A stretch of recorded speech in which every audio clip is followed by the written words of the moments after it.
All right, everybody, we are live with the Chengdu Riftbound Regional Open over there in China, and we are live with the English co-stream. I'll be your host today, and joining me will be none other than NA45. It looks like we got a fan of NA's, Aaron. I recognize that name. I think that's one of your friends, isn't that, NA?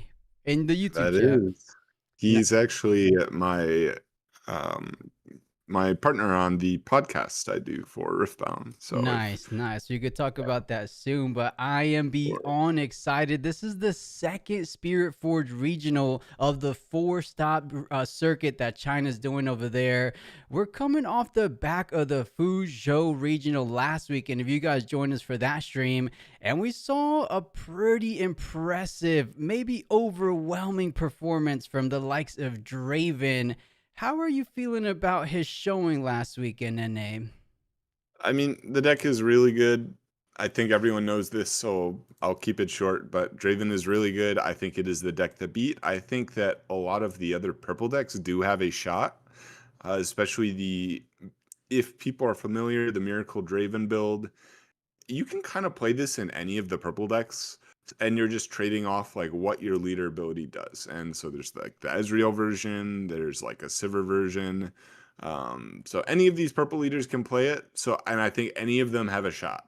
I think as long as you're playing purple cards, you have a very solid shot. That's right. And guys, I completely forgot to tweet out the going live. I'll do that now while we're live, but it looks like they're doing the intro. And if you're taking a look, this is some really cool graphics Damn. coming out for the regional open here today. It looks like I don't think I've seen this intro. Chat, let me know if you guys seen this intro, but it looks pretty epic. Let me see if I can get a little bit of sound in there. This is cool. I wish we got stuff like this at ours. Yeah, I don't know if the Houston one, we didn't have any intros. Like, look, it's a countdown, chat. 7, 6. Okay, let me make this tweet this that way Twitter knows, and then I'll be right back to you guys. We'll go here. Now I had a little video. There we go. Okay, post. For those on Twitter, go hit it with a like, chat. Hopefully that goes through. But here we are, like we said, it is I keep saying invitational. It is regional number 2 out in the Spiritforged season, and I don't think this is the same host from before. It looks like a different host, but I saw from the Billy website, I believe the 2 finalists are joining the co-commentary team. I don't know if you saw that, NA.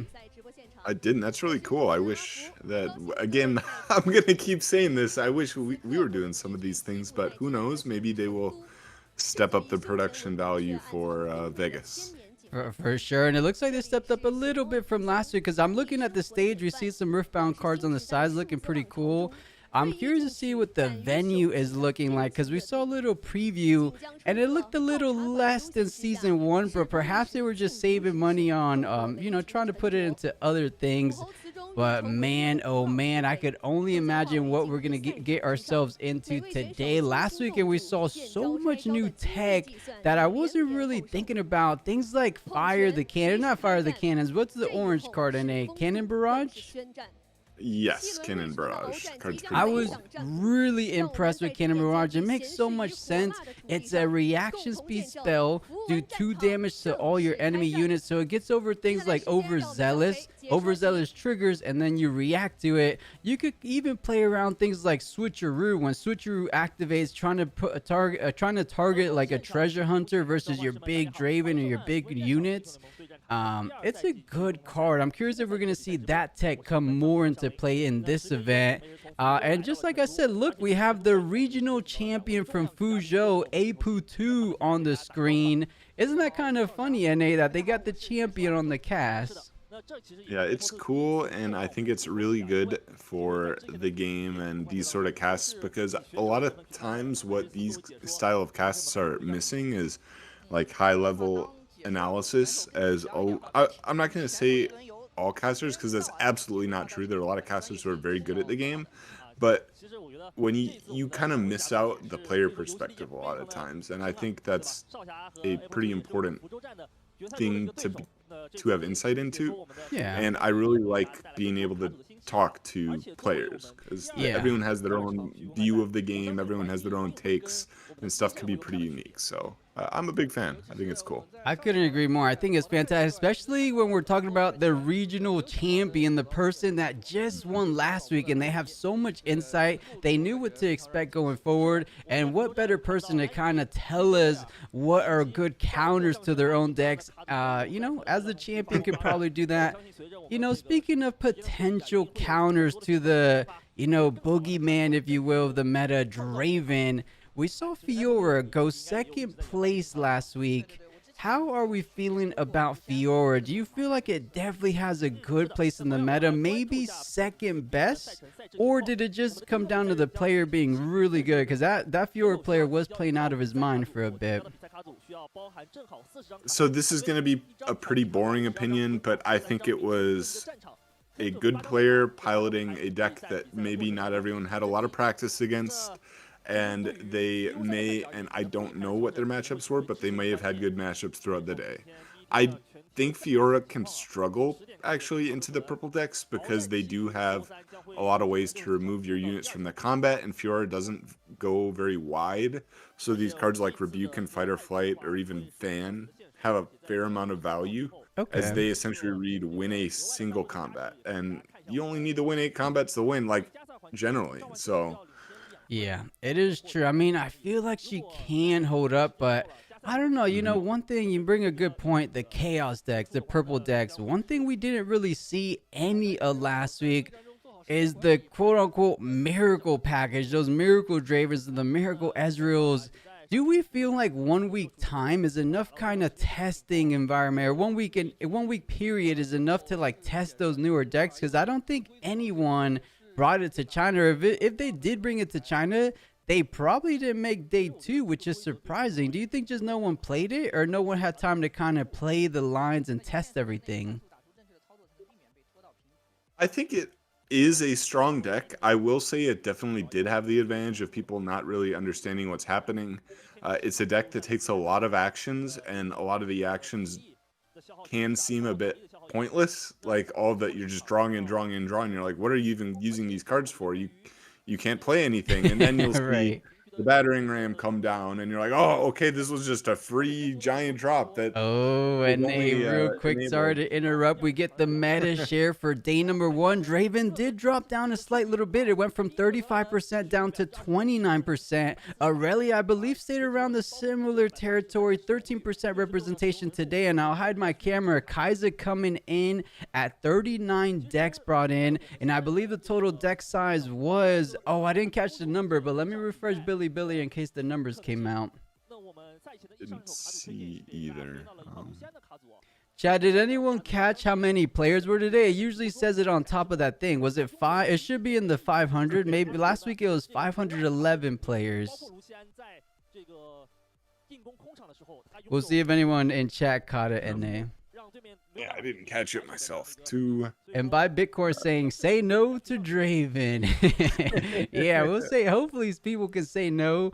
I know everyone is expecting him to win, but whenever you have the best deck in the format, similar to how Kaiser had set 1, you just have the biggest target on your back. So everyone has prepared for the matchup. Everyone knows those lines you're coming with.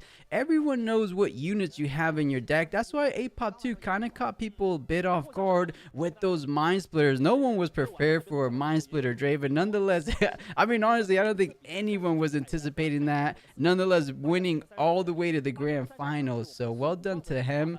But what other cards would you feel? Is there anything spicy that you feel you might be seeing in today's regional? Or are people just, or we're just going to have to find out? I mean, there was the one card I'm forgetting the name because I didn't even know the name of it before the last regional. Is the card that readies itself when a gear is played. Oh, nice. Pit Crew. Yeah, that one. Oh, yeah, that was cool. the talk of the town for a bit. I would not be surprised to see it kind of have a good showing again. Yeah, I liked it. I really did. Now, the question stands, is that Ezreal build the best Ezreal build, or something more like what we were saying, the craziness of the chaos pack is just better, more consistent compared to the combo-y pit crew with the Cole with the boots of swiftness. It feels a bit combo-y, but if there's any deck that could kind of go through the whole deck and find those pieces, it will be Ezreal with those call shots, stack decks, and then infinite draws. It feels like with the legend ability. Oh, and okay, we get our answer, and it looks like Clumpy said there wasn't a total number, which makes sense why we both didn't see it. But okay, we'll keep refreshing it on the Bilibili site to see if they post a day one distribution, because they should have the total amount. It looks like it's not posted yet, but are you any bit surprised that Draven's distribution went down a little bit, or was it to be expected a bit? I mean, with the whole existence of metal cards, I think it is very hard to expect too many people to be playing the same deck, as the metal cards are kind of the best prize the average player can go for. Right. And you can, though, with that number in the numbers with the percentage, you can kind of do some math, and it looks like it should be around 510 people. Okay, nice. Thank you, Yeah. Mike Town. Did you run it back? Okay, you did the reverse math. Yeah, 149. Okay, 510 players. So just one player shy from the Fuzhou Regional. Virtually exactly the same. Granted, the max total player size is 512. So it looks like 2 players didn't show up to the party, which is about pretty much what you would expect. Maybe maybe 2 players got sick or weren't feeling up for it, or missed their train. Whatever it is, two players aren't here. But man, what was it? 149? 148 Dravens. Okay. I'm trying to remember back. Was it 163? That's the number kind of ringing a bell. It's 163, so relatively the same amount in Dravens, I want to say. Yeah, I mean, the deck's good. I probably would be bringing it to event myself if I was going and playing to win. That being said, with, again, the existence of the metal cards, that does throw things for a loop. Sometimes you might be like, hey, I want to go for this metal card. I have some friends who are already planning out their metal card decks for Vegas. So nice. That is the move with the pretty price number they've been reaching lately. Like, come on, guys, anything in the tens of thousand range just seems worth it. Seems more worth it than pretty much anything else, unless you're winning the whole event, which is very rare. I mean, you could do it if you're one of the best players in the world, of course. But a little bit more chances at getting those metal cards. And we got a question. Myra say, how many players this time? Myra does 510, so just 1 player difference from the Fuzhou Regional last weekend. So last weekend was 511. This weekend was 510. And if you didn't catch the distribution, Draven went from 35% last week to 29% this week. They only showed us top 3, though. I really want to see the full picture to see what was 4, 5, 6. So last week, I can't remember off the top, but Fiora was in there. There were some decks that caught me off guard because I think Ezreal wasn't even up there. I feel like Ezreal for sure is going to be up there this week. What do you think? Not a huge Ezreal fan, though I do think it is probably the second best, like, miracle deck. As it's so funny because the only reason is that you have access to the Ezreal champion. Like, I've watched so many games of this Ezreal deck, and it almost never uses its leader ability. Yeah, I got you. You know, another deck I was kind of surprised to not see 2 of, speaking of like crazy chaos shenanigans, is Sivir. Is Sivir kind of on the lower end in your opinion of the purple decks, or is she someone people are underestimating? Because I feel like there was only 10 to 20 Sivirs last event, and none of them made it into top cut, if I remember right. I'm not a huge fan of Sivir. I think so. From what I've seen, it seems like Sivir is mostly played with like Aurora in China. They haven't been playing, or at least the last I checked, is they haven't been playing as much of like the mid-range kind of, or not mid-range, the more purple aggro-ish kind of version that we've seen in the Runes and Rift tournaments.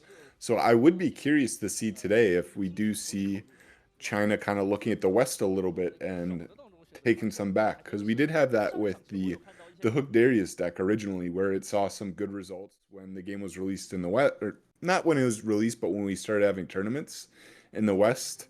and then it's saw a little bit of an uptick in play in China. But it looks like the game is about to start. So Yeah, that is right, guys. We are in for a wonderful event. It is the Chengdu Riftbound Regional Open, and starting things off is a legend we didn't see any of last weekend. It is going to be round number 1 with a Jax. I don't think we've seen too much of Jax anywhere, NA. How about you? Have you playtested a little bit with Jax builds? the extent of my Jax playtesting has been my friend who was interested in the metal card. I think, unfortunately, Jax is not very good, but I mean, it is workable. Like, you have decent colors. I Yeah. would not personally play it, but it does have some things going for it. It definitely does, and I'm wondering, is this going to be more of an Aurora Jax? It looks like it's going to be Ornn, or for which battlefield is that? Or it's the Ornn one, right? Something Forge. This I want to say is the one that lets you use your legend to unequip something. Is that, or is this the one Yeah, that lets you Ornn's equip? Forge. I found it there. I'll pull it Yeah. up on the stream for us. It looks to be while you control this battlefield, your first, or let me pull it up. Ornn. Or the equip costs one less, I think, or something. Yeah, when you control this battlefield, the first friendly non-token gear you play is 1 less. Okay, makes sense for the whole Weapon Master package Jax brings to the table. You pay just 1 less per equipment that you play. So if you have... Actually, no, you're just able to get that Weapon Master online that much easier because you're able to just play equipment that much easier. So we'll see if that comes into effect as this game goes forward. But Jax on the left and Draven, I mean, there's about 30%, 1 in 3 players bringing in the Draven, and Draven pretty cookie cutter build, I want to say, with a Targon's Peak. What kind of indicates from that, though, is we don't know if that is a miracle or a standard Draven, because most standard Dravens are choosing to go Reaver's Row on game 1, right? I think I would mostly agree, but at these regionals, it is not super surprising to see people kind of bring new things and try new things, as you're trying to find like the edge. As if you're just playing the kind of bog standard lists, then everyone knows what your deck is already, right? Like, if I'm going to seriously prepare for an event, I'm looking at the top decks for that legend, and I'm going to know exactly what the most common 40 cards are, and I'm going to play accordingly. So if you are trying to find an edge as like a competitive player, not playing the standard list like has a lot going for it. So we'll have to see how standard this list is. That This does make list sense. is And a or good not. card I see in hand that I don't think we saw too much from those standard Dravens is a Noxus Hopeful. Of course, they do run it, but Noxus Hopeful kind of indicates to me a leaning towards a bit more towards that Miracle package because of those. You want to get a lot of units online for those Battle Rams, and that was a heart with the fist bump. I love this Jax player so far. That is hilarious to start things off, and he will be on the Nice. play.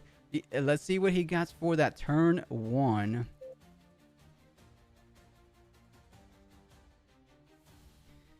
Oh, do you know that card, NA? I would be lying if I did. I'm just Yes. a little unfamiliar with it. I forget the name, but I believe this is when it conquers. You look at the top card, and if it is a gear, you add it to your hand.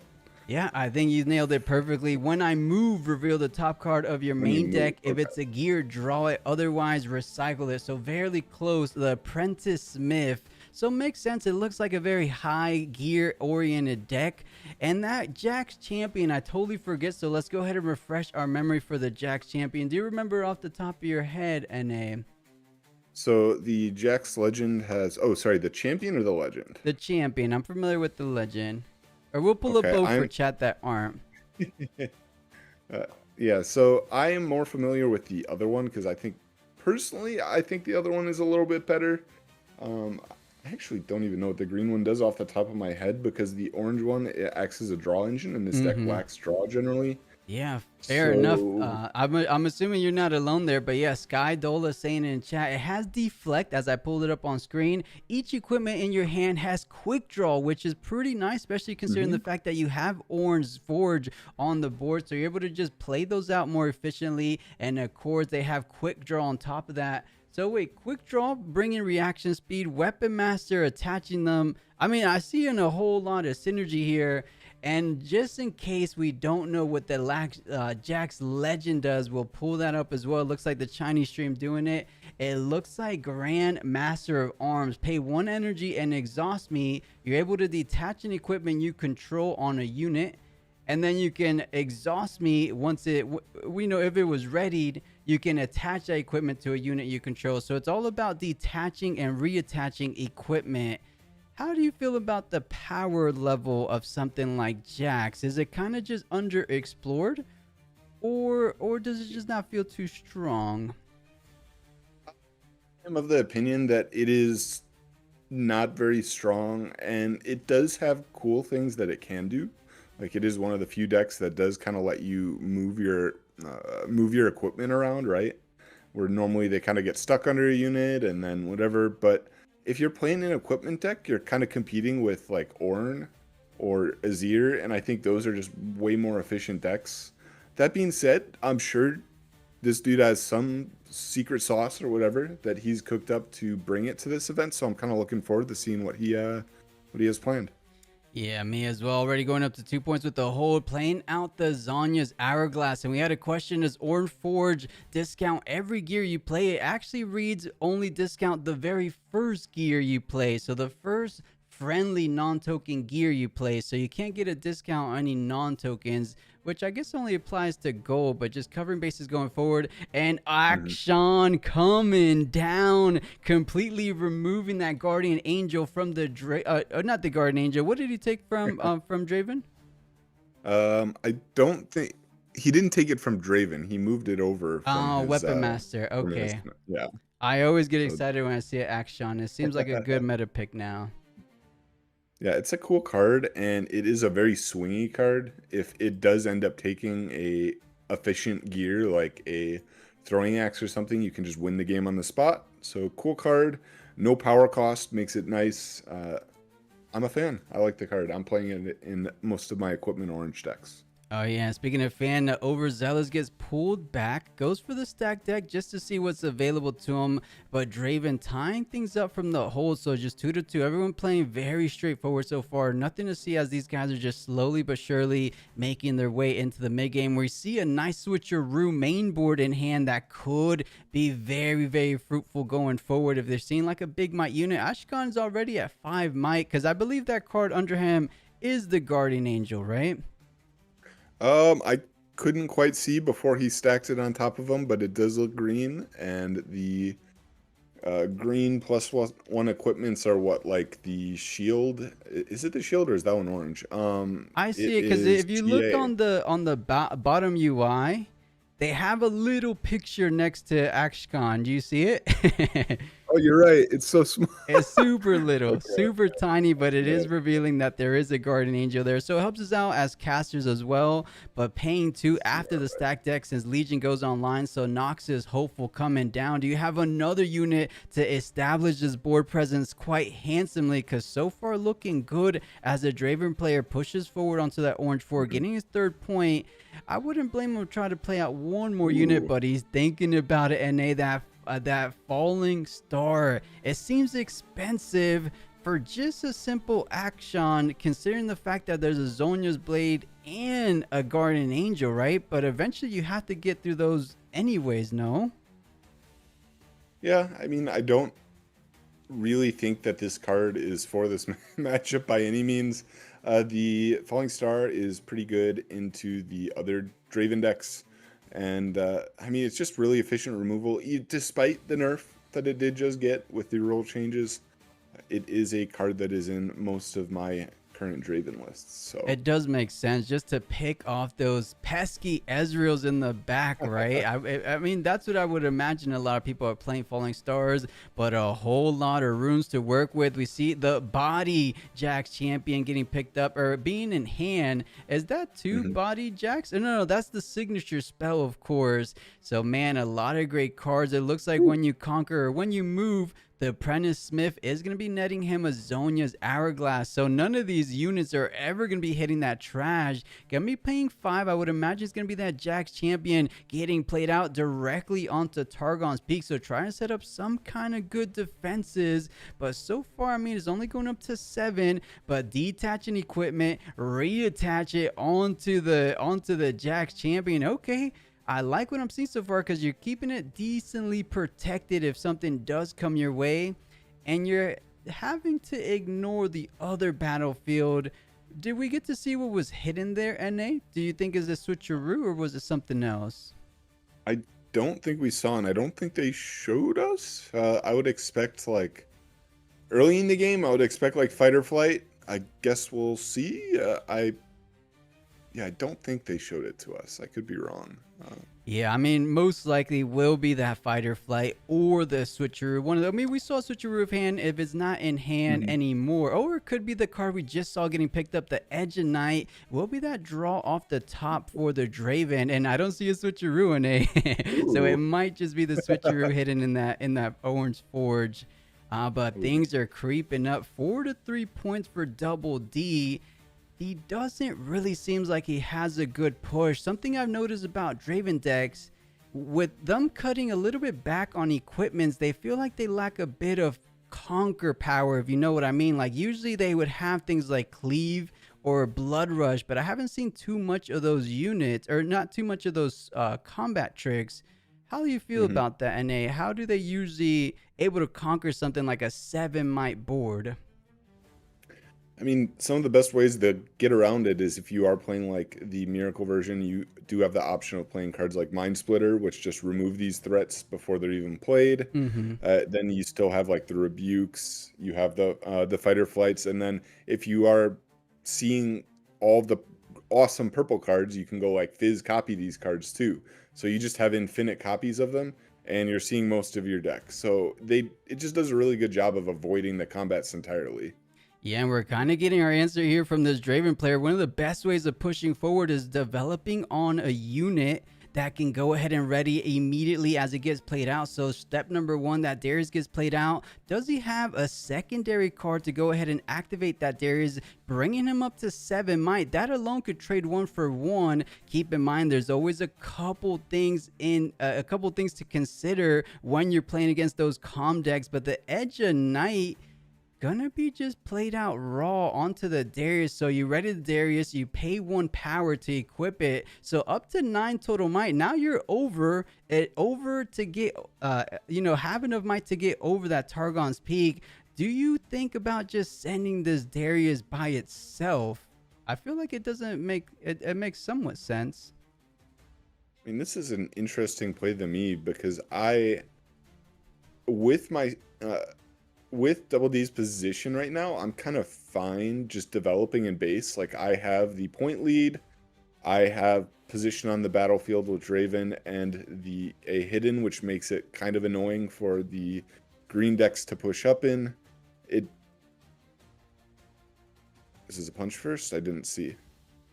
Oh, it looks like it's going to be the signature spell, Counter Strike. Choose a unit. The next time that unit takes damage, prevent it, and you draw 1 as well. So nice little trick. I'm assuming he's going to be choosing that Jax chosen champion, protecting it from taking any damage. And that's for the whole combat, right? It says this turn. So, I mean, unless Draven has like a Hextech Ray or something here to just kind of pop the Counter-Strike, it Right. does mean that the Jax is just going to live, and it's going to effectively just auto-win the combat, right? Because you can't take damage, so your unit cannot move.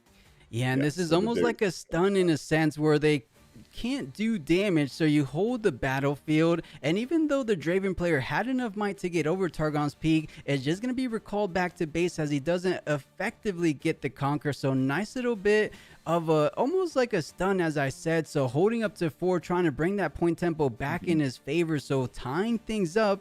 But the question still stands, how are you getting rid of the Draven on the other side? Let's take a little peek at the hand. I saw a Lucian, I saw another Zonya's, but I'm not seeing too many fantastic options if I'm being honest. Yeah, it's kind of crazy to me that he did shove up the fan and the hopeful as well. Because even if you do win the combat there, you just lose your whole board. Yeah. So you're not actually in a position to hold anything on the subsequent turns. And he had, I believe, 3 runes up. It was 2 or 3 runes up. And the biggest thing you need to be worried about is like a punch first. And you're not beating a punch first. So what is this trying to do? A bit of a awkward play. I will say this Apprentice Smith is essentially been Celicorn. It's Right. drawn what, 3 cards? Yeah, it did end up whiffing there, revealing a Yeah. MF off the top. But for the most part, I agree with you. It has been pretty much a stellar corn for this Jax player. But I totally agree on the previous turn. I was kind of hinting at it. You push up with the Darius first. You test the waters. Does he have any combat tricks? Okay, my Darius doesn't win. Or would you have Darius would have died? I don't think so, because he still defended only for 7 damage. So your Darius gets Correct. recalled back, and then you save the hopeful and you save the overzealous. Of course, hindsight being 2020, we have all-knowing knowledge, could be a little different. But maybe just the Darius and the Noxus and save the fan and move the fan once you know you're safe. That's just what we're thinking, aren't we? Ooh, maybe switcheroo gonna come down. So the brutalizer does give a bonus the first turn it's played, if I remember correctly. Is it when it's played or is it when it's equipped? I When want to it's say it's when equipped. it's When it's equipped. equipped. Okay. Okay, so it is going to be a +3, so 7 into 6. So probably see the switcheroo flipped. I believe Jax has Defiant Hand if he does choose to aggressively use it here. Um, I would be surprised if he lets this go because I don't want to give a gold token and a draw, but Well, it's switcheroo, right? The 2 power. Unless he has a not so fast. Is that what you meant? oh, you're correct. Sorry. Yeah, either way, if he has a counter, I think that would be a Yeah. fantastic option countering the switcheroo, because right now, as you mentioned, he is going to be winning the combat, winning himself a card and a gold token at that. But there are some options. I'm not seeing as much. Ooh, the Jax champion coming in. Quick draw ability. You get to play at reaction speed. So attaching Guardian Angel onto the action pushing in. So up to, I believe now, is that 7 total might? No. 8 total might, because Brutalizer's 3. Well, the switcheroo resolved, right? Oh, that's right. That's So right. so it should be a draw, right? As of now, right? 7 Because and you go, it had 7, and then you're at 4, or he paid the Draven ability, right? So 6, 7, 7. Yeah. You're absolutely right. So trading 1 for 1 as it stands, way better than getting a combat win for Draven. So I think that's the best you can do, especially considering the fact that you had a Guardian Angel. So Action gets pulled back. And wait a second. Oh, no. He used the Zonya so that he didn't have to unequip anything off that unit.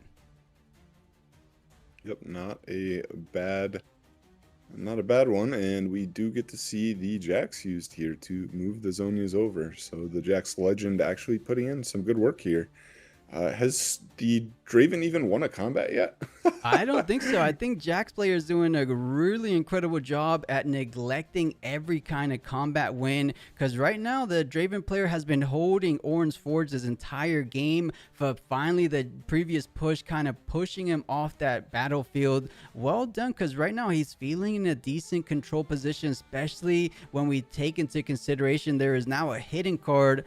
Granted, it's probably going to be something like Zonya's Hourglass, so it won't be the biggest impact, but at the very minimum, you're able to save that chosen champion, bring it back to the base, and then try to push it on forward with something like a Brutalizer attached and reattached onto one of those units. So I see where the Jax legend really comes into play. I completely forgot how strong Brutalizer can be when you get +3 every single turn, right? Yeah, it's definitely one of the better users of Brutalizer, as Brutalizer sometimes has issues. If you've played many of the other green decks like Ornn or Azir that do rely on equipment, is that it can be a bit expensive to keep equipping it so you can keep getting the value out of it. Otherwise, it's just kind of a subpar equipment. If it just sticks on the board, right, it's just a +1 for 2, not really good value. But ooh, fight or flight. So it looks like attempting to aggressively push up here. And you I said mean, it before, he had a Defiant hand, going to be playing out the Defy, countering the Fight or Flight, allowing for the Jack's Chosen Champion to stay on that battlefield, saying, all right, if you got anything left, I at least have one more rune at the ready. Can that be another Defy? Jax is running rather low on card economy, though. 3 cards remaining, but the same can be said about this Draven player. 3 cards to 3 cards. These guys are kind of going toe-to-toe. Look at the points so far, 4-4. Battlefield relatively the same, so Draven player having no choice but to push the other one, going up to his 5th point, and doesn't look all that bad. I don't hate the position Jax's players in so far, because 3 cards to Draven's name, I feel like you could definitely probably take this game 1. How are you feeling about the Jax position? yeah, it's definitely good. I probably would like to see an attempt at the battlefield. Like, you could play like the Tide Turner in hand, pull back Darius. Darius gets restanded for the second card. Oh, actually, no, it got defied, so he'd have to play 2 cards. So yeah, you can't even restand the Darius here. Yeah, unfortunate for Double D. It looks like he goes ahead and hides the Fight or Flight. I caught a glimpse of it. So Fight or Flight might be exactly what he needs, because he's trying to win a combat. He's low on cards. He needs to pick up some more cards. Winning a combat step is 1 step forward. So 5-5, tying things up. We do see the hand coming out from Jax. There is a not so fast, so you're able to target a Fight or Flight, and as you said it, a Stellarcorn herder virtually, that Apprentice Smith, netting him so much card advantage throughout. Because if he didn't have Apprentice Smith, he would have maybe 1 card in hand, if any cards, right? Yeah, that has been one of the issues with this deck in testing, and with a few of these decks in similar colors, is that you just don't have enough ways to see cards until you start playing stuff like Stellarcorn. And Jax is not a great deck for Stellarcorn. You don't have the movement that earlier Yasuo do. And you have, And like, it what, the looks Lonely like the Poro? Jax Unrelentingly, the body champion, coming down. It does have Weapon Master, allowing him to attach a weapon as it comes down. When you attach an equipment, you may pay 1 to draw. So there is another bit of a draw engine coming out from Jax. Well, I was wondering how he was going to kind of play this out, but Brutalizer getting moved on forward from the Jax Legend. The question is, he's almost prepping it like he can attack on the same turn, but instead he's going to be playing something like a challenge. Kill a unit, or use... let me bring it up. Do you remember the name of that card? I don't remember the name of this because I have not played it in any of my decks. It's I a believe challenge. It's basically like a challenge. it has something to do with equipment, though, right? It's like throwing equipment, essentially. I forget what it is. Yeah, I'll find it for us here in chat. It looks to be strike down. Choose an equip friendly unit, and then it deals each other's might. So very similar to how challenge works. Instead, it has to be an equip unit, but the Tide Turner getting played, swapping positions with Darius. That doesn't change the target of the strike down, does it? No, I guess the idea is that he wants to keep control of the battlefield, but like, there's still an Akshan. I guess there are 4 runes up. So if there is a combat trick, though, I will say we do know one of those cards is Falling Star, right? So the other has to be something to stop this Akshan from just taking the point. Yeah, that is right. But it looks like there's another unit able to be pushed forward onto Orange Ford. So does he have another combat trick, like a potential other Fight or Flight? It looks like it will be, and Jax player completely tapped out, so no, not so fast. Able to at least get a combat win before the Jax player has to pass on over, so basically gonna be able to draw 2. Tide Turner goes up to 6 off the hold, so if there's a little bit of room of opportunity for Draven, as it's gonna be going up to 6, you feel comfortable about that, but you don't feel too great in terms of options. We do see a little bit of the Grand Champion from last regional tech in the Mind Splitter. 2 Falling Stars and a Mind Splitter. You don't feel great about that. All those cards are going to eat away at your runes, and to make it even worse, none of those cards are going to be able to help you push forward on this very turn. You're stuck between a Tide Turner and a couple spells. Man, what would you do here, Ine? I feel like maybe Mind Splitter might be best, but then you're completely tapped out, no? I think my play here is retreat Mind Splitter, or retreat Tide Turner and play a Mind Splitter, obviously in opposite order. Play the Mind Splitter, look at hand, rip something, and then retreat your Tide Turner and try and set up a double conquer for the next turn for the win. Mm-hmm. Yeah, It's I like because you that. do have double Falling Star, right? So you Mm-hmm. have a lot of options to clear stuff, but oh, not doing that. Thinking about another line of play, trying to go for the hold the forge battlefield game plan, and my spitter taking a peek at the entire hand. Lucian, a Twonk, a Doran's Blade, and a Not So Fast. All those cards are fantastic, but the ones that can allow you to push forward, I feel like that might just be the equipment getting +2. The Twonk is only on attack, or excuse me, it's only on defense, so it's not going to be able to push forward. So the option is clear as day for Draven player. Going to be removing Doran's Blade, so not able to push with 2 additional might. The Edgenite does get attached, so how much total might is going to be defending on that battlefield? I believe 11 might is the number that Jax has to play around. Does he have that might in the back line? The chosen champion, or the body champion I should say, is only 3 might, with the one from Guardian Angel is 4. Action would be 8 base, so 8, and then I think that's a Brutalizer, which is just 1, so 9, and then Apprentice would bring that up to exactly 11. So you could trade 1 for 1 if you call the bluff of Draven having 0 combat tricks. Is that a Remember, risk, you or is can that a bit of a calculated risk? remember you can move the Brutalizer with the Jax Ah, legend. true, true, true. So this play is really weird for me because this loses to board, and you generally maybe you just misread the board. I mean, it's very reasonable to play against a legend you've never played against before, not really know all the tricks it has up its sleeve. Uh, I do think that this line was wrong, and that other line might have been losing as well. In fact, I think you should have ripped them Not So Fast probably, as your only line of winning next turn is a double Falling Star. Right. So allowing them to keep a keep a Falling Star out, I mean, it's looking pretty rough here regardless, but play to your outs, right? Yeah, and Um, you said it very well, right? That line of holding the forge didn't seem too optimal. Thinking, I mean, he just could see what's already on the board. Perhaps just not too comfortable in the Jax matchup. Not really taking into consideration of the Jax legend, as you mentioned, because I completely forgot as well that Brutalizer able to move around and adding an additional +2 on the push for Jax. That alone should allow him to push forward, but to make it even worse or better, depending on which side you're on, the MF coming in with Accelerate. So you could even retreat the Jax green champion back, move the MF forward, ready it, but I don't think you have to do any kind of workarounds. I'm looking at just a straightforward push. It looks like MF, maybe with the action getting pushed. Oh, no. He is going to push the green champ first, reveal Zonia's just to retreat it back into base. And then you have a couple options here. Do you push MF? What did MF get the Brutalizer? Because I think that would bring it up to yeah, exactly 8.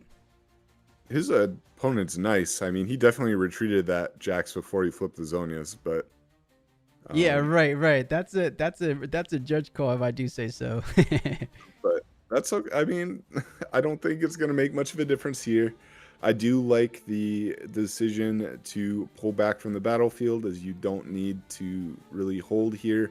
Just kind of build up your little army in the base, and you can clear this. I mean, if this battlefield gets cleared, the game's over, right? Like, Hmm. Draven doesn't have enough options to get everything back.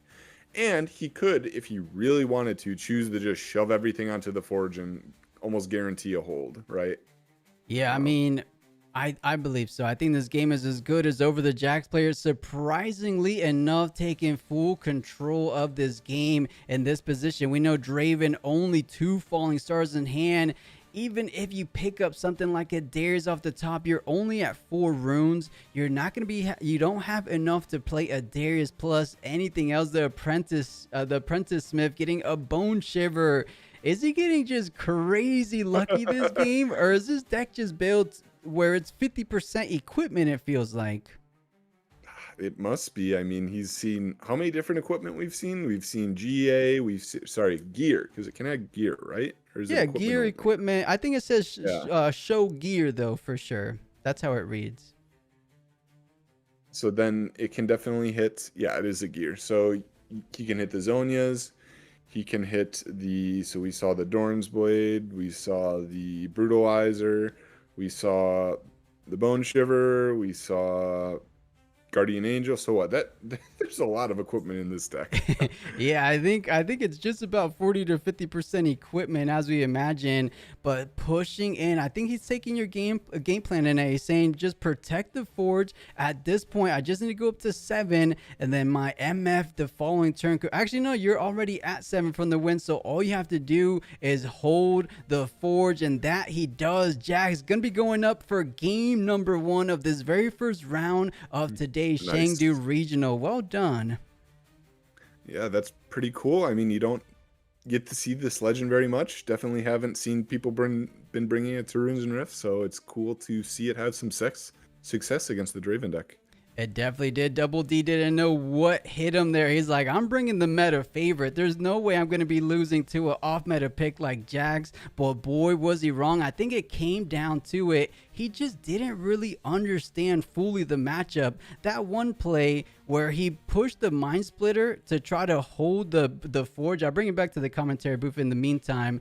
The one play, as we were saying, where he put the Mind Splitter on the thing, I think he just completely forgot what the Jax Legend ability can do, and he paid the hefty price, because right there he pretty much lost the game. He probably lost the game a couple turns before that. But what were you most impressed with from that Jax player, NA?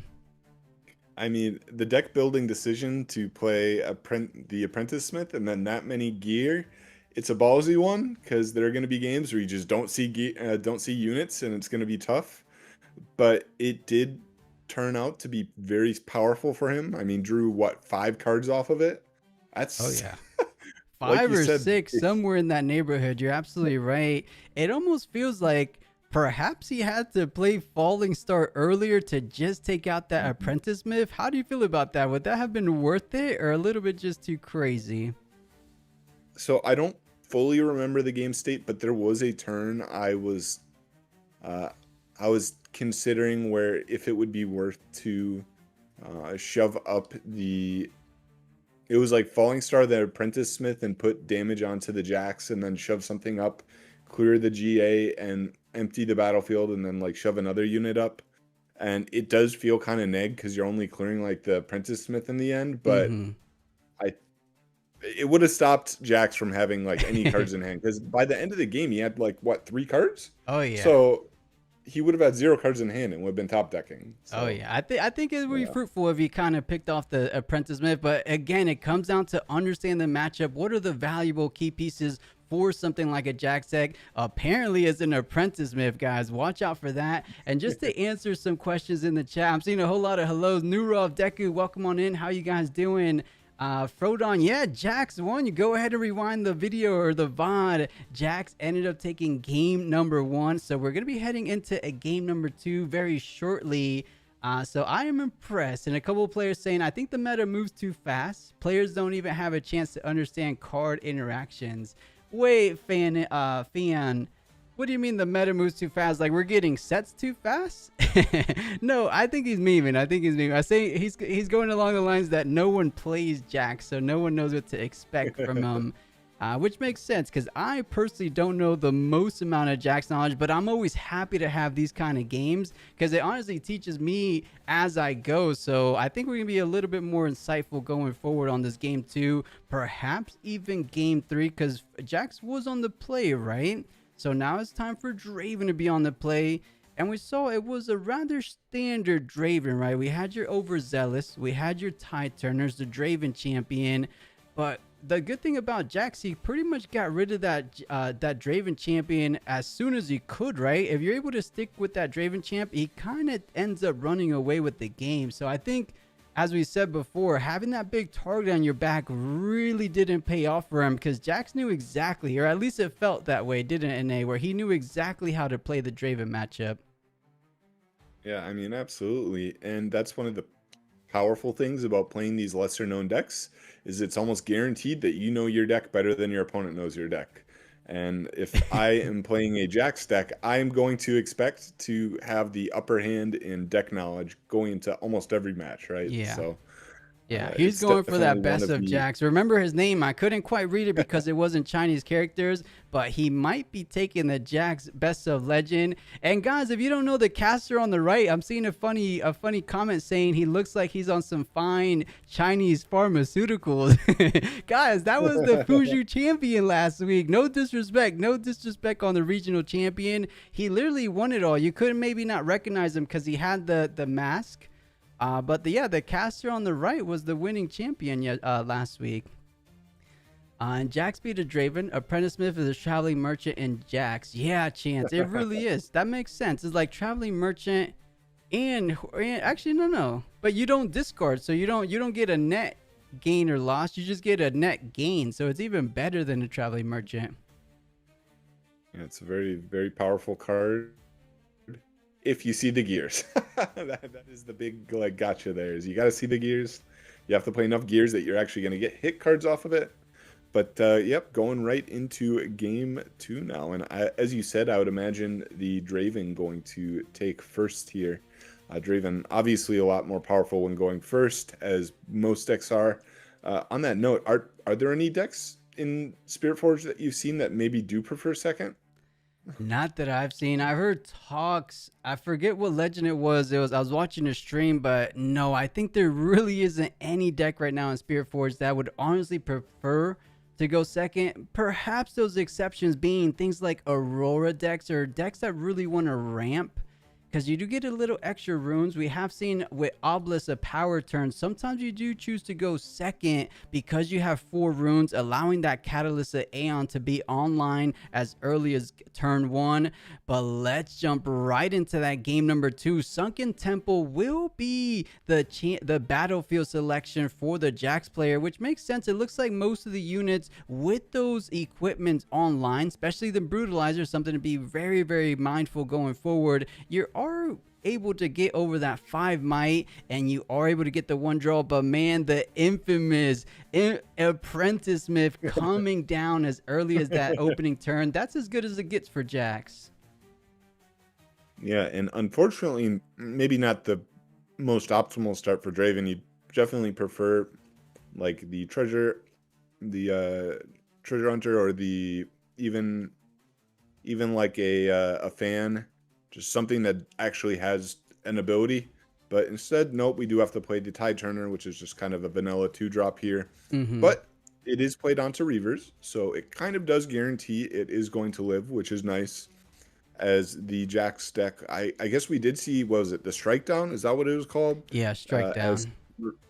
Yeah, that was removal, but that is really the only removal we've seen so far. And green, not really known for its removal, so yeah, something to keep in mind. Looks like Doran's Blade going to be attached, attacking with 4 to the 2, but Reaver's Row, as you mentioned, will allow that Tide Turner to keep it nice and protected, coming back to base. So we'll go up 1 for conquering the Reaver's Row. Let's see what he goes and establishes with the remaining 3 runes. It will be the Strike Down, as you kind of manifested it, and a 4 might to the 4 might of the Draven. So trade 1 for 1. It looks like a decently good value trade, because you're taking down the chosen champion, but then you're leaving your board presence at nil. Do you feel like it's worth it? Well, Strike Down does damage. It doesn't. They don't attack each other. So wow, in this really? case, the Smith does live. Yeah. Yeah, it's like a one-sided challenge. That's definitely busted. I see why it's a little caveat there of having to be an equip-friendly unit. It deals damage equal to his might. Oh, so they don't. So unlike like you said, unlike challenge, it's only a one-way damage, which is even better than I thought. I think Strike Down might be a very underrated card, and it might be a card that brings Jax to a whole nother level, because you have so much gear / equipment oriented decks, as we're seeing right here from this Jax player. Yeah, and being able to push the Apprentice Smith up onto the Reavers is a lot of value too, as if you do swing in, it does get another move to potentially add another card. But Draven going big, that's a Forerunner already. Already super early Forerunner could be exactly what he needs to try to turn things back in his favor. Granted, he is at 2 points, but 2 points from that Apprentice Myth coming down. But the Forerunner is probably one of the better cards in Draven, and he got it out as early as possible, playing it out on that turn on 6 runes. And it should allow him to push any battlefield he chooses, most likely looking at Reaver's Row. But Reaver's Row, funny enough, just like how it is a fantastic battlefield for Stellacorn Herder, for those traveling merchants, it looks to be an even better battlefield in this situation for the Apprentice Myth, does it not? Oh, for sure. Especially if he continues to hit this many gears off of it. I mean, as we did see in the first game, very clearly plays a high gear count. Do we hit another one? No.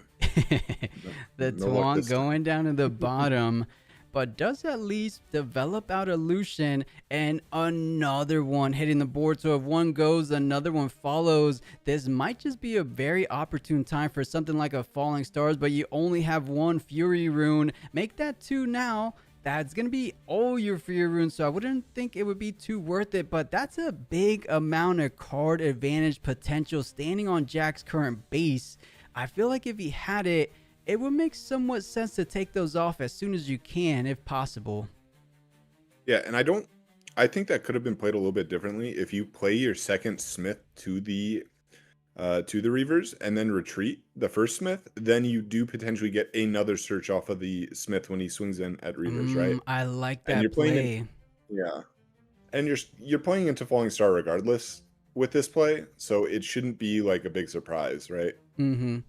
Yeah, small little intricacies to net you even more card advantage going down the line. So yeah, just something to keep in mind for players going forward. They are sometimes a little bit more optimal plays, but so far going to be just a 1 card difference. But sometimes a 1 card difference when it comes down to the very end makes all the difference, of course. So Draven trying to decide on his play.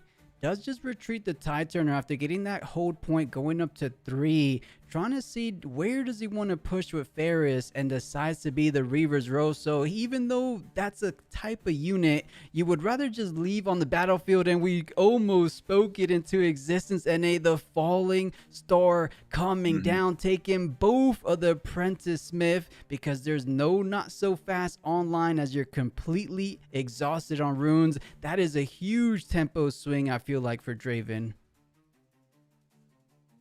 Yeah.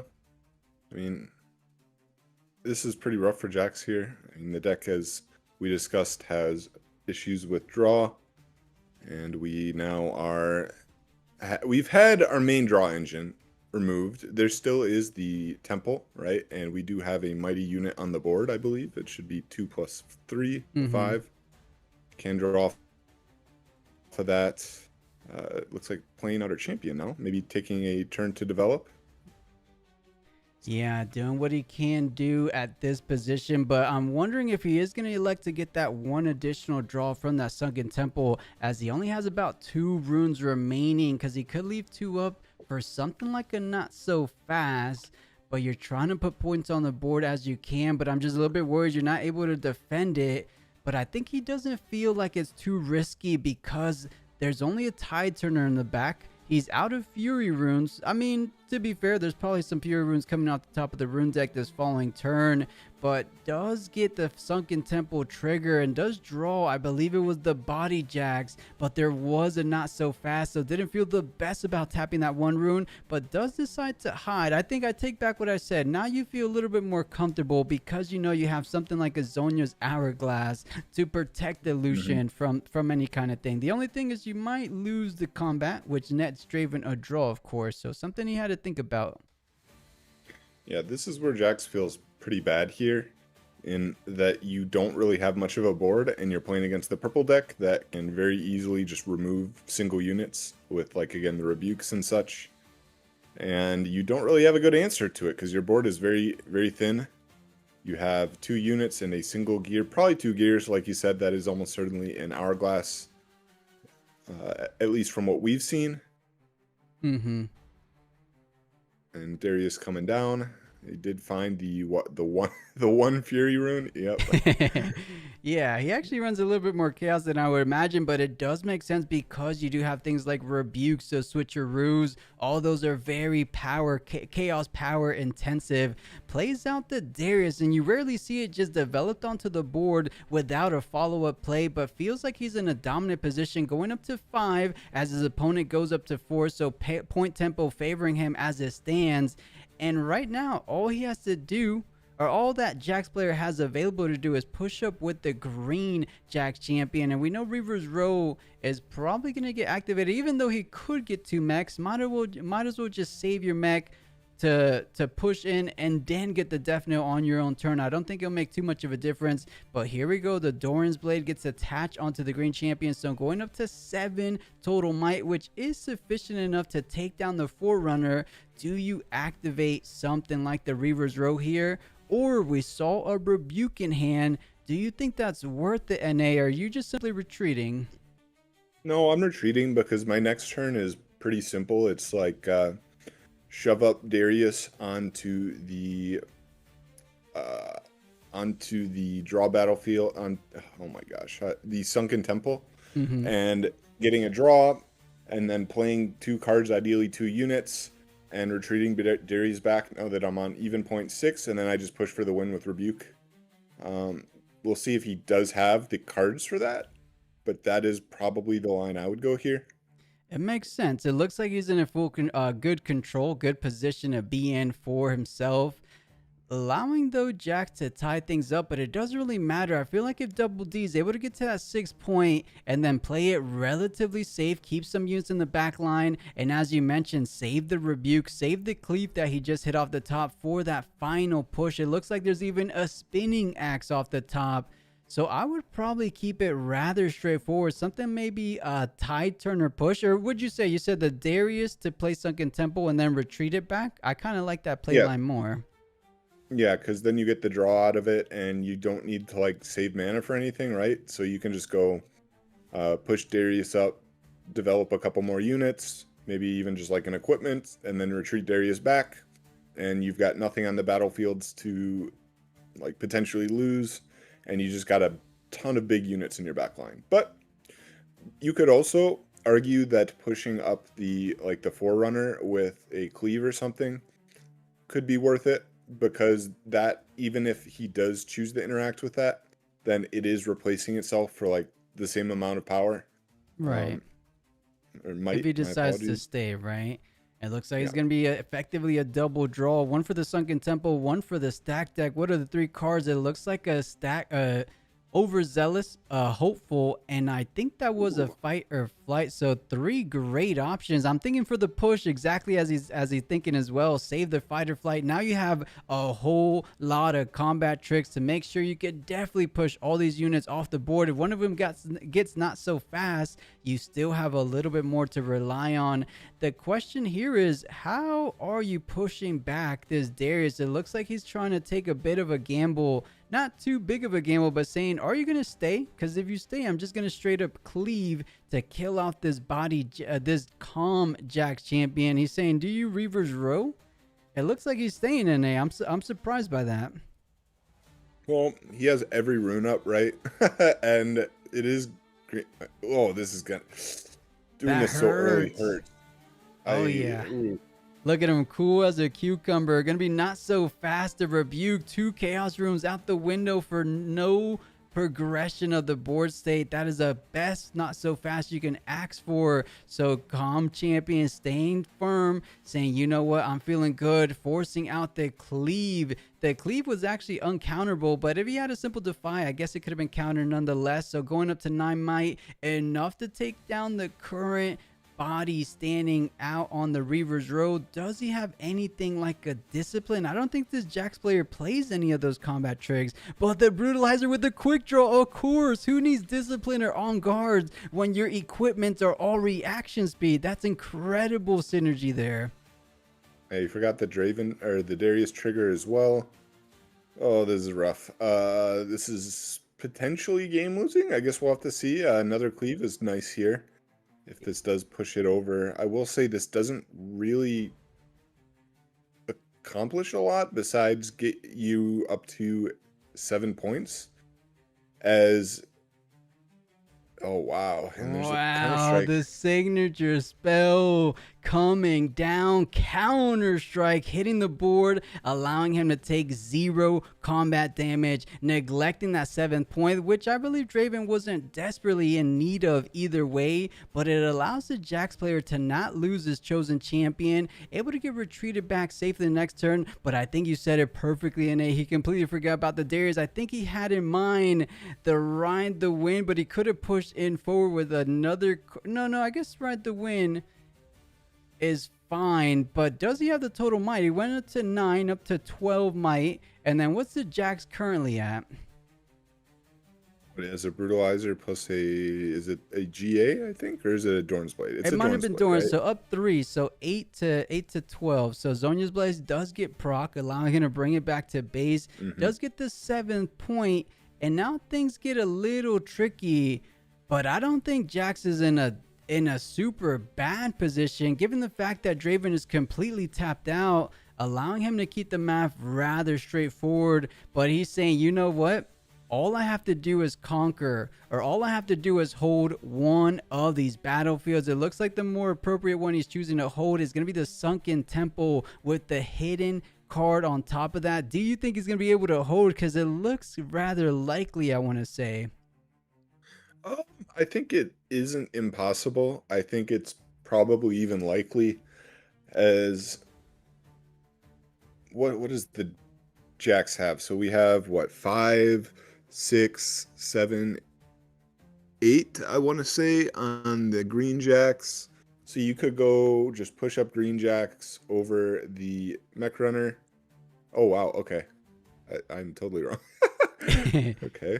It decides it looks like the Jack's coming in, trying to push a couple units off. I mean, granted, right now he has enough might. He's saying, you know what, if that's going to be a fight or flight, go ahead and play it out right now. If not, both of your units going to be hitting the trash, so it will be a fight or flight revealed. That's going to be a combat win for the Draven, +1 draw. I believe he did do the draw already, but now it makes things a bit trickier. What do you have to virtually restand? But Jack's Legend Champion coming on, moving the Brutalizer over to the Lucian. So up to 6 total might he goes, just 1 might short of conquering Sunken Temple. But now you know the board state is clear and there's no hidden interactions for Draven. So if you have one more, and I do think he has an NA, I'm seeing one more Brutalizer, you're able to get the Sunken Temple. But how in the world are you getting Reaver's Row in there?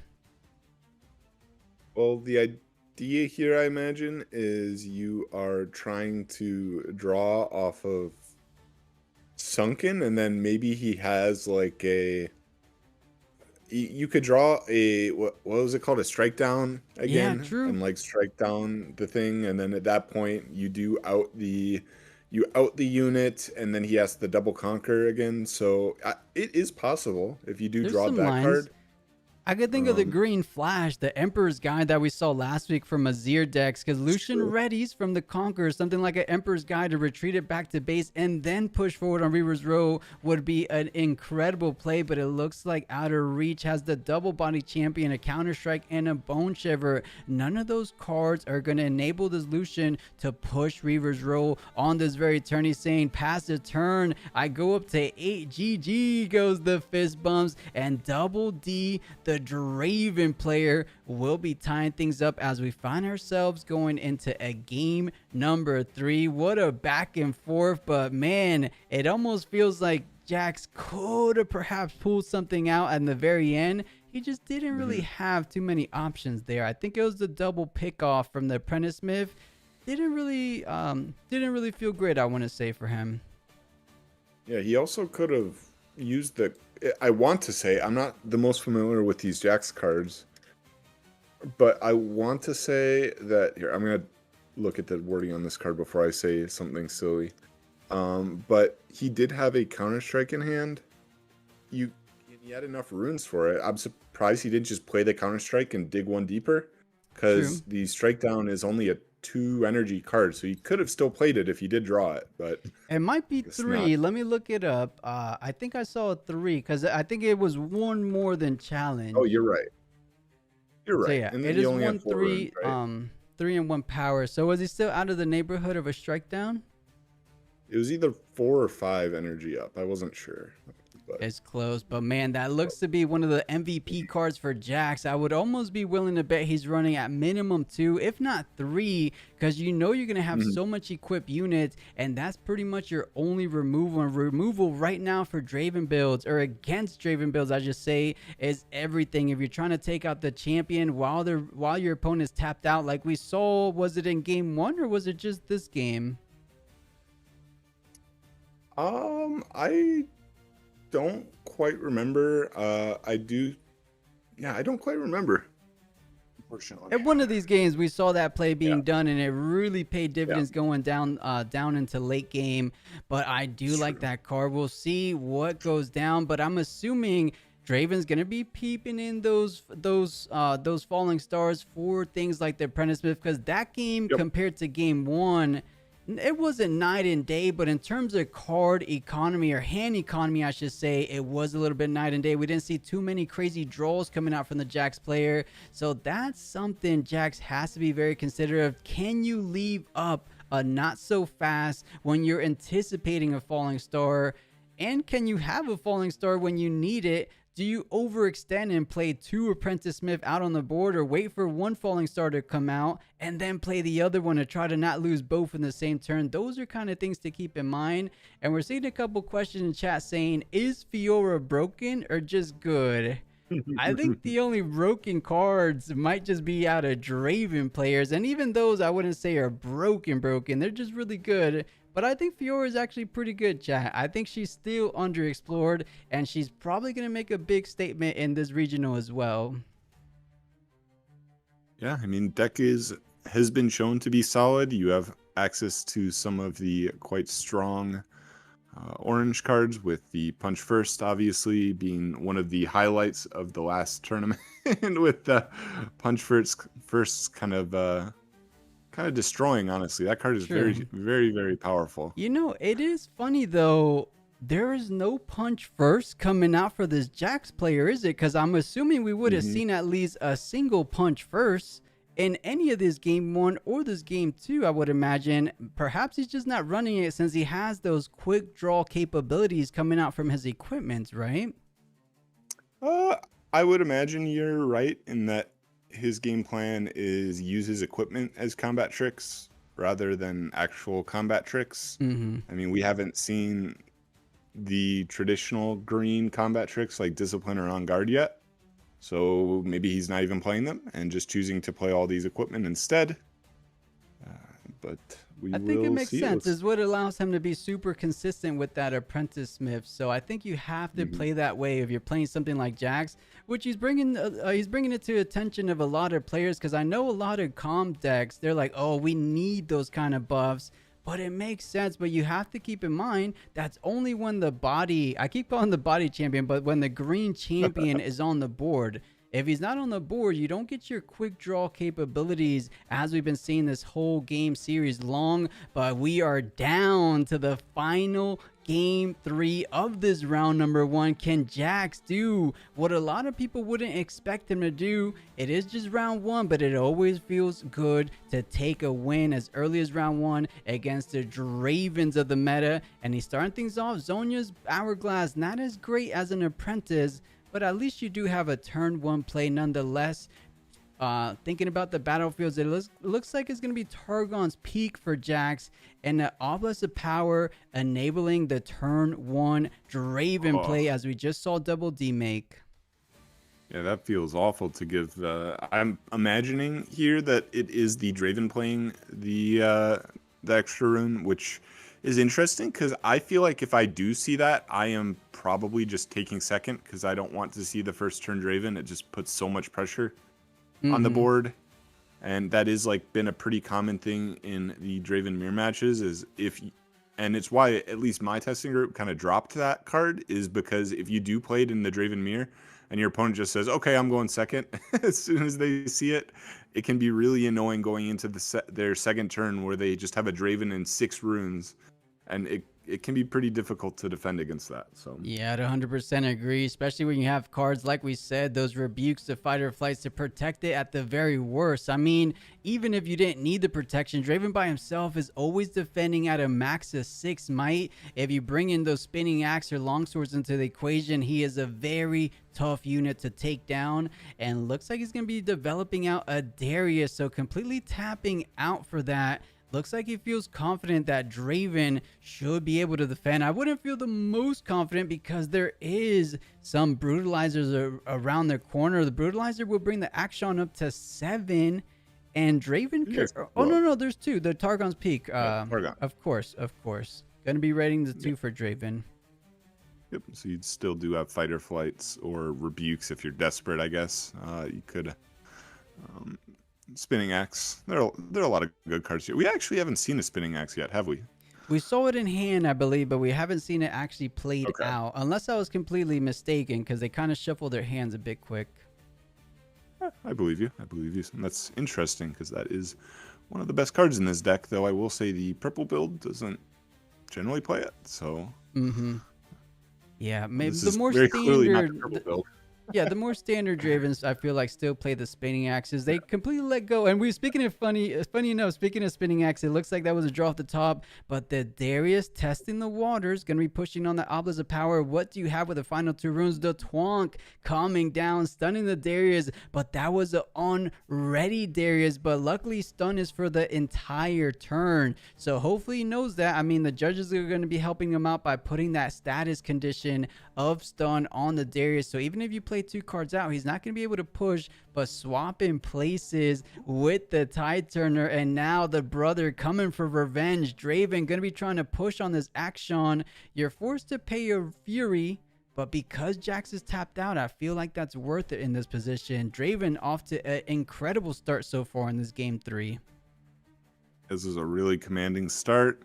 As we saw last game, that when the Jax player doesn't get to develop that wider board, things can get more difficult. So by clearing the units, or in this case, clearing the hourglass, you do get to kind of stop what snowballed the first game. And in this game, we have Draven, Double D, with the large board. Oh, yeah. And little by little, just putting all gas, no brakes, kind of pressure on this board, bringing out the Noxus Hopeful. I think there was even a secondary Noxus Hopeful. He plays out another one. Things are going from incredibly bad to even worse, but Double D in that driver's seat, as we mentioned, it almost feels, and yes, that is another Hopeful, but I was about to say it almost feels like Draven was given first, and not just any first. He was given to play with 4 runes. Did it not feel like that this game? Well, because it's Obelisk, right? And Jax went first with 3. Right. Because the Draven was played on the first turn, which is just like I said, it feels very bad to do that. And it is why I have been, personally, me and my testing group have been, if Draven plays that, we just say, okay, we're going second. Right. Yeah, you have correct? to understand that strategy they're going for. But then if you go second, you're still giving the Draven the play. He still has 2 drops, right? Those treasure hunters, the fans, the Tide Turners. But you're right, it's not as great, as crazy as a Draven starting things off for your opponent. So I think you have to, it's almost like a bit of a necessary evil, right? Yeah. It's one of those things that doesn't feel good, but I think you just got to do it anyway. Oh, yeah. But Jack's able to double conquer. That's got to feel good. I will say the Draven board is a little bit scary here with double hopeful. Darius feels fairly likely that there will be a pretty aggressive push here. And only, 4 runes up for Jax? I didn't see 5 because of the peak. Yeah, I believe it's 5 hiding under that right hand. But looking at the hand, there's a Guardian Angel allowed to play it off at quick draw. He also has a counter strike, but the biggest card counterplay to any kind of deck is going to be the Bring Year Thunder Song. Probably the biggest breakout card in Spiritforged. Of course, you have a window to play your reaction speeds. Guardian Angel coming down at reaction speed, but that is about it. I think there's a Dorian's Blade and a counter strike, so just gonna be putting everything you can on that Jax champion while you can, and instead gonna be playing it on the action to kind of spread spread the differences around, trying to equalize things on both battlefields. But there is just a little too. Actually, no, this is a decent front. Darius can't take either of these alone, so you have to force to push with one hopeful.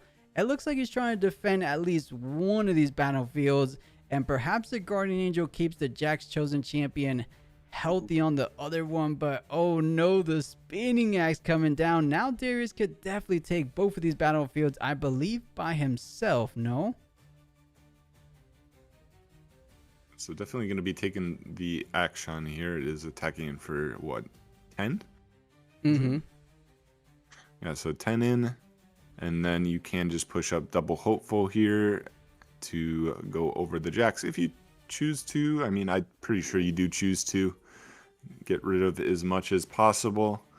And are there still two? Oh, wow. Okay. Okay. Sure. For Choosing Targon's Peak, two of course. So it does get Yeah. 2 more for that Conquer, and decides to play it a bit patiently. I like this, keeping that even point tempo, going up to 4. There wasn't unnecessary push. You know, Yep. there's a Guardian Angel. You do have 8 total might to get over that Jax champion.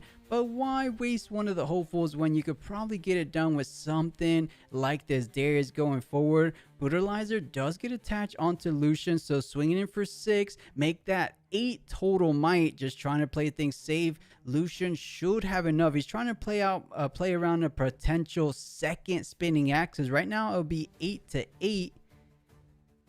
Let's see what he has, though, as the defensive options, because Draven doesn't have the most cards in hand. I believe I'm only seeing 3 or so, but the Guardian Angel, again, this quick draw shenanigans coming out from this Jax champion is what's making a big difference. But the rebuke coming down, is there not a counterspell, NA? Oh my gosh, that's gonna feel so bad. You just invested so much into that play, and it just didn't happen. And now we get the classic draw because we stopped the combat.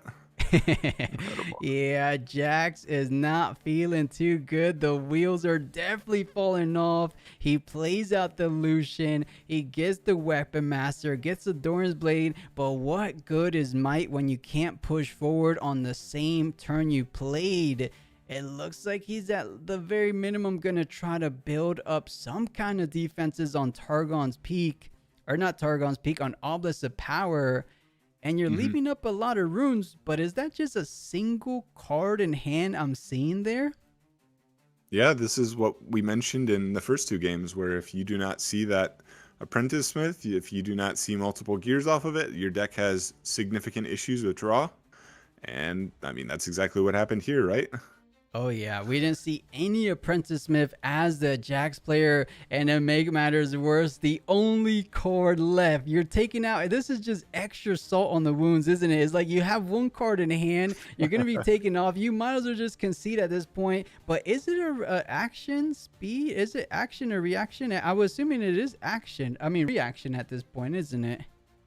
Counter-Strike? Yeah, I believe it is reaction. Yeah, reaction. It only makes sense because you couldn't play it otherwise. So making sure, and he does have a punch first. That's interesting. We didn't see it come up at all in this best of 3 series.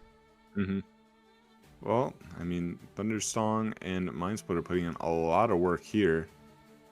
So looks like Draven's considering here if he wants to just go full stack and say, you cannot out this. I mean, the math is rather straightforward. There is no cards in hand for Jax, so all you have to do is make sure the might's getting over. And Draven going up to 10 might because of the 2 cards being played, the stack deck. And actually, did he only... No, yeah, he played Mind Splitter. He played the stack deck, but doesn't choose to ready the Darius. Wouldn't that have made sense to just push in Jax, or do you feel like you're a little bit exposed because you're tapped out? I think I feel like I would just start clearing the cards. At this point, I'm okay with trading cards as my opponent has no cards, right? So just clear a GA every turn and eventually the game's over. I mean, the game's over in a couple turns. I want to be on even points as we talked.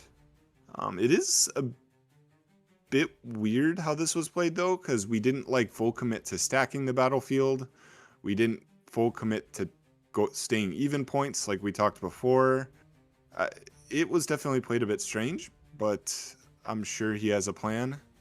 I hope he has a plan. Hopefully he Who doesn't? does a plan indeed, but the Jax Legend getting utilized, allowing you to get the Brutalizer on MF that does enter with the additional accelerate cost. So swinging in for a total 8. Right now, there is a total of, I believe, 11 might. So gonna be enough to take out Targon's Peak, and to make it even sweeter, you're gonna be readying, because of the MF ability, the Calm Jax champion in the back as well. But you know, we said it before, there's just 0 cards in hand, but this is a huge moment that could perhaps bring things a bit back in Jax's favor, but it just doesn't seem too likely given the fact that there's a Mind Splitter and a Darius in the back line. You traded evenly 1 for 1, and I thought he had more might than that. There was 8 plus the 3 plus the 1, was it? I guess it was 11. Yeah. So deciding here to Or full 13, push 13. the Jax. So what, you're on 6, Conquer 7, 8. This is, I mean, you got to work with what you got against the Chaos decks. This is pretty rough. There's still a chance, I guess, if the Draven deck doesn't have any Fighter Flights, doesn't have any Rebukes. I mean, that is a lot of might. Yeah, there is a good amount of might, and it looks like the Jax player just conceding? Or was that Draven conceding? Wait a minute, he's up at 6. There's still plenty time left, and they tie? Oh, they must have been in turns, and how long was that round? I had no idea. It felt like it was just flying by. That is very interesting. So I guess the timer at the top was Overtime. Yeah, okay. Huh. Yeah, it does make totally sense missed because that. it was counting up, and it was 7-5. Wait, no. It was 6-5, and that means it's a draw because you don't win by 2 points. Crazy series, because Draven, and I'll head back to the booth, but Draven would have definitely won that, right? Or I guess it was getting closer, but I think it definitely favored Draven by the end of things. Yeah, I think that game was kind of locked for Draven. Jax had no cards. At that point in the game, it's not really possible to get enough cards to matter.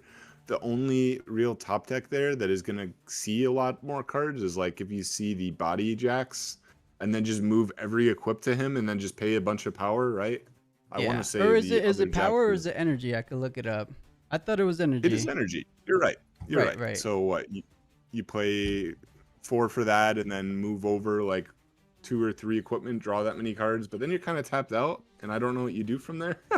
Yeah, I mean, but, it looked tough. I'm pretty confident in saying that Draven would have most likely won, but that's why we saw a fair amount of ties in the Fuzhou Regional last weekend. Is because the new time rules that not only is it 60 minutes, not only is it 3 turns, if you don't win by more than 2 points, it's a straight out draw. So things are a little different.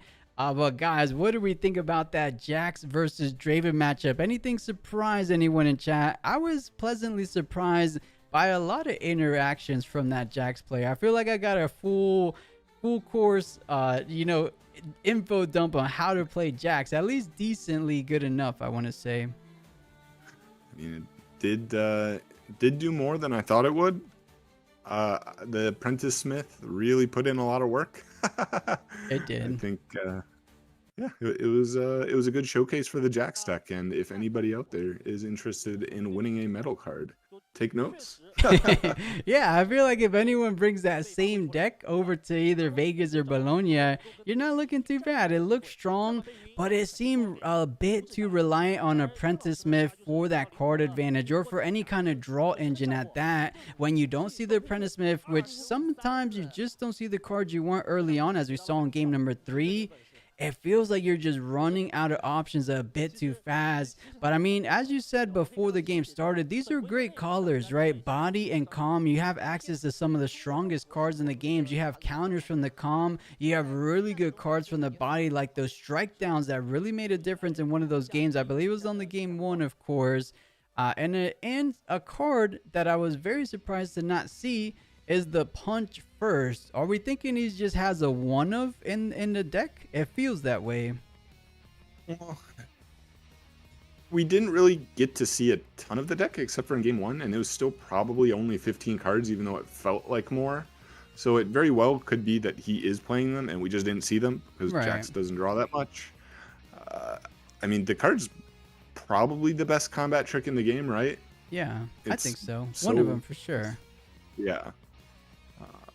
Though again, this could be a Jax deck building thing where you're just like saying I'm opting into playing equipment as my combat tricks with the Jax champion unit, which we saw the great effect. It was pretty powerful. I definitely did not think it would be as good as it was.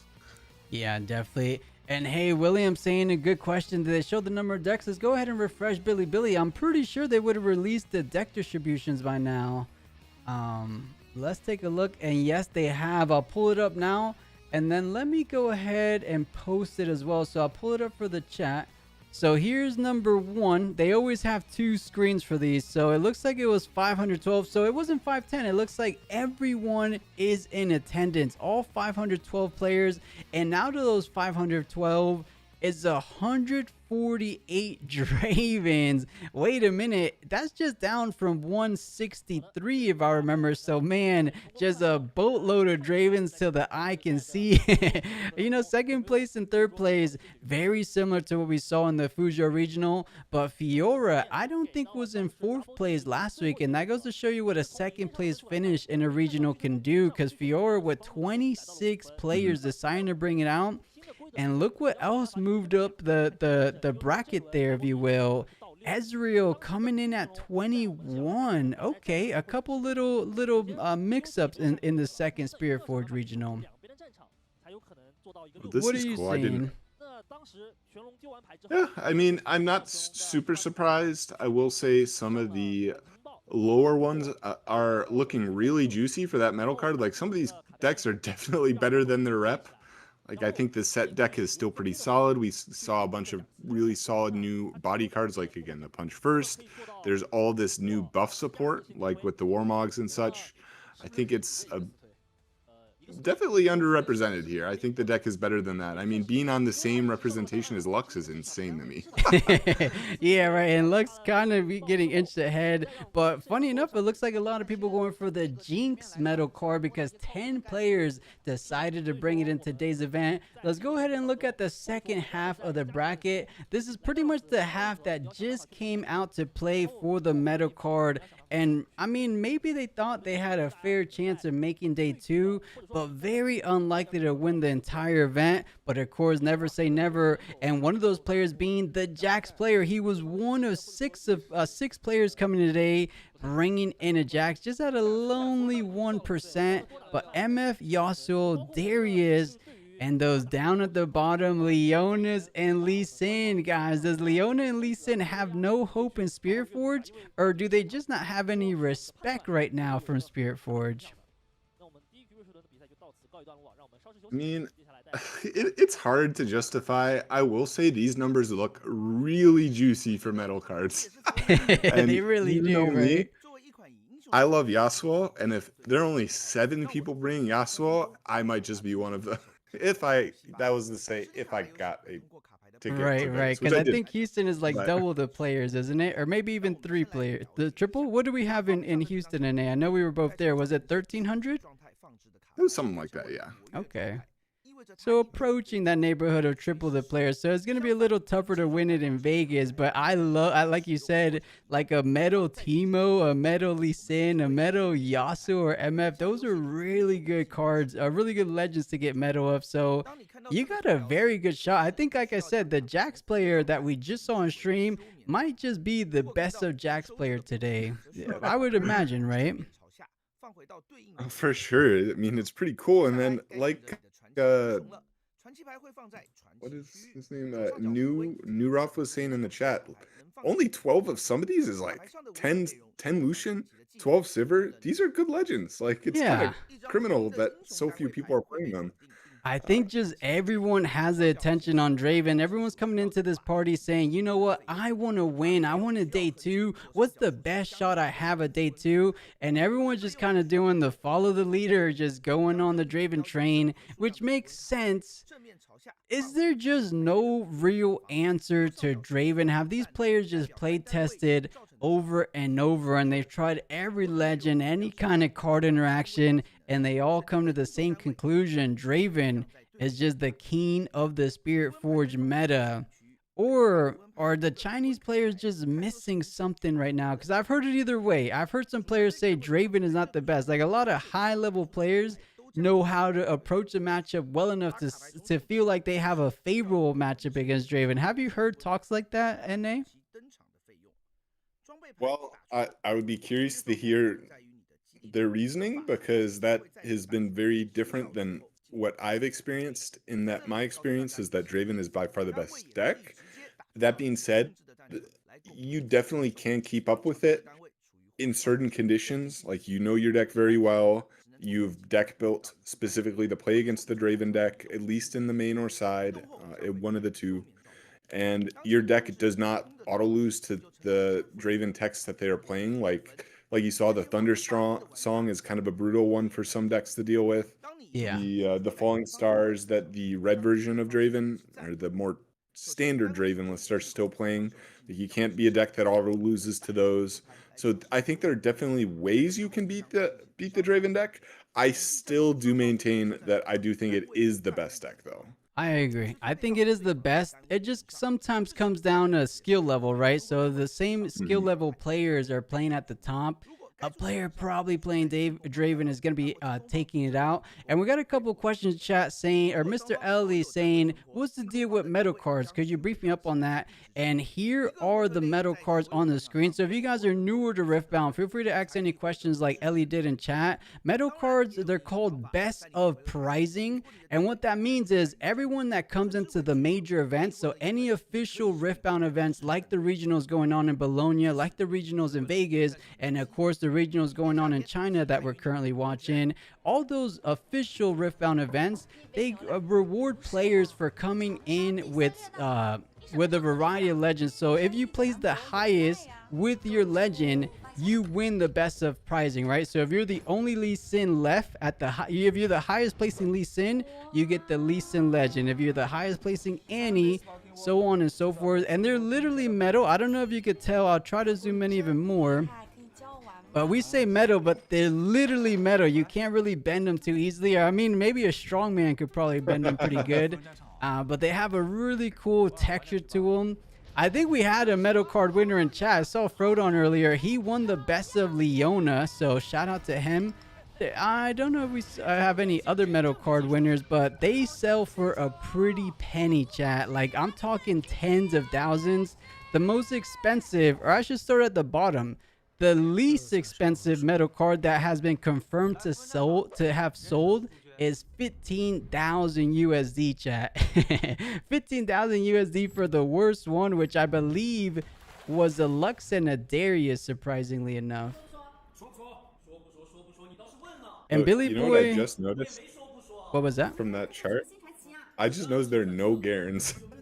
Yeah, you're so right. Wait, we counted. It's 2, 4, 6, 8, 9, and then 10, 12, 14, 16, 18, 20, 22, 24, 26. Yeah, it's missing a Garen. It's just missing one legend. Guys, no one has any faith in a Garen.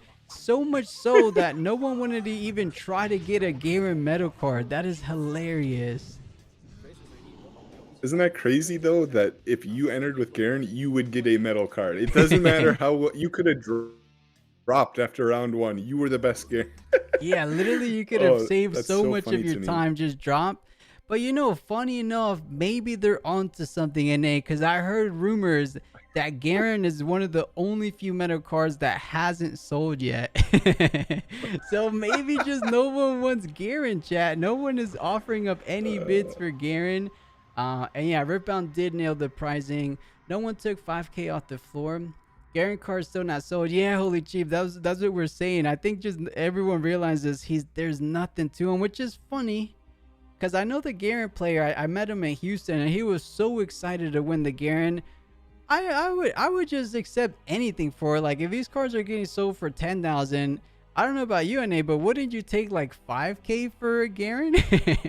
I would take anything for that Garen. Any number. Yeah, give me 1,000. I'll probably give you the Garen. Yeah.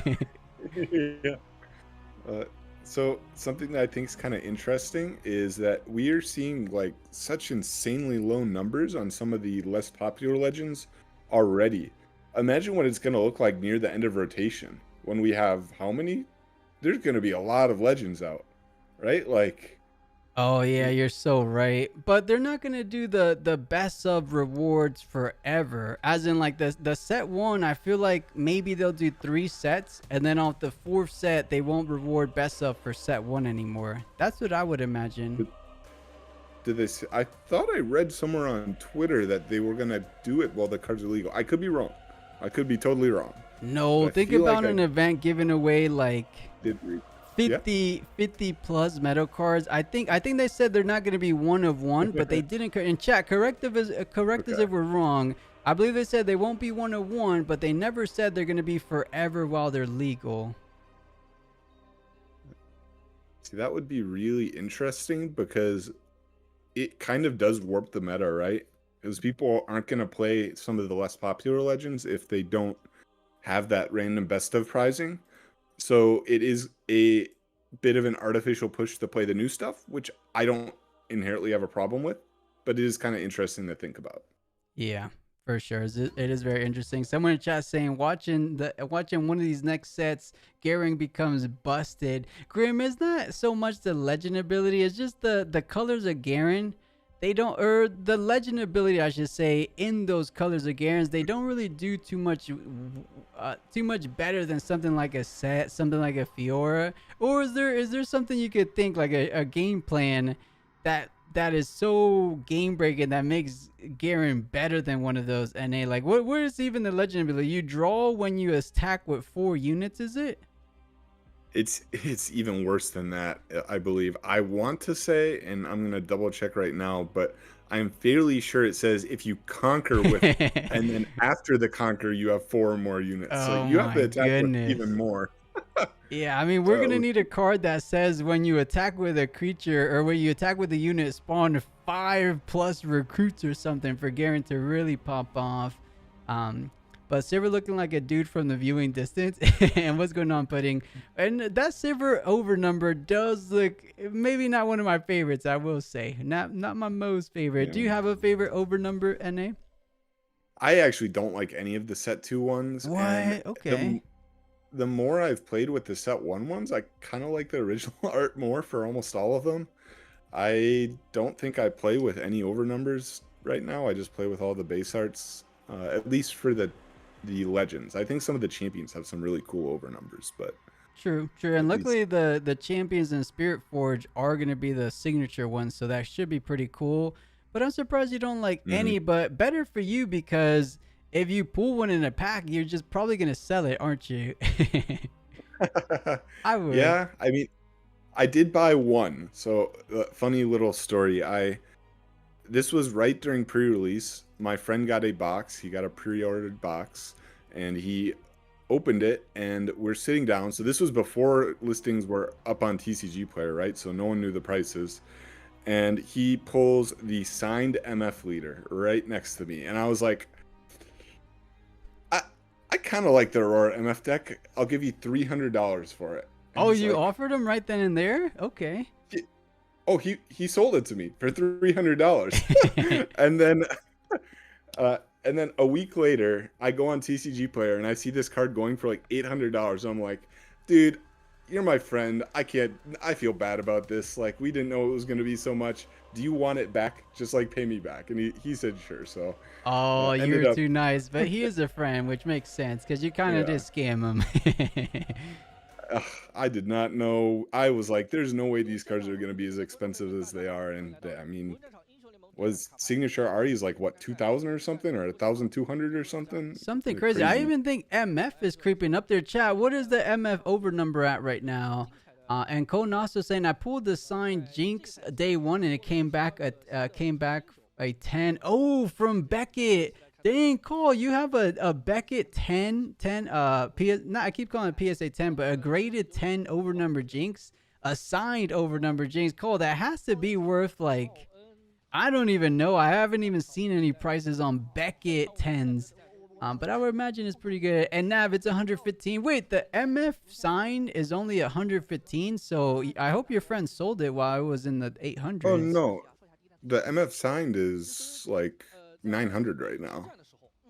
Yeah, Oh, Nav didn't 900 hear it was MTV, signed. but Yeah, Nav, it was yeah, signed. yeah. And Cole was saying the 10 Beckett is 1 out of 5 in the world. You're probably gonna keep that. That might be one of those cards that hit those Pokemon like numbers in a couple years. Cause it's Jinx, right? Jinx is like the MVP of like Not the lore or like Pokebros. League of Legends lore. I think if I did have to pick one of the over numbers, I do like the Leona one a lot. I think the Leona one is really cool. Like I don't know the name of the skin, like the black armor one. I think that one's really cool. If I did play Leona, I might play with that one, but that's like kind of it. She Maybe is one maybe of the the Lee Sin. The rest of them are coolest meh. ones for sure. And yeah, Hmm. Finance saying, can you show the second page? I'm showing you the second page now. And funny enough, NA, I think that was a rather short break because we ended up going into overtime. So it seems like they're throwing it back to the caster scene. So we might be actually getting into a round two as I speak. And we have a bit of a cosplayer. It looks to be an Ari cosplayer. So do you think he's gonna be playing the Ari legend versus a female another female represent? I love these picks. This is a very untraditional. Usually we're just seeing two guys go at it. This is a little bit different.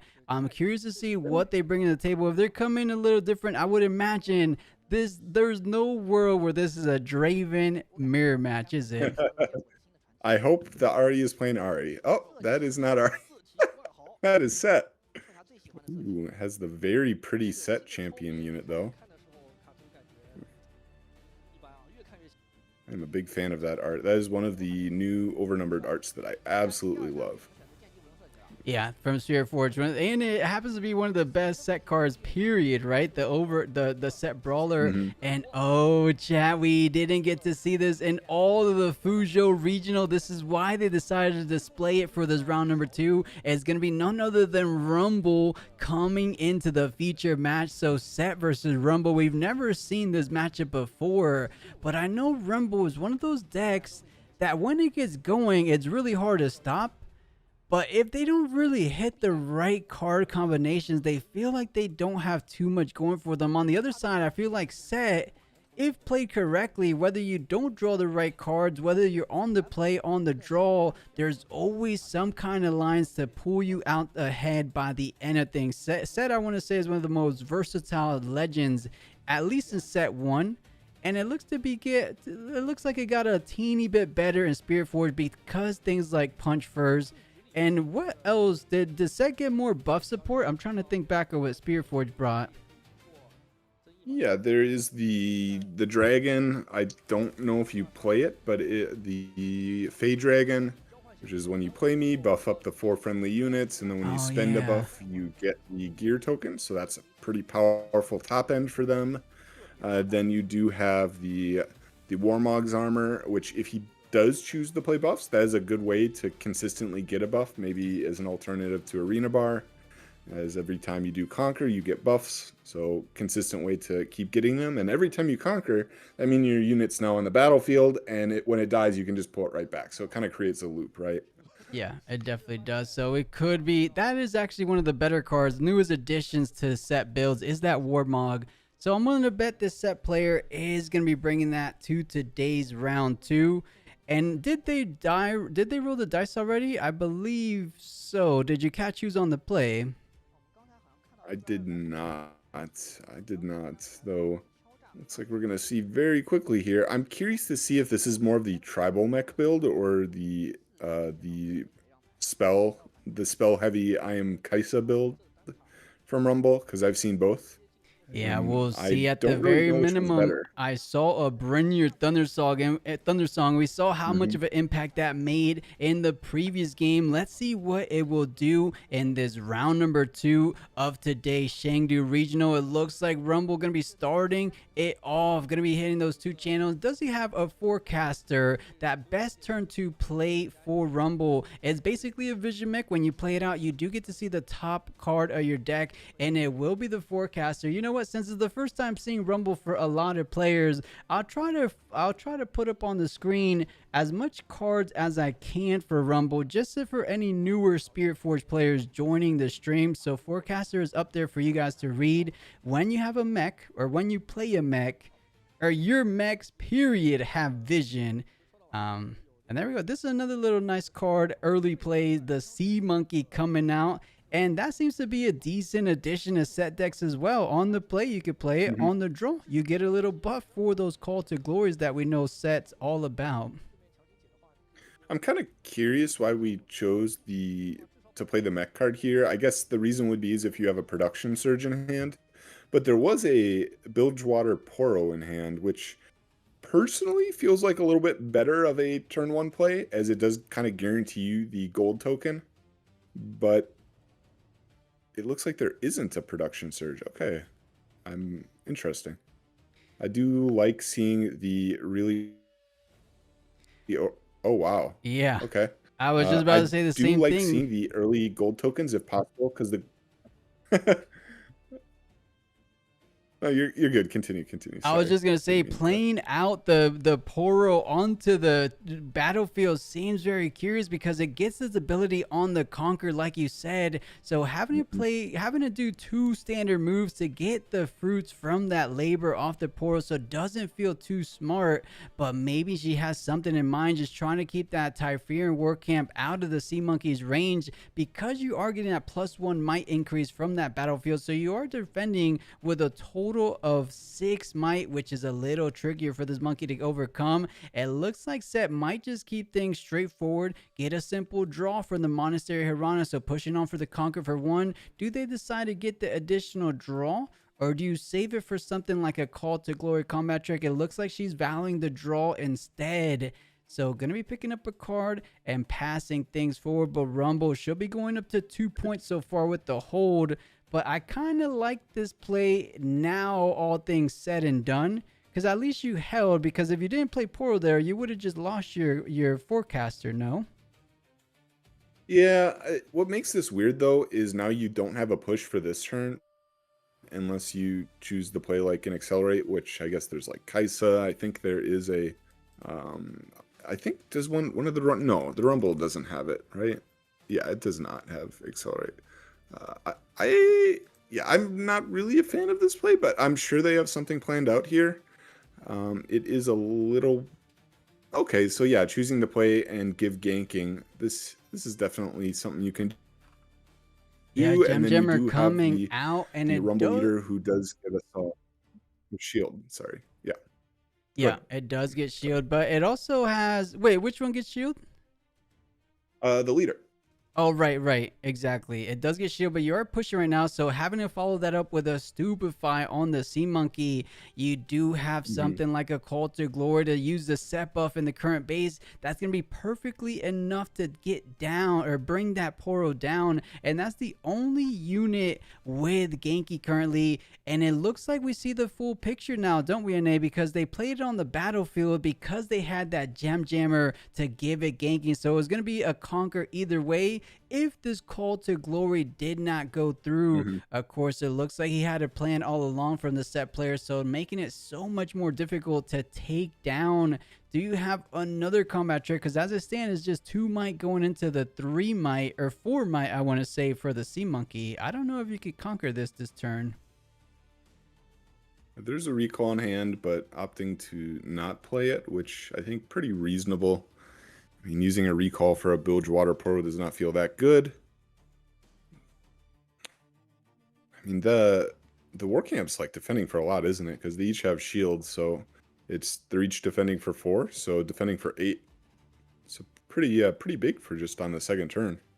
Yeah, which makes sense because now Triferian WordCamp seems to be one of the best battlefields for a Rumble player. For those that are newer to Rumble like myself, each mech, like NA saying, does get shield. So on top of that +1, you know, Triferian effectively reads +2 might on all your mech units. And both of those mech units, the Forecaster and the Gem Jammer, are going to be mech units, of course. So you're holding, like you said, 8 total might on that battlefield. Even a Set Brawler, if it had a buff, it would have to use the buff just to tie things up.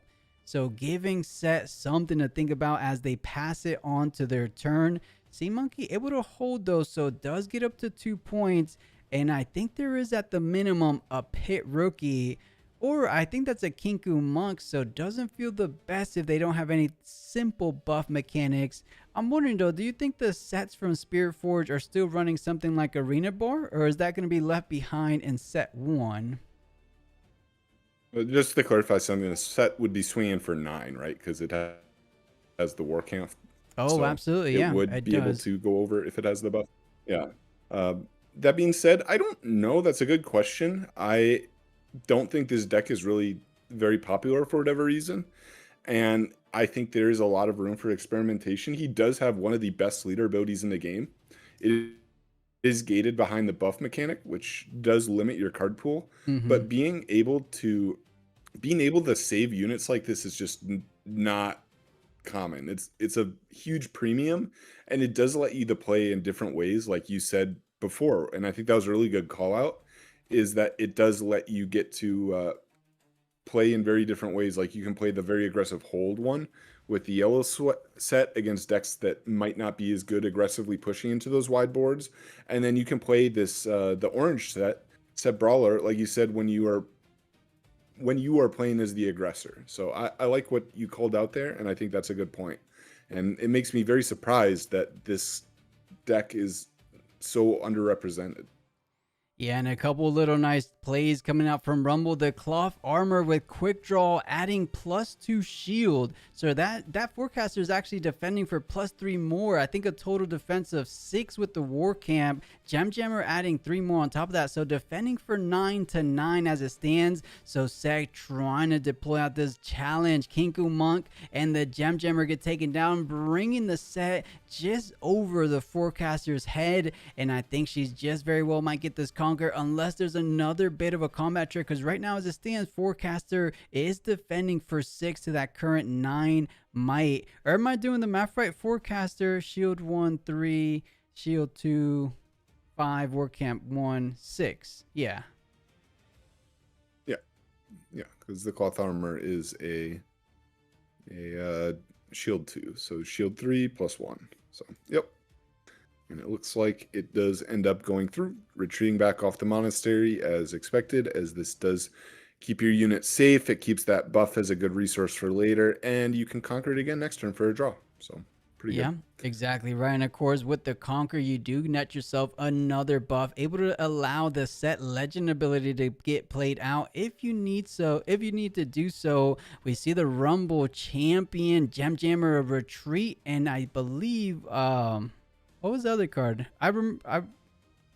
Oh, Brinier. That okay. So decent hand, but doesn't look like a game-winning hand if you ask me. It looks like she has good units, but taking a look at what Set is bringing to the current board, it doesn't look like it's going to be too advantageous going forward. Decides to just play out the chosen champion, and I believe that's the one that reads give all your mechs +1 period, right? So that one is the Rumble Scrapper, and your mechs have +1, and when you hold, play a token into your base. So it looks like this is more of the tribal mech deck playing with for the holds, as we see with the cloth armor, and obviously the war camp is going to work well with that, where you just stack up this war camp, and then you just keep trying to hold with this champion Rumble and generate a bunch of tokens. Unfortunately, it doesn't work super well when you're playing from behind like this. Yeah, definitely a bit better card on the offense, but Sea Monkey getting up to 5th Conquer. Monastery Hirana going to be using the buff to get a simple draw, so seeing a couple more cards off the top. Drew into a challenge, a fantastic card to use with the Set Brawler, especially when you're sitting on top of the Triforian War Camp to get a +1 on top of that might. So I'm gonna bet there might just be a challenge being deployed out this turn, because there's no such thing as any counterplay options for the Rumble, being Fury, being Mine. So challenge does get played out. Chosen target's gonna be set, and the Rumble Scrapper. Do you have anything to buff that Rumble over 9? Because right now you're doing, all it has is 4 might. I think it's a little too tall of a task, but a retreat works on battlefields, no? Or is it everywhere? It should be everywhere. I'm not sure what just happened. Was she tapped out? Is that what happened? She might have been. She floated once, so the judges aren't letting her take back, but she wanted to retreat it though. I believe that was her play line. She has the retreat at the top of the hand. Are you sure it doesn't I haven't seen retreat in quite some time, but you're able to retreat it anywhere, Yeah, no? Why didn't she just play it? Yep. It's just a return a friendly unit to its owner's hand. I'm not sure, because that is I mean, that kind of just takes any chance of winning away. That was very, very important to at least keep a unit for pushing up on the next turn. I'm not super sure. It might have been like a verbal confirmation, like challenge. Oh, okay, yeah, that's good. And then like, okay, now I'm playing recall, and they're like, no, you said okay. So yeah, the judges are being stricklers, as they tend to do in a lot of regional formats, which makes sense. You want to make sure you're playing it perfectly as you can.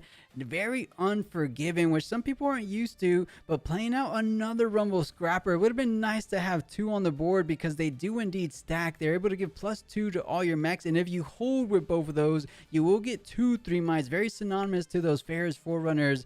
For the hold, of course, holding against the set is a whole lot easier said than done. The Gem Jammer, of course, going to be trying to contest the Monastery, the Sea Monkey going down. And because of the Scrapper, it does allow that Gem Jammer to go right over the top of the Sea Monkey. So nice little conquer, but not too great going forward. The point disparity still leaning towards Set side. The Set Brawler still feeling completely safe and comfortable on the Trifarian, which will be holding him up to 6 points. From this position, once it passes back over to Set, are you feeling it just kind of retreating and setting up a final 6th to 8th push? Or would you rather just throw everything on Trifarian and just try to hold until you win? I kind of don't hate holding to winning when Rumble is in this position, which is like a pretty bad position, to be honest, as this deck is somewhat, at least from what we've seen from the units, it seems somewhat slow. You don't really have a lot of aggressive pushes on the turn that you play cards. I would not hate setting up a big hold, because it does seem difficult to clear. That being said, you do prefer to see the yellow set when you're going for these hold strategies, and it does appear that the Rumble tribal deck is fairly good at holding, with the shield and then the war camp and then the cloth art. Like, there are a lot of cards that are just giving bonus shield, bonus might. So I think personally, I'm trying to clear everything, put my opponent on, have some form of accelerate, some form of removal, because you do trade nicely with those with the set leader anyway. But we will see here. Oh, and that is a card we don't see too often. Is that the King? Wait, what card is that? I think it is King, right? No. No, that is, I don't remember its name. It looks I am, you know what? I am learning so much today. I thought I knew all I the found cards, it, and it's called Marching Orders. It's an action with the ability to get repeated. Choose a friendly unit anywhere and an enemy unit at the battlefield. They deal damage equal to their might. So another form, like we saw Strike Down earlier in round 1, another type of challenge. So another form of base or removal for battlefield minions. So targeting the Set Brawler, targeting the Gem Jammer, taking out the Gem Jammer, of course. So I like Marching Orders because it's 0 power. So Set wants to be very conscious of using his power cost, but because the Marching Order doesn't cost anything, at only 3 energy doesn't feel all that bad. The only caveat is that it can't take down units in the base, which is a bit more valuable, but for no power, I'll take that any day. You take down the other battlefield, allowing a very Mhm. simple straight up forward conquer with the Fiora, going up to 7 total points. You're looking good. I don't see anything this Rumble player could do to get out of this situation. Are you? Yeah, this is pretty rough. And the set player does have a couple options here, right? Like you can draw off the monastery, which looks like they're choosing to do. The other kind of cool play is the Fiora does have ganking when she's mighty, right? Which, okay, never mind. She does have she does have mighty, so you could just move her over to the war camp and go for the big hold, like you said. Mm-hmm. That is an option. Actually, it would probably be better to move over to the monastery, right? Because you don't want. Um, hmm, I A guess it bunch of depends mechs what's in that the come hand, down. right? Yeah, it's just tough to give them all accelerate. I don't know of any card that kind of readies your mechs as you can, but gonna be playing out a treasure hoarder Hmm. just to try to defend both battlefields somewhat evenly.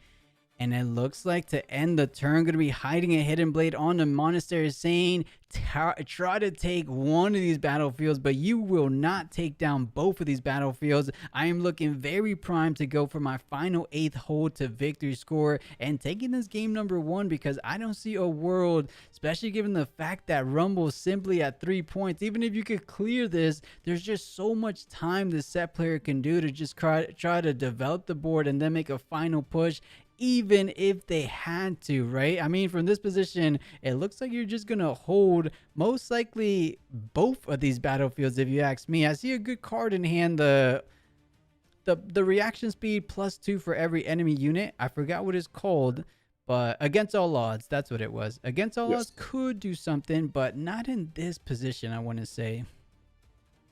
Yeah, I don't think this is really doable. I think, well, I know it's not doable because there's the hidden blade, but just looking at the hand, there isn't another way to get a unit that can even attack. So this is looking like a pretty easy scoop, as one of these battlefields is going to hold. So just move on to the next game, save your time. I couldn't agree more. Move on to the next game. We saw the previous round 1 end up in a tie. You don't want to find yourself in those type of situations, because too many ties will keep you out of that top cut, of course. But you know, there is something like a Brynir Thunder Song, force out a hidden blade. But if you play out the Brynir as we're seeing now, you're left with 3 little runes to play anything else. You only have the Rumble Scrapper in base. That's only 1 unit allowed to make 1 standard move towards one of these battlefields. I don't think there's any world where you're conquering 2, but she just wants to see what's the hidden blade. Are you even getting over the Fiora? What's the equipment there? Was that a Warmonks? Okay, you will Yeah, I believe it's the warm up. with a smoke Yeah, screen.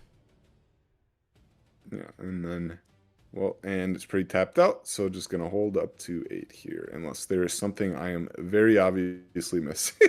No, I think there's nothing you're missing at all. The Trifarian War Camp will be held going up to 8th, but it looks like this Rumble player does want to have him actually win the game. He's saying, you know what, I know you won, but let me just actually pass the turn so you win. And Fiora getting saved by the set legend ability, of course. The hidden blade gonna be hitting the trash because the Brynir Thunder Song not allowing it. You got an additional point, and maybe those are the mini wins you want as the Romo player. You're saying, I'm not winning the game, but I want to get these mini victories to kind of keep myself motivated going forward, because this game did not feel too good. You pass your turn, and that is GG. Move on forward into that game too. And Set looked great there. How'd you feel about this Set player? Yeah, I mean, the set deck is cool. I think the set deck, again, as I've mentioned before, is one of the decks where the legend has a somewhat irreplaceable ability. It's not like, for instance, the Fiora deck is great, don't get me wrong, but its legend just says ramp 1, right? It's not Mm-hmm. doing something unique. There are cards that do that. There are a lot of cards that do that with like the Catalyst, the Mobilize, some other stuff like the Volley Leader, a lot of different ways to do that. Well, set is the only leader that says every single turn I can save something. Oh yeah. So it definitely very, very powerful legend ability. And again, I'm surprised it has such low rep, because I think that the deck still does what it does.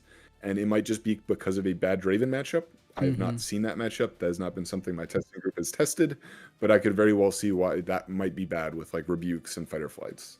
Yeah, you make a great point. And on top of that, Set actually indirectly got a buff with the recent erratas just a week and a half ago now, because these things like Falling Stars and Acathian Rain have to do all the damage before the Set legend ability procs. Before in the past, you're able to Falling Star once, and then after the legend, or actually, were you always able to? I know Set did get a buff. How would that work exactly? Yeah, that would work out. I believe that would work how you think, because it's the same thing with Zonias, right? Where you'd be able to kill stuff through Zonias with Falling Star, Okay. but you can't now, so it should be the same. Yeah, exactly. So if there's lethal damage, Set's legend ability would proc and then recall it back to base. And then because of those reflexive triggers, you're able to double down on that unit. But you can no longer. So perhaps Set might just be a legend a lot of people are sleeping on. We talked about the power level of Body and Spirit Forge is looking pretty good. So far, the newer cards like Marching Order seem decently good. What was another Spirit Forge card we saw in that Set matchup? Do you remember? There's the monkey. We saw the monkey. True. I I believe it always was. forget that's a That Spirit card Forge card. It almost feels like we had him last set. is. Yeah. I mean, he is a pretty vanilla card, right? It's just another version of Play Me buff, right? Mm-hmm. Not particularly interesting, even though it is effective. Don't get me wrong. Still True. effective card, just not Nate, not a how do we super feel interesting one. about that one card that was the talk of the town for a little bit? If you remember the Here to Help, the little Poro looking card, it was a 2 energy, 1 power card. It was able to be hidden, and then when you reveal it, you play your card to a battlefield that you control for you reducing its cost by 3. Do you remember a lot of people thought it was good? We haven't seen anything. I feel like Set could perhaps make use of that card. It's not that bad. Definitely not bad. I think this card is only going to be really good in specific combinations when you're doing something abusive with it. When I say abusive, I mean the kind of stereotypical one is the initial reactions where people are like, okay, you just play Thunder Song with this, right? In the orange red decks. But it takes like a lot of setup, and it is a multi-card combo. I think you're Yeah. right in that this will do something at some point. It's just when will it do that? I don't Right, know. right. A lot of people were saying in the Fury Red decks to try to bring out Thunder Song, but so far not looking too good. The only Fury Red or Orange Red is going to be Lucian, which doesn't take too much advantage from that card, I want to say. We have a couple players in chat arguing, not literally arguing, but disputing what cosplay that player was on. I thought it was an Ori because of the head, the little ears, but I don't. You guys know my League of Legends lore is not up there at all. So, chat, if anyone knows for 100%, who is this guy cosplaying? Who is this player, I should say, cosplaying? Sleepy Stella saying her arms, she's doing KDA Ari. That's kind of what I was leaning towards. KDA Ari makes sense, but someone saying is Set's wife. Or is cosplaying, or maybe Set's lover. Who's X Shaw? I don't even know if I'm saying that right. Let me hit a quick Google.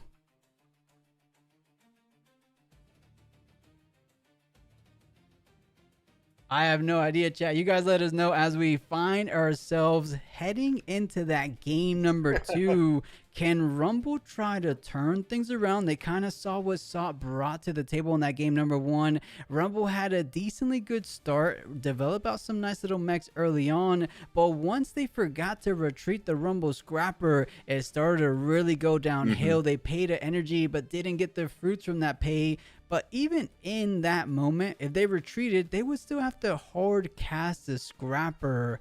Because I think where Rumble gets carried away is if you're able to stack those Rumble Scrappers and then you're able to push on with all your little mechs. Let's see if that game plan could be something she has in mind going forward as we jump into this game too. I would imagine she's most likely going to be on the play, but I think she was on the play last game, wasn't she? Yeah. I mean, I hope things go a little bit differently. And okay, interesting thing is that the set is still opting to go for the orange set, which does make sense, right? We did see that the Rumble player is going for a hold strategy, so you do need the set brawler to actually break through. Oh, okay, that was interesting. It looked like she passed over and then like started resolving the vision, but obviously both players seem okay with it, so no big Yeah, it looks like things are good deal. to go. Going to be playing out Illusion to start things off for Set. And to be something to keep in mind, the Orange Forge will be the battlefield for the Rumble player. We did see things like the cloak, but I don't think we saw any other equipment, right? Because I believe it's the same one we saw from the previous game where you could pay one energy less for non-token gear. And that's the battlefield they're going to be conquering first. So going up a point, feeling decent about that. What can be your turn 2 player tapping for? It looks to be a card I'm not super familiar. At least I can't tell the art from this position. Can you, Ane? I can't quite see either. I guess we'll see when the card is played. I will say it really does stink to play Rumble and not see your Forecaster Production Surge combo. That is like kind of the staple of the Rumble cards of the mech archetype. So it is quite unfortunate to not see that. You know, it might very well be the other Rumble champion. It is a 4 cost, and it could be why we couldn't recognize the art because we don't get to see it too often. I believe that is the foiling almost makes it look like a body card, but it's going to be Rumble the Hot-Headed. Each mechs get Assault 1 on the push, of course, and when you conquer, you may recycle another friendly unit to play a mech from your trash, so could make a big difference going forward. As it stands, it looks to be just a straightforward four-room play because you have nothing to benefit in your trash since it's so early game. So I think just trying to develop out a unit either or. Looks like Set will get her 1 point of themselves ready and does keep it safe as every single Lucian player, Lucian champion player tends to do. And I'm seeing a pretty good card that we get to see only in a lot of Set decks, the Wallop. How do you feel about Wallop if you remember from Set players? I like the card a lot. I think it has a lot of cool applications with Lucian specifically. If you have the Warmugs on the Lucian, right? So you swing up the Lucian, you conquer, you get the buff. Then Lucian re-readies himself, you can pull him back, and he can play Wallop and re-ready himself. So you can go a double conquer pretty easily with Lucian if That you do does see that make card sense. and then a way to buff him. Mm-hmm. There is a singularity in Rumble's hand, though it is the set did get buffed, so unfortunately the singularity would not do a ton here. Just remove like the Lucian and then remove the buff from the set, which maybe that's enough. I feel like it's not. Yeah, and it would set him back half a rune, if you will, since you do get 2 runes back on your turn. But gonna be pushing the Dreaming Tree just to see what you can do. And at least if you have something like a Stupefy just to draw 1. But I like the Singularity play. But as you said, Set Legend ability, just one of the best Legend abilities. At least it wasn't Set 1. It still looks to be quite powerful in Set 2. Singularity, both targets. Oh, wow. One's gonna be Lucian, one's gonna be Set Brawler. And even if he didn't, even if he used the Set Legend ability, it looks like they're electing to go with the Call to Glory to just save one of these units without having to waste any additional rune resources. Does that make sense just to use Set Brawler's buff and go up to 8? So it's just a matter of, do you care more about cards in hand or do you care about the amount of energy you have? And just got to kind of make the call, and you do that with full knowledge of what you have in your hand. Obviously, we can't really see besides the Wallop and the Call to Glory, but opting to maintain the hand advantage over the runes, which I think is pretty normal for the Set deck, to be honest. As one thing this deck does struggle with a lot is card draw, which seems to be a common theme with a lot of these more pet decks, these not tier 1 decks. I mean, decks that aren't Draven or Tysta. Is you struggle with card draw, and being able to maintain that hand is really important because it gives you options. And in this case, your legend is free, air quote free. You do deramp 1 for it, but it is not a card you're dedicating, so you do get to maintain your hand advantage. And when you are potentially bleeding cards from your hand, I mean, being able to not do that is pretty important. Yeah, I think so as well. And you know, a great card I'm looking to see that's at the top of the hand, most likely going to be played out this turn, is that Marching Order. Basically a challenge, but for only units on the battlefield. So you are able to do it. Looks like they might just be going for the Hidden Blade. Seems a little unnecessary, but perhaps just trying to get rid of the mech before, because they were tapped out. Is marching order only Yeah. your units on the battle? No, no. Choose a friendly unit anywhere, and then an enemy unit. They deal might to each other. I wonder why they didn't want to play. My only guess is they wanted to keep 3 runes available. Let's see what they do with the final 3 runes. Oh, they wanted double the trouble, double removal of both of these units. He Mhm. will be playing out the marching order on top of the hidden blade. Wouldn't it have made sense though? 4, 6. No, you would have lost your set because combat damage would have killed it if you only did 1 marching order. Um, would you not go? Okay, this is sequenced a bit weird. How I thought this was going to be played is you swing your set into the forge, right? And then he gets the conquer because it's only defending for 3, right? Am I missing a number? But it's defending for 3, and so then you get the buff on the set for conquering, and then you can play the marching order, and then you clear the other rumble, right? Yeah, Because then your set's at 5. I love that. I love that So in playline. It seems to be so that much case, you more don't have the hidden ideal. blade, and then you yeah, well, okay, there is the dreaming tree draw, but I definitely do not think so. You have to think of it this way, right? You're giving your opponent 2 cards for you getting 1 card, and that's like a net neg for you. So I'm pretty sure I would not play it that way. But that being said, I'm sure they have a plan.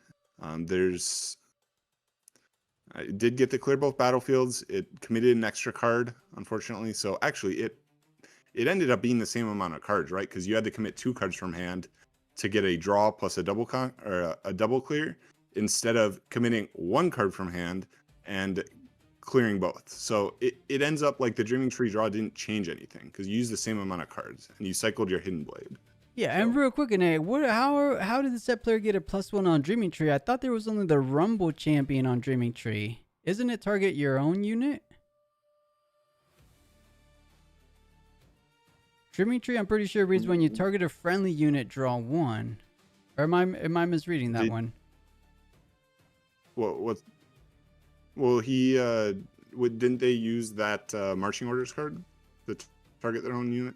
Yeah, but the unit wasn't on Dreaming Tree.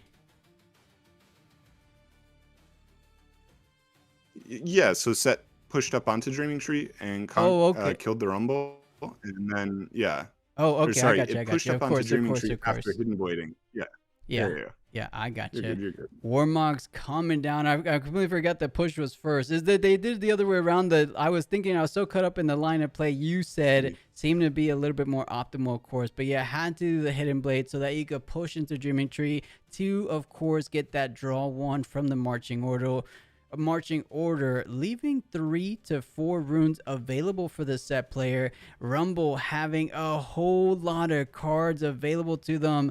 Do they have some kind of answers? Because they start off strong, but they're slowly kind of dwindling down, losing the point tempo after that previous double unit kill push from set.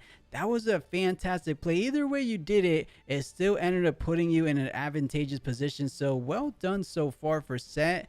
Now it's up to Rumble to try to take control back in her favor. Pushing the Pharaohs first because you're a little bit scared of those 4 remaining runes. So fair play to them, but you need to get rid of the Brawler. It's just so tough to do so sometimes because we haven't seen something like a punch first at all. That could be lurking in the hands. I would be terrified. That set Brawler would go up to what, 10 total might? Yeah, I mean it's a lot of might. Mm-hmm. Conquers a lot. I will say I think the Rumble deck, at least from what we've seen, could easily defend that if they do set up, and it looks like we are beginning the setup. So this seems a lot more optimal than the last game, setting up a double 4-runner, which means even if you do clear that out, that is still what, 12 might in tokens, quite a bit coming up on the following turn. And actually, it's more because there is the shield, right? So Right. that's actually defending for 14. Wow. Yeah, that is actually a wall building up on Dreaming Tree. And to add on to that, you do have a hidden card. I'm trying to think back what those hidden cards could be. What was in hand?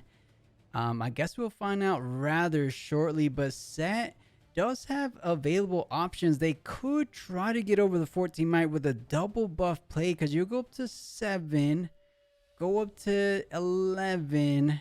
No, you're a little bit out of the range. I was going to say if you retreat your Set, use the buff, something like a showstopper.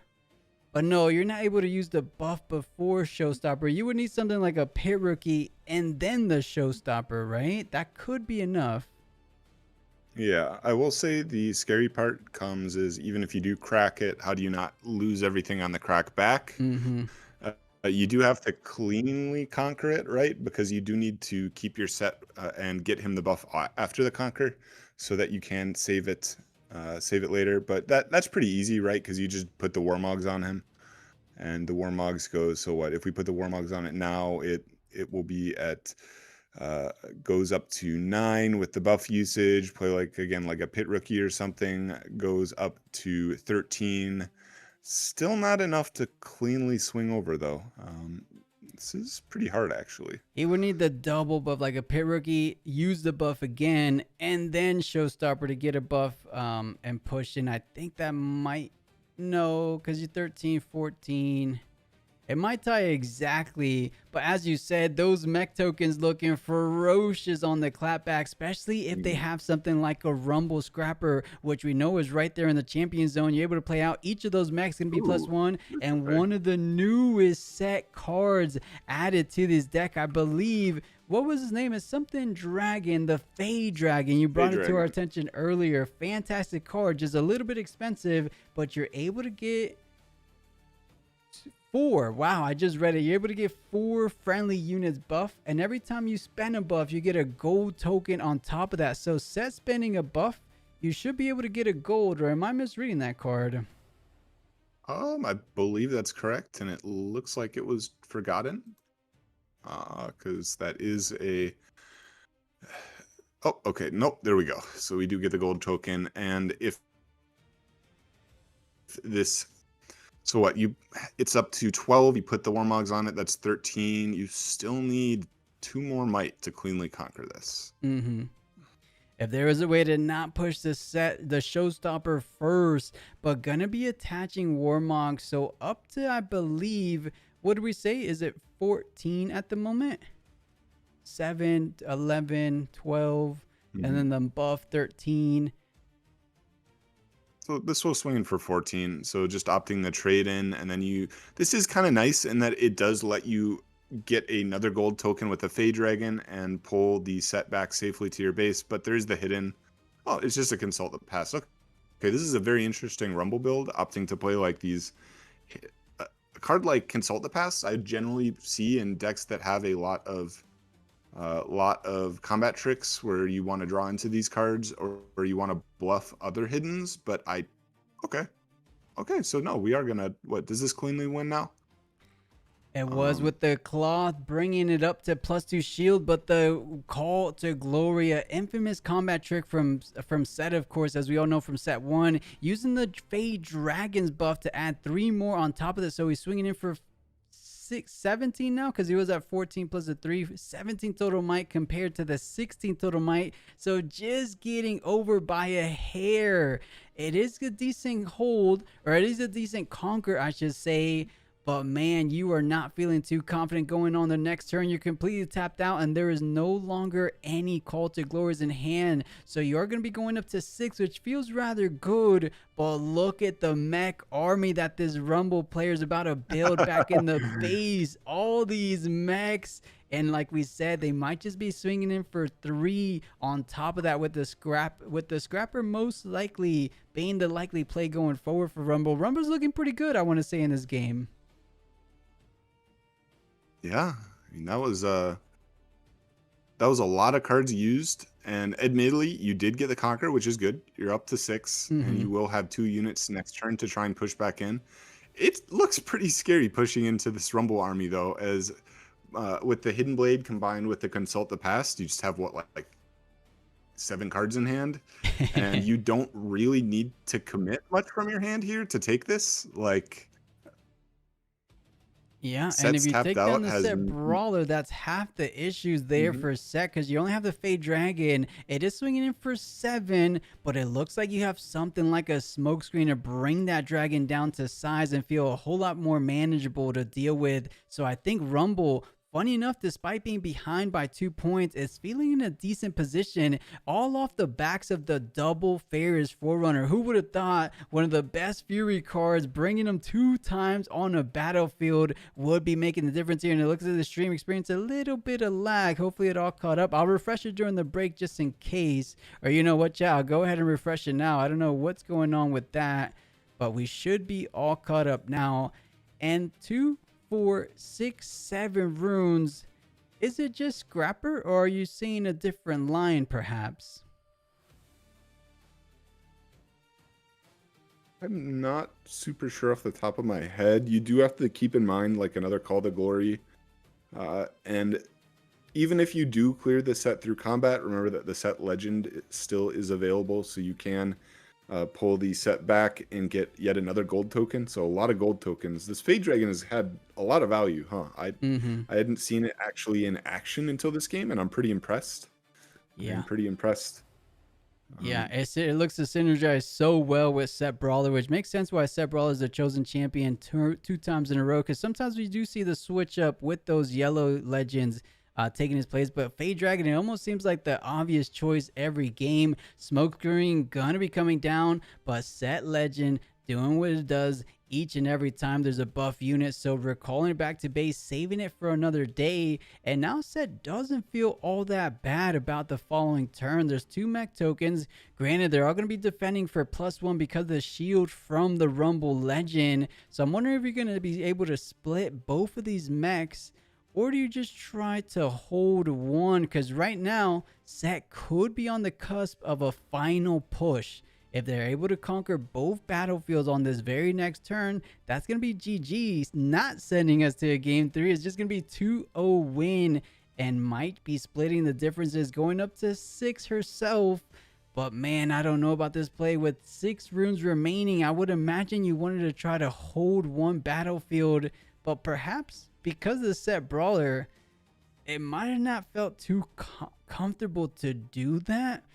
You know, it looks tough. I completely forgot about the Set Legend ability, allowing you to save the Set Brawler there.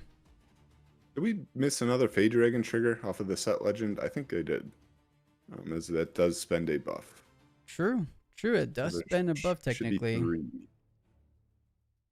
But anyways, and is it just my stream, or is your stream kind of having hiccups here and there? I'm sorry about that, chat. It usually never does this. I do hear, yeah, so my stream is definitely pretty choppy. So yeah, I think it is the stream, unfortunately. Okay, it could be a global thing, because guys, usually the stream is decently clear, so it might not be the stream. I'm seeing all my internet is up to speed. I'm getting no frame lag. And it might just be the Chinese stream. A whole lot of viewers tuning in for the second Spiritforged Regional. And okay, just putting everything onto Orange Forge as much as you can. But like we said, the Set Brawler, there's one thing he's good at, is going tall. And he might just be tall enough, but man, he's going to give him a run for his money, right? With the Scrapper on top of the shield. How much is he defending on each? I believe that's 4 on each of those mechs, no? Yeah, so you got the Scrapper and the shield, so they're all +2, right? So it's defending for 10 on Dreaming Tree, and oh my goodness, Scrapper is 5 base, I want to say. Rumble, where are you at, Rumble? I want to say he's 5 base, in which case, no, 4 base. So defending for 16 on the Forge. So it is a lot. That being said, you can just conquer one, go with the 7, pass it over, and then conquer one, go the 7, pass it over, and just try and hold, right? Because then you will be up a point and you'll hold to 8. as it seems pretty difficult. We haven't seen Rumble really been able to double conquer very often. Like play, I don't think we've seen a single accelerate unit played. You would have to be wary of like removal plus the one that grants ganking, Right. but that doesn't seem very likely. I guess we'll see here. I mean, should be pretty straightforward if this works or not. Yeah, coming down to the final moments of the second game in this best of 3 series, 7-7. Each of these players, either they score this very moment for the Rumble player or the set will be holding for the victory. And unfortunately, the stream experiencing some kind of issues. Apologize those for all the viewers out at home. But will the Fade Dragon and Fiora able to hold that Dreaming Tree? Or is there something like NA said? Jammer looks to be in hand, but that's just going to be enabling one of these mechs to get ganking. Jammer in hand, Brenier, a Scrapper, the other Relenting one, I believe, or we'll call him the red Rumble. It looks tricky, but might as well go ahead and draw the 2 from Consulta Plaz. I'm seeing a better card. There's Smokescreen and Jammer. Is there a world those two 1-2 combination? Let's think about it there. Fade Dragon's at 7, plus the Warmogs bringing it up to 8, and then Fiora's just at a base 4 currently. So that's 12 total might. The Scrapper, did we say was at 4? Yeah, it's 4 might. You add the Cloth. Actually, the Cloth is 0 because it's shield. So, there's just not a world you're conquering and taking down both of these units, no? Yeah, it seems pretty rough. I don't really see it myself, unfortunately. Maybe there is some interaction that I don't. I mean, you could play, where are we at? 1, 2, 3, 4, 5, 6, 7. So you can go Jammer, Smokescreen, and then unfortunately you can't play. Yeah, you can't even Another play Scrapper, right? Yeah, it unfortunately does look a bit doomed here. Is there a way to draw a card? Maybe? I don't think so. Yeah, they already did the consult the past. They look at 2 additional cards, and that's how they ended up drawing the Smokescreen. And chat, will go ahead and refresh the entire stream to try to make it a little bit better going forward. It should be ending here rather shortly, but I'm wondering, we never experienced this kind of crazy interruptions on last week's stream. So hopefully it's not on our side of things, but we will see as these players inch on forward into the final moments of this game. It looks like she's thinking very deeply, what are the potential lines of play? What can I possibly do to take down this Dreaming Tree on my turn? If not, I lose and I go down to 1 win, 1 loss, which is not the end of the world. It's still very early in today's regional, so you could try to win out, because I know at the very minimum you do want to try your best at that Rumble Best of Champion. It looks super cool, that metal Rumble card. I know a lot of people in chat would be ecstatic to pick that up, but Jammer does get played out. Most likely going to be targeting the highest might unit, that being the Scrapper. But on top of that, we said it, there is just no combination of cards that's going to be enabling the Scrapper to take down both the Fade Dragon and Fiora together. So I think Set gonna be walking away with this game in a 2-0 fashion. It looks very well like it looks super likely to be the case. Yeah, because this goes, so what, they are now defending for 8 as the Fade Dragon is at 4, Fiora's at 4, and attacking in for 5, which should not be enough unless there's something I am missing. And the screen just went black for me. Has it gone black for you, NA?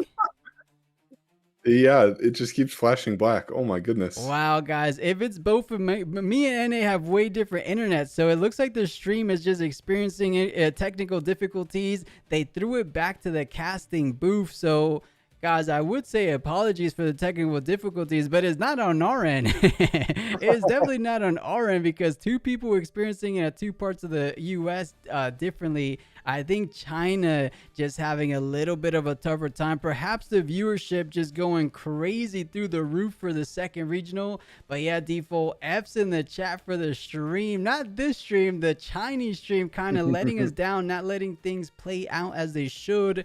But, you know, the picture was painted as clear as day. That was a win for Set. So well done to the Set player, taking it down and moving on forward. Do we think Set could make a push towards this top cut, or is there just a lot of better decks currently? Because it looked good. I just don't know if I saw anything I super was impressed with. Maybe the Fade Dragon, I would say, was the highlight of that game. Yeah, I mean the deck looked it did what Set did, right? I mean the Fade Dragon looked good. I do think it looks like it would have a rough time with Draven, like I said before, which is a bit of a problem when what 30% of the field is Draven. Mm-hmm. But there's a chance. I mean, you can whiff the Dravens, you can outplay your Draven opponents. It is possible. It is definitely possible. I Yeah, do you do think have. that the I like buffs the to the addition deck of and the what the buffs. Yeah, I was just say I like the addition of marching order. I feel like the more challenges like cards, Mhm. the better, right? Yeah, it definitely helps. I mean, you don't have to pay a power, and Set is a very power hungry deck, Hmm. as we're aware of. So that does that helps a lot. Yeah, it should look good. And just in case, It's it pretty looks like the good. stream got back together, but let's hit a quick refresh. And guys, flash warning because the stream is super white. I can't put it on night mode because the Chinese site, but I'm gonna hit the refresh. I guess it's not too bright for you guys. I'm gonna hit a quick refresh just to make sure for round 3 there's no more kind of lag shenanigans going down. Um, and we should be good now. Hopefully it's good to go going Yeah, forward, then guys. Again, apologies for the little bit of mess up. Hopefully it wasn't on my end. I'm willing to bet I don't think it was on my end since we were both experiencing it. But is your stream back to normal, NA? yep, it seems good. I don't see any delays or any flashing black screens or anything ridiculous yet. Guess we'll have to see. Yeah. But And guys, RIP Rumble not being able to get things done, but this beautiful Set champion. Actually, as I spoke too soon. What's going on, guys? What can I possibly? I see on my stream the rates are still perfectly good. I mean, I would imagine you guys are seeing me fine, but it's just that the stream right now, the Chinese stream. You know what? Let me close it and reopen it because did it go back to being a little finicky for you? And hey, luckily we'll figure this out during the intermission. it actually looks good to me. I will say your voice is coming over a bit choppy for me, so maybe it could be your internet. I'm not sure. Okay. Um, Guys, are you guys hearing me choppy in the stream?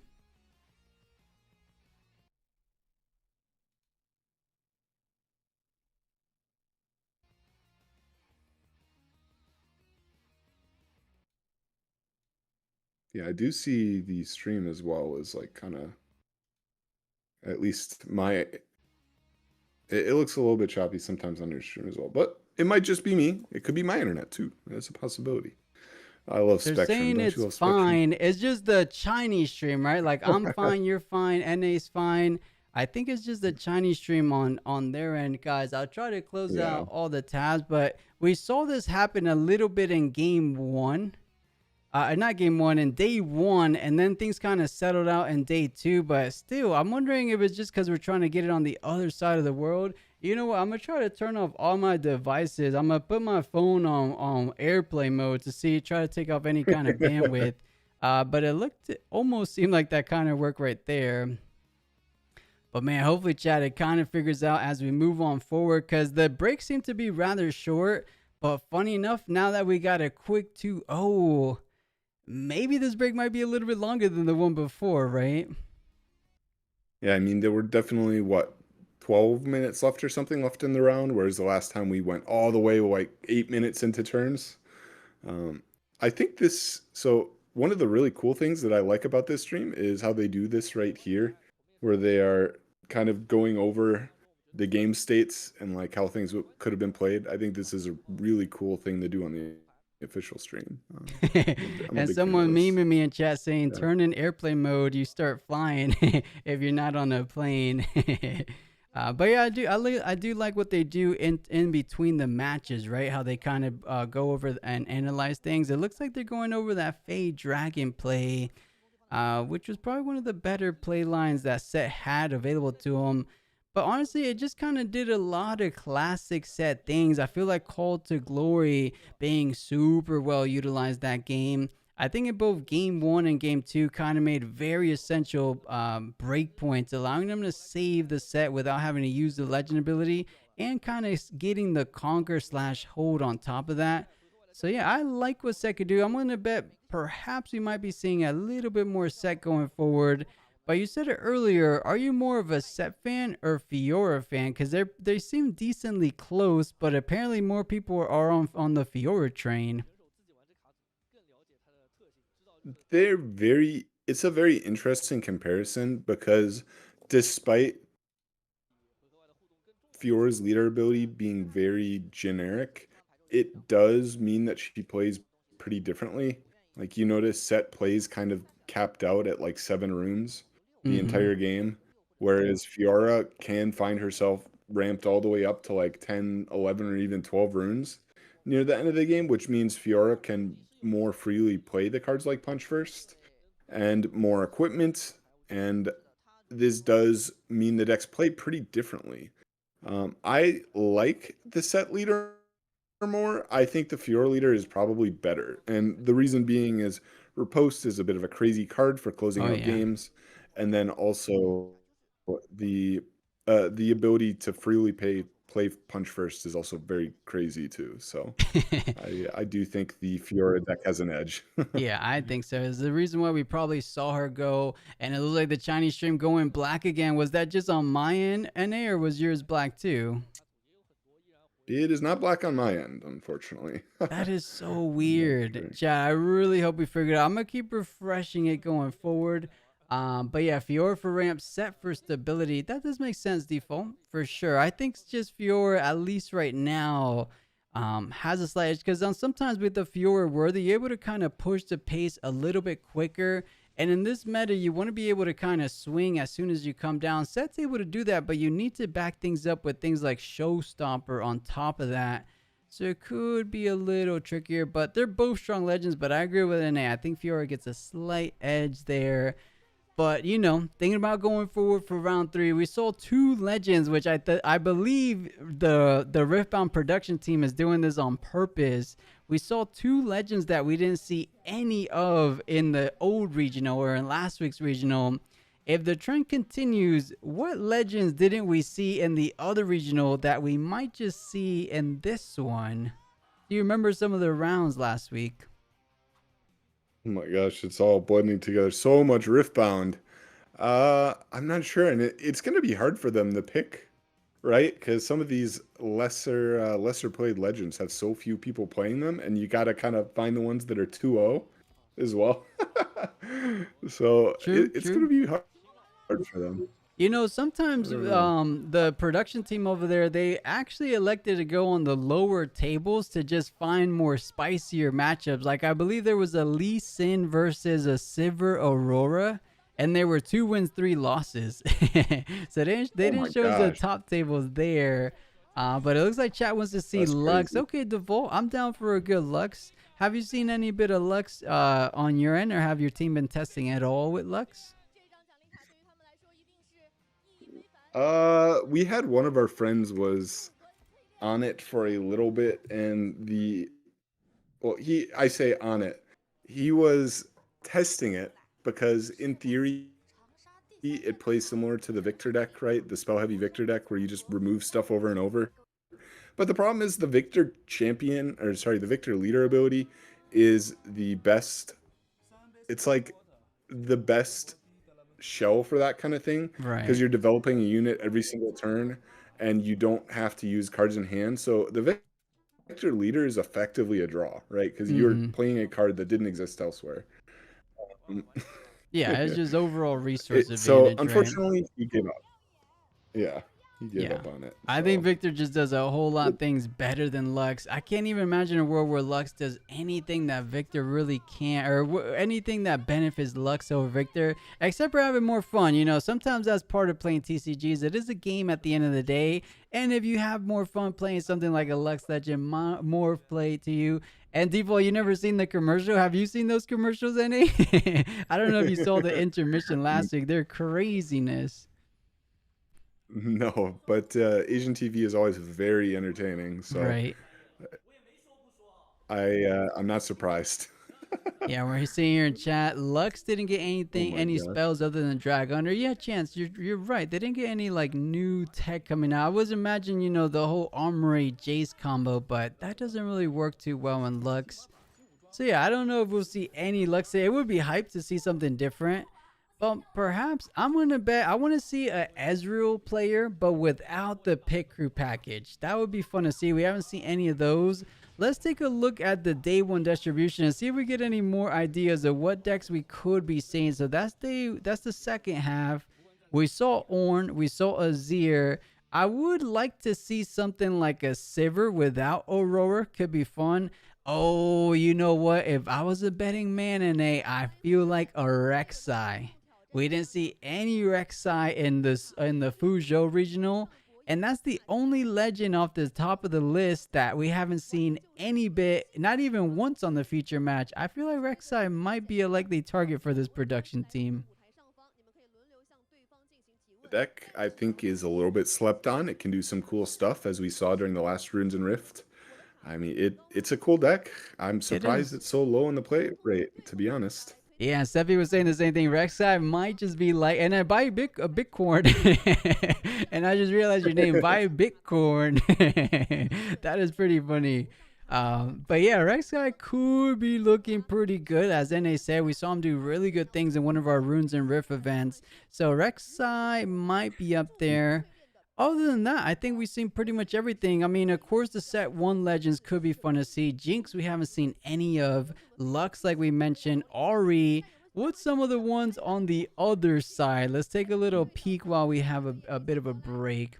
And hey, Jala, Leroy's going to be joining us a little bit later. We decided it would be best if we split things up because if you remember what happened last week, Jala, Leroy ended up falling asleep. So we're letting him sleep his full night and then he'll join us in his morning. So our lovely NA is going to be joining us for the first half. And then Leroy and Alguito, a new casters to Runes and Rift, will be joining us a little bit later on. You know what I want to see? Give me a Yasuo next round. Come on. Yeah, let's do it. We haven't seen any Give me, Yasuos. You're totally give right. me my Yasuo. And Renata could be cool, Sleepy Stella. I'm down for a Renata. I feel like Renata definitely does something different than what Victor Dex can do. Is it better? I think 6 people might agree, but other than that, probably not. But I think those are it, right? Rek'Sai, Renata. A Yasuo could be awesome. A Leona could be fun. I feel like perhaps she's being super slept on because Twonk seems good. But maybe that's it, huh? I mean, she got not so fast. What other things did Leona get to set? The problem with Leona is she's like pretty bad at pushing aggressively, like really bad at pushing aggressively. So even though Thwonk is a like very good card for her, it doesn't solve the problem of Leona not being able to like take battlefields. So you're kind of stuck in this spot where you've got this really good defensive card. You have a lot of really good defensive cards, and you can't use them. Yeah. Um, that being said, I mean, stun is good. Like it really owns some decks. Like I'm sure it's good against a lot of these tall decks. Like Fiora goes tall sometimes. I Mm-hmm. mean, Yi is still being played a bit. All the Aurora decks. Like stun is good into these. Yeah, I think But so. I think unfortunately, stun is underrated right now. It's just not might be the legends kind of holding that mechanic back. And funny enough, Leroy in chat. And yeah, Leroy, Leona got Tiana, so maybe we actually saw there was a Leona mirror match. I don't know if you remember that early on in one of our tournaments. They had double Tiana crown guards on each respective board, and no one was gaining points. It was madness, which is pretty funny to see. yeah, that one is so funny though. I think unfortunately for Leona, Ornn has become the better Crown Guard shell. So I am curious to see how many of those 19 are playing it, because that combo, if you can get to that point, can be pretty impressive. Yeah, I would imagine. You have to Hopefully get we to that see point. we saw a pretty good Ornn the previous regional. And it looks like every time I open up another tab, maybe it is me, but let's hit a quick refresh. It looks like they're doing their little giveaway. But now I'm worried actually, guys, that are because the doing chat that. on my end on the OBS it says it's perfectly good, but it just could be a matter of streaming. I don't think it's the fact that we're dual streaming because OBS would say we're lagging. I think it's just strictly like internet, but it looks to be all Mhm. good now. And that's a crazy jacket. Is it cold out there? I thought they were flipped from us. If it's cold for us, isn't it summer over Um, there, or am I thinking of something else? I don't think so, because that has to do with like the north-south hemisphere, That's right? what it is. Yeah. Um,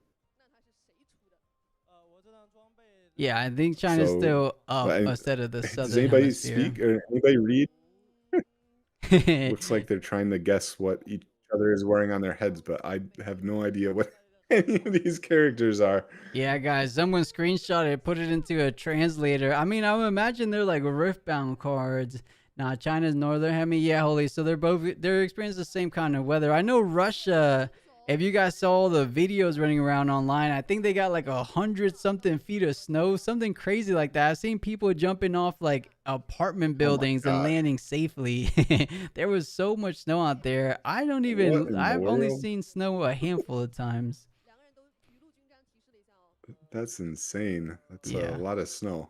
Yeah, it I, was a ridiculous amount. For anyone out there on that side of the world, let me know if you guys heard about that as well. Um, there weren't signs about their I favorite fruit. Okay. I actually grew up in Wisconsin, so we had our fair share of crazy snow days. And one of my favorite little anecdotes that seems crazy is we had cold days where it would just be too cold to go into work, not but or into school, I not heard because of about snow. that. It was just too cold. That Yeah. would be So nice. You know, maybe it should be the other way around too. Like over here in Florida, when days are just too hot, maybe you just don't go in, right? It's dangerous to step outside. But no, I don't think we get that kind of weather. Maybe in like Arizona, but it makes more sense for cold days because I guess it gets a little dangerous to drive if there is it mainly for like the roads or just simply because it's like literally just too cold. no, it's just too cold. Like with wind chill, it'll be like 20, 30 below. It's really cold, and it's just not really safe because it's so cold. I will say up north, they're pretty good about salting the roads, so the Hmm. ice doesn't generally get too bad. I mean, I Dang. live in the. Hmm? I was gonna say we have a fellow Wisconsin. Is it Wisconsinner? A fellow Wisconsin player, Nick, in the chat saying it's -30 right now. Guys, that is ridiculous. I'll be freezing my toes off in that weather. I mean, how much layers of clothing do you have to wear in -30? Have you experienced that kind of weather yourself, Na? I mean, you lived out there. Do you remember it Yeah, being I that mean, cold? yeah. I mean, I still have my. I actually have it literally right here. So I got my winter jacket. So I would wear like my winter jacket, and then I mean, these things are really warm. It's really all you need. It's like a long sleeve shirt and a winter jacket, and that's it's not very useful down here in Texas, Yeah, but yeah. we're getting a snowstorm ourselves Oh, you tomorrow, I are? I think. know So for the most should be. part you guys have similar weather as Florida, but I know there could be like snowstorms unlike there. You're saying you have a snowstorm coming up? Yeah, well, a snowstorm for us. It's probably only a few inches, but the last time we had a few inches, the whole state shut down. So There, there we go. Yeah, you never would not be underestimate the power surprised. of just a few inches, right? But yeah, Leroy, it's Mhm. -30 Fahrenheit because -30 Celsius. I don't know how low that would be, but yeah, Leroy, I would be scared too. But you know, thinking ahead, thinking a little bit forward, going into Riftbound, have you decided on your Vegas deck yet? Is it just full on Draven, or you might be playing for something like a best of card? I personally like the Oslo deck, as I've said. I think if I did somehow get like a last minute ticket to Vegas and I did want to play to win the event, I would probably play Aurelia just because I like Yasuo, and that's just unfortunately maybe the better version of it. Uh, True. Similar colors, similar ability, leader. ability. I do think Draven is the best deck. I don't think it's unbeatable though. So I would probably be playing the Aurelia deck or Yasuo if I wanted to go for a metal card. So June, I how about forgot you yourself? didn't get the ticket yet. Maybe there's some kind of hope there. But we are getting a little bit close. I still haven't bought my flight. Weirdly enough, NA, I haven't like fully committed because I don't know. I feel like I don't know. I still got to I need to decide. There's no such thing as refunds, I believe, anyway. So I should go. It's just being gone for so long Mhm. when you have like a baby, I guess. It just feels so long. Like last time when I was away, I could barely have fun because that was like the only thing on my mind. So it's like, man, I could go if I win, if I get some medal cards, maybe it's worth it. But I could also just do like a watch party for Houston and just watch it at home. So I don't know. There's things to think about, but we'll see. We'll see. I'll probably make my way over there. There are some bigger tournaments. Have you seen the 25K in Pittsburgh? How far is that from you? It's pretty far. I think it's like 26 or 28 hours driving. But if I did fly, obviously, I mean, flights make everything accessible. I Mm-hmm. am going to there's a set 125K in Houston Yeah, I next weekend saw. that I'm going to be going to. Nice. What are you So running for should set one? be fun. See how that goes. Kaisa. I Nice. like other decks, but especially for these cash tourneys, there's no like metal card, there's no special reward for playing the fun decks. So might as well play the win, right? Yeah, might as well. And Kaiser looks like a I good think pick. I Kaisa is the know best. MF Aurora kind of up there. Of course, Master Yi tends to do good, but I think Kaiser's just super good. As long as you understand your any matchup, right? Because I know that matchup could go back and forth, but Kaiser has good removal as we always seen in set one. So I feel like it's just who's the better player there. Which I feel like you played Kaiser before, right? You're comfortable with it. Oh yeah, I've played a lot of Kaisa. It's the deck I've played the most. I played infinite games with my friend Aaron McInnes that shouted out at the beginning. We did a lot of testing, and we went through some crazy Kaisa builds. So it was, and then as how it seems to go is just gravitate back towards the original one. But we Mm. did give a lot of testing towards it, so I'm Nice, pretty nice. comfortable on it. Yeah, so best of luck. Maybe Yeah. we'll catch you because I know they should be streaming it. So maybe we'll catch you on stream. That'll be fun. That'll be super fun to see you on the feature match. And we have someone DJ saying Draven is pure BS. Even with other high tier decks, I basically need a god hand to hope to be able to play at the same level. I know, DJ. That's a reason why I believe it was 140 players today. Or I guess I could bring it up while we're on this break decided to bring Drave or 140. Yeah, I said 140, 148 players bringing it to today. I think a lot of people agree with you. I'm wondering though, it looks like the trend is starting to go Draven down a little bit. Do you think that trend kind of holds for the third and fourth regional as people kind of figure out how to play him? Or if Draven wins again, do we see a little bit of a spike perhaps? I mean, it's an interesting question, right? Because it is what does the player base value? And a lot of players do value the fun aspect. And it makes sense, right? Like it's a hobby in the end, you play for fun. But if you're playing to win, you're going to play the best deck regardless. But I think a lot of players don't necessarily play the win. It's more, I'm playing because the game's fun and I'm going to play what's fun to me.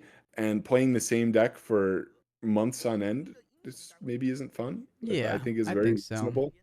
I think by Um, the time Draven hits the English release, we're all gonna be tired, and a lot of us, I know, online scene, at least in our weekly, since they're more a little bit more lax, are already a bit tired of Draven. So it's gonna be funny to see what the English meta is gonna shape out to be. Of course, in Bologna or in Vegas, probably gonna see a sea of Dravens, but I think in the smaller tournaments at the local levels for sure, we're virtually gonna see like no Dravens because everyone's gonna be all tired of it. Still, Miles Draven took a bit hit. I know Leroy Draven did take a little bit of a hit this tournament. We'll see though with the top 64 because I believe it was 62% representation. 40 Dravens out of 64 Dravens ended up making it through to day two. Do we have a similar story? We'll find out at the end of the day. I'm hoping they could try to do their best to try to avoid, at the very minimum, some mirror matches. Purple cards are stupid. Holy sheep, a lot of people are considering that. And is it just two cards, NA? Do you feel like it's just Ezreal and Call or is just everything? Rebukes, the fight or flight, just the whole purple domain in general? I think that with a lot of the other colors, once you start reaching the like 25th to 40th cards in the deck, you start playing cards that are maybe not incredible, but they do work towards your game plan. But then when you play the purple deck, specifically like the Miracle Purple or the Draven, just raw red purple Draven deck, you are debating between like 50 good cards, Mm-hmm. not not like okay, how do I fill out my deck? It's like what do I cut in my deck, which is something that could very easily be rectified as Riot prints more stuff, right? And they buff up the other colors. But Mm-hmm. right now, it does feel like purple just has the highest quantity of really high quality cards. So, Yeah, it really does. And that'd be crazy, chat. Imagine we could have more than 40 cards in Riftbound. But real quick, Nate, let me try to disconnect and reconnect because I am seeing what you're saying. Maybe you hear me weird and I hear you a little bit weird here and there. Let's try to just reconnect real quick. I'm going to go in and out for a second.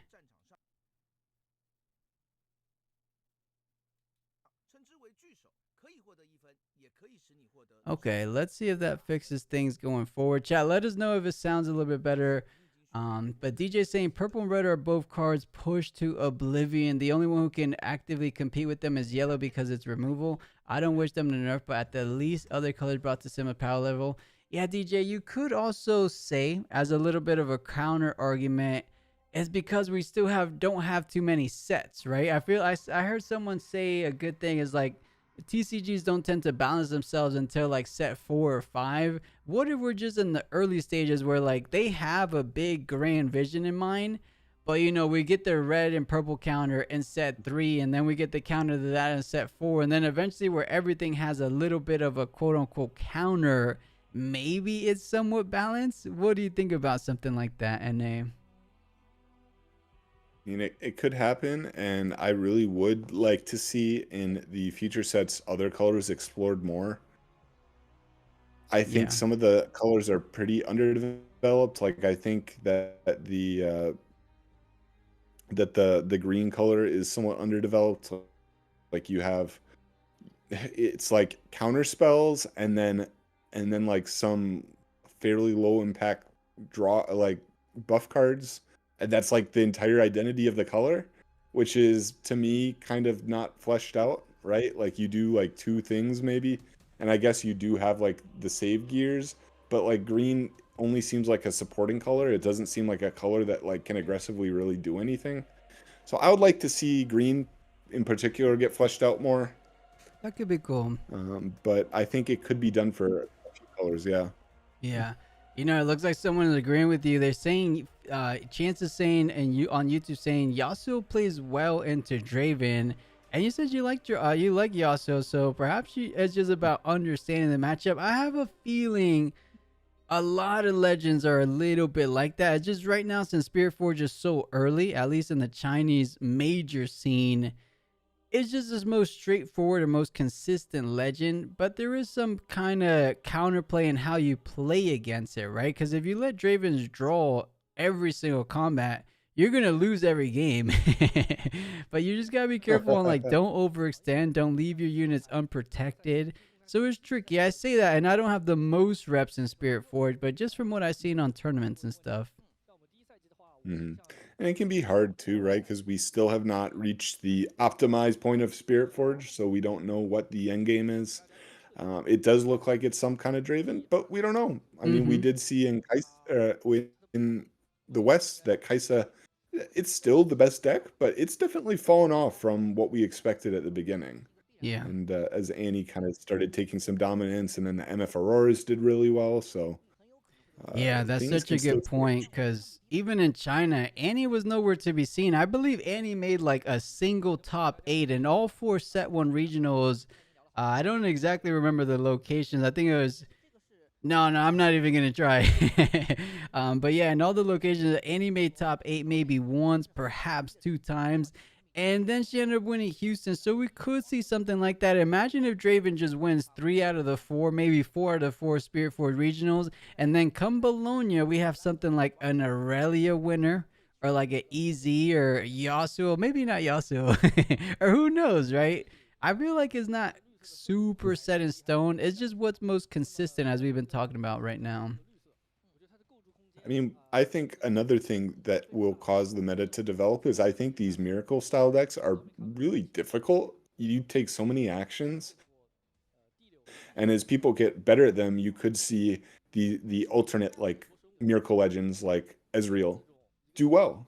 Because right Yeah. now the deck is still being developed. No one knows the optimal ratios, and it is hard. It's easy to make a lot of misplays. And Draven might not be the best shell. Maybe Ezreal is. We'll have to see. Yeah, I know a lot of top players agree with that statement you just said, that Easy might just be the best purple champion, at least in that little package as we're describing. But we'll see, we'll see. I'm wondering though, we didn't get to see any of that miracle package in the first regional. Is 1 week enough for people to feel comfortable with the deck? Because I thought people just didn't know slash get enough reps in with the deck to actually play it in a big event like today. But maybe a week. I mean, I don't know about you guys, but if I knew I was a week away from a regional, I'll be grinding TCGA hard, or playing those webcam games or playing in person type games as much as you can to try to prepare. So I would imagine a lot of these players did the exact same thing. So I'm wondering if we finally see our first Miracle Draven, because we've been talking about Miracle Draven this, Miracle Draven that, and we've seen no Miracle Dravens at all. I have a feeling this top cut, we might see our very first one. What's your bet on that, NA? Do you think we finally see one in the Chinese regional?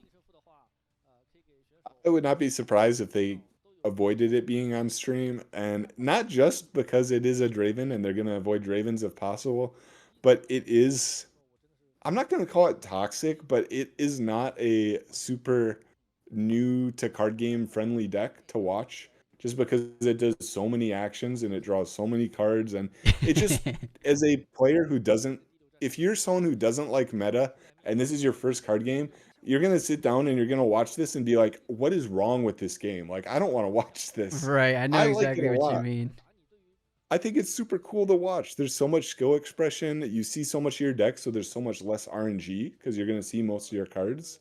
But as it is not a good look on stream, we'll put it that way. Yeah, I know what you mean. I So, do like, I'll say, out of all the decks, all the crazy Draven decks, I don't mind watching it, because back in like previous TCGs, I've always been like an aggressive player. I like to play as much units as possible. Draven, the miracle versions, tend to do a little bit of that with the Rasas, with the battering rams. So it's kind of fun to see how big of a board they could develop on a single push. Fun for you as the player, but not fun for your opponent.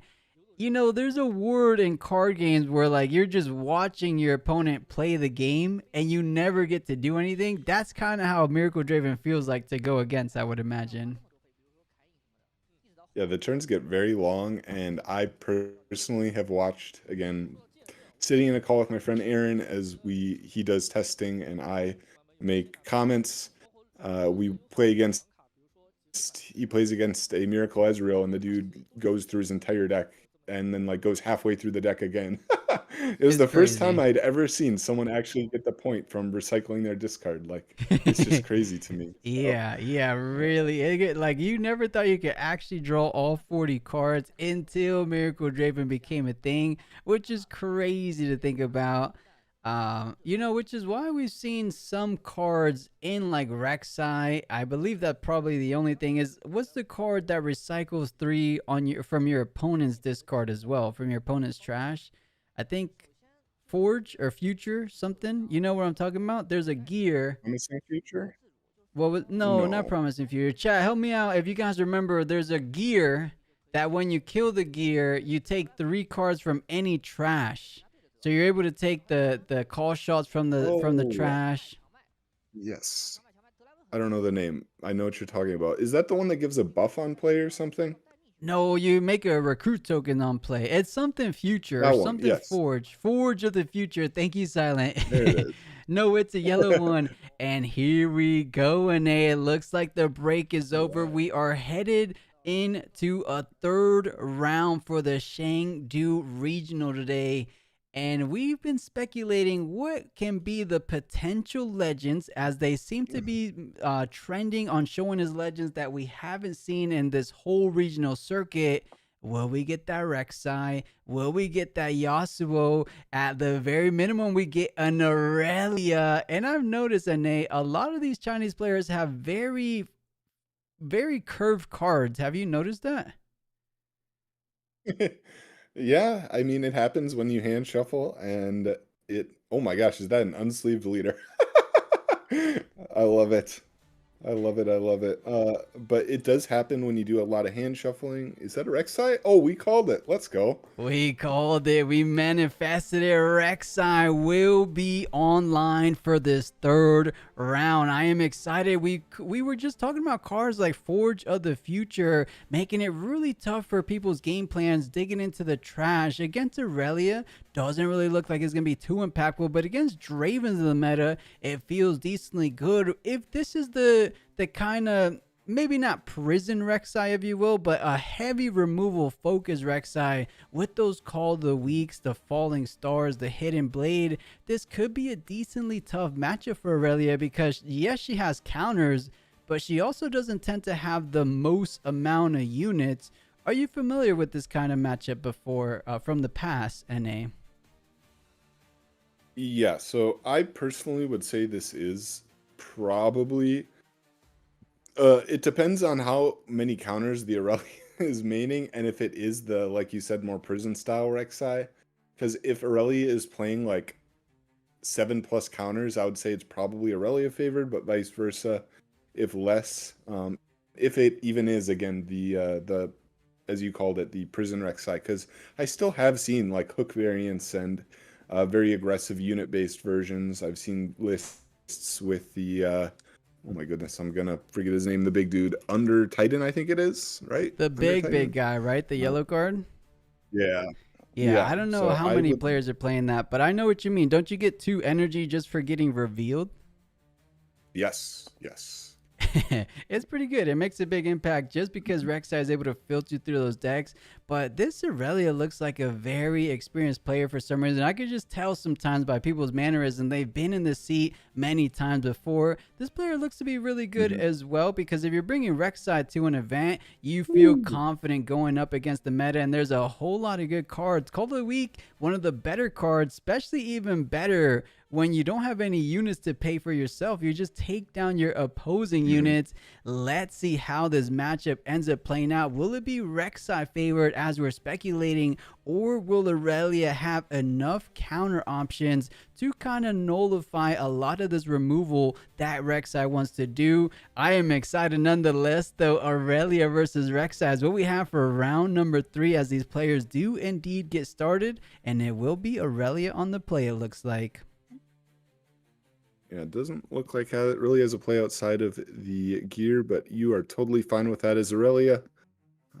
I will say the early Call of the Weeks could be pretty scary because once Aurelia gets set up, it's like kind of fine because you end up just not having to play anything else. Like you've played your Aurelia, you have multiple like Zonias or oh my the triple GA. Oh my Yeah, gosh. forget removal. We are never leaving the board. A triple Guardian Angel. And Rek'Sai already developing out their chosen champion just because they didn't have any other push. And it does seem to be granting them their very first point on Zon Warren. So triggering Zon Warrens does discard their Mortal Phoenix. Perfect discard, mind you, because it does get brought back for those removals. Even though Guardian Angel protects you from removal, you still get to proc things like Immortal Phoenix. But yeah, I don't think the Aurelia champion is going anywhere anytime soon with that much triple GA. You still have to pay the cost though. I think you just equip one at a time, no? Yeah. You know what is interesting is the Void Hatchling in Rek'Sai. I've seen a lot of these lists cut it. So it is cool to actually be seeing it play. I'm wondering, excuse me, how many of the actual Void Rek'Sai archetype cards they're playing. as a lot of them have been cut down for, like you said, like a lot of the removal spells and then the Immortal Phoenix, and then you just kind of loop it over and over. Yeah, Hatchling looks to be the perfect synergy for Rek'Sai. When you reveal this card from the deck, aka from Rek'Sai's legend ability, look at the top card first, then you may recycle it. Wait, when you reveal cards from a deck, yeah, look at the top card first, then you may recycle. So it's just an additional look through. So Rek'Sai legend ability virtually looks through 3 cards with Hatchling, doesn't it? Yep. Yep. Let's you dig a bit deeper. Let's you find the cards that you need better. But so Aurelia swinging in pretty big here. The on guard plus the thing, so this should be a pretty clean conquer. And this is actually not really good for Rek'Sai, as you do want to at least maintain a few cards on the board. But if he chooses to not attach another GA here, that Aurelia could just die. Okay. As I say that, immediately does attach the GA. Yeah, keeping a strong removal package in mind from this Rek'Sai, and good thing they did, because we did see a whole lot of options at that. That's 2 call of the week and a falling star. So Aurelia right now at 4 base plus the 2 GAs will bring her up to 6 total might, defending the zone warrants. So Hatchling doesn't want any of that business. Most likely going to be going into Dreaming Tree just to score up to the 2nd point. But do you go for it? Do you try to kill these Guardian Angels while you can? Aurelia's completely tapped out. You're going to have to eventually go through these GAs one way or the other. Do you start here? I actually only see 1 Order Rune, funny enough. Yeah, so you can't even go, because that's really unfortunate, to be honest, because if he had hit like a Falling Star or something off of this Rek'Sai, you could kill the Aurelia here, right? Like you go Falling Star, get rid of 1 GA, call the week. And even though that sounds like very neg, I think you're actually happy with it. As like you said, the Aurelia deck does not play a lot of units. And once you out the Aurelia, like that's the main source of power the deck has, is just gone. So aggressively pushing to out it is honestly fine. Oh, yeah. So only hitting 1 Order Rune is pretty sad, to be honest. But it happens. What can you do? Yeah, that is sometimes how it goes down, but you nailed it perfectly. Aurelia is pretty much MVU, if you will, the most valuable unit on the Aurelia side, trying to take it down, taking advantage of being completely tapped out. Guardian Angel number 1, but you don't have any more runes available for something like Call of the Week to try to take her out. I say take her out, but just take the other Guardian Angel out. But you do get a Conquer going up to 3, discarding the Falling Star, as you don't want to pay the double deflect cost, because that's just what makes that Aurelia Chosen Champion even that much stronger. It does have deflect, having to pay both times, so you have to pay 2 for the activation of Falling Star. Actually, you have to pay 4 runes, don't you, for that to target? So that's a really good discard, and goes ahead and hides perhaps maybe a Hidden Blade, I want to say. Yep, I would imagine so. And it does potentially set up a way to kill the Aurelia if you do swing in a bad way. But looks like opting to go for the Dreaming Tree instead, which does make sense. It will see more cards here if you do target it. Yeah, so then pulling the Darius over 2. This is really nice, as it does force whatever hidden it is, probably the Hidden Blade, like you said, and then you just draw 2. But I mean, yeah, it was going to die anyways, so might as well draw 2 cards for that. Might as well, right? Get 2 cards. And he is playing the big guy. And I believe, what is the name of the big guy? I'm pretty sure I could find it. Under Titan, that's right. So something to be considered of going forward. Is 6 energy, but it's much better when revealed. But when you play me, you give all other units +2 this turn. Not going to be too fruitful on this turn, but if it's able to develop a decently big board, it could come down for like a final push type play. But now there's only 1 GA attached, and something to be considered of. There is no Calm Runes. There's no Defy potential. There is a Not So Fast, but the Gus getting played out on the Hoarder, so that's going to be going back to hand. And he's kind of looking, does he have any counterplay? I don't think red or yellow have anything they could do, but that is a triple Call of the Week I'm seeing in that Rek'Sai's hand. Yep, I think Aurelia is going bye-bye here. which I mean that's pretty solid. If you can out the Aurelia here, yep, there's one. There's one, and it doesn't even target your own. You can you not so fast call the weak since you're the one targeting? No, Yeah, you nope, can't. You can't you even not cannot. so fast it. I don't believe Phoenix gets played unless you kill your own units, but I could be wrong.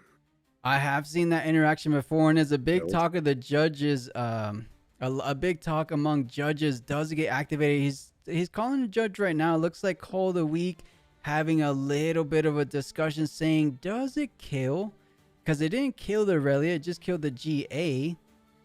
So do I get my Immortal Phoenix? yeah, I think you're right, Nate. I don't believe you get the Immortal Phoenix on that play. yeah, and I think even if it does kill the Aurelia, you don't get it because you have to kill you have to kill a unit, and if your Call the Week makes each player kill their own unit, so I want to say that they have to kill their own unit. So if they wanted this play to work, they would have to play their 2-drop and then play Call of the Week. Mm-hmm. Which I don't hate. Not gonna lie, I do not hate.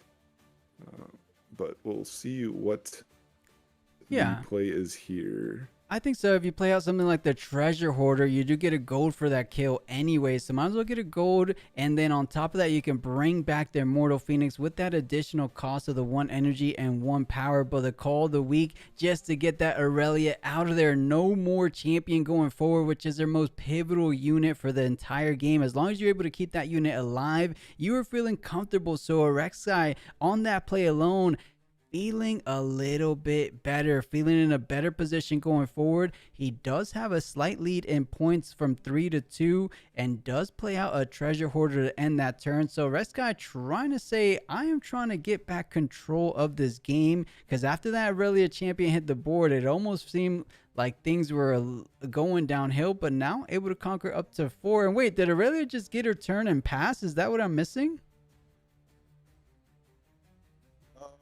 Yeah, I think so, and it kind of makes sense. Like, we know this deck doesn't play a lot of units, and they even chose to discard a Poro earlier. Unfortunate.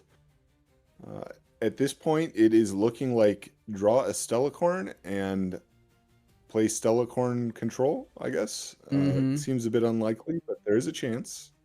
Yeah, There is very a chance. unlikely. Given the fact of there's so much options for removal on Rek'Sai, there's still the other Call of the Week, and actually I'm not seeing too many. There's the Titan, the Under Titan, the Call of the Week, the Sun Disc, and I believe that might be it. But Immortal Phoenix gonna be ready as they pass the turn for the second time without doing anything. There's a Aurelia player wishing they could hit a unit off the top. Will it stick around? That's another story. But for now, Rek'Sai having an open party, going up to 1 point up on the Zone Warrens. The Immortal Phoenix most likely going to be going up to 5. Interesting. Hex Tech Ray. I can't remember where I saw that from previous Rek'Sai builds. Yeah, definitely interesting. I mean, it is a cheap spell you can hit off a Rek'Sai. I will say, I think there was an argument for Aurelia to attach the 3rd GA, and I know it sounds bad, but if this is your hand and your only unit is Aurelia, like, you can look at his hand and he doesn't have a spell that costs more than like 2. Mm-hmm. So you don't need the ramp, and if your Aurelia dies, you lose. So just full send the GAs, right? I think so, right? But unfortunately, opted to not do that, and we are kind of in a what looks like a commanding Rek'Sai lead. I guess there's still a chance, but not Yeah. looking good. You got a good point, because that GA has just been sitting there for 3 turns straight in a row without getting any value. So I think if you attached it, it would have been a bit harder to take down. Did he have another removal option on that turn that he used? And oh, it looks like Aurelia finally found a usable unit, and it's one of the better units at that. Draven Audacious hitting the board. You do have the Guardian Angel to attach it to try to ready it and push on forward to get yourself 2 point, equalizing the point total. So Draven Audacious might have been the best top deck you can ask for in this position, but he forgoes readying it. Do you feel like that's I guess you're saving it, but aren't you a little exposed from a double removal? Yeah, and I also just realized, and yeah, Asala in chat just realized at the same time. He didn't have any green runes. Remember, he was on four purple, so he couldn't even attach the GA. So, Oh, that does make sense. Running a so little low yes, yes. on So green. unfortunately, yeah, yeah, yeah, yeah. But this position not looking good. Like you said, I do think that the Draven unit is probably one of the better ones for him to come back from this sort of deficit with. But with the Rek'Sai hero, unfortunately, like there's so much removal, and if the Draven dies, you lose the game. So it seems quite rough. Yeah, Undertime gonna be trying to defend on the Dreaming Tree just that much more, making it that much harder, of course, for Draven Audacious to take down. Granted, I believe Aurelia has about 2 Defiant Dances in hand, so that should allow him to really take down that battlefield if he chooses to do so. But you are just talking about getting up to 4 points. Rek'Sai currently at 6, so able to make that final 6 to 8 push on the following turn. So going to be retreating just to add a little bit more might for that push. So 2 might plus the 5 from the Immortal Phoenix. You are not feeling all that bad. Void Seeker, not Void Seeker. What's the signature spell called? Oh my gosh. Void Rush, I believe. Right, that's But what it is. another Very Under Titan similar to reveal. Void This is a Seeker. lot of free energy. That is a lot of free energy. Wow. Yeah, you hit the Under Titan on top, so that's 2 energy, and then you get to draw it, and you get to play you get to play up to a 4 energy play for free. You definitely said it, a lot of ramp potential, and not ramp, a lot of free resources. So most likely just gonna be playing out this hatchling for free, trying to add to the defenses on that battlefield. Is it worth it though? I feel like you're already at 6. Do you really want to defend up to 7? I feel like just develop on that base, because I don't trust Aurelia when it comes to combat tricks, right? You have the Dreaming Tree, so they're going to get even an additional draw.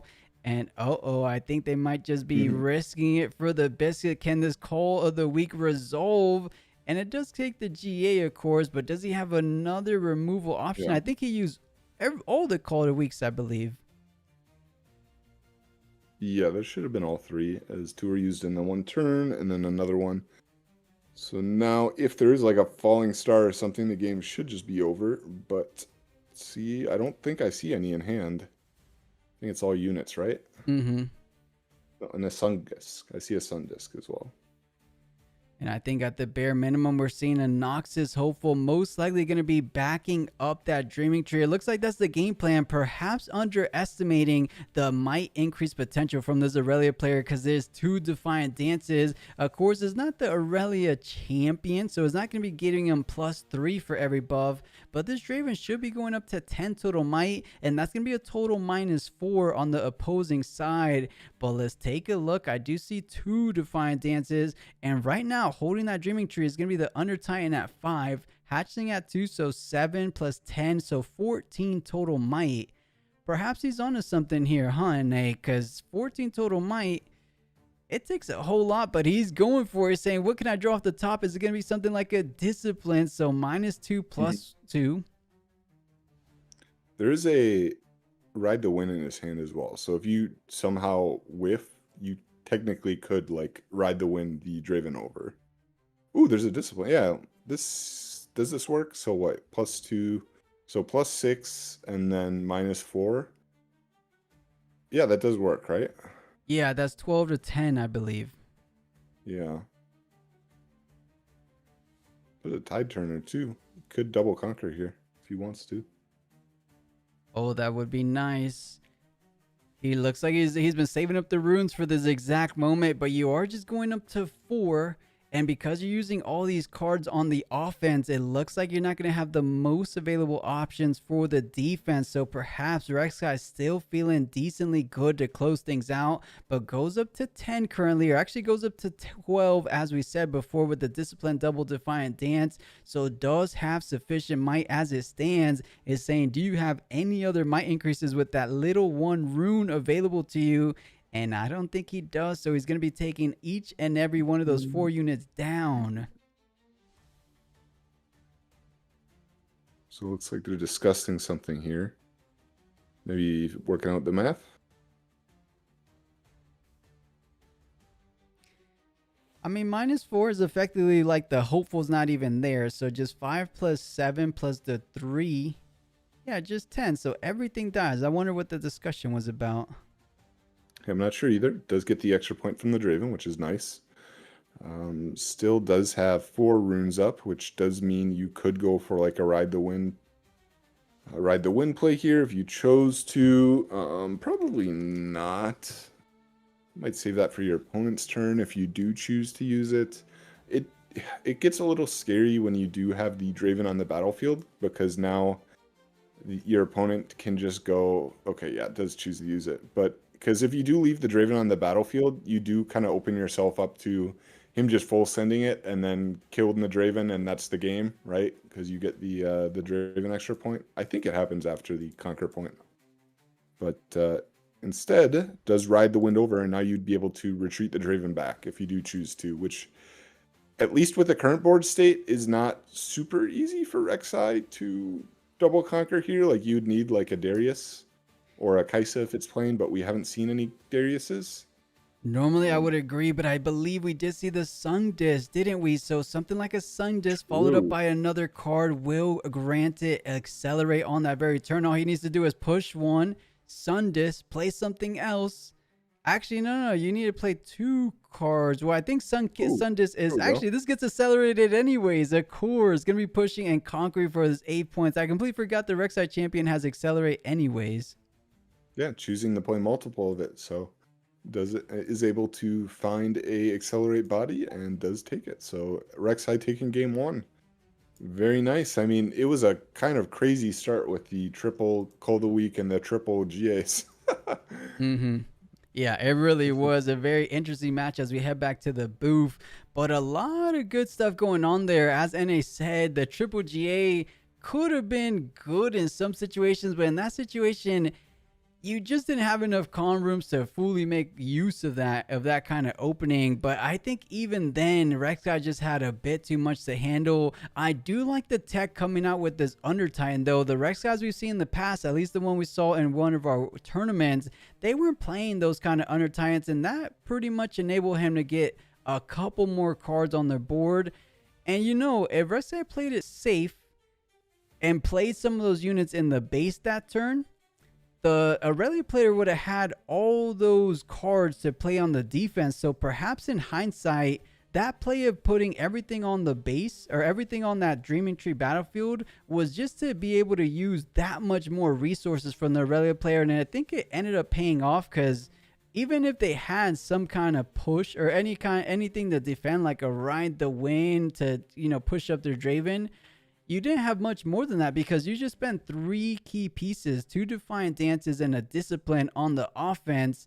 So even though you lost 4 units, do you still feel like it was worth it, NA, or you think it was still not the most ideal play? I mean, Aurelia still did have 2 up and did have a card in hand that was unknown, so you did have to be worried about some of the purple combat tricks like the Fight or Flight or the Rebuke, and those could make things a little bit difficult. And because Aurelia went to 4 or 5, and then on the next turn it's push up Draven, kill whatever you pushed up, goes up to 7, and then you just do lose the game to another Ride the Wind.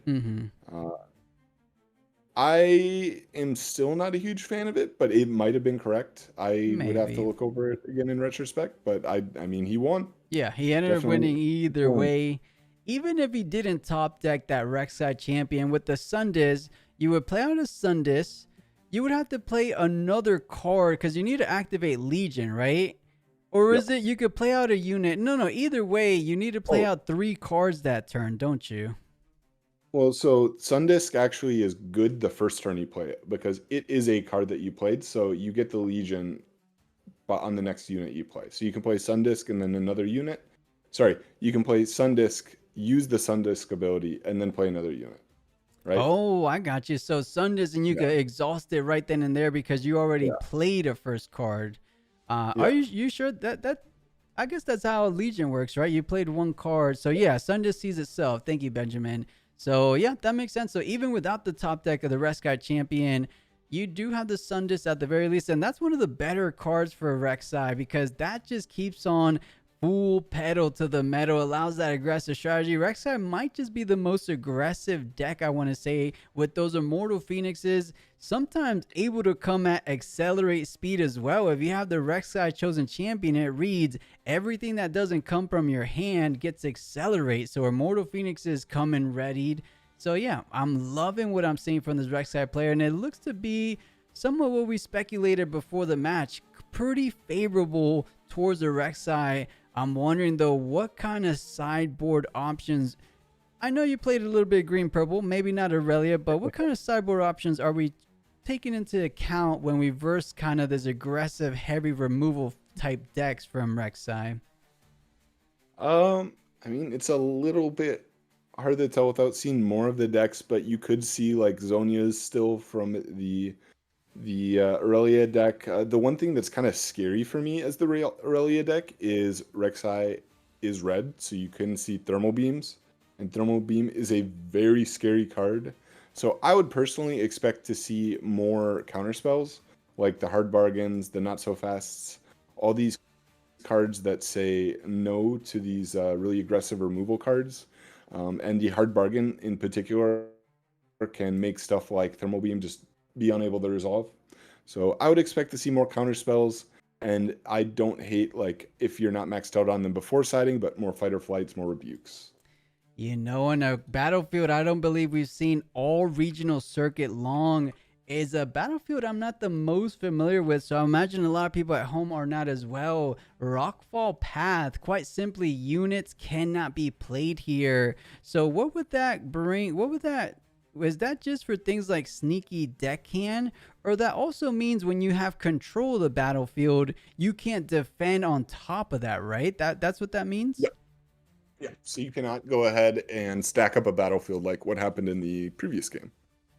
That does make sense. Okay, so let's see if that comes into effect later on. It looks like Sunken Temple is a cookie cutter, at least became a bit more of a standard battlefield for the Aurelia builds, but I haven't seen that Rockfall come into play too often. I guess because we don't see too many Rek'Sais, but perhaps this Rek'Sai player is running a full set of the Chosen Champion, because we're seeing one off the top. Does he want to go ahead and play out a second one? And that he does. So spends 3 energy. Doesn't want to accelerate it because it's unnecessary. So just goes out and develops another one and does play out a Noxus Hopeful on top of that Sunken Temple. So feeling like a good start, because Lonely Poro, I guess you could invest some combat tricks for it, but you want that Poro to die anyway. So I like this hold. You're able to hold a 2 and a potential push up to 3 on Rockfall. So things are looking rather good for opening turns, I want to say. Yeah, this is definitely what Rek'Sai wants to see. It's a pretty strong opener. Has a decent board here.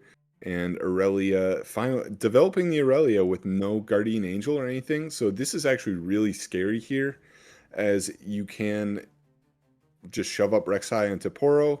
And now the Aurelia is very vulnerable to like Cold Weak and such. And really the only thing that is up is like 1 Defy at most. So I would expect this. Yep. So swinging in, get the Poro draw.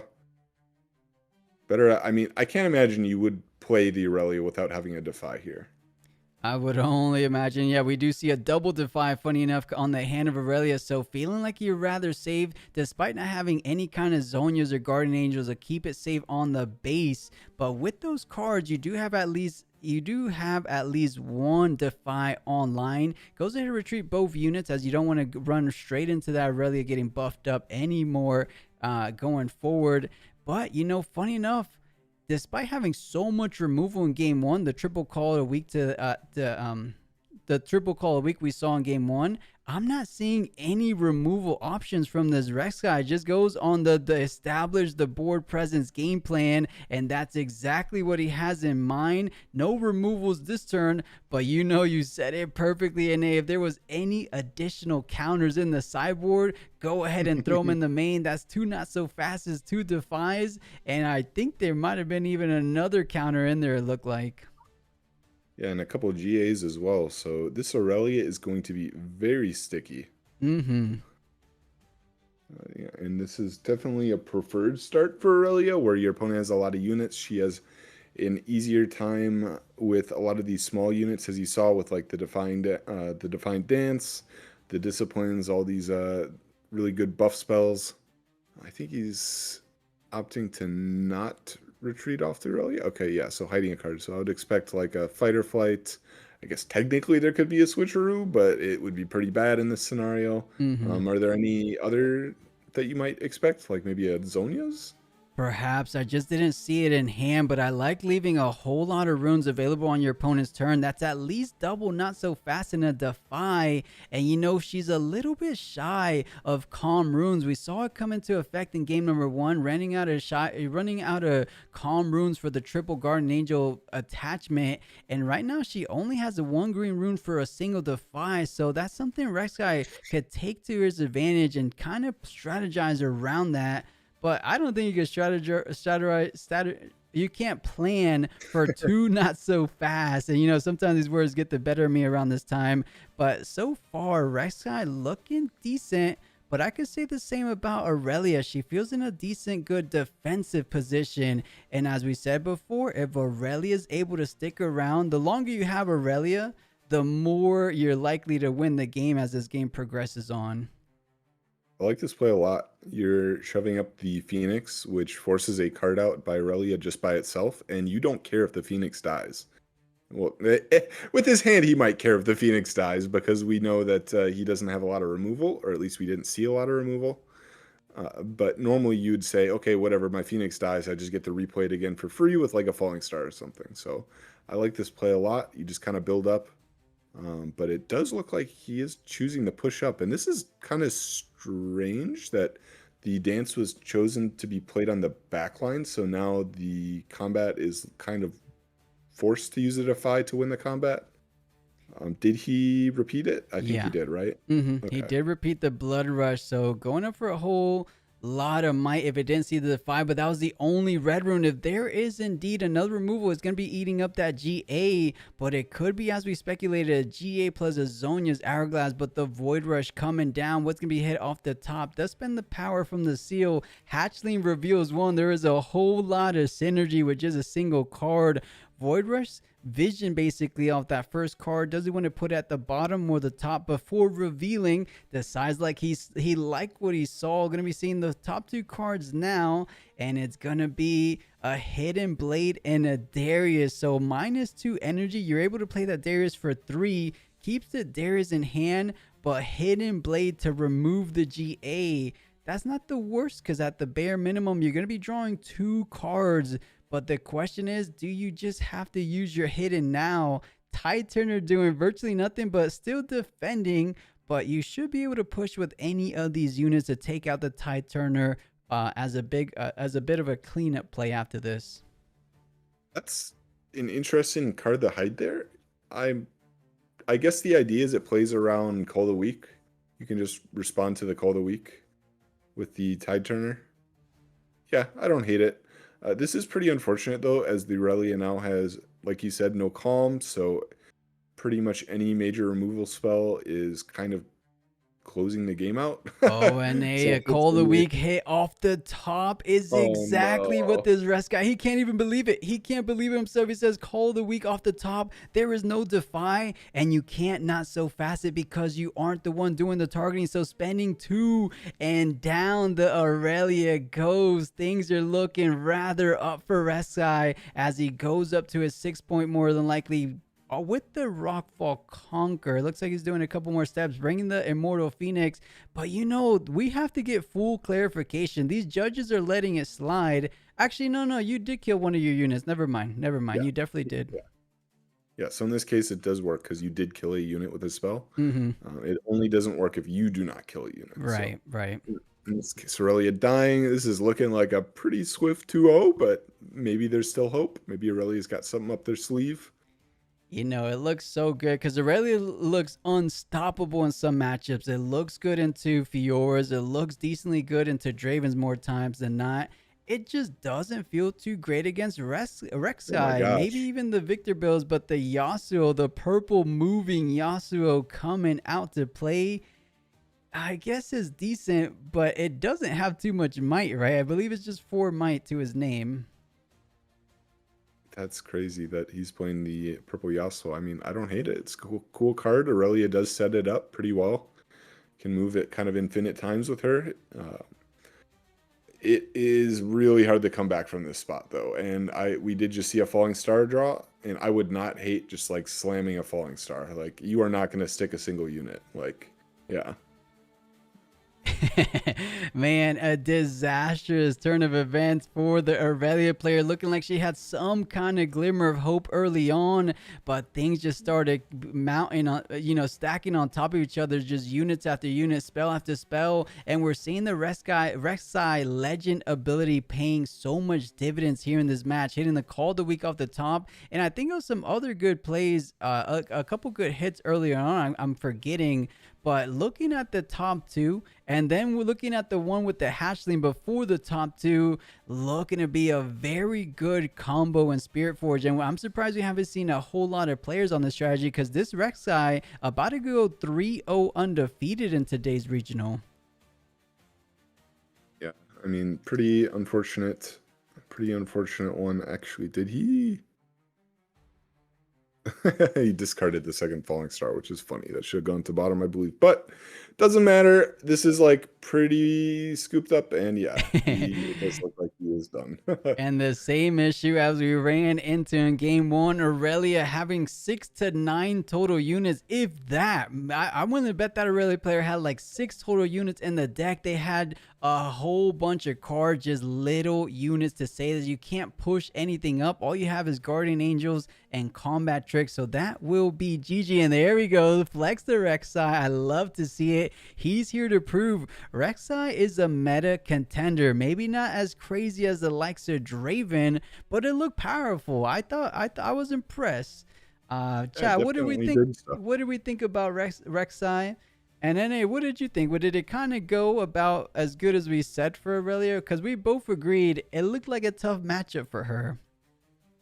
Yeah, I mean, the low unit count decks do tend to have trouble with removal decks, and this very aggressive spell Rek'Sai deck is a removal deck. I did expect Aurelia to put up a bit more of a fight. Me too. And I will say, missing the green rune so you couldn't attach the third GA was really rough.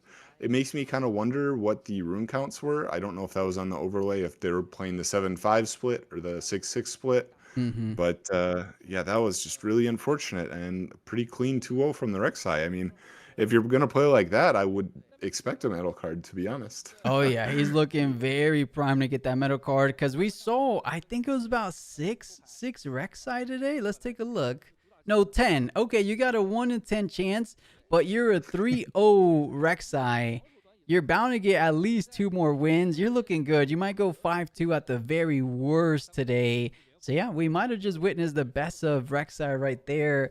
I'll post the best of legends or best of deck list on Monday if they come out, and we'll see if there's a Rek'Sai playing Under Titan, Hatchling, and everything else we saw. We'll know it's him. So yeah, I was impressed, super impressed. That build almost looks slightly better than the build we saw in the Runes and Rift tournament. What would you think? Which build did you kind of like better? I mean, I liked it a lot. I'm a big fan of the Under Titan card. I think it's really cool, and it can set up some really good pushes. It's a pretty solid card, to be honest. It just, I can see why you'd opt to not play it, as it is more expensive than your normal cards, and it is not removal, and you can't kind of flood the board like you did with it, but it does set up cool plays. So I like the card. I don't know how much I like the, what was it called? The Hatchling. But if you are playing the Under Titan, it makes more sense, right? Because it lets you set up the Under Titan plays. Right. So.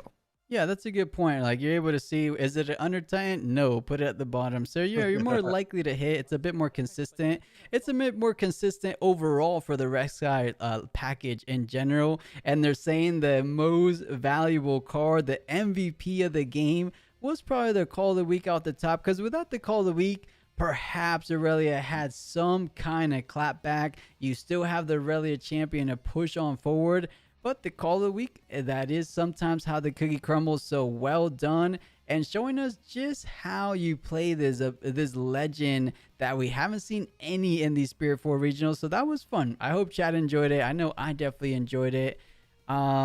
We are about 3 rounds in. I believe that was the last one. NA, do you want to still Yep. hang out in the intermission, or let me know how you're feeling? Because we didn't really plan for that. um, No worries. I mean, I can hang out until the next caster comes on, but yeah, thank you for having me, and it was fun. yeah, absolutely. And while we're in this intermission, you were telling us a little bit about a new podcast you were doing. Do you want to let chat know now? Because I know it's relatively Yeah. new, no? Yeah, so we actually we're doing this bi-weekly, so every other week, and it might go to weekly once we actually get Spirit Forge, because we're in a little bit of a dry spell right now for new stuff and content. And so it's called Seal of Insight. It's with me and Aaron McInnes. Aaron is my good friend from here in Austin, where I live. A very caliber Yu-Gi-Oh player. He's topped YCSs. He's topped many regionals. A very high skill player, and I, I'm good. I like to think, but we're both Yu-Gi-Oh players, and it is we talk specifically about competitive Riftbound. So if you are looking for a podcast more aimed towards competitive game and the meta game and how certain like rule changes and stuff affect competitive play or stuff like side decking and all this stuff, come check us out. I think there's the the link in the chat. So thank Yeah. you guys for and yeah, thanks plus for having me. So Of course, that was a whole lot of fun. The 3 rounds didn't yeah. feel that crazy, right? I thought, at least for me, I guess it's sometimes when you're just enjoying the matches and having fun yourselves, the matches kind of flew. I guess because we did get 2 2-0 matches, though, didn't we? Yeah. Yeah, that was still Yeah, it was fun. pretty quick. Hmm. It was pretty quick. Like I said, I expected the Relia to at least win one game. Unfortunate, but I mean, the Rek'Sai deck looked really dominant, and I'm excited to see how far that player goes.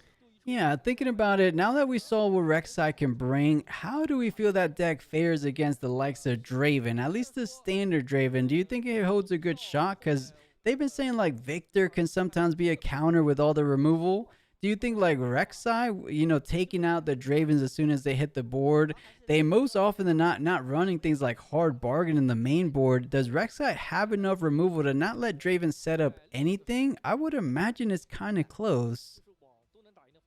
Um, I think it could happen. I have not actually seen this matchup play out, so that is a good question.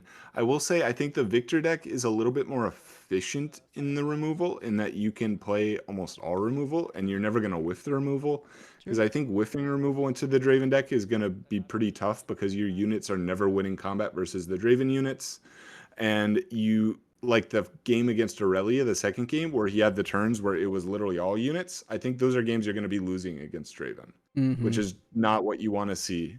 I Definitely. personally think that the Victor deck is a better Draven counter, but I don't know how good.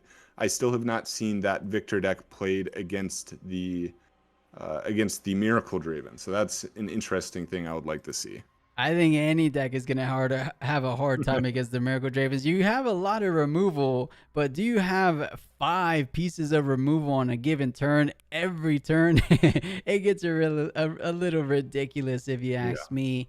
Um, but yeah, guys, NA will be back same times tomorrow. We're gonna be knocking out the first 3 rounds. That's gonna be round top 64, the round of top 32, and then the round of top 16. Hopefully, we can avoid a little bit of the Draven mirror matches, or at the very least, we have a Miracle Draven to us. Or honestly, I think I'll enjoy a lot of matchups. Maybe the one at the bottom of the list will be the standard Draven mirror match. But I think you said you enjoy all matchups, don't you, Na? Yeah, I am a competitive guy, so I really do like watching the competitive games, which I know can maybe not be as exciting when you're seeing the eighth Draven mirror match. But I think there's a lot of intricacies in these, and I think that a lot of times, and this isn't always the case, but a lot of times the better decks have more options, so they allow more player expression. Whereas sometimes the more linear decks, like the Ornn deck, for instance, is just like I am making Voltron, and you better not have the out. Like, it is more linear. There aren't as many interesting decisions to make, which is why I actually really wish we could have seen some Miracle Draven, Yeah. because I think that deck is going to be really fun to watch. A lot of decisions to make. I'm right there with you. I mean, we've talked so much about it. I'm assuming like newer players in the chat, they're like, Miracle this, Miracle that, guys. Why haven't we seen it if it's that prominent in the Spiritforged meta? Trust us, guys. Coming soon. Maybe not in this regional, but in a lot of future events. He's definitely going to be making a statement. If he doesn't so this tournament, but I believe we could. It's up to you, NA. I only have 3 cameras. I should have set up all 4. I'm gonna set up all 4 for tomorrow, but I put 3 cameras, 1 in the corner and then the 2 we have here. So I don't know if the casters following you are ready. But the next casters, like I mentioned, guys, is going to be Leroy, who joined us for the Fuzhou Regional last week. And then Alguito, a newer caster to our booth, joining us for the first time. They're going to be taking round 4 and round 5. So if those guys are ready, I could pop them in there. You know, I should have thought 2 steps ahead, because I guess we got to go on a quick little waiting soon for me to set things up.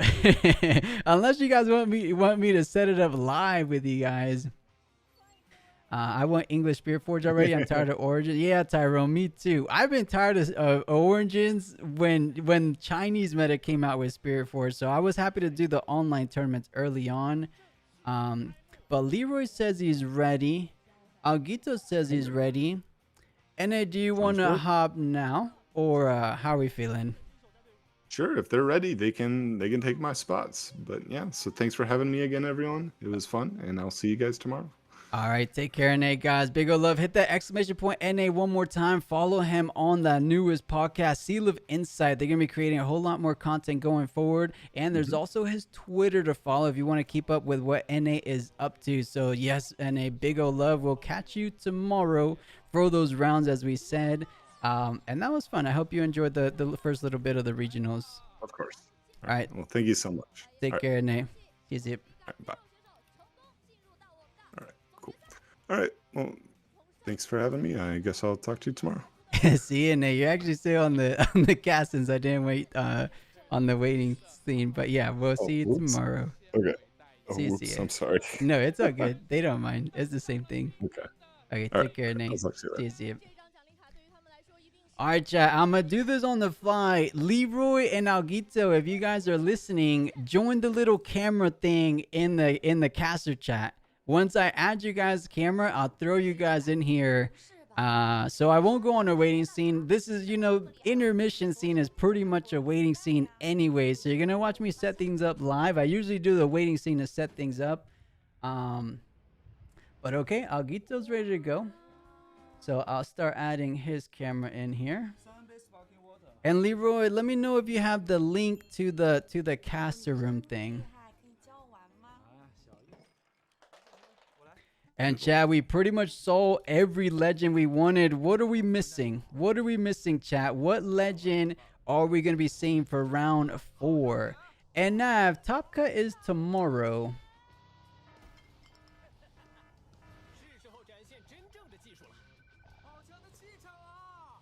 Wait, that's top 8, cool. No, Nav, all top 64 is tomorrow.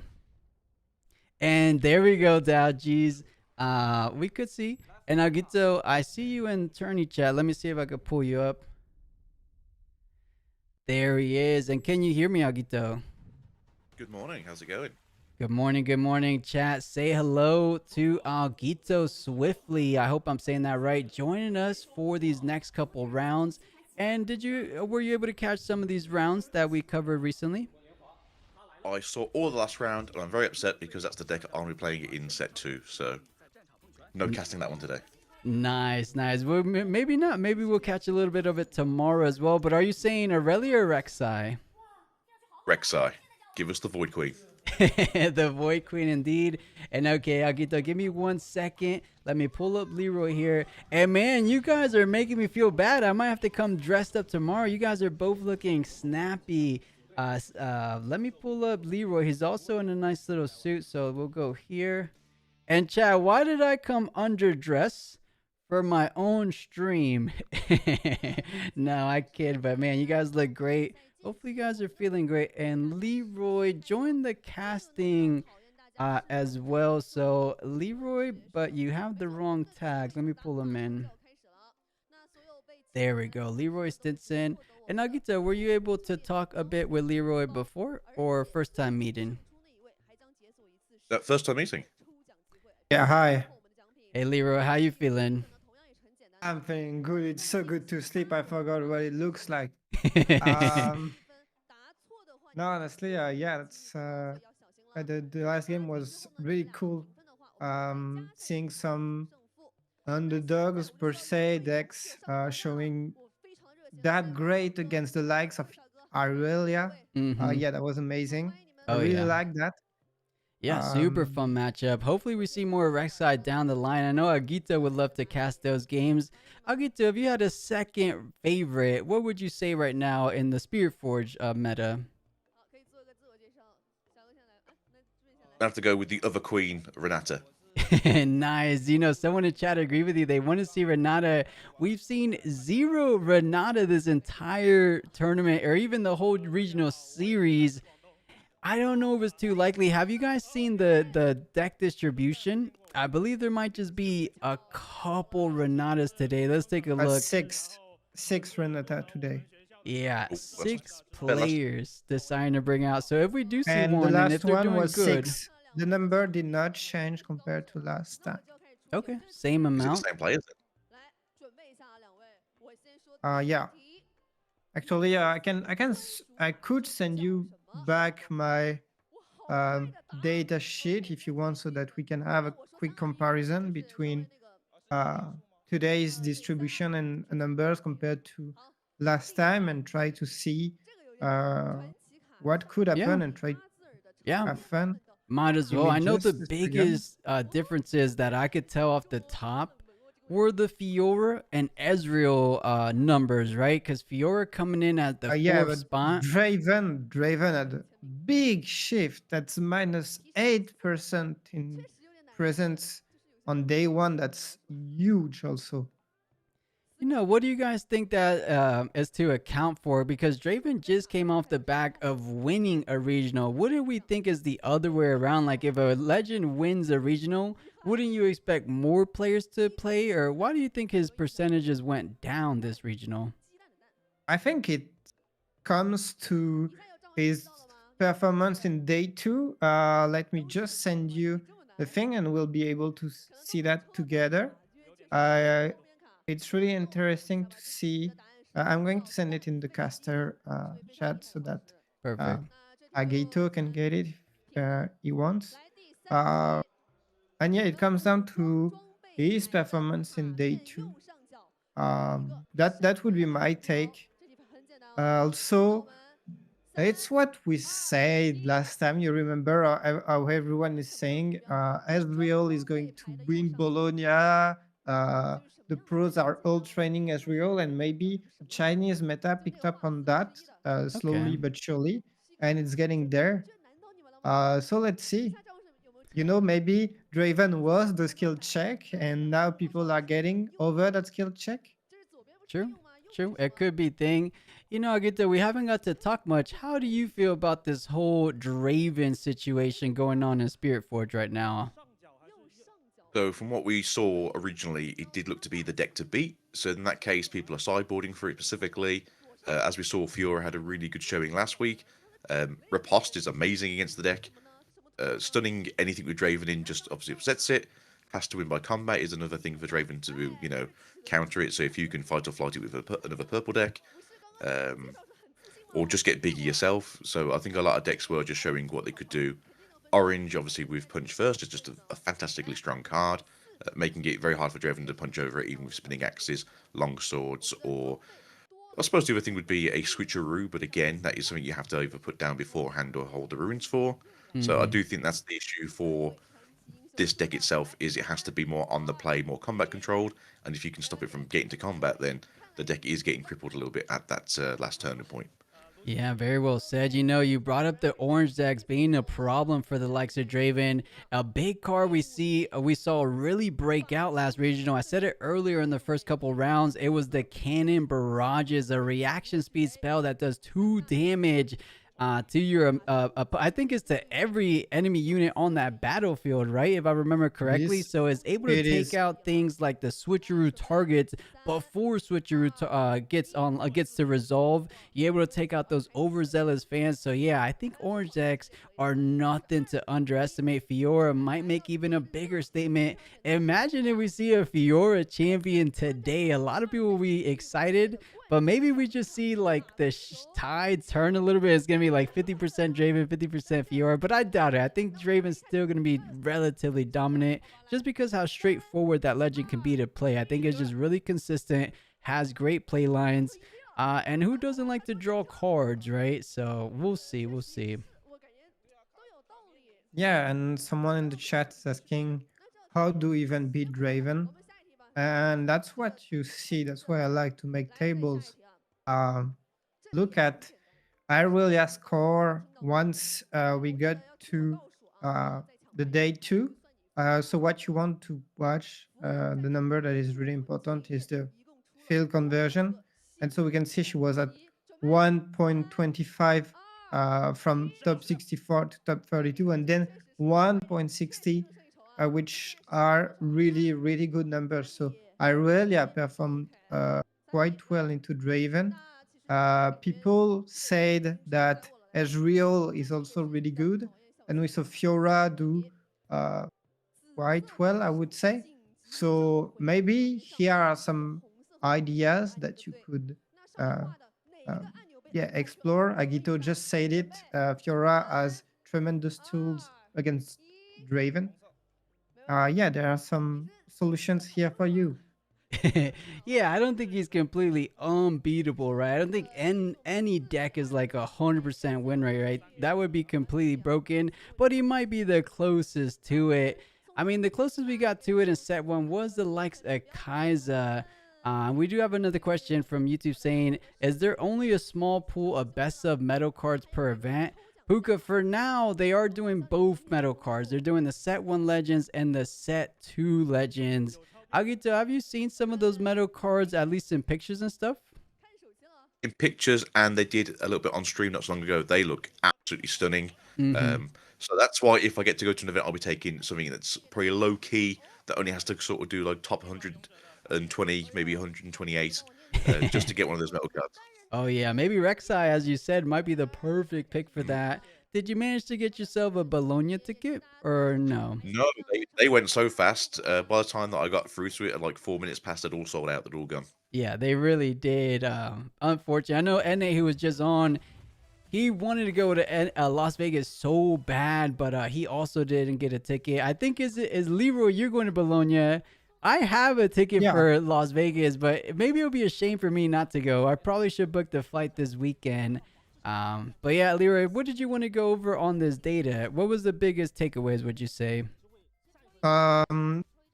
We saw that Sivir was less played. She kind of I think all the Sivir went to Ezreal or something like that.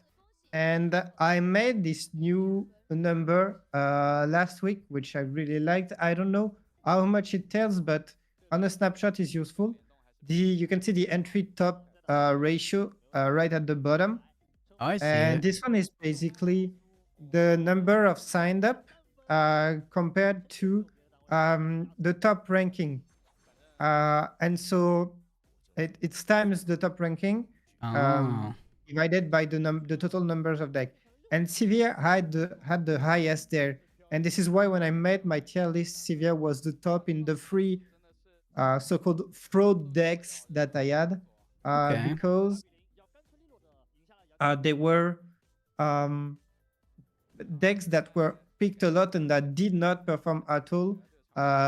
It was up there with, I mean, down there per se, with Ornn and Victor, and we talked about it last week. Victor being cursed just like set 1 with a lot Yeah, of Victor picks can't and catch a break, no honestly. results. Yeah. Agito, I don't know if you remember, but there's always been a running meme for Victor where like so he was always the third most represented deck in every regional, but he would always have single digits conversion rates. Were you playing a bit in the set one early on? Yeah, I've been playing set one.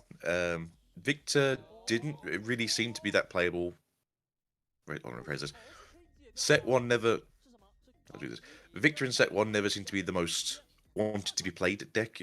Someone I've played with is certainly to go over to the set two version now, where obviously it's more single units, just recruits, and just poke away at your opponent as much as you can. But yeah, I think the issue with Victor is if you can keep him off of his units, because he's obviously not replaying many of his own in his deck, he's very easy to crumble himself. Yeah, I can see that. And of course, set two, bringing a different side of Victor. That's what surprised me a lot because I know, Leroy, you said he had a 3% conversion rate. Guys, wasn't there a crazy amount of talk about Prison Victor? It looked like the meta favorite going forward, or one of the meta favorites. It looked to have so much control over your match. You have the Bellows Breath Imperial Decree combo. I really thought a lot of decks would have a hard time. Perhaps decks like Aurelia, the second most represented deck, things like Not So Fast or Defier, those wind walls, really trying to bring that deck down to size. Because I thought against the Draven matchup, it didn't look too bad. Do either of you guys seen that matchup before, the Victor and Draven matchup? And not really. Everybody's talking about it, but we didn't get to witness it much. I don't know. I didn't check all the runes in Rift Tournament, also because it's pretty hard. It ends so late for me. Um, but I don't know if you had a lot of those matchups during those tournaments. But yeah, no, I'm not a Victor player myself. So I'm a lot active on the French server, and we don't have that many Victor players. I heard also that some people would rather play Lux and think it's actually more efficient into Draven. So I'm Okay, you think curious. so?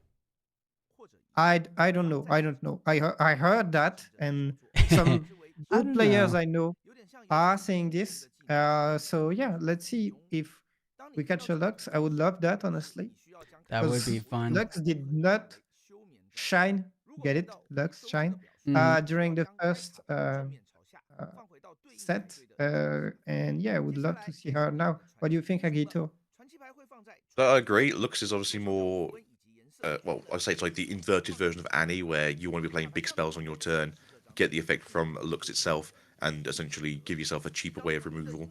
Again, it's the same colors as Victor, so it makes sense that Prism Lux might seem to be a bit of a thing going forwards, but she's one of those cards that, with more things coming out in the near future, she's always going to get better.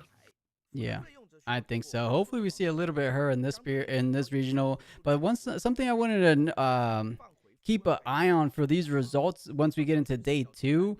I want to see, does Victor have another super underwhelming performance? Because then that really does indicate that he doesn't really have a firm place in the meta. Because right now, I think he's coming in as fifth. Was it, Leroy? I'll pull up the thing one last time. I might have closed it. Let me pull it up here. He's the fourth converted, so he was like the fourth most played deck. But yeah, either he's going against himself and he's taking himself out, or he's playing against things that aren't worried about the little units. Ornn is a pretty decent matchup into Victor, because you can't put anything on the field if it's wearing its Sunforged cape, so it just Right. instantly kills everything on the field. So yeah, depending on who Victor faces, depends if Victor actually gets to play the game or not. Right. And it looks like I'm Yeah. looking now, it was 22 victors. And all these numbers don't look that impressive when we compare them against the 148. Man, I really hope we see a different legend win today's regional, because it would be a shame if we just get back-to-back Dravens. I think maybe we get back-to-back, but there's no way we get a three-peat, right? Or is Draven just going to sweep the whole regional circuit? What are we thinking, chat? And what are you thinking, Leroy and Agito? Is Draven just that crazy to where we're going to get 4 champions back-to-back like that? I'd be okay if we had Miracle Draven this time, and then we don't see him ever again. There we go. So you got both. Riot just ban hammer the Miracle Draven. I don't think we're going to see any bans anytime soon. They're going to at least wait for the English meta, as we said before. So we'll see. I do think it might be an issue going forward. Unless, as I said it a little bit earlier in the stream, they could be taking into account like something like a set 3 or a set 4 answer. Hopefully sooner than later though, because I would love to see. Because wouldn't it be so fun to have like maybe a 30% each, like 3 decks at the top equally winning. Like I guess we're almost seeing that with Aurelia, but I mean by the numbers we're definitely not seeing that yet. But I feel like by power level, we talked about it in the Fuzhou regional, there seems to be a talk among the top players that there's a rock paper scissors meta. Draven's the rock, paper is Ezreal, and then the scissors is Aurelia, so they each take out each other. But to be fair, I haven't really play tested as much as these higher level players. So how do we feel about that? Is there truly a rock, paper, scissors meta as it stands? And these Chinese players are just a little bit behind the meta? Or I mean, I guess we'll find out eventually, huh? Yeah, I don't know if it's that much a rock, paper, scissors. A lot of people are picking up on Fiora after her performance last week. So maybe it's rock, paper, scissors, Fiora. I don't know. True. And we're seeing Jala in chat saying Kaiser's the gun. You know, Agito, since you said you were playing the set 1, what was the deck you were maining for set 1? I mostly played Yasuo because I did like the free movement that Yasuo does, and obviously walks in, just pokes something in the eye. But I've just been trying to think. I want to see like what playstyle I like the most. So recently I was on Teemo. Didn't really get to gel with it very well, but I like the mechanic of hidden. Yeah. And then I've also tried to do the Imperial army of Darius, but that didn't really seem to work for me with bait hook, so I was sort of baiting myself with that one. Yeah, bait hook is tough. It's kind of like a really high ceiling type deck, whereas like it takes a really strong pilot, so maybe not the best deck to like learn the ins and outs, but I think if you were able to put a couple more reps on it, you would have seen Draven was decently powerful. But I know what you mean. He's kind of high roll. He's hit or miss. When you hit, it feels like the best deck in the game. When you miss, you're losing each and every game. I was in Orlando, I believe, and I played against the Darius as an Annie player. And they when you're able to hit the nuts, I believe the best play you could play on turn 1 is like a seal into a Captain Vanguard. Have either of you guys done that play, or anyone in chat? That feels like the best turn 1 in the game. I've done that, Just watch your folks just face drop. Yeah, it really is. Is there any other little combos like that in this game? I don't know if anything Actually, keeps up to that. there's worse, because if your opponent is playing like Obelisk of Power, which you don't play, but if your opponent is playing Obelisk of Power, you're going second for any reason, which rarely happens. Usually when your opponent is playing Obelisk of Power is because he's going second, but you're going second, and so you play that seal into the Legion, and then you tap Darius and you play the Noxus Hopeful for 1, and yeah, that just goes crazy.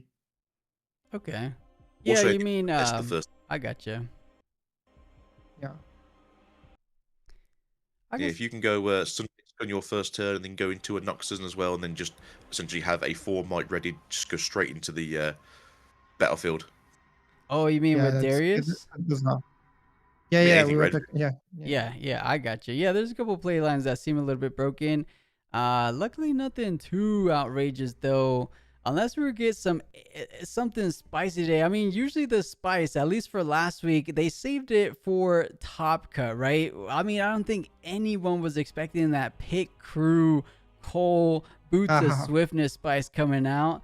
Do you think we're going to catch ourselves for a little bit of get a bit surprised by some of these picks in Top Cut, or maybe in the later parts of the Swiss rounds?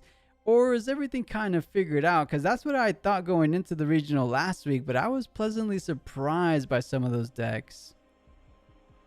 Yeah. Agito, did you watch the whole thing? Are there, because we talked about it plus, but are there some decks, Agito, that you particularly remember from last week? So I think the Pit Crew that's become a meme now is just like a fantastic. The Fiora to me was more like the big thing that came out of nowhere. I thought similar to Rumble was essentially like, oh, here's a nice little starter deck. Here's some key things to get into, and then that was kind of done. But I'd look forward to see something more along the lines of maybe Rumble starting to turn up, especially with the big mecha that just turns into 2 smaller mechs. Yeah. We did see a Rumble on round 2. A lot of people were hyping chat to see Rumble, and exactly the card you brought to everyone's attention, the Ferris Forerunner. they almost won, or maybe they did win, or no, I think they did.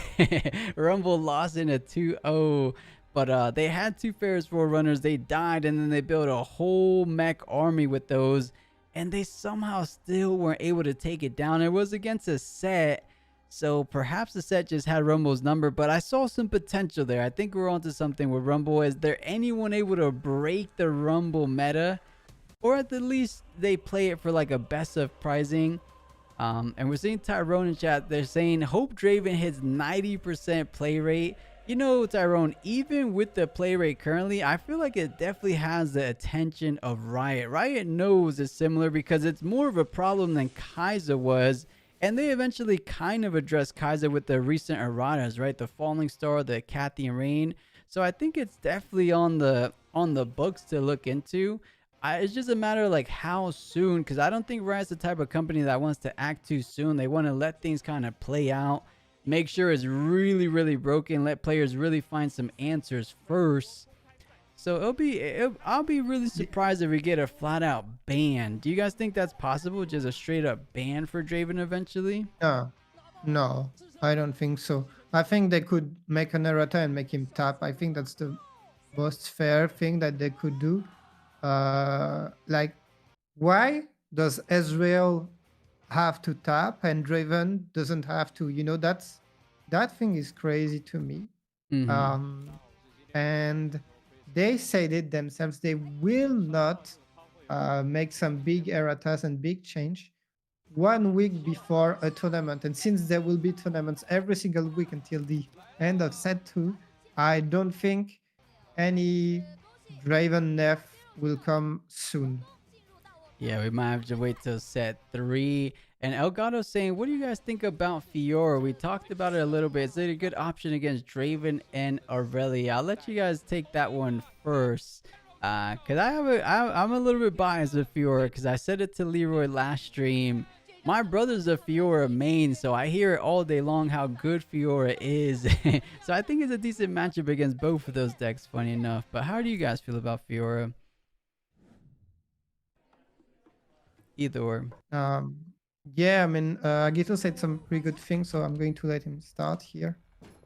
You talked about the repost, I think. Yeah, so originally I thought Fiora was going to be just this, like, hey, it's a cool champion, set colors. We're not going to give you Set, because Set's a pretty good deck already. Here's Set at home. And then, as you saw, Riposte is a fantastic extinguisher spell. She also just has access to all the same things that Set does. Buff spells, making herself mighty, Lucian that can make itself ready itself, and then unready itself is really good.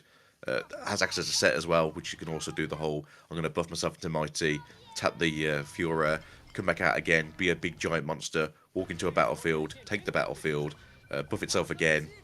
So I think it's just everything Set wants to do as well as just having access to the brand new cards and a spell that just goes, no. Yeah, I think it's definitely underexplored, and we're seeing more of it going forward. You know, it's going back to, I see chat throwing it back to the Draven and the Draven question. I think another way to address it would be the combat changes. Perhaps that could be a bit cleaner answer, or would that change up the game way too much? Something like you have to deal damage in order for it to be considered a combat. Does that change anything besides the Draven interaction, or can anyone in chat, or Agito and Leroy, how would that change any other cards if you guys could think about it? Because I can't think of any other cards that would impact so much.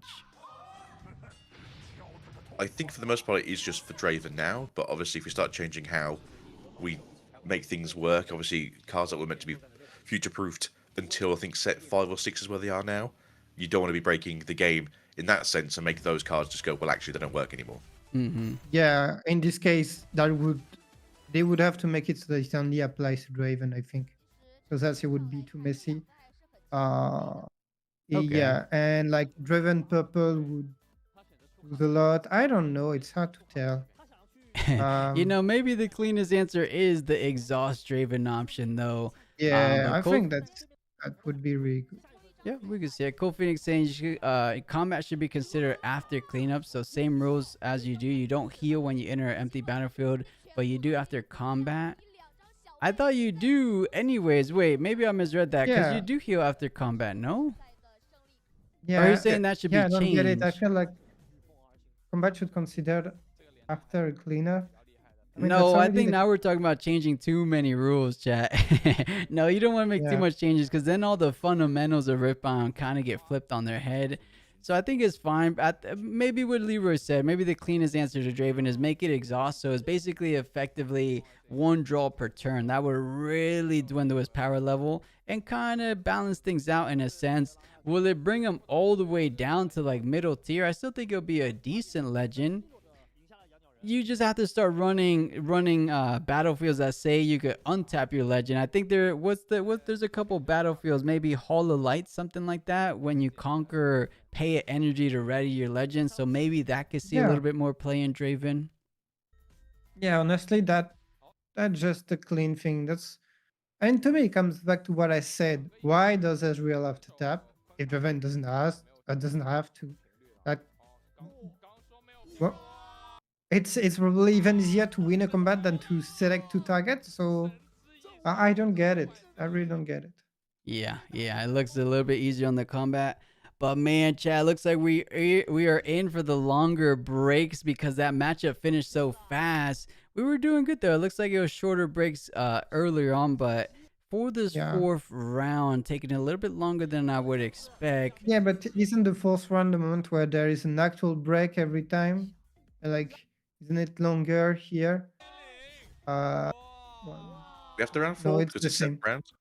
No, it's the same. It's 7 rounds, yeah. So it's either after round 3 or round 4. But I don't know how the Chinese regional does it. But for Houston, when I was there wasn't really an official break time.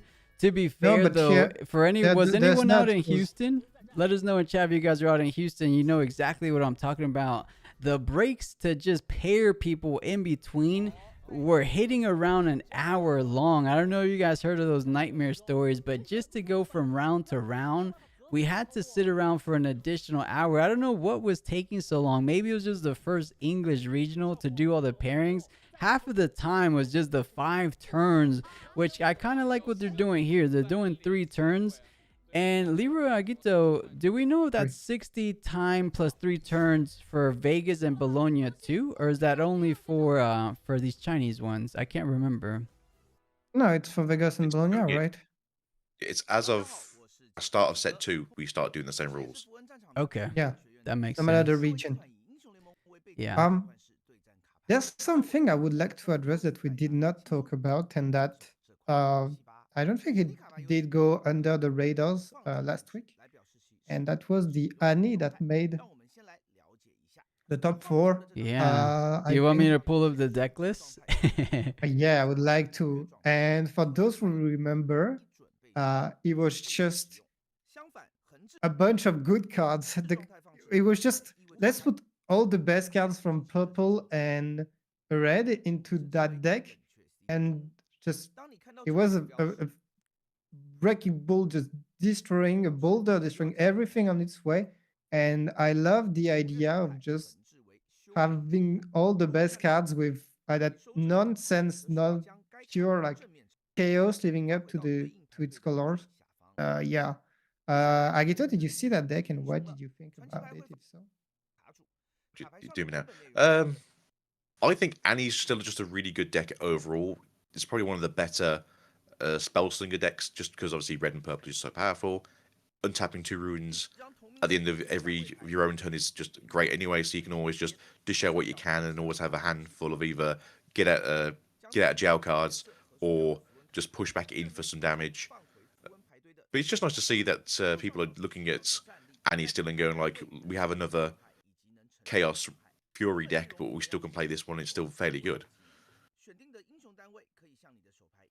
Yeah, I was super impressed. You know, I thought about it. I actually was thinking about that earlier. Funny enough that you bring that up, Leroy. It seemed to me that Annie was set up to be a bit of an Aurelia counter.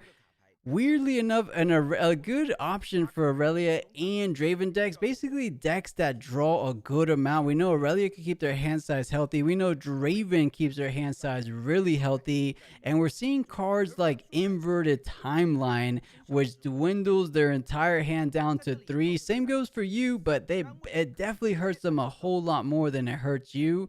And for the Aurelias of the meta, Farius Forerunner is so annoying to deal with. Not only does it have a lot of might, but that definitely able to push back, able to clap back with some of your units on top of that. And I mean, overall, the deck seems funky. Like I posted it on the Discord, and everyone said this is just jank.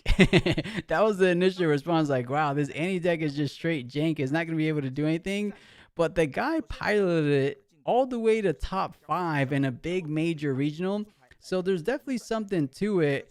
I mean, the Treasure Hunter is something you wouldn't imagine to see in an Annie build, but he made it work.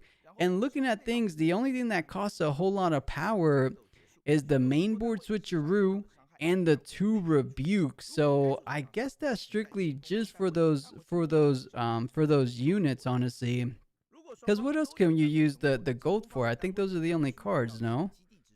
They are Yeah, but it playing was the Fury runes as well, so it's there for the Fuel Runner just in case you need to pop a red. True. That does make sense. But I think those 2 cards we mentioned, the double rebukes, the double switcheroos, those were most likely the game deciding type cards, because switcheroo does fantastic against the likes. I mean, you can't defy it, so you have to pray they have a not so fast. And then for Draven, we know how powerful that can be, as some Dravens are starting to mainboard it. And you know, I like the 2 hard bargain main board as well. So I think this Annie, although on the surface looks like it's super janky and not functional, I think there's actually something to it, because I'm surprised they kept even the sneaky deckhands. Because usually sneaky deckhand, when you think about it against a Draven match, you'd be like, I don't want a unit on the board. I don't really want to leave a unit exposed when I don't have any kind of defensive options. I mean, maybe Flash is somewhat of a defensive option, but I think just trying to get points on the table against Aurelia feels good. If you're able to go fast enough, you will be end up winning that match. So I think they were just set up to play against, like I said, both of the meta favorites, the Draven and Aurelia. Let us know in chat if we missed anything about this Annie build, because yeah, this was something that caught a lot of people by surprise. I agree with the sneaky deckhand, just because obviously it's a very weak unit that gets taken out by Draven for fun. But at the same time, if you can rebuke a Draven off the field and then you can conquer to 8 that turn, still a great card. True. Maybe it's just to clean the battlefield first, and then use those combat tricks like you mentioned, the rebuke, the fighter flights, to keep your opponent off. So that could be nice. That definitely could be nice. Even switcheroo just to apply it on the sneaky deckhand. So yeah, I need to playtest this. No Vi is interesting. Co-Phoenix, Vi is no longer meta viable in Spiritforged, in my opinion, and a lot of players' opinion, because of rebuke. The Vi ride the win because of this rebuke heavy meta, or the fight or flight heavy meta. It doesn't really get off. You spend all your Discord package to buff it up to 20 might, but if it gets rebuked, what are you going to do with it in hand, right? So I think Vi has definitely fallen off from a meta favorite. It used to be Vi ride the win everywhere in set meta, or set 1 meta. I guess it's still set 1 meta for the English guys, so it's still running rampant. It's still used in Miracle Draven, but for another purpose, which is just recycle your world deck so you don't exhaust and give a point to your opponent when you get to the bottom of it. But that's not the same Vi. Yeah, it's definitely not the same Vi of the past. And you know, so much people were getting upset about that Vi combo, but Alguito and Leroy, looks like you guys are definitely moments away from getting on with this round number 4. I think while we're spectating this match, I'll throw you guys over to the caster booth, and when they show the caster booth on the stream, I'll pull you guys back to the caster booth, and then when they show the feature match, I'll put the feature match on screen. Okay, so we'll treat this one more as a chill lounge in between. So when they start getting into it, or maybe now, if you guys are feeling ready, I'll throw you guys over to the casting booth to kind of intro us. If you guys want to say, since you didn't get like an official intro, maybe pretend this is like the first time stepping on stream, intro us, say who you are, what you guys casted for before. And then once the match starts, I'll throw you over for the feature match. Perhaps say what matches we're excited for. But chat, hopefully you guys are excited. We've been waiting quite a bit. Round 4 should be around the corner. I'll throw it over to the casting booth for these guys to take it away.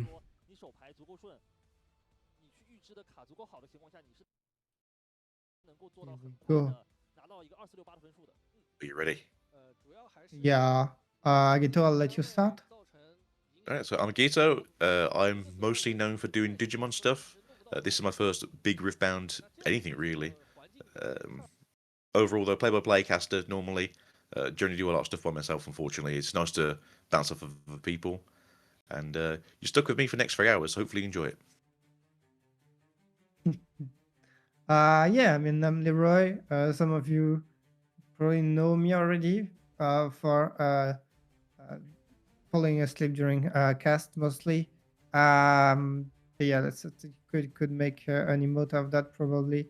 But no, yeah, I've been there a few times. I remember I asked Plus for the Shanghai if he wanted to do the World Cast together, and from there we started doing the Chinese tournaments. It's so cool to have some other casters also because I can sleep. I've been doing some. I was mostly a Legends of Runeterra player, but I've been doing all of the Riot games. Yeah, dribbling with everything, and I'm so happy to be there. Honestly, it's such a wholesome stream, a wholesome chat, a wholesome cast, and yeah, thank you guys for having me. Thank you for What? Sorry. Yeah, that was what I would go to. What do you think we'll see? What do you want to see? Ooh, my choices. Azia. Azir, okay. We Azia. saw I was one quite impressed with it Azir last week. last time, which was piloted by RDB Lay. And for anyone who remembers, RDB Lay was the one that faced Omega Zero during Shanghai in semifinals, and that showed an amazing Yi performance. But apparently, I will have to cut it there because we are going into that game, and I don't even have time to say what I want to see. It's Renata, by the way, and we are going into the Draven game. Not Yeah. Draven. Draven. Draven. That's the line from League of Legends. Oh! Well, oh Queen yeah, I don't herself. have to... Oh, I called it. Yeah, here we go, ladies and gentlemen. The Underground Baroness. I don't have the stream. I'm late compared to you. I need the link. I'm on the stream so that I had the chat. Wait. Yeah. Yeah. Renata, ladies and gentlemen. That's crazy. Do I see a tiny hand? No, I see a wife. Hello, wife. No, everything's fine. And chat, did anyone watch Arcane here? Rena's great. I'm curious because not seeing Renata to me was crazy. I know that she will be there to replace Silco, but Well, that's what she is. She in terms of like the actual game lore, but I think it's because she comes to power a lot later on than when Arcane is set, because Arcane is now essentially like day one of League lore. I don't know what they've done. I mean, not exactly. It would not make sense because the one of League lore would be the creation of the universe with the walkers. Yeah. So, but yeah, it's way before she appears. Arcane is way before she appears. You're right. Yeah. And But we I'm looking forward will to this. Let's get onto it. I'm looking forward to Yeah. seeing what this can do. I'm hoping this is going to be more the token heavy build that just forces onto a Draven and Draven can't fight back. But we'll see if it's more of the prison build that Victor's been using. Yeah, and we have Zone's Warren for Renata, which it's the Miracle Draven. Uh-oh. Also, a Draven is on Zone's Warren, and she is on Arena's greatest. The Arena's greatest, yeah, probably. He wants to just fight, and go. Yeah. So I presume Uh, her plan is just to get as many small things out as quick as possible and then just flood the field. yeah, and because of this, you get your Legends ability earlier that turns gold token into mana as well. Mhm. And he seems pretty happy with his hand. We saw on Weak that there, called the that week. super high. So we've got some draw power going. Yeah, and so guys, we talked so much about the Miracle Draven, and some people did not know what it would look like. Well, you're about to see it now. So how do you feel about the Renatas? I quite like the blue Renata because obviously it's the whole get to a battlefield, shovel your ruins into getting extra points. You can use Heimerdinger to cheat it out as well into the base. I quite like the yellow Renata because it's the whole tokens coming readied. Yeah, I really like the blue Renata. The abilities that it has can close the game, and I think it's what Renata lacks otherwise. So we see the merchant come down the side of the Draven, going straight over to the Renata. Renata's just going to throw down a Stupefy to get the draw out. And then a Cull. Okay, yeah, taking it off the play. Yeah, so that you don't get late on points, especially with the Arena's Greatest. You don't want to lose any potential lead. Draven already having two drops that hurt. The travel merchant. All right, then. So we are just going to force out the field. Yeah. So we do here, though. Oh, no, passing straight back. Oh, it's not looking good for them. The end is actually terrible. So he was not happy actually with the hand. I completely misread his face. So I thought he had something good in hand, but no, it seems like the first turn play was only play. Yeah, and I'm noticing it right now, but we're playing an Arena's Greatest and nobody took the first point. Yep, point one over to Draven. Move the treasure hunter over in a second, get a treasure and get yourself the second point. Yeah. And now, right now, they're going to realize that they both forgot. Look at that. He's saying, oh no, and maybe that was the Renata's power along. If I don't remind them, we all stay at 0. Oh, you think they agreed on that? Maybe. Why would that make sense if he plays the battlefield? They forgot as well. Yeah, okay. Yeah, that's the option. Yeah. So kill the treasure hunter. He chose to use Wages of Pain on the treasure hunter and not the merchant, probably because he wanted to deny all these golds that are critical into that matchup. But he's got 2 Ezreal and that hurts because usually you want both of them. So of course he will pick an Ezreal, but having to play without the seals is so much harder for Miracle Draven, because you are recycling so much every turn with the cold shot and the Ezreal and the Raza later on. Yeah, I mean, luckily in this situation they are sort of on the play themselves. They're a little bit ahead. They can take a turn off maybe to sort of stabilize themselves, but currently it's pretty stable. Especially when you discard a scrap and just draw 3 cards. Yeah, this combo, the Draven and Scrap Heap, is insane. Being able to draw 3 cards just like that is, there's no word for that. It's crazy. Okay, we need to get ourselves a unit here now, something. Come on. Yeah, and on will be developed. A really slow play. Weirdly enough, now the fact that they both forgot tends to help Renata, who's playing the battlefield, because she's playing way slower than Miracle Draven. Do you think on is a big problem for Draven overall? I would say no, but it is a big boy. Deflect 2 is obviously just annoying for most decks. They don't want to be spending the ruins just to be able to target something.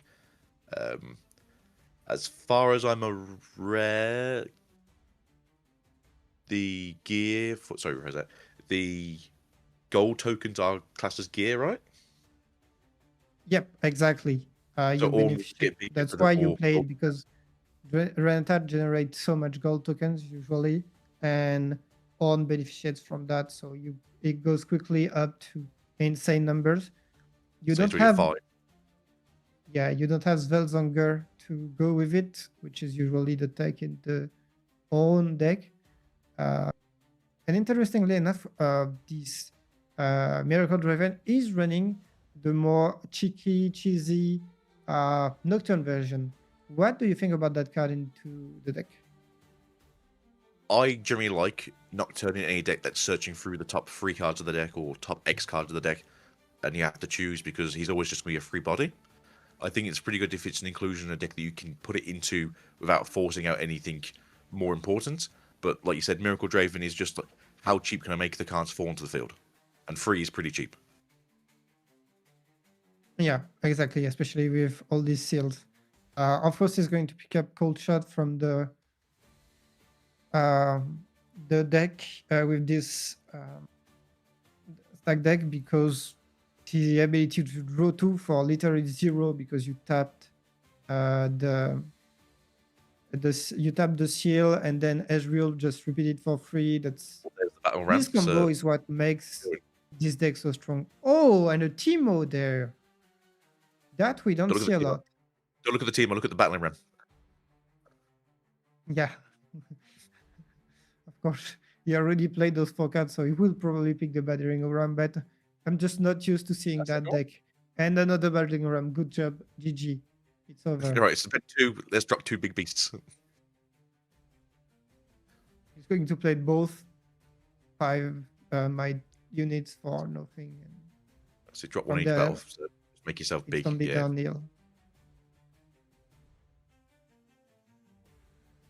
Yeah, I mean, Renata had a slow start, and now that's just the final nail in the coffin. So yeah, Miracle Draven is making miracles. Yeah. And we talked about it last time. Do you know where this miracle word comes from? We had a bit of like lore history for that name, and I really liked it. No, I didn't hear where the origins for Miracle came from. Yeah, so at first that's what I thought, because I played Hearthstone. There was this deck called Miracle Rogue who draw insane numbers and have a lot of big units on the board in one turn. But apparently it comes from an even older Magic deck, which this one I have no idea about. If someone in chat knows it and can remind us, that would be amazing. But yeah, that shows that I love this idea that those words are just used again through different decks and different games. So you're going to play 2 of the battling ram down onto the Warrens, so get yourself just a big massive board to sort of hold that down. 10 might, and still have 4 runes up because you paid them only one. That's GG. So unfortunately, Renato didn't get themselves a very good hand, it seems, and there's obviously not just drawing to anything better themselves. But it's unfortunate. But we can always go to game 2, see something a little bit more fight backy. Yeah. Do you think you could at this point it's reasonable to just surrender and say go next so that you don't waste any time? I don't know how prevalent Miracle Draven is in China. Obviously, we know it came kind of out Bologna. So I'm not really sure if like he's seen this matchup before, or maybe he wants to see like the deck a bit more dug through, so he knows, okay, what I'm looking at, what can I sideboard into, what's going to keep me going. Yeah. But yeah, I don't know. Maybe. Yeah. Because Draven's obviously very popular, but is Miracle Draven popular in China? It wasn't last week, that's for sure, because we didn't see it. I mean, it wasn't that popular, but that's what I said. It really got popular with its Bologna performance. And it was only 2 weeks ago. Double on, yeah. But Draven is already 3 points ahead. You will need to conquer something else at one point. I mean, this is an So off turn now for Draven. He's not really going to be pushing into the Regions of Greatest this turn, at least. So that way they have a turn to sort of heal back, sit back on themselves. Cleaning the other battlefield might be the issue. What could we use here? Maybe a Singularity to get rid of one of the battling rams, as the other one is now a 7. yeah, but yeah, you could get rid of that Rasa that just appeared also. Chunky. And of course, he will just stack that battlefield now that he's ahead. Why would I? Why that you're like? Why would I even care about? That's just going to hold it for another 4 turns. Yeah, exactly. And Renata does not even have a lot of gold tokens right now, so it's not like you could use your champion ability 2-3 times a row and catch up. It's kind of too late, and he's laughing a lot from that apparently. He's just like, God, what do I do? Yeah. Oh, did they just? No, I think he pointed the battlefield. I think they just realized what happened. And he's retreating the ram. He's switching everything. Yeah, I think he's going to just put him into Regions of Greatest next turn and just try and get rid of the Orns. Yeah, or at least one of them, trying to dwindle down that big might. So Renata now has to essentially make some gears, get some tokens going, get rid of the board somehow. So I think it's going to happen. We didn't get a gold though. He will now tap Renata, get that gold. And see, you tap Renata for a goal, and you tap Draven for a draw. Insane, insane. I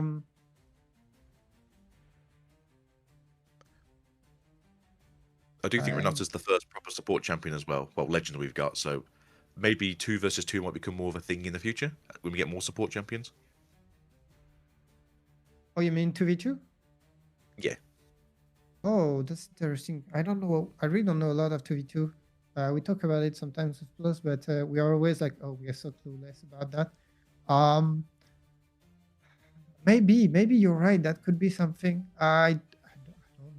I don't know. I'm As it really says on curious. her thing, if you or an ally hold the area, you get your gold tokens. For me, it's she's just the one with all the kill spells. Your other player is the one who's getting all the hold. Yeah, actually, you're right. That could be something. I'm just curious because Renat. Yeah, it's more like my point is when would we see 2v2? I think Riftbound competitive will be mostly 1v1, but maybe in the future with some tournaments. Yeah. Looking for get some gold going. Yeah, here we go. That's what you would have liked to see like 3-4 turns ago. But I mean, the catch up is here now. And Draven, of course, choosing to not have gold token because for people who don't know catch up, you play a gold token, and if your opponent chooses to get a gold token himself, and to So you don't have 8 powered. Well, we do have a hidden card here. This is going to be, well, it could be a face breaker, could be a book to draw, could be Wages of Pain again. Yeah. A lot of possibilities. You're right. Blade. The Blade would be good with those. I mean, 5 mites is a lot to remove, of course. Now he's probably going to develop Renata next turn, right? Hopefully. Let's see what's going on now. So at one point you have to start choosing. Got spin axes, we've got a fight or flight. So we've got some good stuff here. We've got some good movement abilities for the Draven. Yeah. So unfortunately we haven't seen the hand of Renata for a while, so we don't know what she's currently dealing with. We haven't seen it at all from the whole game. We've realized that it was really bad at the beginning, from the no turn 1, no turn 2. So yeah, I do wonder what this list is playing. The lists I've been looking at have mostly been playing more of like a token rush version.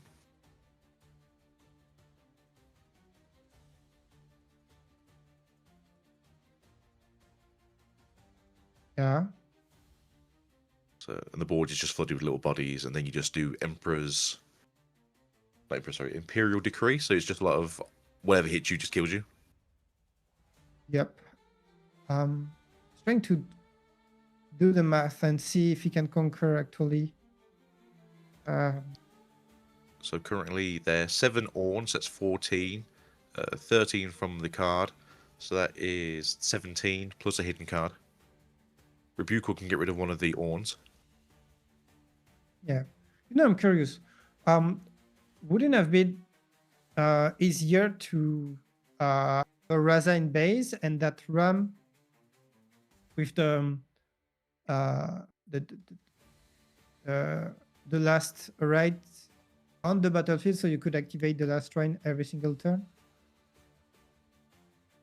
I think that probably would have been a smart play, but I think right now they're just happy that they can just have 30 mice on a battlefield and just not really think about it. Yeah. Yeah, he's going to elect to exactly switch those two so that you can have the holding effect. The judge call. Asking for the token.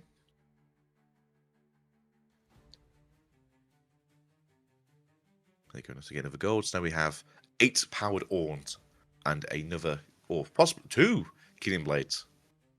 Hidden Blades, there we go. So it's not too bad. Something on the reaction there. Yeah, let's see what she can do. How can So she we've seen catch up? She's got the Renata. She's got potential time warps.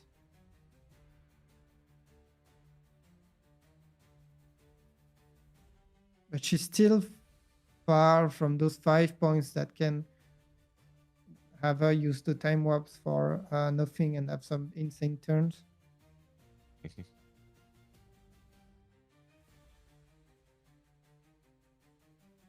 Now she would retreat both Orns. Oh, we have a time warp. Oh, that's why, yeah. Makes a lot of sense. So making a gold. Yeah. At 9 each. Walk into the Zorn Warrens, maybe. Yeah, and Draven did 9. not particularly play around this time warp. He's completely tapped out. Now she's free to do whatever she wants perfectly. I mean, not perfectly, but quite safely. We know that the hidden card from Draven is a switcheroo, which will be super effective against this Orn. This being said, he will have to pay the deflect too. Just trying to think really what's going to happen. Because if we could see Renata's hand camera guy, that'd be really helpful. Yeah, this being said, it's always face down on the table, so not easy for them. No. So yeah, there's 5 cards in hand, I think. 2 of them are hidden blades. 4 cards in hand?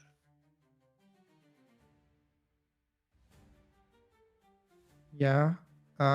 Those two hidden blades can do so much work trying to conquer the battlefield. Is that Echo? It might be an Echo. What? So I thought it was a Watcher. Oh, Watcher It could would be go an a long way. But I thought it was Echo. My bad. Could be Echo.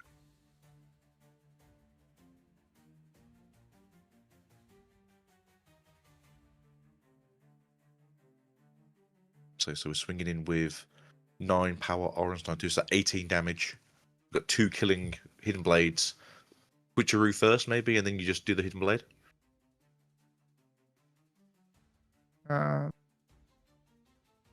Yeah. So of course it's going to retreat on and most likely use the switcheroo on another one. No, he's going to wait because he's got more might right now. He doesn't have to. Yeah. Got hurry. 7, 11, 15, 16 versus 9, yeah. He's going to use all of his runes.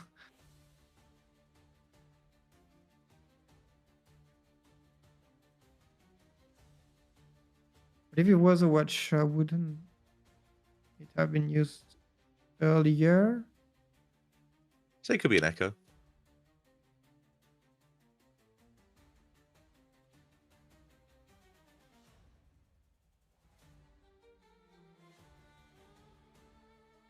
So if you hidden blade the ram, you That's the plan. go. Your You're opponent goes 9. down to 9, and you trade. Oh yeah. There's still the switcheroo. That is an issue, of course, but you can probably play around it at one point.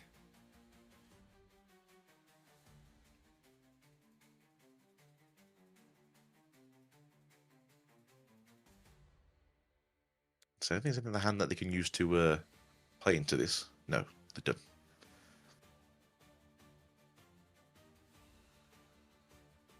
Right, draw you 2 cards.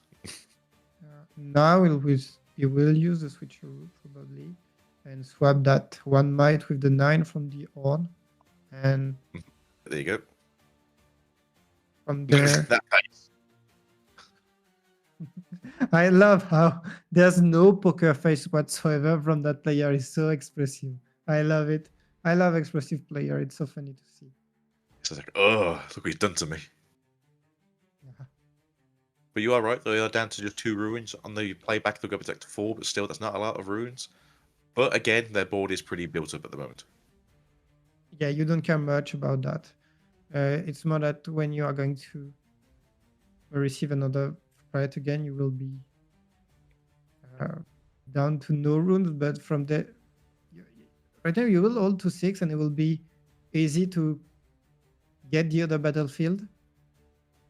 So that worth you up going to 7. to Killing Blade your own Orn and then just drawing 2. Yeah, you're right. That's a good option, but Because it's dying either way, so.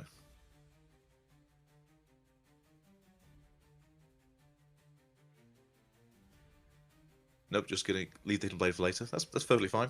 Still a good play. So we got in a really 6 tough position. years, but he's not too. Driven will go 3. This is 4 on the board. He's got Shen. Shen can do some work, and yeah, it was an echo that we saw. I have the keen eye.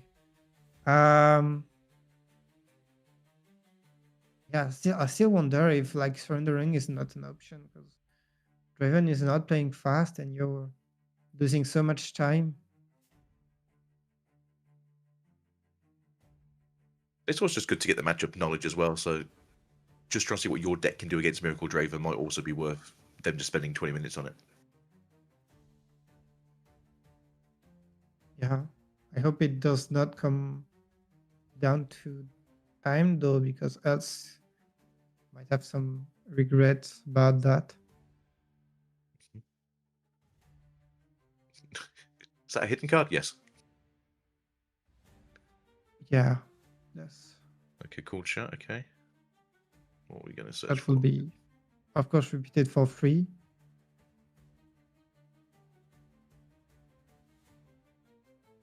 With 2 Ezreal, that's just overkill at this point. We go to the seals.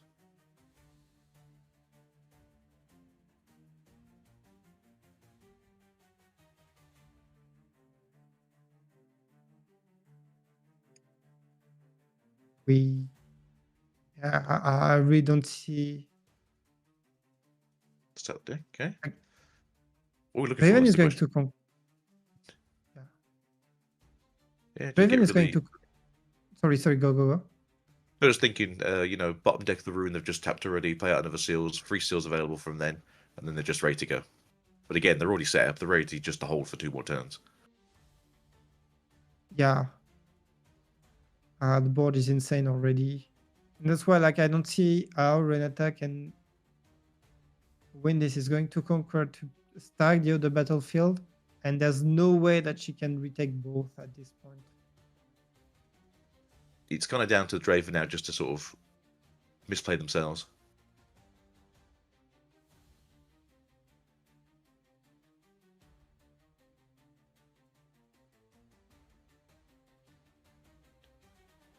You meant to be able to look at the cards of your opponent? No, that's yeah, maybe. I think he doesn't have to. Maybe he just doesn't care at this point. Okay.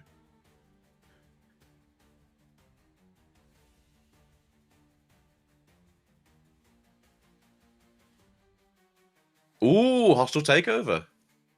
Oh, yeah, we didn't get to see. So, chat, for those who don't know, hostile takeover is a crazy card because it's 5 and 2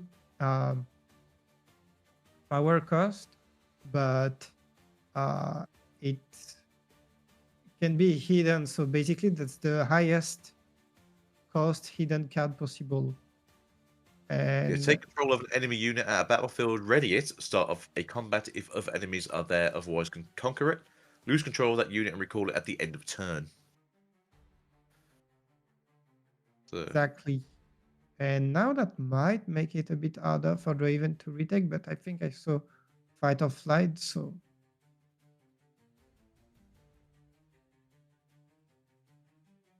I say they've got a rebuke still in hand, haven't they?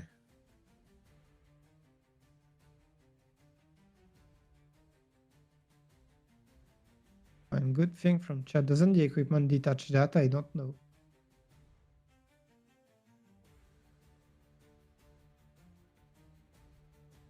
So the judges haven't said anything, so I don't know if it's just you take the card as it is. Yeah, apparently. So if Maybe it's people attached, you just keep- don't know the rules. Maybe. Let me look at your trash. So I presume looking for fight or flight, there's one there. Yeah, looking for fight or flights.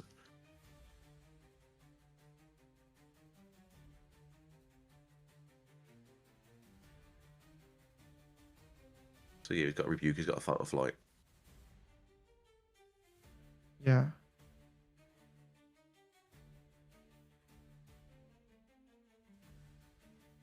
It went with everything on the board except for one Ezreal, which I think is fairly good play. I think it was just in case, what does he have in his hand? Because he's still got 2 open in the back. Yep. Yeah. Which is Hidden Blade. And like if you account for Hidden Blade Rasa, that's still 10 might, and that's 5/6. That's just over Nocturne and the card shop.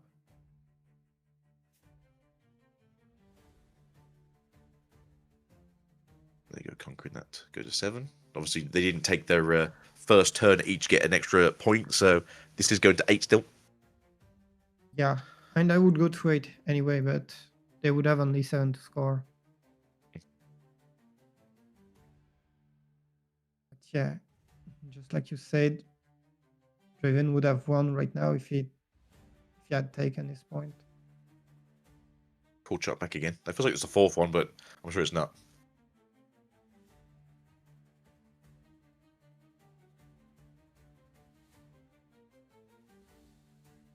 And chat, we are already halfway through this best of 3, so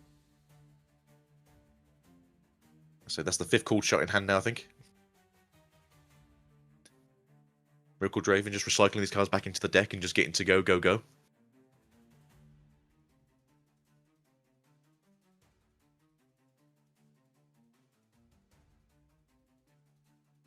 go, go, go. I think he's asking where's it come from, but last right is just recycle 2, isn't it? It's not units, is it? No, I think it's 2. It's just 2, and you whatever you want. That's right, yeah. To equip it, recycle 2 cards in your trash. Yeah, so yeah, you just put your cool shots to the bottom. Yeah. Keep going. And he already went through his whole deck. Oh.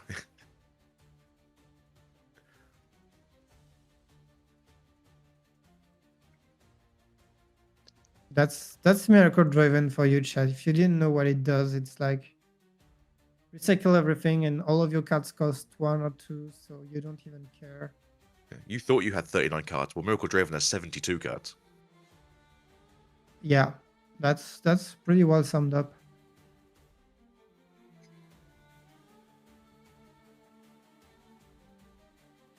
So he's trying to figure out how big Orn is. Orn is going to be 11 next turn? No, 10 next turn. And there is 16 mites on the field. Yep, and we didn't see any other gear except from those gold tokens, which is already. So a singularity would be great right now. Just get rid of those 2 battering rams. Yeah, and you've got this accelerate echo. He completely retreated from the other battlefield. So actually, Renata might have a shot at To be taking. fine. Was that a Watcher? No, it probably wasn't a Watcher. He does have 8 though. 9. So you could go Watcher, accelerate.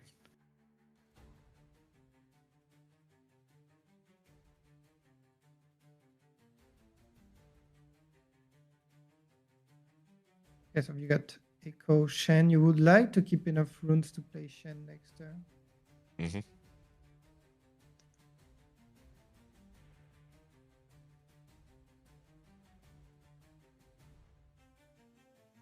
Unfortunately, you can't just hold it. If they hold, they win next turn. You've got to get rid of that battlefield. Yeah, definitely. Stupefy. Ah, okay. Alright, so Stupefy, Echo, Eden Blade, and Shen in N. That would be 5, 6. Move out for 9. Stupefy. Give anything just -1. Get a Yeah, draw. so you've got Stupefy, Eden Blade, and Echo that can be played. So no Shen, I guess. This being said, now, oh no, because you got the Because you can kill it, right? Renata ability. Oh, Echo will just be played on. Yeah, there you go. Kill your Echo, get your runes back. Draw Okay. 2. Bad.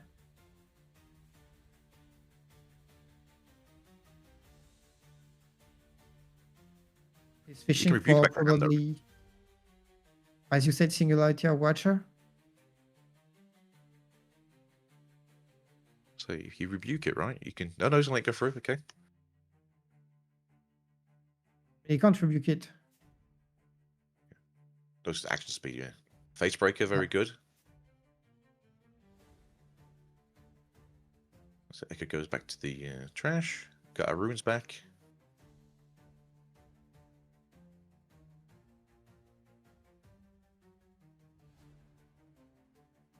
Superfly, get another draw.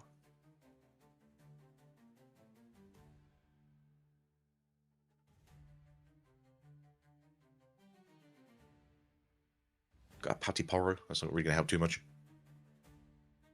Definitely not. Good old party. Let's see. Besides, obviously, some kill spells, they're a bit stuck right now.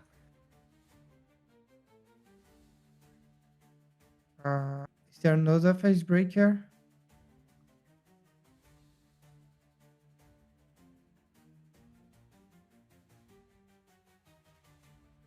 Both armor will not help either. And the Brooker is still definitely not a card here. No. Unfortunately, it was an early turn card that just didn't turn up early enough. Yeah, he keeps fishing, but I think he's all out of options there. Look how he's not using the gold because he wants to end another the Facebreaker that won't do anything. And the Poro. And now all of these turn 2 drops, and he's going to concede probably soon because, yeah. So no, I just want to find this singularity. I'm just going to keep digging there. He got pranked by his deck, which is saying, nope, you won't win this one. And he's laughing so much at that. I love that kind of fair play where you lose completely and you're just like, heh, tough one. It's the roll of the dice, right? Oh, it's good again. Yeah.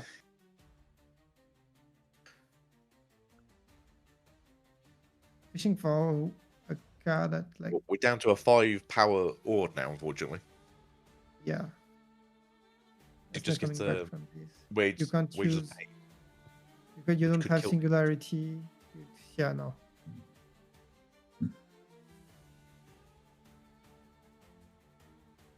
We do have 4 ruins up though. And now we can only hope to get a draw because there's no way they're going to game 3, right? Mm-hmm. Note that this Renata is in 3-0, which Oh. is already quite a good placement. I could check, but I don't remember. Oh, okay. Hostile takeover will be played. Oh, is it the way? It's gonna help. There's still a fight or flight in end, right?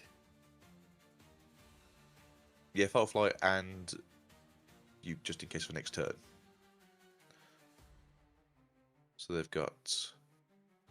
Oh, hello.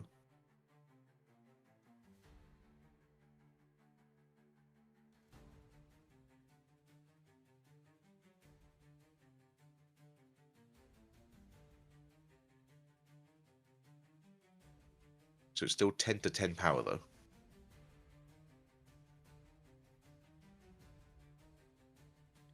Yeah, I mean, that would be enough to remove everything. So, That's it. It's the battlefield. That's what you want. stay in this. But I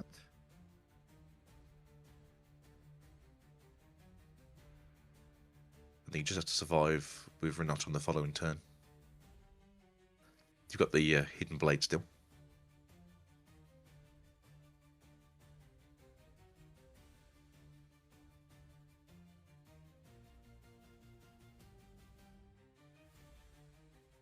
yeah, so wait, because you probably elect to fight or flight or review the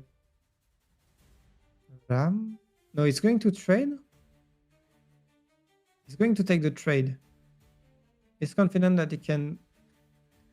Why'd you give me this back? Well, I don't keep the card. What? He looked very confused when he passed him back his card. Oh yeah, because it died, so it goes back to the owner. And so he just looked very confused, like, why is it mine? It's like, it's your card. So we have hard bargain in hand. We Yeah, could, that I should think save. we should hide the hidden blade. Should still be in hand, right? Yeah, but you won't use that gold token to hide it. Or the wages of pain, because that way you can either get rid of the treasure hunt, or you could get the Ezreal down. Yeah, and you still have enough for the hidden blades. So actually, that's probably the wages of pain.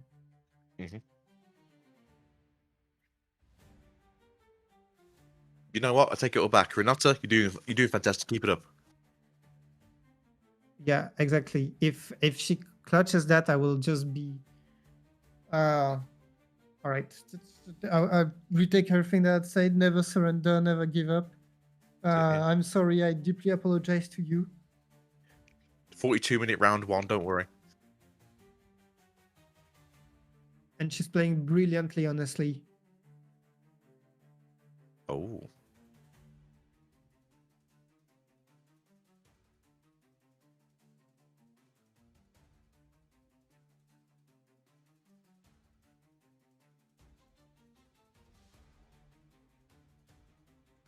She did get energy for the gold she sacked. She was using energy. She used them to draw and to do the hostile takeover.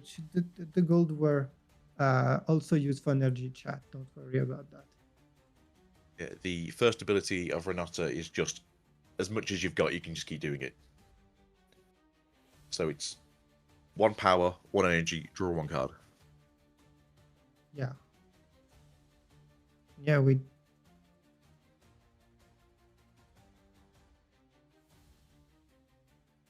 It's a shame she hasn't got enough for next turn, so she go to 8.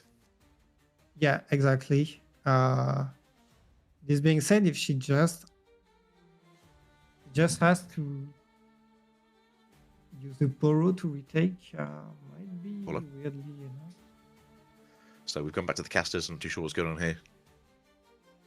a judge call, technicality. I don't know. They're probably thinking like, yeah,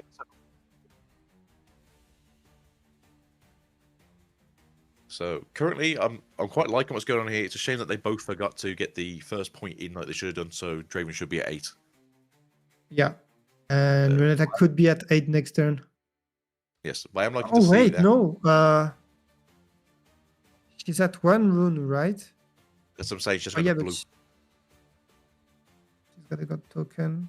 It goes to 4 next turn, but she's got 2 order currently. But if she had 4 of the mind, she could go to 8 next turn. Yeah, they're not even mine. But yeah, she holds, go to 6, moves the power over to the treasure hunter. Treasure hunter dies because it's obviously 1 versus 2. That goes to 7, and then if she had enough of the rune, she could have gone to 8. And I have no idea what's happening, chat. Anyone reading Chinese here? Can't believe we keep getting casters who can't speak Mandarin. Yeah, that's horrible. Really not professional from us.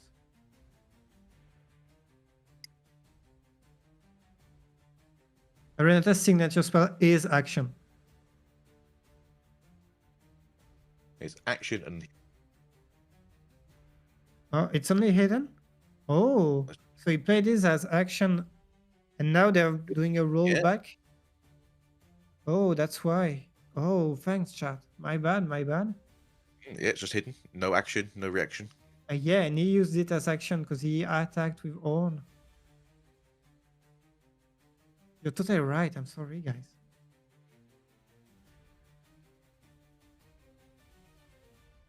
So what they should have done really was hostile takeover first, take the battling ram, crash into the other battling ram, move the Orn out, kill the other 2 units.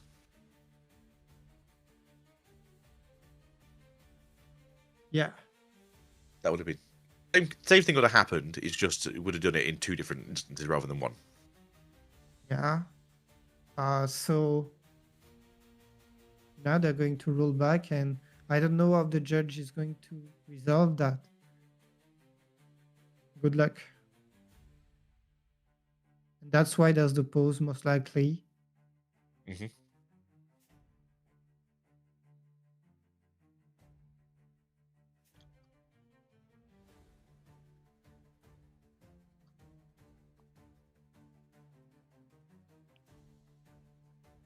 It is a shame things happen like this happen, but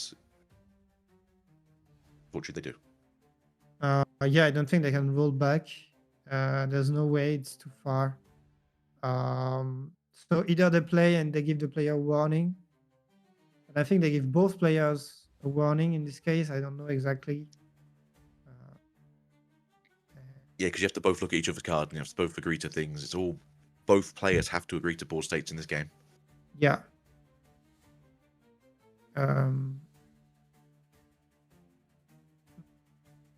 Should I use Wages of Pain? Yeah, but he enough mana to play both Wages of Pain and did he? Maybe he did. But I wanted to keep a card. I wanted to keep the Eden Blade ready, probably. In case there was a combat trick, he didn't have any. So to be fair, yeah, you're right, but he couldn't because he had to keep the either Eden way. Blade.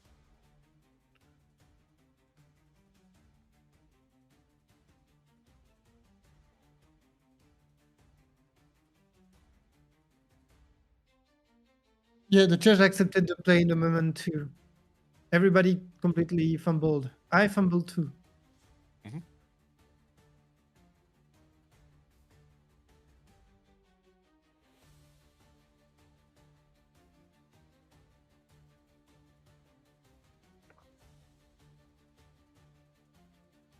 I'm not sure about the Draven winning game 1. It depends how they want to roll this, to be fair. As Leroy said, it's probably just going to be like both of them going to get a warning for incorrect board states.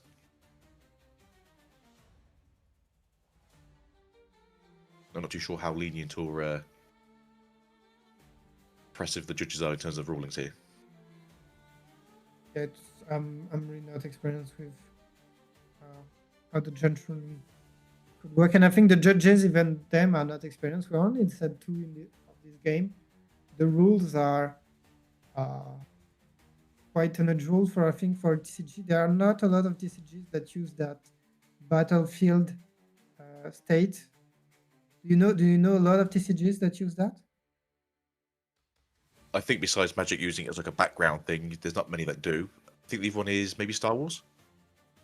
I don't know Star Wars. I know that like the Elder Scroll, it was an online one, but the Elder Scroll game used the battlefield thingy, and I think there were 3 of them if I remember correctly.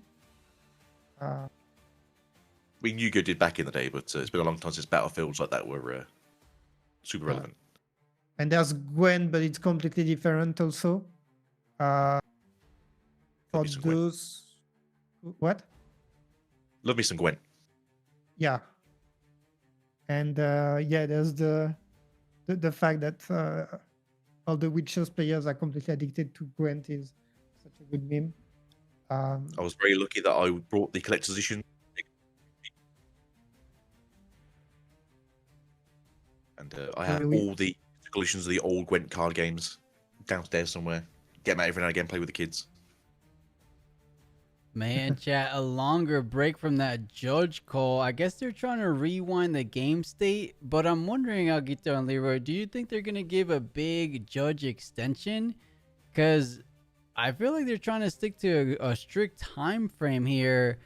Do they just give players a tie and then they move on with the round? Or are we going to see like a 10, 15 minute time extension? What do you guys think? I have strictly no idea. Maybe they just say, well, you played only one game. You played only one game. That's your fault for playing 2 decks that draw so many cards and have a bajillion pathways that have you think for 15 minutes every turn. I don't know. Yeah. Most card games generally will say, look, if there's a big judge ruling, we generally will extend this round the extra 5 minutes, 7 minutes, whatever it normally is. Yeah. But yeah, I don't know how strict they are for the timing here. It does feel like their timing rules are very determined, but not necessarily stuck to. Oh, yeah. It's great. I mean, hands down, probably taking the record for the longest game won or single game out of all these Riftbound regionals. So crazy to see. And funny enough, guys, let me know if you guys agree. Draven player was taking long turns with those call shots. Ezreal repeats looking through the deck. But that last turn where the judge call happened, the hostile takeover, wasn't that like a 10-minute turn? I don't know exactly what he was digging for. I thought he was digging for like a time warp or something. I don't know. Do you guys know the turn I'm talking about? Wasn't that turn alone so long? Yeah, I feel like that might have been like slow play, but he was moving and doing things, but it was interesting. He was playing fast. There were just so many things to do, honestly. I think we agree he was trying to probably find like a singularity just to try and get the 2 big bodies off the field so all of them could move in, but unfortunately didn't find it. Hostile Takeover, as we said, was still a great card, would have worked the same way as it currently did. It just was sequenced incorrectly. I'm wondering, since that was almost like a game-breaking kind of mishap, but to be fair, I guess the judges didn't catch it until now, and then both players didn't catch it. I almost want to just give the game loss to Renata because they're the one that did the action. But I don't know. I guess it's just going to be a warning 10-minute time extension. And we'll see, because there was a little bit of glimmer of hope for Renata at the end there, right? Because what did Draven have on the board to push up with? Just Ezreal. Okay. Ezreal and Treasure Hunter. Treasure Hunter was already on the greatest arena, and then Ezreal was in the back of the last right attached. Yeah, we're seeing a couple people saying Thanos what's going on, but saying when Miracle Draven comes to the west, it's gonna be similar turns where players are just not having ideal play lines just yet, so they're gonna be like 10 to 20, maybe hopefully not 20-minute turns, but probably like 5 to 10-minute turns. So I can see that we're seeing a little bit of that here, because it is the very first Miracle Draven we have on stream, and we're seeing the potential power, because as you guys saw, the battering rams, the Razas, what else did we see in that Miracle? The Nocturnes. That's surprising. We usually don't see too much of the Nocturne package. The Teemos, you're right, Leroy. The Teemos. It was crazy when I said that. Yeah, we saw a lot of great things.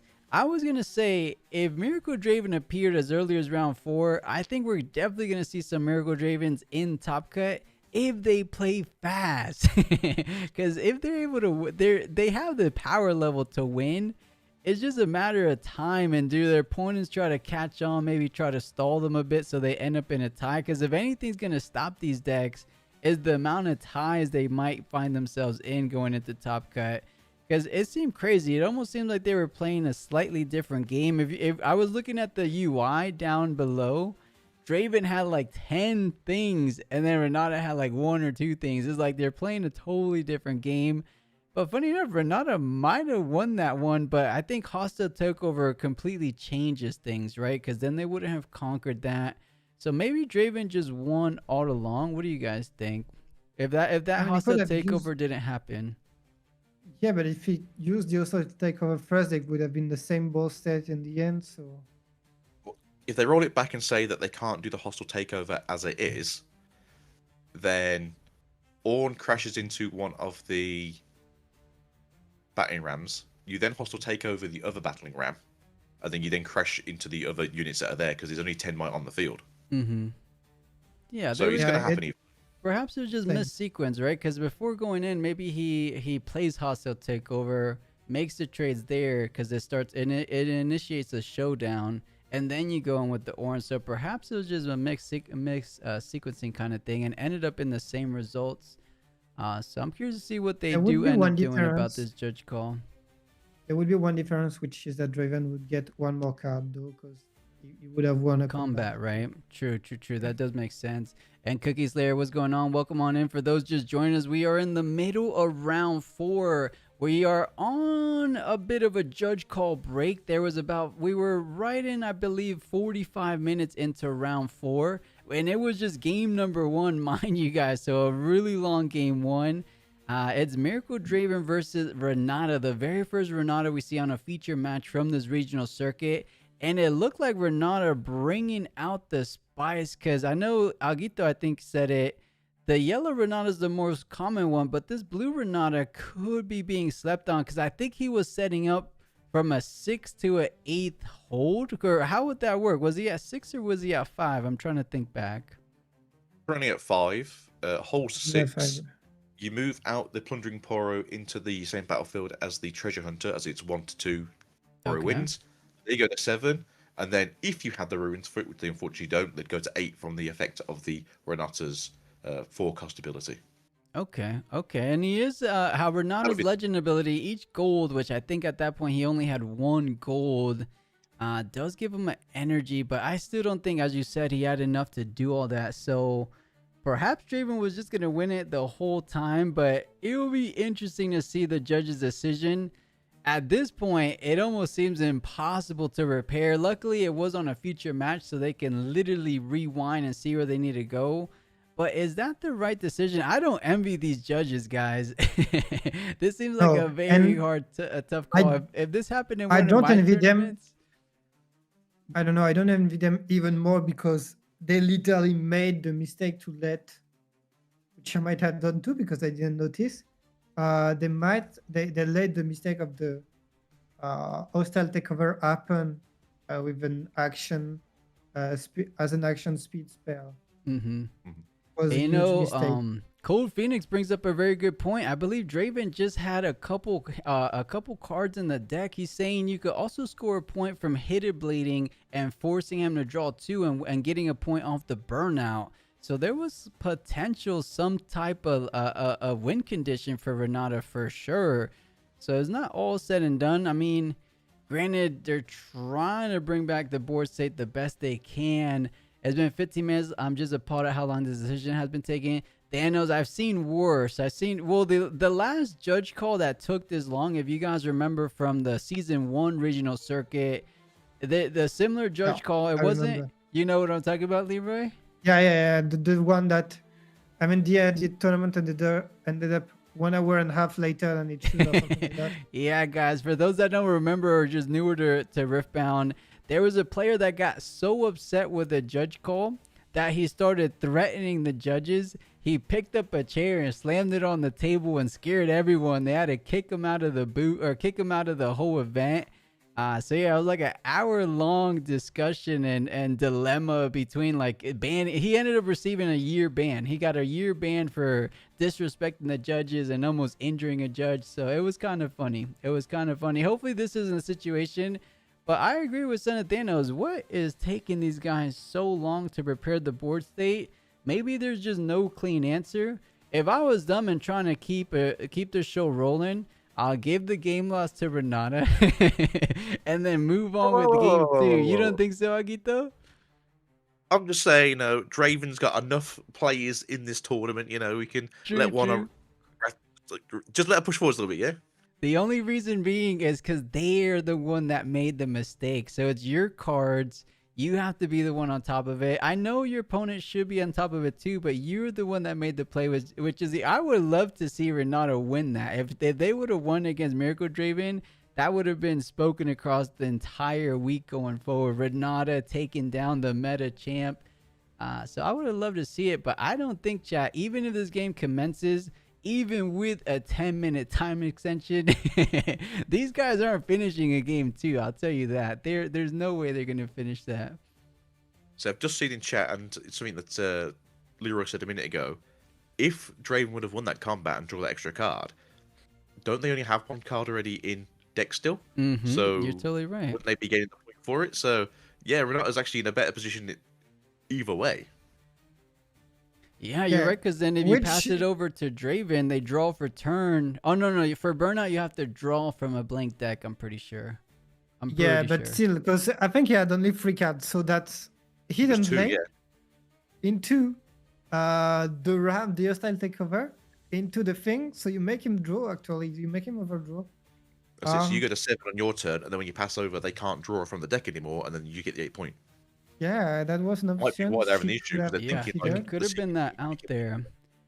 And we have some people in chat, Jala, saying, what was the mistake? For those that are just hopping on the stream now, there's been a big judge call. There was a hostile takeover played at action speed. Hostile takeover does not have action. It has the hidden, which is why I could see the confusion, because hidden enables it to play at reaction speed. But he played it just the full 5 cost 2 power at action speed during a showdown. We did the math. It wouldn't change too much. It would just have net Draven an extra draw with everything said and done. But still, they're just trying to play by their rules and rewind some kind of board state. I wonder if they're going to try to rewind all the way until that moment, because that seems a little bit crazy. Like, I know a lot of local level judges, granted this is a regional level, so totally different. They would have just said warning to you for not recognizing your cards or maintaining the proper board state, and then keep playing, right? Yeah, move on. Yeah, just move on. And if this is my tournament, I would have been like, all right, big warning. Maybe I wouldn't go as far as the game loss, but guys, it looks like it's time to get back. So I'll let you boys get back at it. Agito and Leroy, take it back away.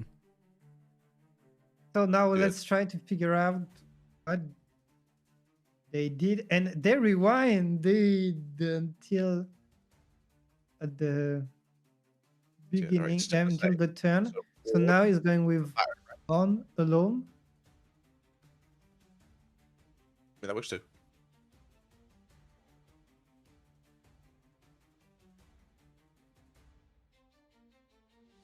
Don't know how we're doing this. So your Wages of Pains, the Nocturne to kill it. Now we have 12 into 5. No, 12 into 6. So you're still just going to do a battling ram. Now we have shield. That's just to get a gear on. But is it? There's is it 7. quick draw? Okay, it's quick draw. I didn't. I think it's attacking, right? So it only gives you defensive stats, not aggressive stats. No, it's just to give +1 to all. Yeah. So shield. Yes, it is shield tools, right? Yes. Yes. Just give him 7. So that means he can take out a Fishman and a battling ram, and then you just hostile take for the other one to score a point. I mean, then you would have used it earlier, no? So that, because now it's weird, because then his opponent is going to get the point The holding point after? He's got Killing Blade still. There you Okay, go. it's got Hidden Blade, so that it shows a completely different line. So I still think the one before was the correct one because it would have put him in a better position. Although Draven is now drawing down to, if we can draw Draven, Yeah. because you can't hard bargain. No, you can't repeat it, so you can still cover the cost. Yeah. But wouldn't, because the hostile takeover, didn't he have a way to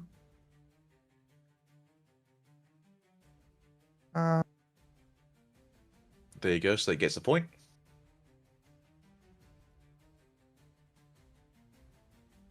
take over the board, and then you would still have on the board, and that would be So- better anyway. I don't know.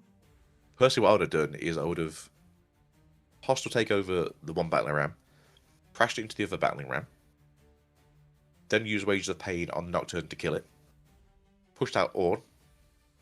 Ornn takes the battlefield, and then next turn, when your opponent tries to take a battlefield, you Hidden Blade something, make them draw from an empty, and then you go to 7, and then you're holding on Yeah. either one of the field.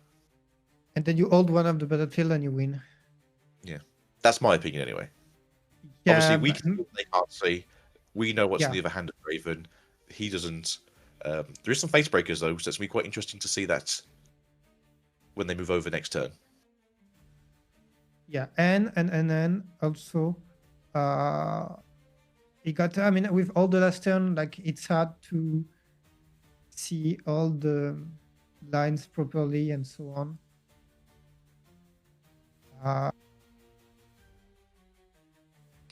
Yep. So you go to 7. So you draw again.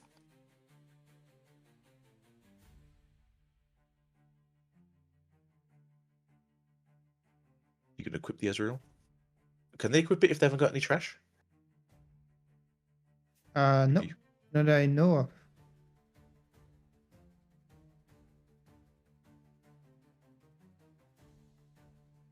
The rebuke on Renata so that he cannot activate the. Oh, shed time. Oh yeah, good job. Now you keep your hidden card. Did forget about the shed, to be fair. Yeah, me too. Because I think I also forgot because in my mind, last time I did not have enough to play it, and so I was like, yeah, it's out of the question. Oh, but now it doesn't have Poro. Oh, You'd say you're out of your runes now, so. No, it's got it. There you go. yeah, okay.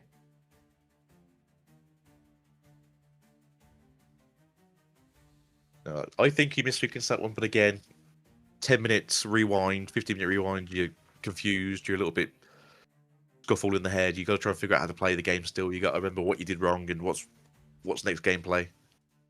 Exactly. And now you've got because of all this, it's hard to not think about what happened, and being able to mental reset is really important. It's not something easy to do. I think it's easier in some card games where it's really slow paced than in, like, I don't know, say a versus fighting where you get a reset in between rounds and it's so much harder. But yeah, still, because of everything that happened, being able to mental reset is a real challenge, especially for the Renata player. But they did fantastic, and I think that Paul's was saying it seems at the start of a Draven's gameplay, it's every turn seems like 5-10 minutes, but then obviously as you go through it the other way around, Renata's end turns start becoming 5-10 minutes. Yeah, and I hope she will get some 2-drops to play next turn so that we can see the, per se, real potential of the legend. And so we do know they're in there. Obviously, we've seen the Poro, we've seen the Honest Broker. So yeah, hopefully we do see like a turn 1, turn 2 play, get a couple of early points in, get some gold generated, get an all out turn 3 or 4.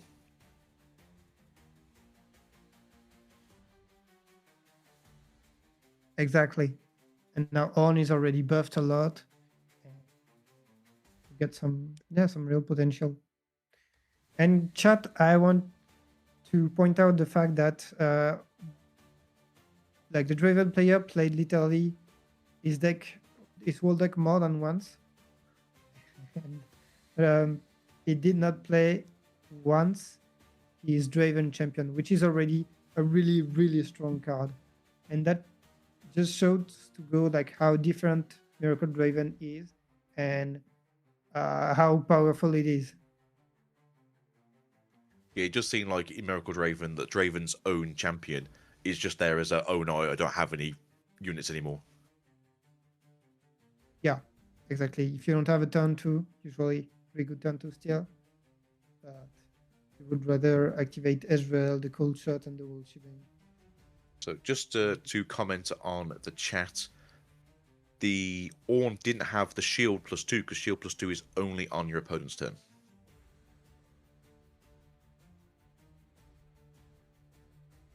Yeah. But no, we both agree that the Ornn play was a bit weird, but again, you've basically just been told off for playing so wrong. Your headspace has just basically tilted slightly. You're not seeing the lines like you were before. You've now got to figure out what did I do wrong originally, because originally they didn't play the Wages of Pain first. They played that as a hidden card, I believe. So they are just trying to figure out like what is the best play I can do with what cards I've got in my hand. Yeah. I will let you cover the cast for a few seconds. I will grab a drink in between the games and be back really soon. Yeah, so it seems like the Renatas did better than... So I'm happy with like the Renatas play. It's not the version I've been seeing. I've been seeing a lot more similar to like prison unit spam that you get from the Armory and Jace. That's the one I've been seeing mostly. So it's nice to see more of the, we're going to generate a lot of gold, we're going to make a lot of gear, we're then going to swap into an Ornn as a big bad unit.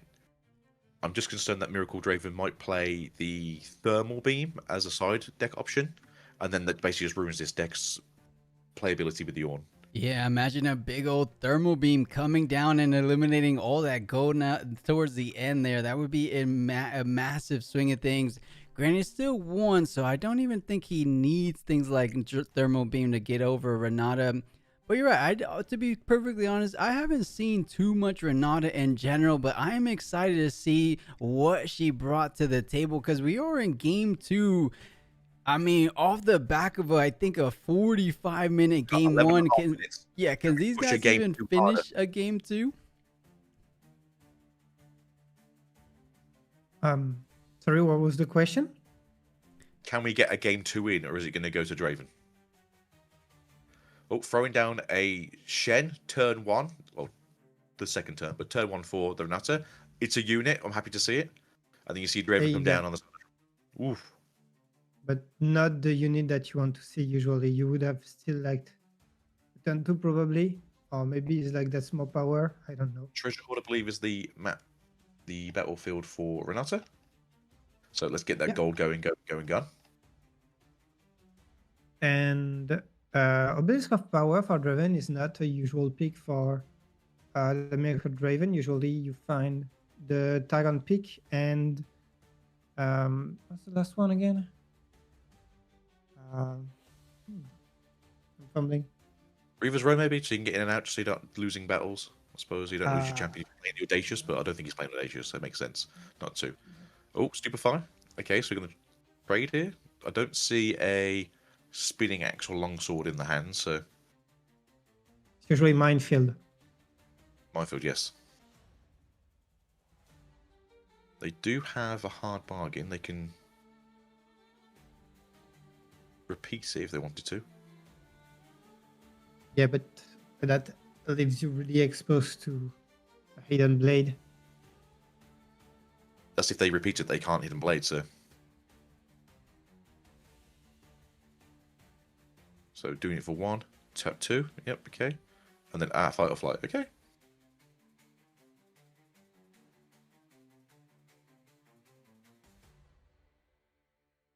Is asking, can I take it back, or who's fight or flighting?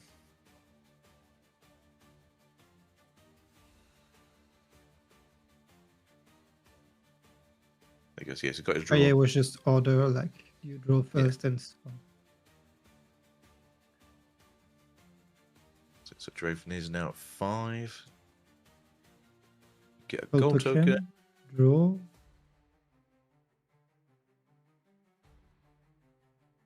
Also, you denied the Renata's Legend ability by So he's not holding anymore. From holding, yeah. You can just move into the other one next turn. I don't think the Draven plays sneaky deckhand. They haven't got the ruins for it anyway, so it doesn't matter too much. Is that a stack deck? No, it's No, treasure. that's Okay. treasure hunter. And then we're hiding a card. So purple would be Fight or Flight, Switcheroo, Chemo. Bushwhacker, I think, but you're not playing Bushwhacker, so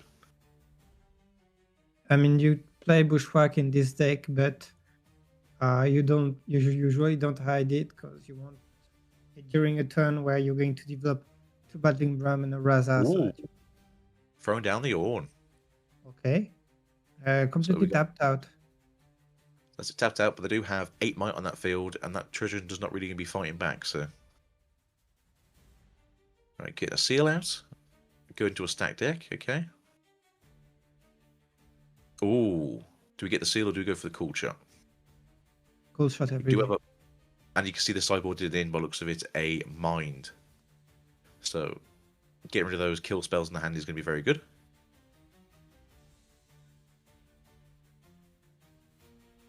And we are yet to see this Stack potential singularity in Renata's deck, but See, we see a they've got to have mind it, right? there. They got it in hand? Ooh. So they've got to have a singularity, right? There's so many big enough units in the game where it's also included to any blue deck at the moment. I think so. Stack deck, okay. 3 more. Let's see what we're going to get. Anything good? Anything good? Seals, Ezreal. I think Ezreal's might be a good pick here. There we go, Ezreal. So we got a nice curve of the cards as we were a bit short on lower cost units. Ezreal going straight down. Now who are we getting rid of? We're getting rid of Nocturne. Okay. Yeah, I mean, Nocturne is a dead card if it's not. That's it. You can put it back in the deck anyway. As soon as we get last rights. Rebuke off the top though. It's pretty good. Treasure ring, get yourself another token.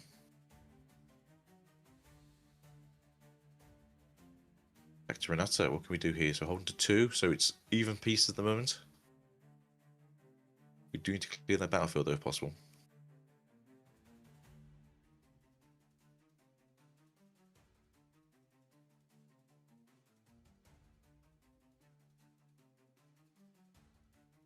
Passing back or?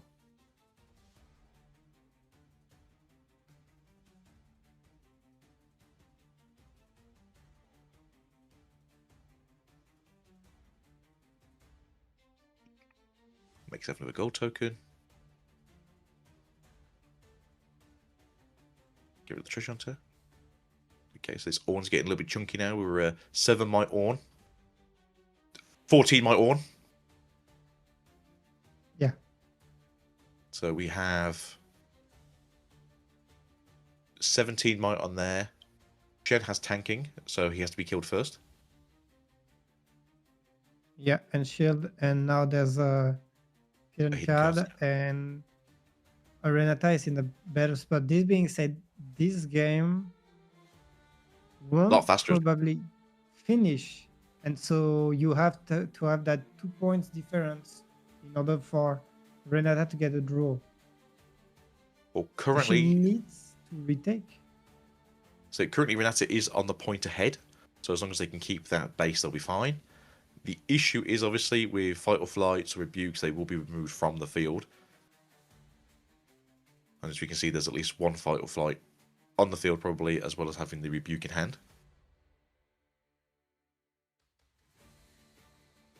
Let's head back over to the Ornn.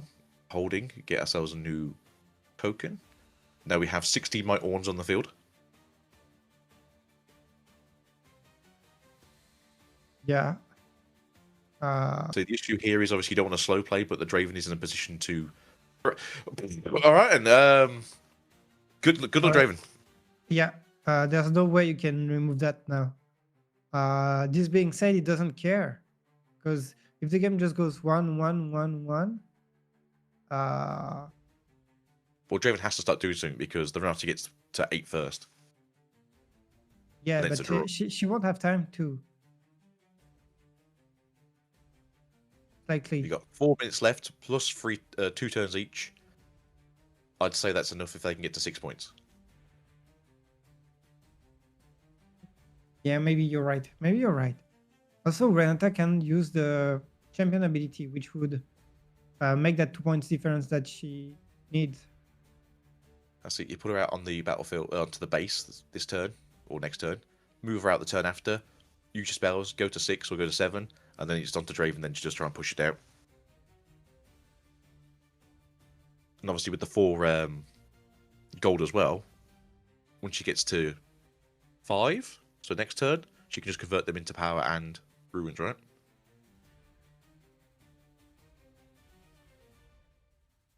Oh, my splitter.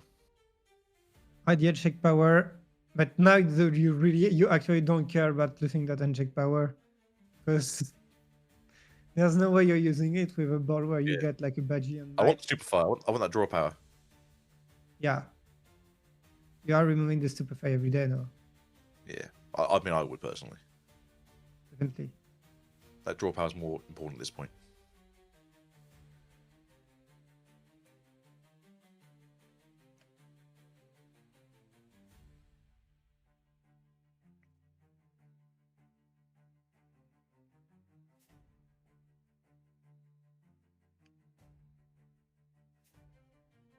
And Yep, get rid of the stupefy. think- Makes sense.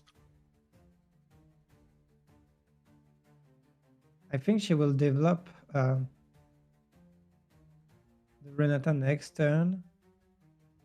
He's think she will already too. backing off with Draven trying to set up for a push. Oh, it's Timo. Okay. That's dangerous, because if he top decks Echo,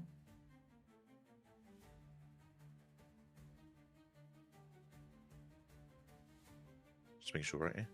Oh, kidnaps to get the gold. He's reacted. He wanted to react to it first. That's what it was. yeah. Get a gold and then get to 2 draws.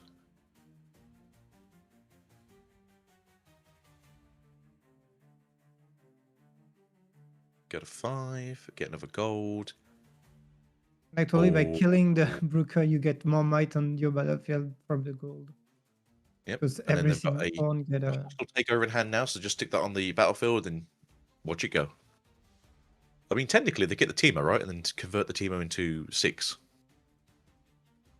Yeah, that's an option, but I think it's a good option. It's just you could do it. yeah. But yeah, I think the play, like we said, is get the Renata out. I think you've got enough to do it. And then just to go to 6 now. Yeah, they're trying to think. Do I have enough? They do. Obviously, you don't want to decrease the ones too much, but if you go to 6, next turn, go to 7, and then it's on to Draven. Did draw another Hidden Blade? Yeah. He did.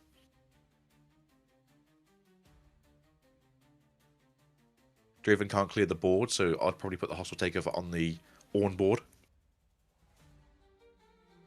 Oh, and an Echo. Hidden Blade. Oh, that's yeah, but that's Oh, here we go. curious. Yeah. He could have conquered the other battlefield with the Echo. That would have been a decent choice also. Oh well, there's another one. Go, go, go. 3, 4. Okay, so we are now in. So that's turn Turn 0. 0. Mhm. And from there Echo will again. be 3 turns.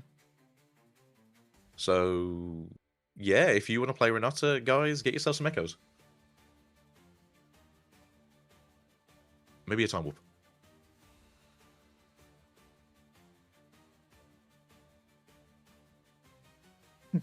Back Repeat is wishing for the time warp so bad. I love the animation, honestly. I love all those things where they put so much in the prod. I do like the fact that they've done the animation. 'Cause some of it is from League itself, and I think some of it is from Runeterra. So, use the assets you got, and we found the time warp. And we find the time warp. Oh my god, that's so Do we good. have the rules for the question? That's like 6, 7, 8. He won already. Can win this turn. Right? Oh no. Wait. I think you gave it to him. Yeah. So that's there will be 1-1, and from there we've You got a can't do the- Renata in like 3 win tie, yeah. and 1 draw, which is really good. Let me check, guys, but Renata did really poorly, I think. Yeah, Last 1 each. It's a draw. Good party there. time she placed the top Renata last time was placed at 215 position, which is pretty low, and with this one being already 3 win and 1 draw, she could actually completely outperform, and she's in a good spot to get the medal card. What do you think? Are you I'd say asking probably if she's gonna be best of Renata? Because I think that's definitely Yeah. gonna be the winner of the best of Renata. She went crazy in that game too. I'm seeing the synergy and why that was a 3-0 Renata with the Echo bringing it all together, reading all your runes. That was super impressive. I don't think I've ever seen a Renata play as that player played. Color me impressed because that was a whole lot of coolness going on in that game too. In game 1, I kind of got a glimpse of it, but game 2, everything really came together, didn't it? I mean, you complained originally that they were slow playing towards the end of that first round, but I'm pretty sure they were just thinking a bit of game 2. Yeah, Because right. double echo and stuff was crazy.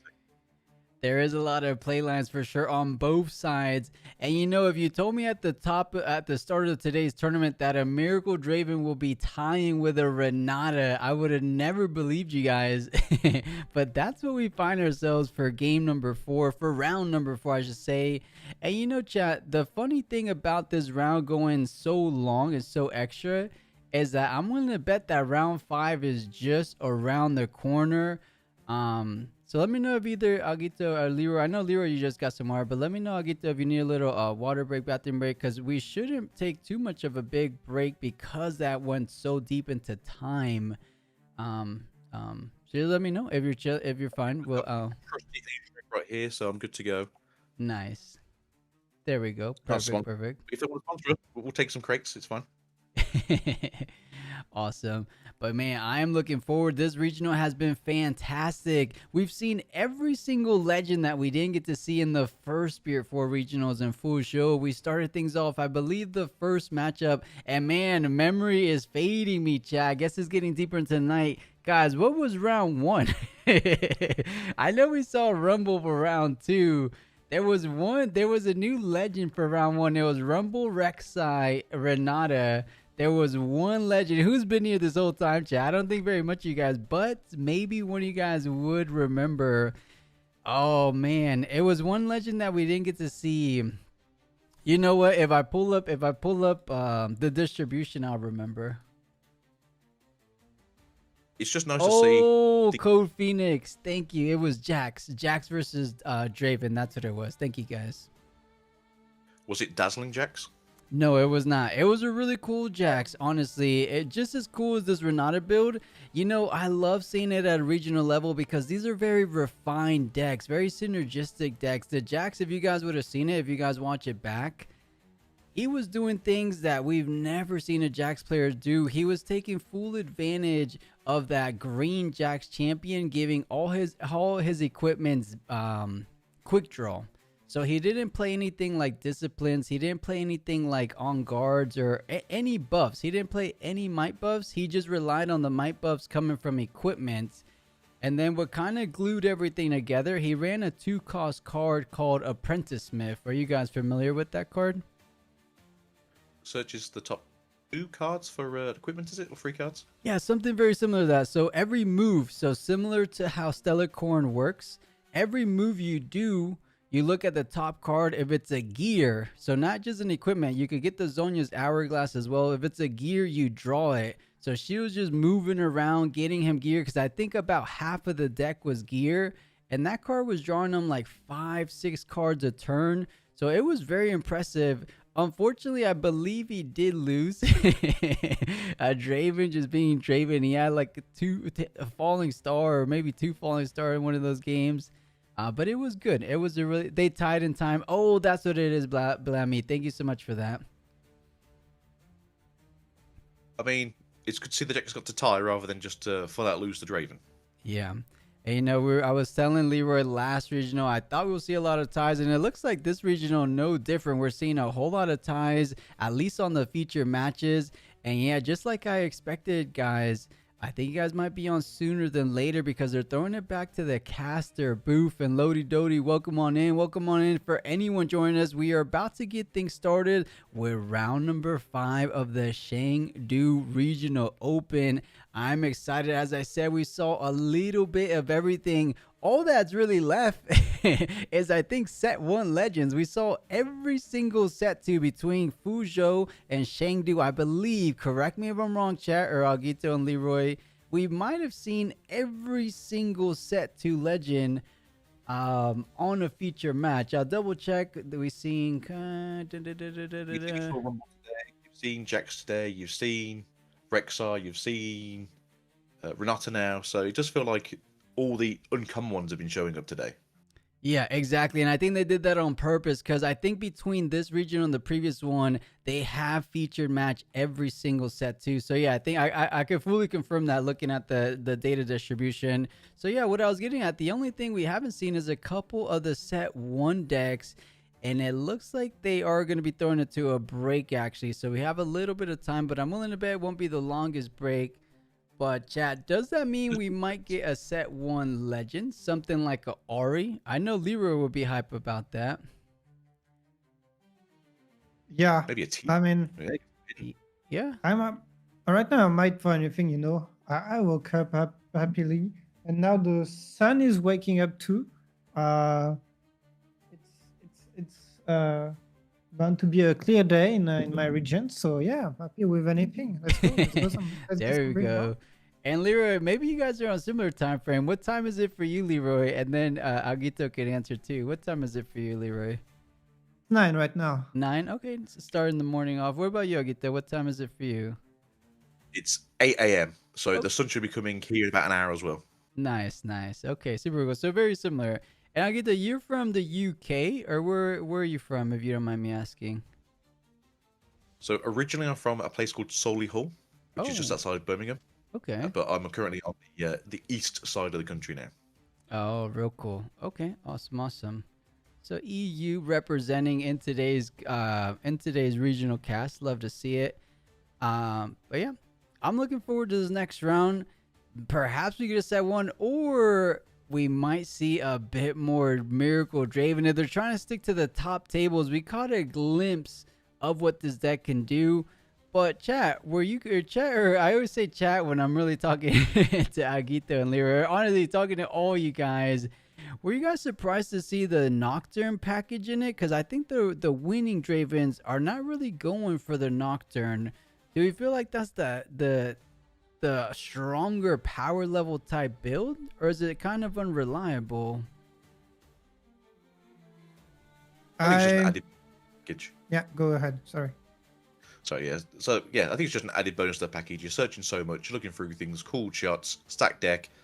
You only have to take one of the cards. If you see a turn just flick itself out, free card. Free card, right? Especially with all those seals, right? So it makes sense, and it seems very synergistic. It's just like if you see it, but I'm trying to think back. What did the other Dravens take out for Nocturne? Because we still saw the Rasas in this deck. Did we not get maybe Nox's Hopeful? I'm trying, but did we? Yeah, we we gotta saw rewind Noxus. it. We saw Noxus. I don't think played it, but we saw Noxus. Okay. Then yeah, I wonder what they cut for the Nocturnes, because I'll see if I could pull up the traditional and quote unquote traditional, because there's no such thing as a traditional, but the champion winning one in the Bologna. There was no bushwhack.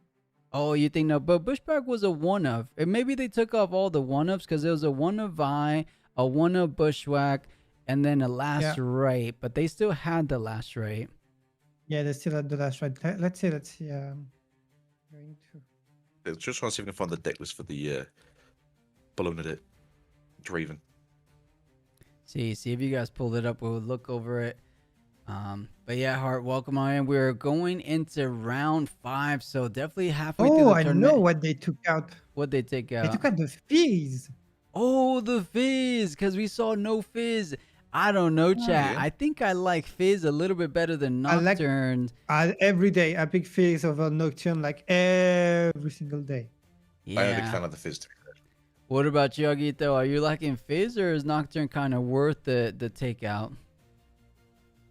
Fizz is such a powerful card that I do think Fizz is a better card than Nocturne, but I can see why they thought Nocturne would be good just to have more bodies on the field for free. No, no Falling Star either, right? Yeah, did the winning list play Only one one of- Falling Star, I believe? Yeah, one Yeah, Falling so- Star. List. Okay. They Uh, got all the 130. one offs. No, sorry, they played two. They played one on the main deck and one on the side deck. Yeah. So yeah, unfortunately we don't see their deck list, so we don't know if their side deck had maybe 2 Fizzes in, or maybe it had Fallen Stars in. and They just took added out- Mind Splitter in the side deck, so I'm not sure. Yeah, that's some adaptation from APOP 2. Or we'll call him AI or APOP 2. I think a caster even said that, so I think that is his name. But he brought Mind Splitter to the Draven deck, so I think just Miracle Draven is adapting to that. But speaking of APOP 2, he's gonna be right in front of us on the commentary cast. It's funny. You think they don't allow these players to play again? Or they're like, you know what? You're the regional champion. We'll throw you on the cast because you're the smartest man from the first region. Or smartest / luckiest / most prepared player in the room on that first regional open. And I wish we could speak a little Chinese because it would be awesome to pick his brain a little bit to see what he's saying in the cast. But he's probably saying something along the lines of like, if I was playing, I would be on Miracle Draven as well. I don't He's know saying, because they didn't run right, Miracle it's- Draven. have any more gear for me. I've already taken thousands of dollars out of their pockets. Mhm. I can't keep getting away with this, so they give me a job instead. Oh yeah, he's actually saying you guys are lucky I'm not competing because I would be taking it. And funny enough, guys, I was looking back on some of the old season 1 regional results. APOP 2 was actually the runner up. He was the Master Yi player versus Young Nunu. If you guys remember the champion Young Nunu, I don't know if that name sounds familiar, but it was Aurora Master Yi versus the Master Yi ramp non-Aurora build. If you guys remember, that was that epic showdown, the mirror match at the end. Yeah, in the 4th regional, right? Yeah, in the 4th regional. Yeah, APOP 2 was actually the runner-up to that regional. Oh, So okay. no stranger to those grand final seats. So he's a heck of a player. Yeah. Yeah, and I don't think they're like inviting a player because he's got the suit and everything, so he's probably here for the cast, the long cast. No, yeah, he's here the cast. And I think they also invited the runner-up on the cast too. If we don't see him today, we'll probably see him on the Top Cut table or on the Top Cut stream, because I believe they put out a post that both of the players from last regional will be joining the cast, which is cool to see. And since I was saying the Nocturne build usually runs 1 Raza. Okay, so maybe the 1 Raza, but I thought the build we just saw had more than 1 Raza, didn't we, guys? This one, yeah. That's what he's Yeah. saying usually, but this one has had more than one Raza, I think. Mhm. At least had one. I This saw the being one. said, if you ask me, like, would you pick Raza or Nocturne, my mind is set on Raza. This card is so good in Yeah. Miracle Dragon. Yeah. Your trash gets so full so quickly. There's no point not having a 1 ruin cost 6 might creature that comes down like turn 5 and just ruins the game. And Leroy and Agito, if you guys are ready, I'll throw it over to the main scene. It looks like we have AI team member playing against another player for this 5th round. You guys take it away. I'll throw it over to that right now.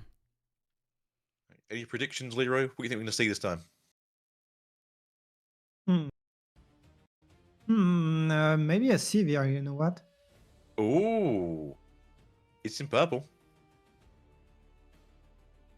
Oh, Jinx. Got a Jinxie. Yeah. And we talked about Jinx because we were like, that may be a contender. Like, actually, a lot of people going for this best of card because you can run a miracle package quite easily. Not care that she's much technically about the a Miracle legend. starter, right? Because her deck is all about the same thing Draven was doing for Miracle Draven. You know, just Yeah, trash as much, exactly. get it going. And They run basically the same cards anyway. yeah, and since there are so fewer players using it, then it's easier to go for the best of. But we saw that 10 people were running it, and she will be facing Master Yi. Mm. So you think? I presume this will be the usual dazzling Yi. I know somebody at my locals is doing a mix where they're doing a low to the ground version in their side deck, and then dazzling as like their first match. Oh, I saw so many Yis that were not running Dazzling at all, and that were running the Rune Runner and the Great card. Triforce to counter Draven because he cannot either rebuke or fight or flight them, and they got too much might for him to get in, and they're just scoring 2 points by turn, and Ooh. it goes really fast. Perfect counter to Draven as well. To be fair, Varmore first turn. Yeah, yeah, that usually a really good pick for Master Yi because anyway, once you're on the battlefield, you don't care. You don't want to get out of there. That's it. You have one just giant unit. You just sit there, with a Triforce or free, and then you just sit there, just gaining points every turn.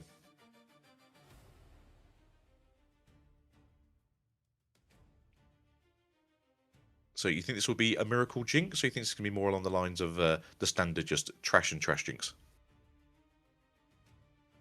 I think it could be a mix because I tried to play that and I found that like a Miracle Jinx with just 1 or 2 flame jumpers and the red Jinx as a champion can spice it up a little bit while still being really good as a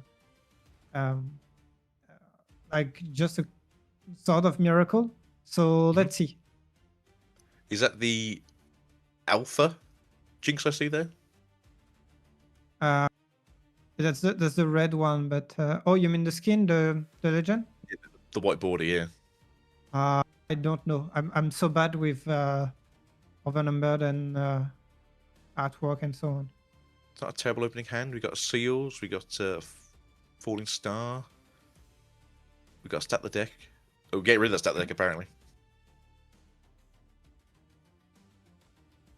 Yeah. Get rid of stack deck, get rid of the fight or flight. Searching for these 2 drops. Oh, okay. It's a pretty good turn 1 drop. We got the Traveling Merchant. Yep. I would presume that they're still running the Vi in this deck anyway, as it's probably their biggest might unit they can really use after Rossa. Yeah, I don't know, because if they're running a miracle of their own, maybe they're not running Vi at all either. I don't know. Maybe. I suppose once you've got all your big units on the field, you want to put everything else back in your deck, right? Is that double defy? It is double defy. That could hurt a lot against purple. This being said, it does not. No, is that the turn 2? Oh yeah, So turn 2, we've got the monkey that you can drop for free, get it readied, and then we have a Triforce in hand for turn 2, and then you've got the 2 defies just in case they try and fight you back. Yeah, I see several years running that monkey. What do you think about it? I like the monkey. Yeah, me too. I'd say I quite like him in Jax, I quite like him in Yi. I'm not too sure in Fiora, but in the other 2 decks I quite like him. Yeah, and the ability to run it as like a good either turn 2 or turn 3 drop is amazing. Ooh. Everyone's favorite card. Punch first. Yeah, that's like Off the one weapon that Orange gained during this set. They got a big camel and a big fist. Exactly. What more do you need? I would love a stream where they play the One Punch Man opening every time someone plays that card. It's pretty much that feeling though, right? Yeah, exactly. So you're going to move the monkey out. Monkey's going to be 5 might. and then if you want to put the Triforce on them, they go to 8 might. I think it's a 3 might, is it? No, isn't 2? I think it's 2. Is it 2? Maybe I'm wrong. I mean, that's still 7 might on a monkey. Yeah, that's still an insane number. Yeah, +2, you are right. But yeah, when he holds, score an extra point. So And the Jinx selected to send the merchant on the I presume they're going to put Vinemo's Switcheroo down. lair. Yeah, because you can't move back to base, but you can move sideways. Oh yeah, okay, that's to go with Ride the Wind. That's why. Okay, we see a Is that a- Darius. Is that a Yeehaw Darius? Yeah. So I'm not a massive fan of Yeehaw Darius, but I'll take him. I prefer the regular General Darius. Yeah, I mean, this one is made to be kind of goofy, I guess. Another Would you Yeehaw Darius.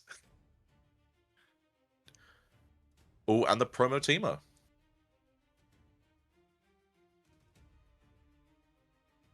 Yeah, I think that's a pretty good turn 2 from the Jinx player. Yeah, agree on that.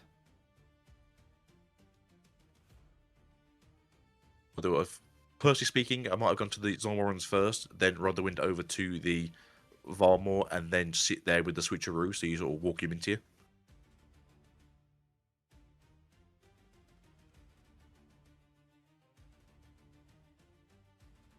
But they would have missed out on a draw and a discard, so makes sense. So the question here now is, do you want to play out the Triforce, equip the Triforce, and then hold on one of these for a turn? Or are you just going to try and figure out if you need to discard something from the hand and try and get a draw going? I do like Sabotage, though. But obviously you can only get rid of spells and gears. Yeah, Switch. and there's a Falling Star in hand, which would be a really good card to remove, I think. That's it, Switcheroo and the Fallen Stars, as that poor monkey is in range. This being said, the Switcheroo can be countered with the Punch first. And the same cannot be said about the Falling Star. No. I mean, do we go all out this turn? Do we keep one open just for the one Defy? Okay. So, It's on the Defy, right? he's thinking about he's going for the Defy. Okay, draw. Can't quite see what that Defy is. is not that useful because there's a lot of 2-power cost spell that you cannot defy, and There we go. Big monkey time. yeah. But I think he's going to take a Falling Star. Stays at 5 might if he's not battling, so that makes sense.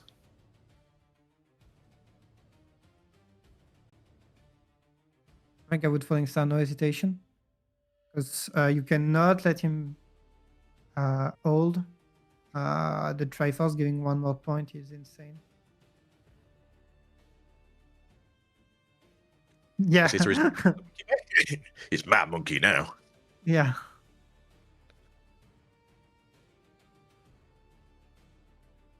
But I mean, he does have some good cards in hand. We do have the Teemo you can hide to push out something next turn. We do have the Darius in hand, so.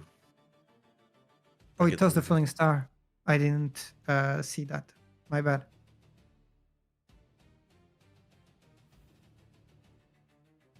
Move it out, okay. 6. That's 6 into 7. Yeah. Crash the. The curse in the chat.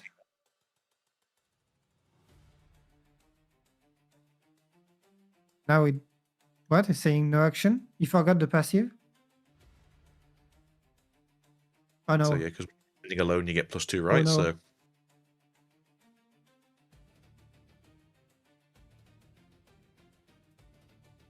Oh yeah, no, I forgot. Oh, that's a disaster. Yeah. Oh, game's over.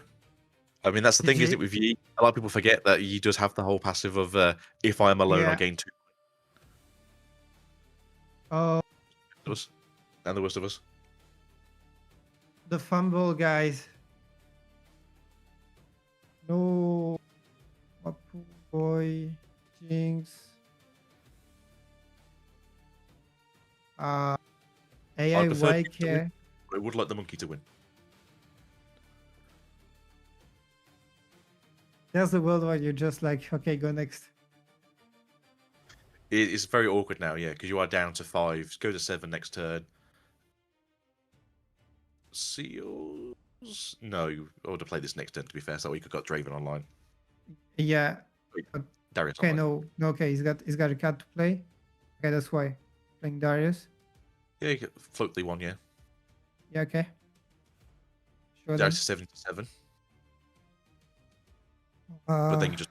Oh, okay. No, that makes sense. yeah, why not? Trying to not go too far behind, but now it's just Hidden card. Switcheroo, so...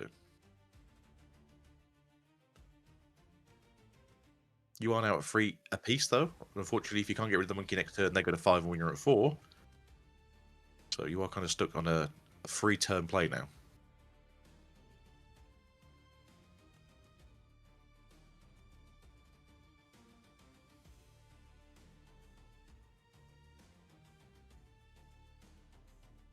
Okay, get the draw.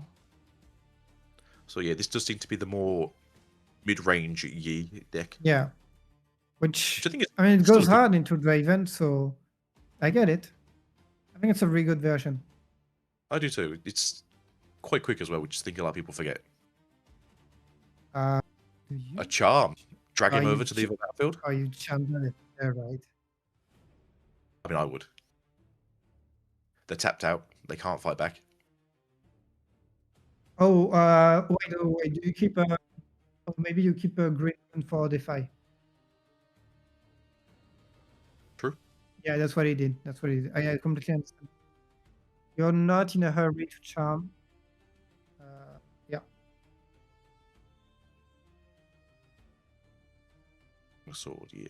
I mean, they were tapped out anyway, so I thought it might have been a better position to be in. Get them off units.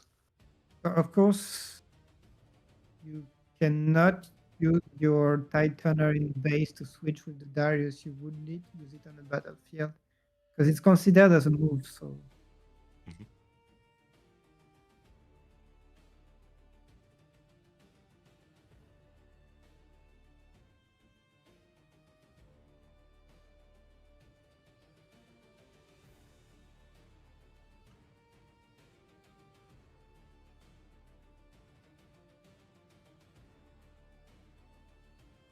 yeah, I won't play anything more than that real Titaner.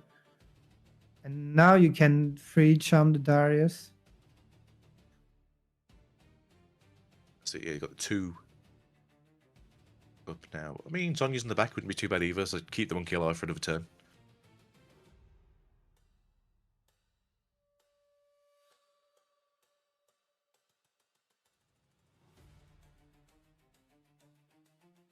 I think the Sabotage sabotage would be good right now.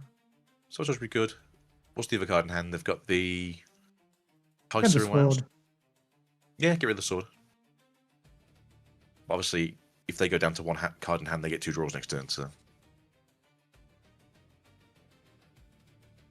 Yeah, but they will be at that 1 card anyway, so.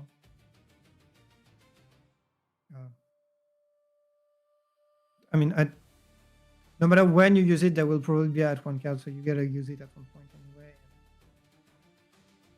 I think that right now is a good turn to make an aggressive play. Yeah, I'm still thinking, do the charm.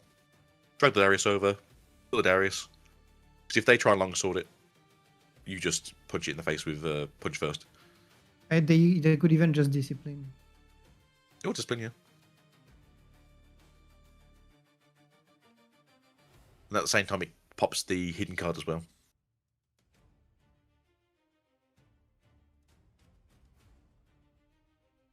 Yep, as long as, yeah, makes sense. Okay. Alright, he's playing slow, taking no risk. He's like, anyway, I got my Triforce. That's it, 2 turns. I'm going to win this, yeah. It's on the Jinx now to fight back.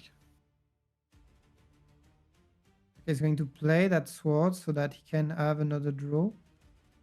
What was he? It was just reacting to. Wait. The beginning of the turn? Yeah, you can do that. Alright.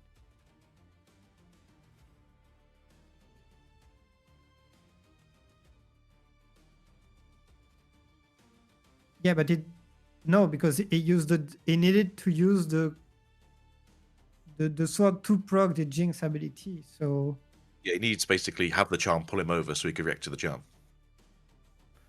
no, I'm talking about the fact that he used the sword to get another draw. But what was it reacting to playing the sword? Can you react to the beginning phase? I don't think believe so. Yeah, you believe so? But I mean, there's no other way the judge would have called it, so that's Yeah, the case he most can likely. react to battlefield, so you can go A, B, and react to B. But I don't think there was anything to trigger during B.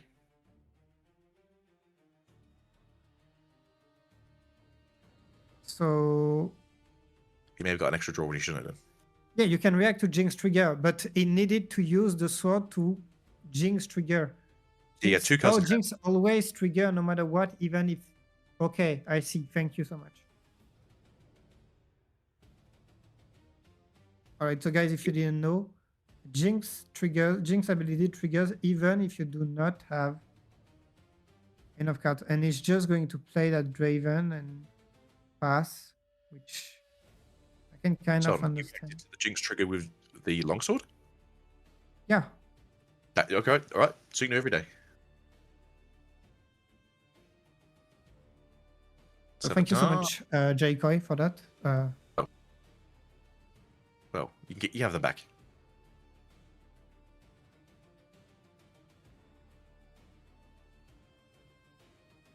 We are at 7 now, though, so it is now Yi's game to win. Yeah. Charge it. Yeah, there we go. Charm it over. You can't move Oh, back to and he's battlefield. charming it into. He fumbled that. He wants to charm it into the base, but he Base. can't. No, you need to charm it over to yourself. Yeah, so now the charm will just be. Everyone's favorite term, fizzle. What? What happened? Oh, Huh? he's allowed to change like that? Oh no, that's because he was not allowed to charm like that, and so he's just using it in another way.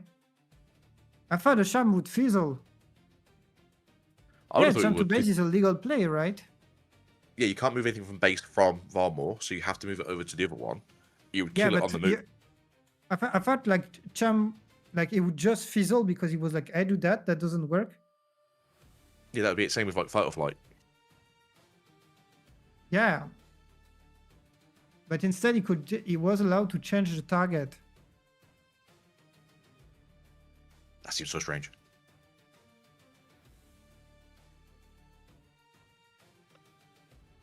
There you go. There you go, crew. We need to learn some Mandarin, see what's going on in these games. Okay, don't know. I really thought the charm would fizzle. Yeah, I would have too. I would have thought if you couldn't get a correct targets, obviously if it was trying to move it back to base, he just wouldn't move it at all. Yeah. But I think Paul's going to be happy now. Just because Yeah, and we have 2 more cards from the set one. So we've seen Set today, we've seen Yi today, we've seen Jinx today. I think we'll see another Annie today. Something more tomorrow. Yeah, I see what you mean, Jacob, with the it doesn't fizzle, but yeah, it was just to get the idea of like it would resolve and do nothing. So the judge call was a bit weird to say no, you can't do that, so you need to target something else. Yeah.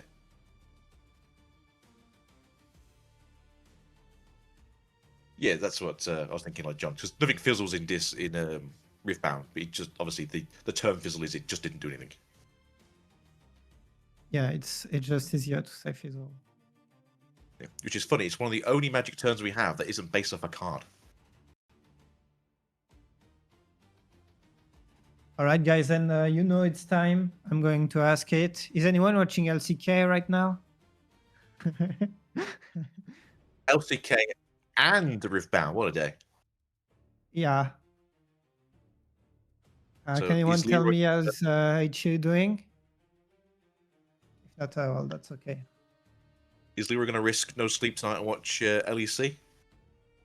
I mean, honestly, it was okay because I just woke up at 5, so maybe I'll watch at least the beginning. I don't know when KC is doing. So I think it finished about 10 o'clock my time, so I'll watch that. Go to bed, fresh for tomorrow. Yeah, exactly.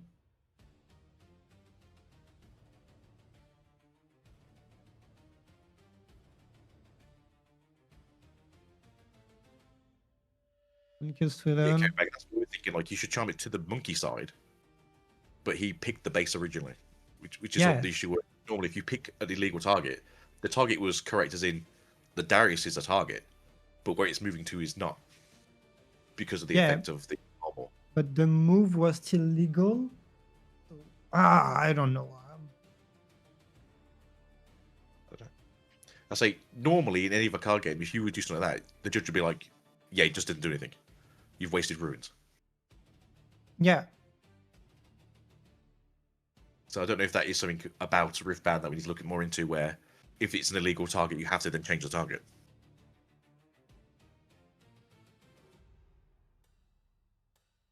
Judge?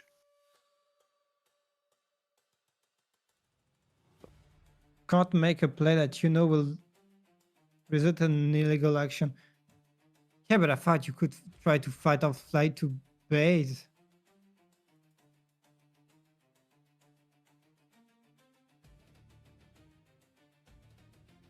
Maybe.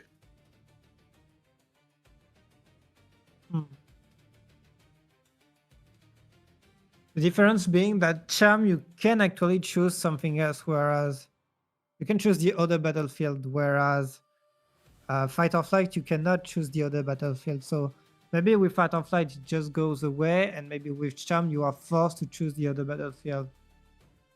Maybe. But as we saw, they only had Teemo in hand and the Kai'Sa, no reaction speed for the Darius, so if it was moved over to the monkey, he was just dead to the monkey anyway. Yeah, that's true. No, yeah, it's just a debate of was it ruled correctly, per se.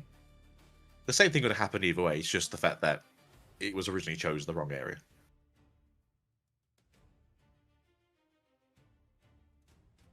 And then we Well. Anyway, move over. convincing win for Master Yi, but after that Draven turn where he lost the 2 units, we kind of knew it was over. There was, I think, no coming back.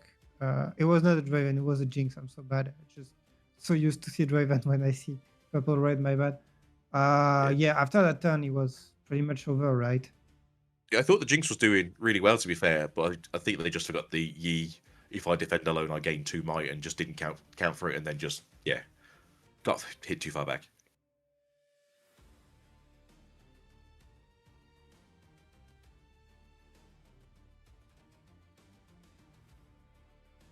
I mean, I like to see the Jinx. I think the idea what the Jinx was going for is good. If we are to believe what chat says from last regional, the Jinx was 3-1. So they're doing pretty well. And the Yi itself is 3 and 1 draw. So again, also doing pretty well for themselves. Yeah. Yes, Quiz, you're probably right. There must be 2 target, 1 target, something like that. All right, guys, let's head to game 2. We are hyped. We are in. Let's see the battlefield. Of course, Obelisk of Power for Yi, always a good, reliable battlefield for the Master of the Wuju.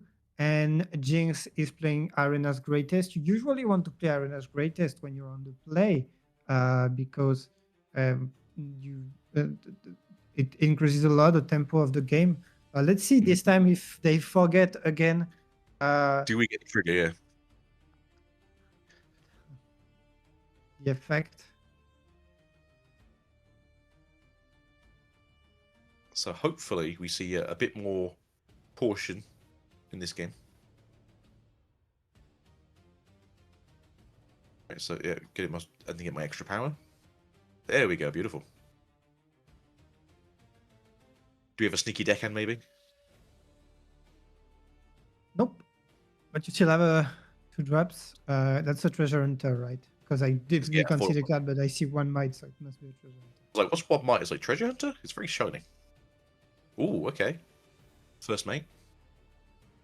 Not the card that you would like to play right now, I think. Even if it's a free Didn't know it was a might next turn unit. kind of card, but no, I suppose if it's a decent sized unit and you get to play it, so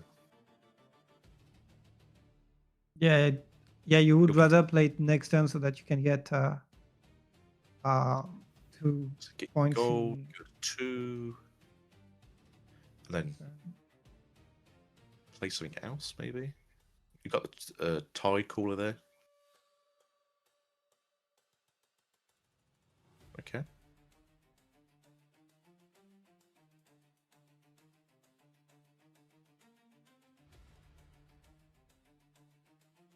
Forward star, okay. Okay, on only 1 unit. This time it doesn't want to wait for the 21st to be set up. I mean, it makes sense. Let's move it again, get yourself another treasure.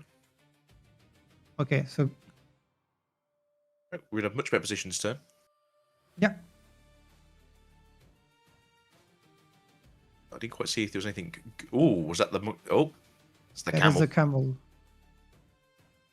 And this card gives, I think, a lot of people PTSD from Legends of Runeterra for those who play the game. We got the camel out, everyone. I mean, if they can get the 24th on the next draw, they're in it to win it.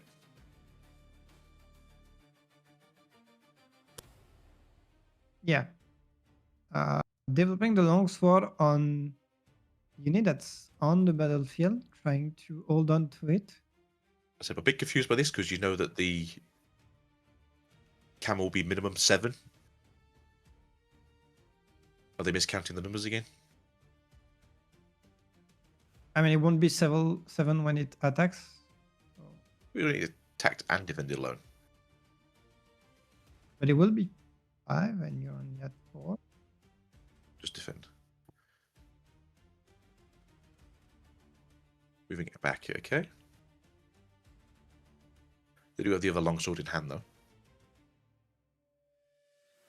Okay, no, he's using it on the unit that's retreating, which, okay, makes sense then. We got the traveling merchant. Lots of movement in this one. Do we top deck anything good?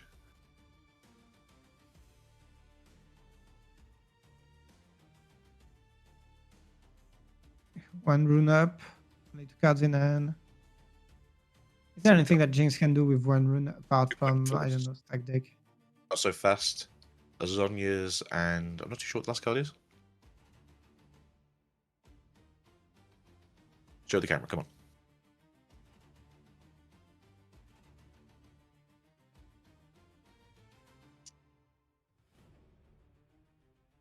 As it taking over control, get rid of the treasure hunter.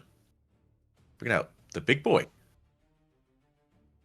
Yep. As Master soon Yi. as it ready, move himself. it out. Once it go to 3. Into the battlefield. Right, we're in a good place right now.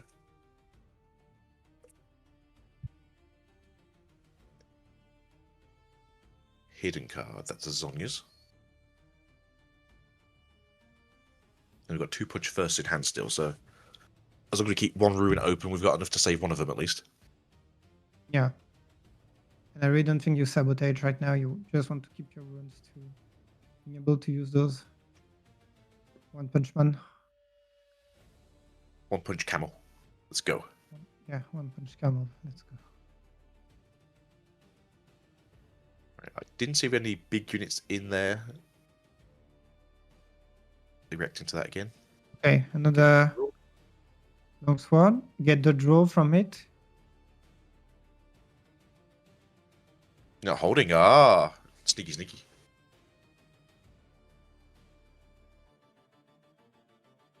Oh, I don't I think it do was think- cheating. I think it's just think it's another just- fumble. Yeah. I think he's just a little bit off tilter. Yeah. Maybe he could not reason mentally from the play from last game. He was surprised, it does get you. Right, so we do have 7 camel and 8 Yi. Do we have anything big in the hand? Is the question. We've already played a card this turn, which means that Darius would come in readied.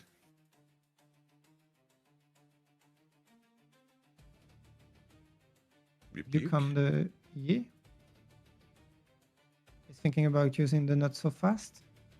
No, he doesn't have enough. My bad. No, he needs 2, doesn't he? 2 and 2. Yeah. So of course, he will use the Zonia first because else you're just losing it. And I mean, using Zonia on your camel guy is just great. It's all good, yeah. Great value. Now the tide turner is at 6 right now. That's still not enough for the camel. No. So you're going to move it out to the other one anyway, just to get your point in. Although you could have moved the traveling merchant if you wanted a draw on a trash. Yeah. Hidden card. Assuming switcheroo. Maybe fight or flight. Yeah, we didn't get to see it. But we are back down to 1 card in hand, so We double did draw it. for Jinx. We saw a Timo, right? Also. Yeah, Timo. Could be Timo. Which would go a long way into Yi.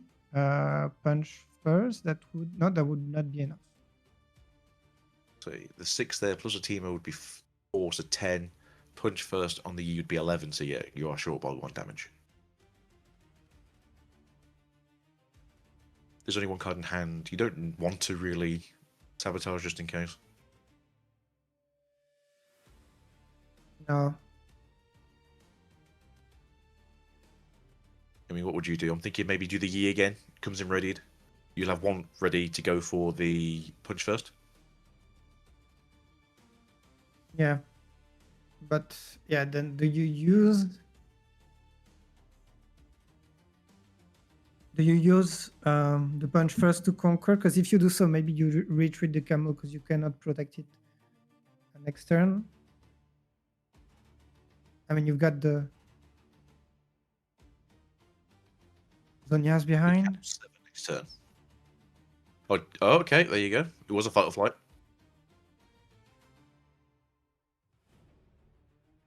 Charm over here, 7 camel. Oh, maybe we should have done the sabotage then. Yeah. So there we go. Do the. I mean, you can still do the use a punch first. So I'd punch first anyway. Keep it alive.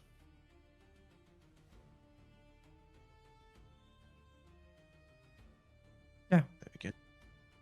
And then you can develop the Yi and you will have Zonia's to protect one of your unit next turn. That's it. So they're at 5 currently, so we can't Yi this turn. Sorry, Oh, no, it's at 6 this turn. it's only at 5. Yeah. No. What? Wait. He's got the one floating. So he's still short 1. Oh, yeah, because he used Charm first. My bad. Come on. I mean, you're in a good position here anyway, so it's not like you have to push it through. Yeah. Losing that floating is always feels bad, man. It does. What did you draw? That's a Keisa, right? Keisa Timo. That damn rat again. I mean, do you accelerate the Kaiser just to try and get another point on the field? Then you're at 6. I think so, yeah. I mean, to be fair, you can just move out the merchant too. Get a draw, get a trash. Yeah, because you can use the Keisa, hide the Timo, and get a free draw. Oh no, he's going to use Just didn't do Jinx. Kaiser. Oh, Jinx, no. So when you trash something, so yeah, move the with the Traveling Merchant, ready Jinx. If I remember correctly, it's when you trash a card, you can ready this.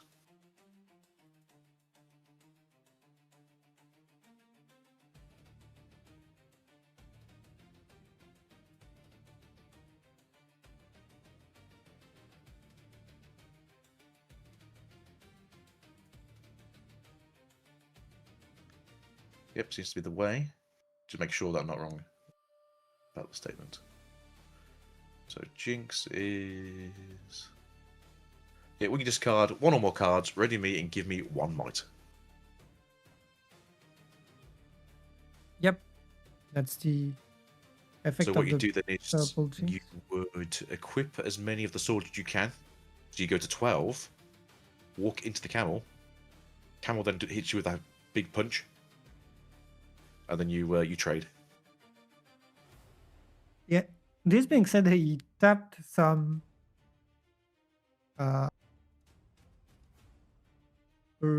purple instead of some red, and because of this, if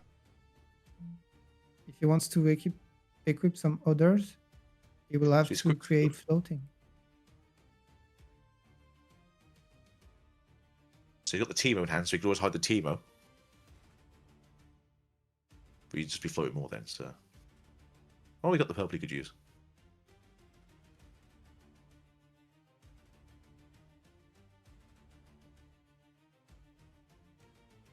Floating.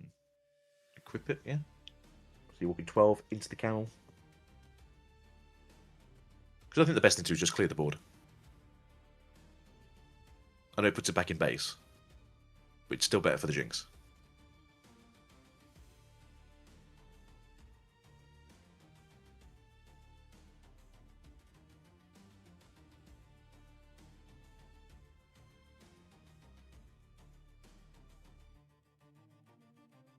Okay, and you still have your punch first. Yeah, so you trade, they lose the Jinx, you go back to base because of the Zhonya's. Yeah, but you're starting to be low on runes after that, and if you want to develop heal, then you cannot do that. Jinx is in a good position overall. Mm-hmm. So they're 2 turns from winning. After this, they can equip 2 of the longswords to the Traveling Merchant if they want to give it 6, which means that when the camel moves out to take it out next turn, it'd be 1 short. No, the Jinx doesn't have Assault. It's the purple Jinx. I don't think she's got Assault, right? It's the red Jinx that has Assault. This one is get ready. First one and get ready. Yeah, she's got the 6 from the longswords, plus 1 from her ready ability, and then 5 for herself. So yeah, so we're going to crash here. 12-12.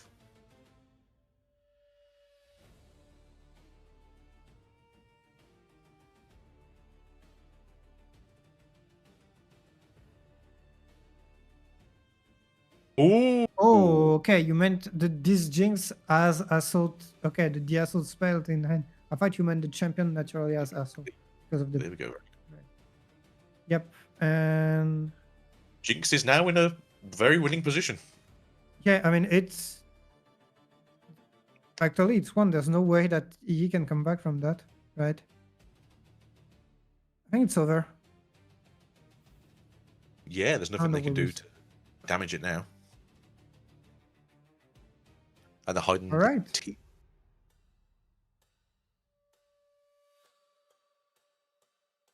I think the cleave was also a top deck as well, so that's coming clutch. Oh, and we would have liked to get that defy last turn. Well, there we go. Boop. So it's 1 apiece then, going to a 3rd game. We've 25 minutes left. Yeah, we still have plenty of time, so most likely we will have a clear winner for that game.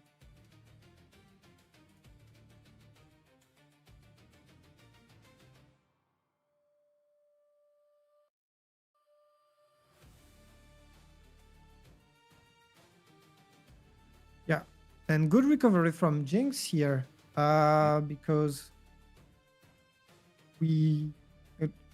I mean, the metal damages from last game could have been devastating, and good recovery, got back in that second game and managed to get the win. What did I miss there? That Master Yi was in hand, right? Because I saw the champion. Did that get rebuked or something?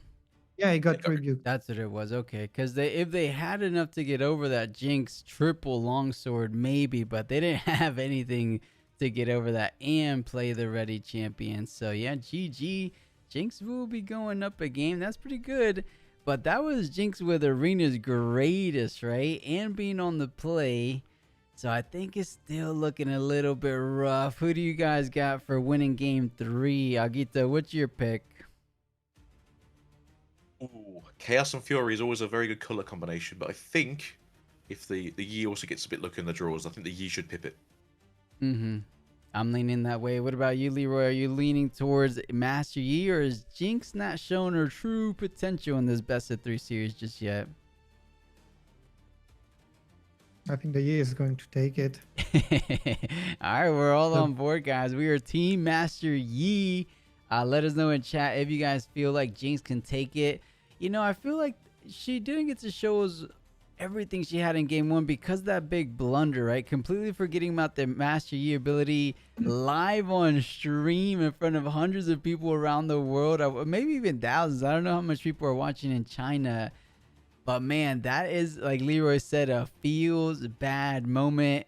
Because, you know, we've all been there, guys. Everyone in chat, you would be lying if you said you never forgot about a Master Yi legend ability. Have you guys run into that issue before? Either you There are guys? 7,500 people watching right now in China. Nice, nice. No, I've definitely walked into a Master Yi with a Yasuo and been like, yeah, I've got this. I'll take you out before I get to die, and then get to do the 6 damage and then die with it. Yeah, I told this story before, guys. It happened to me on Houston. It happened to me in the same regional situation. I thank God I was not on the featured match, because I would have embarrassed myself so much. I did everything this guy did, except I probably invested a couple more cards. I put like a cleave on top of things, and I just completely had a bit of a brain fart. Sometimes you just have to think about so much in Riftbound, you forget about the simplest things like a legend ability getting procced. But you know, I said it before, that is probably the best way, or the best example, I should say, of learning the hard way. I'm willing to bet that Jinx player will never miss a Master Yi ability ever again. That like hurts so much, it stings so hard, that I really think every time he versus Master Yi, he's gonna remember now. So sometimes it's for the greater good. And Tatiana Pai, what's going on? I watched 4 different people do it in Orlando. Yeah, Tatiana, it happens. It happens for sure. And Zinzar is saying 100%. Ari used to get me all the time. Holy sheep, Ari and Master Yi are pretty much the same legend, right? When it comes to that. I think Array is even worse because sometimes you forget that it's several. It's all of your units. Sometimes, and you play Ari way less than you play Yi, especially in set 1. So in set 1, you would remember Yi because it was always there, but you would forget Ari. And I won tournaments. I won a tournament final with Ari because my opponent forgot 2 times in a row the legend ability. Nice, nice. You love to see it when you're playing the Ari or the Master Yi players. You love when that happens. It's just kind of like a free conquer, a free win at the end of the day. But let's see. I feel like Jinx started off a little bit nervous. If you guys were keeping an eye, he had a teeny bit of shaking hands. Sometimes you can't help it. You know, the stream nerves are there. Sometimes people just have unsteady hands. Perhaps he was just super calm, but you know, his hands weren't showing it. But I think after sitting on that table for a good 30 to 40 minutes, he's feeling somewhat more locked in, and perhaps he has a good edge going into that game 3. I mean, it's tough, just like we said, on the play Master Yi, because Master Yi, he is the king of holding battlefields, if you ask me. Maybe Ari's the queen, Master Yi is the king of those of the holding game plans. But what I mean by that is you're able to go ahead, develop a unit on early, and you're the first legend to push onto the battlefield, and that's where Master Yi loves to be. He wants to conquer first, and after you conquer, you have to hold, right? So just hold. On top of that, we saw the Trinity Force come out in game 1. If he could hold nice and early with a Trinity Force, it might be similar to like an Arena's greatest game where you just get 2 points. Because guys, how much points did he get off Trinity Force in game 1? Did he manage to score extra points? I don't remember. Right? I think it was 3, points. but I'm not sure. Yeah, because he got it. Turn 1 was the monkey. Turn 2 was Trinity Force. Moved out to get 1 point. Then to 3. Then to 5. Then to 7. Sounds good. And by the way, good morning, King Louis. I'll throw it back over to the feature match. Take it away, guys. I'll see you back in the lounge.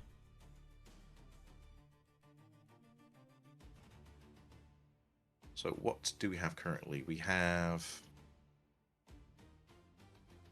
It's not Vandal C, is it?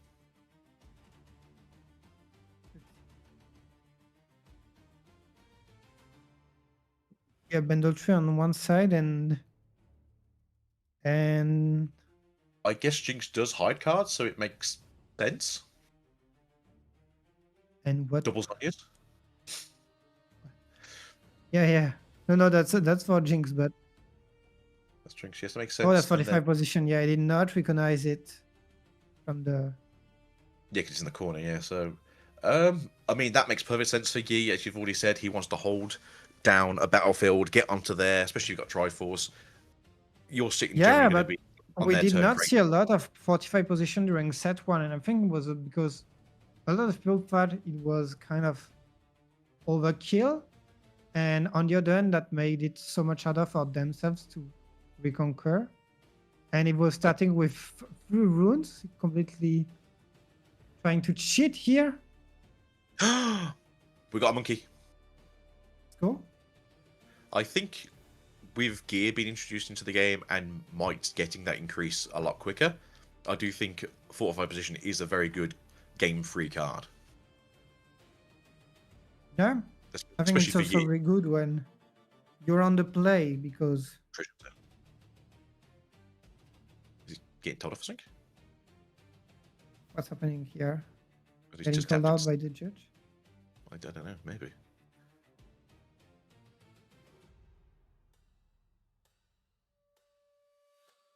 He getting a warning because he channeled free. Oh.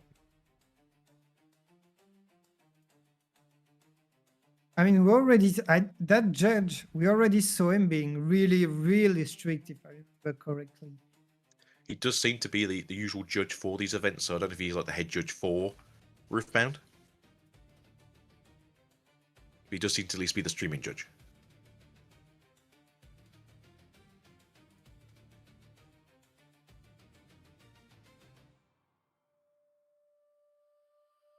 So I think he's it's saying about the free runes, and he's like, oh yeah, because he saw the rune, and now the judge wants to shuffle the deck. Okay, makes sense. yeah, I mean that's fine. You know, get a warning, shuffle deck, and then just carry on. That's it feels bad to get a warning only because you messed up. And I would presume though that he's running a standard 6 and 6 rune deck anyway, so it shouldn't matter too much.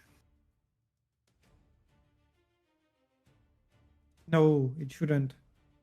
It's that's more because you get the warning. That's the only thing. Yeah, that's the issue, the warning rather than they seeing the ruin.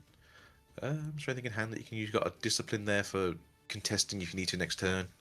Get a free draw off it as well. Can't quite see the cards. Ooh, an action. Okay. No key So skill of though. course, you will not use the optional cost because there's no.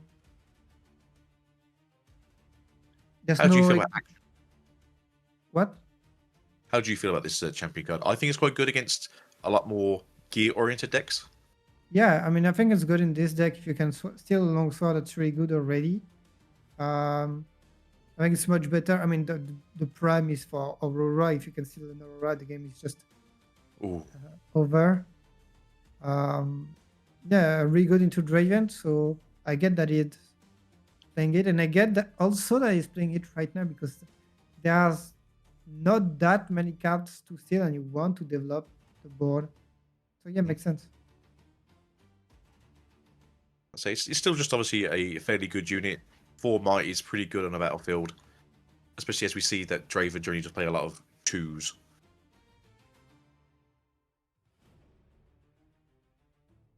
Sorry, Jinx plays a lot of 2s. There we go. Wait, my stream bugged a bit, lagged a bit. What happened to the monkey?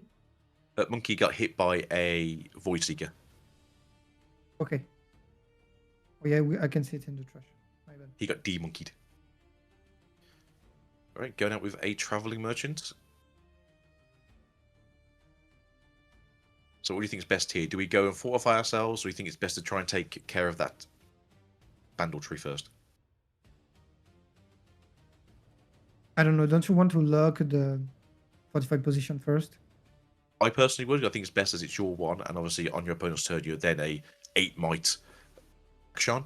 But at the same time, you do want to keep them off of the hidden cards as they can put 2 down there.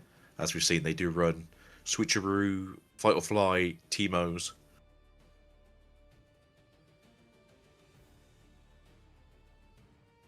Yeah. So I think either Battlefield right now is a good choice for Yi, but I do think that they're going to struggle to try and get the 4th position off of them once they get there.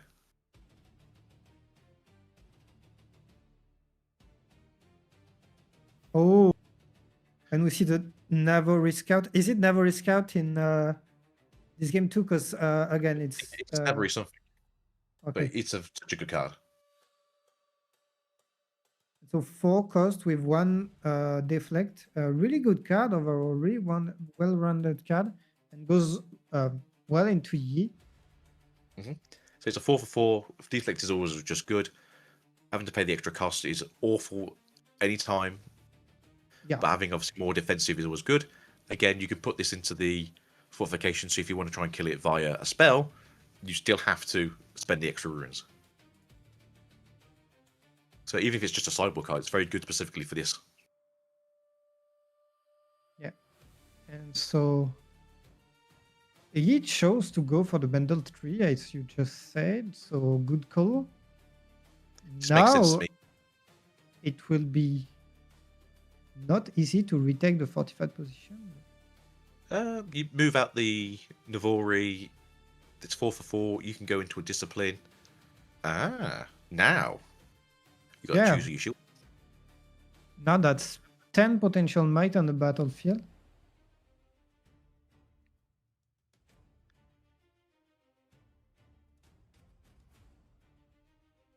And a hidden card. Switcheroo, Teemo. Yeah, Switcheroo would do a lot of good here, even if you have to pay for the deflect. Because Switcheroo is an amazing counter to punch first. So, do we see what's in the hands is the question. We do have the camel. We've got a Thwonk. Move it out. Move them in there. Okay.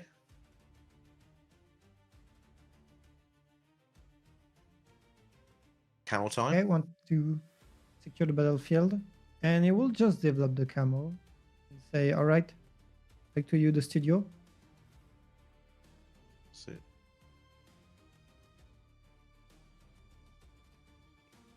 And I feel like this game is playing slower than the last one. They do seem to be methodically thinking about what's going on here rather than last time where it was just throw cards on the field and see what hits.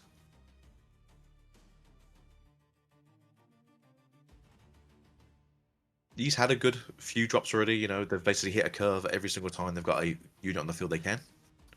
So they're doing well. Jinx done the same, essentially.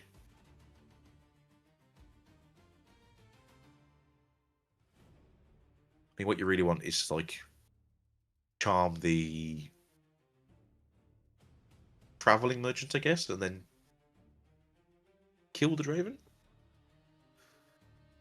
And now the judge is not messing with this guy.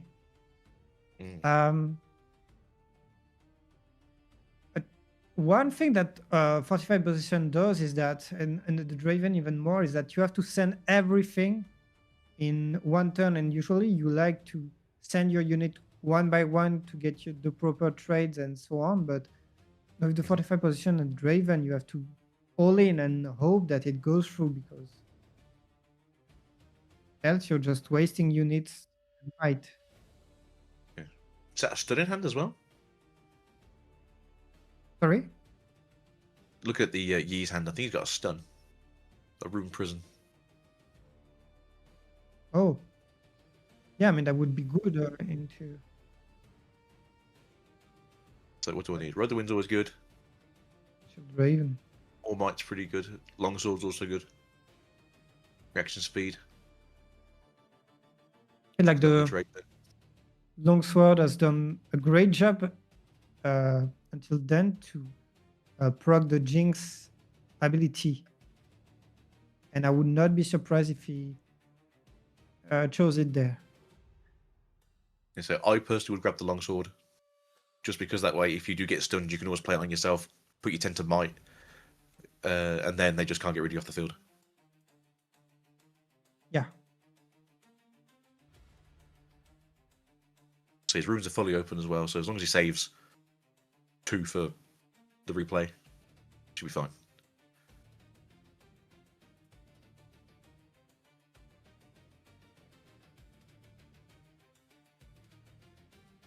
Nanjing is still in a It's in a great place, uneasy yeah. situation because you have to. You're 1 point behind, so you have to go for that battlefield at 1 point, and They took the road the wind. That wasn't there, was it?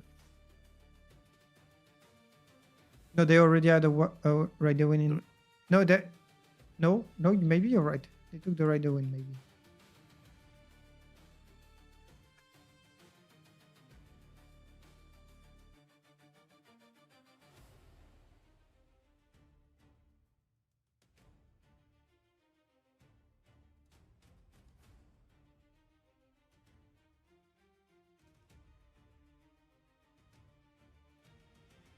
So if you was the Jinx, what would you be doing now?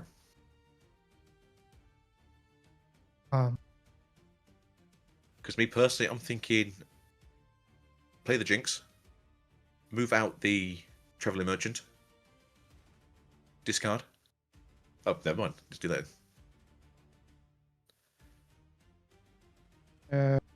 Yeah, I think it's just right now securing the battlefield. He might have an idea to conquer the other at one point.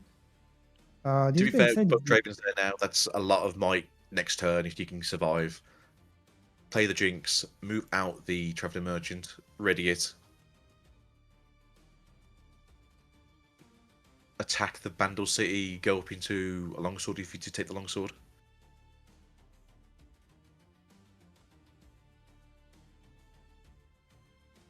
and But then- as you said though, the Yees on the play now, they are currently ahead. They could just yeah, they might Fine. just develop another camel, and Good. they're going to Good go draw. for a draw, which totally makes sense. They have a lot of runes to work with.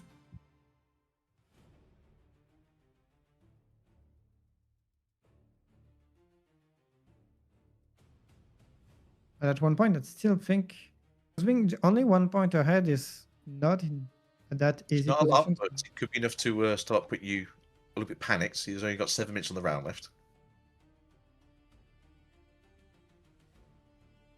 I just realized something.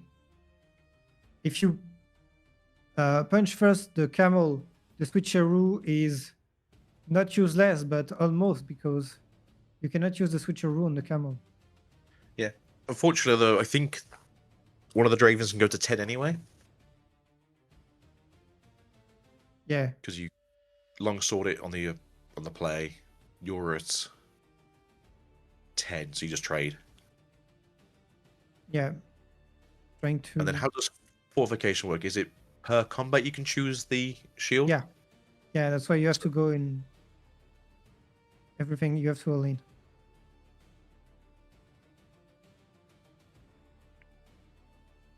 And Move it just out. like you said, it will ready the Yeah. Jinx. Jinx is now 6 mites, so they can crash into each other. Yep.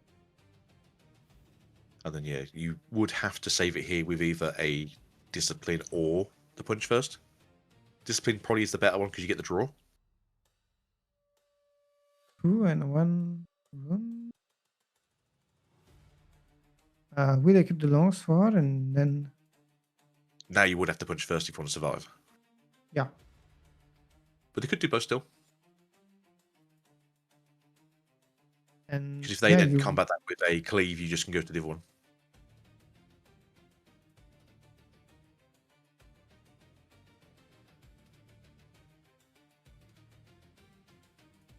Just checking, yeah, it's just +2. Yeah, you looking to trade? Okay. That means he won't be able to punch first.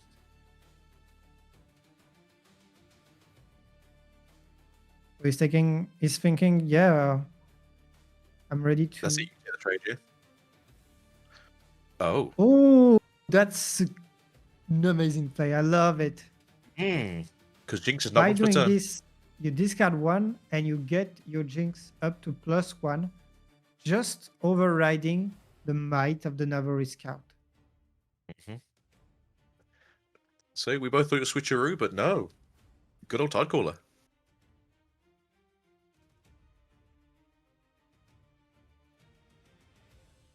And doing wonders here. And that's it. Now you've put yourself ahead. Yeah, and now Yi has to retake the control of that 45 position with 2 Draven.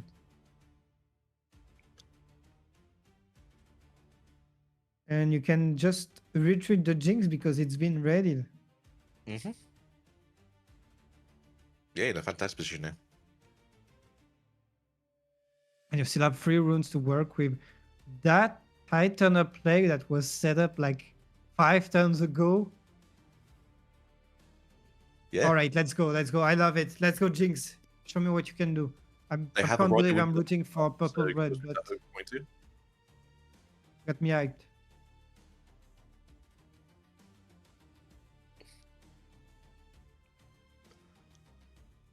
Is he going to draw a little bit deeper again? That Oh, might help. yep. Against like a rebuke or switcheroo. Hmm. We do not know what card is hidden, right? No. Do we just push out a clockwork right now and just get the point? That could be good. This being said, they won't be able to defend against Jinx. There's a Twonk in hand, right? Mhm. So that could be that's a really good card too. Yeah, so we Can got punch especially first, honk.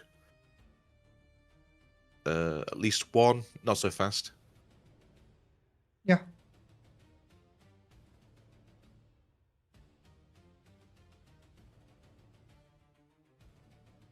Potentially could still develop mastery, but it's a bit late, right? Like you need some more tempo right now, and mastery would. You'd want to be working with at least like 10 runes, I think, so that way you can get it out ready and then maybe punch first with it. Just try and make it climb. Or we also have another discipline as well.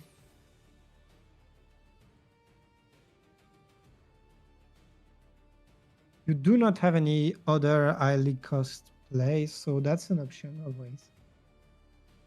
Yeah.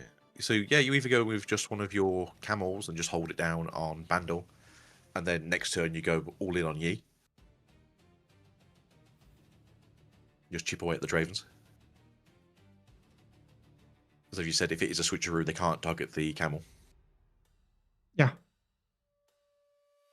Might want to try to retake right now, though. What you got there? You've got 16 might. Who are you targeting? Okay, so you got Okay. 18 might. With this, I think he won't play the Yi this turn. No, you can't now. I was picking a camel. So that You got punch first still. Jinx cannot use the switcheroo. So Draven currently is a 10 and an 8, so that's 18. Plus the travelling, so that's 20.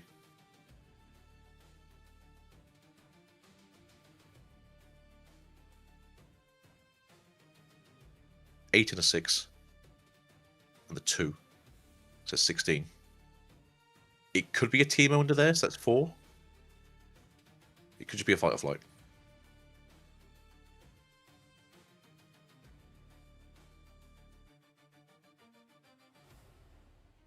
And the game you're has obviously- slowed down so much indeed, chat.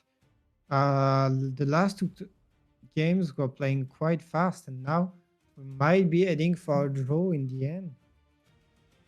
Remember that I think they are 27 minutes to play that last game.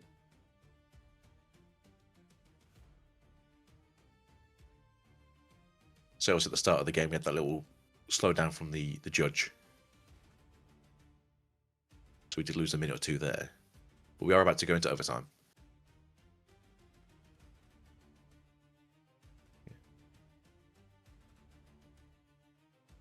So what do you think the play is for the Jinx then? Do you think just pay the 2 to make both Dravens go to 6, give 1 shield, and then hope you can Teemo or Tidecaller maybe? Yeah, I mean, He's got the runes for I it. think it's now that you have the pressure of the time, you have to push in as the I'd say, unfortunately, yeah, it's a easy game to lose rather than anything else now. Although that is a... Oh, he drew an action, which is Sure, good because yeah. he can pay the optional cost and yep, Get the longsword. take control of that sword. We did not see the action till then, but Must just drew off the discipline. yeah. But no, so yeah, now you're in a better position. Does he equip it, or can you equip it to any of your units? What you have to equip it on action, right? I'm just gonna check. You may pay 2 body as an additional cost to play me. When you play me, if you pay the additional cost, move an enemy gear to your base. You control it until I leave the board. If it's an equipment, attach it to me. There you go. So yeah, so I mean it's still pretty good for next turn. So All right, so now 8, 10, 12, 14, 16. he's still got runes up for the punch first as well. So that's going to Yes. go to 6. 16 on cost? the It's going to go Yeah. 8. It's going to pay the 2, so it's going to go Draven has to create a 14. floating. Always feels bad. He can still fight or flight the action.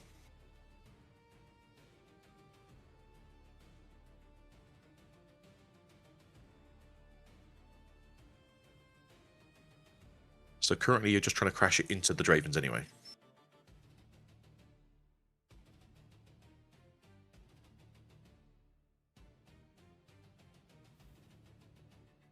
Yeah, 8, 6, 14, 16. You're at 16 on the side of Draven. on the side of Draven, on the Jinx side, yeah. And then it's 16 yeah, on the side of E as well. Because what you want to do is wait, clear the 'cause board. that's 12. Right? There's 18 on the side of no, only 16.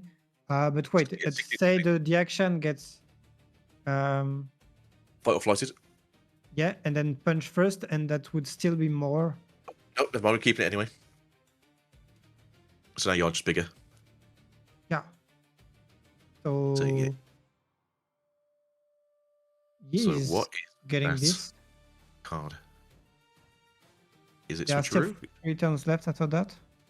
Is it Teemo? Is it Fight or Flight? Is it Tidecaller?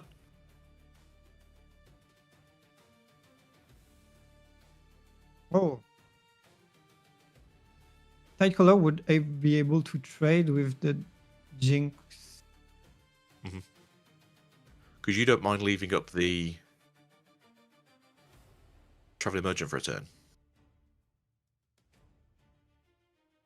Because you can deal with it next turn. There's a rebuke in the hand. So, oh, he might be able to. Oh, okay, switcheroo. Switcheroo. Okay. So it's Okay, 2 to so 4. it's 4 difference, Still bigger, though, and right? Still trades. then if you It's- rebuke, 19, and then that is 18. So you still shouldn't have trade. to do math. You're still bigger.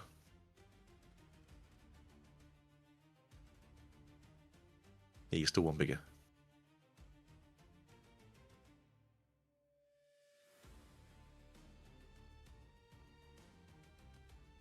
Wait, that's 10, 17 to 4, 8, 12, 14, 16, 18. 18 into 19. Yeah, but if the action gets rebuked, That is That's- 18 into 17. yeah, Wait, hasn't he got a lots of fast in hand? He does. yeah. You gotta I use it gotta now. use it. Gotta use it now. Yeah. It's all or nothing.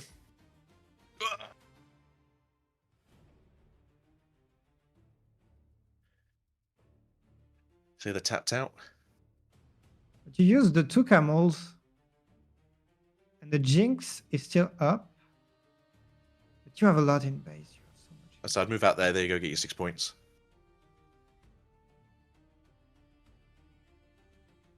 The think issue ability. now for the Jinx is I don't think you can kill both units and hold. Because actions are 6. That top full might help. But you're solo 1 rune.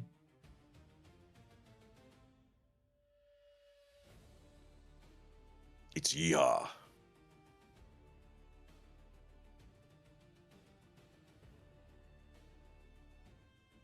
Okay, so it's 5 into Okay. 4.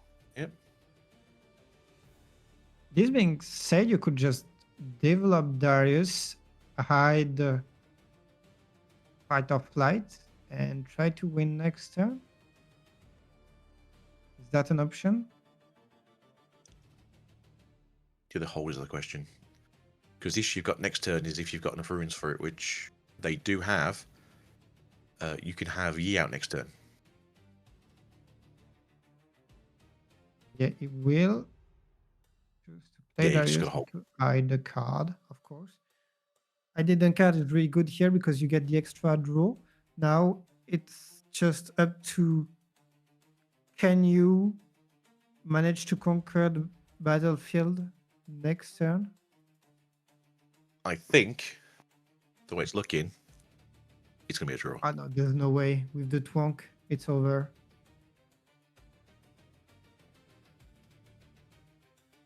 You can just stack everything on that battlefield and say GG. It's tapped out, I think- isn't he? Yeah, it's tapped out. He is taking it every day. It's a fight or flight on the field. That's the issue. Yeah, but you don't need to conquer. You just need to. Oh yeah, but no, that would be the last turn, so that would be a draw. Yeah, that's what I'm saying. So he's on the last draw. He has to Oh. win now. If it's fight or flight, you can't win it. Yeah, sorry. So I got yeah, I mean, both. it was 2 good games to be fair. That last game obviously went a bit long, but still very good.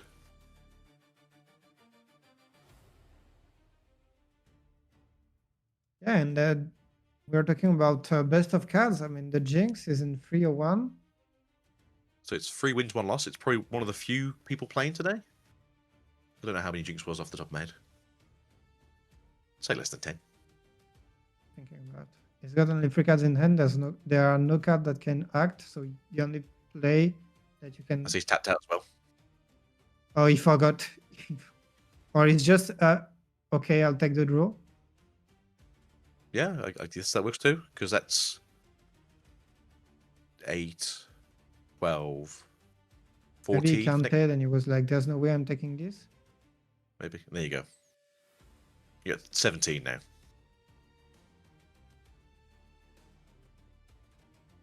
Don't you want to keep enough to play the twonk? Got 5 ruins, I think, so I'm probably not too concerned about actually losing to it, so we'll see. Obviously, he's Oh, not the in hand. Vi- if there was a rider win,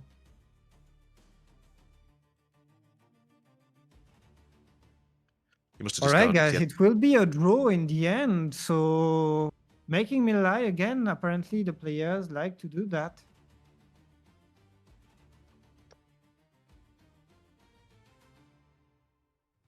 Yeah, but there's nothing to on the battlefield, I think.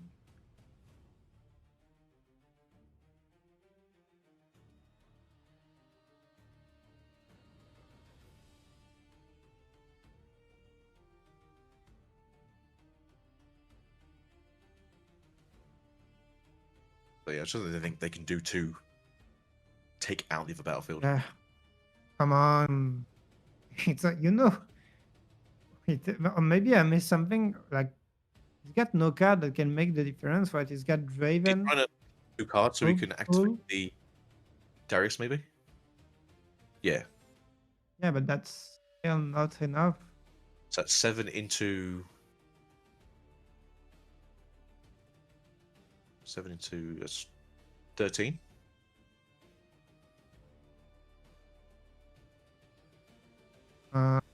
That's only 12, right? Jinx is 5. Darius is only 12. Yeah. That's 7 and so much. That's some more. like- Wait. 7, 6. Yeah, that's already 13, 17, 19. Oh, what's it? What? So he's not killing the camel?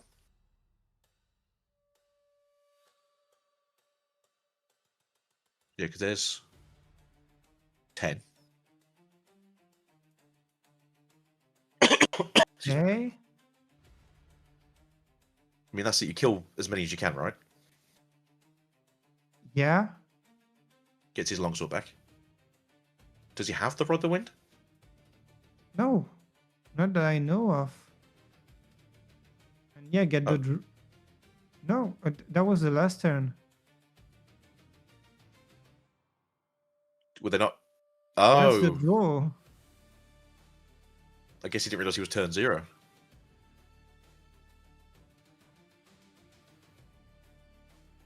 Maybe that's it. Maybe he didn't realize he was turn 0. He thought he was turn 1. Yeah, 1-1. GG. Yeah. No, still very good games. Nice to see the old legends coming back and doing some good scrapping. Yeah. I still don't get what he played the last turn, knowing that. I think he just realized he couldn't take the battlefield, so he just thought I'd hold it anyway, and then must have forgotten. No. I was just thinking like he knew he could not take the battlefield on the last turn, so he could just have said, "All right, GG, get the draw," and he played for I don't know 5 more minutes, and yeah, but whatever. Yeah, that was a little strange, right? Because he Yeah. had to know that was his final turn. He was like playing it out just for, like I mentioned earlier, like the mini victories. Like, oh, I was able to clear 3 units, but I still lose or tie. Yeah, It seemed kind so- of weird. I But mean, I guess we'll have a shorter break now. There you go. Anyway, so I'm thinking maybe he forgot he didn't have the Ride of the Wind in his hand still for some reason, because that's the only reason I could see him playing the Vi and then just going, all right, 1 unit left. I just need to make Vi 7, and then I can just punch through to win. Yeah, imagine that the Ride with the Wind would have actually won Jinx in overtime. We all had our odds against her. We said Master Yi easily takes it. Man, what was it there in that game 3 that you guys saw that gave Jinx the upper hand? Because I would have thought Master Yi going on the play, getting to 45 position, getting to something like fortified position first, would have given him Yeah. the huge favorable matchup. I can't me, remember that was the what was the difference. moment in there. If you guys can pinpoint a card or something when it came down, it kind of changed the ties. Is there something you guys can remember? Yeah, I mean Tried that's calling- what you say to me. Like the fact that he elected to go on the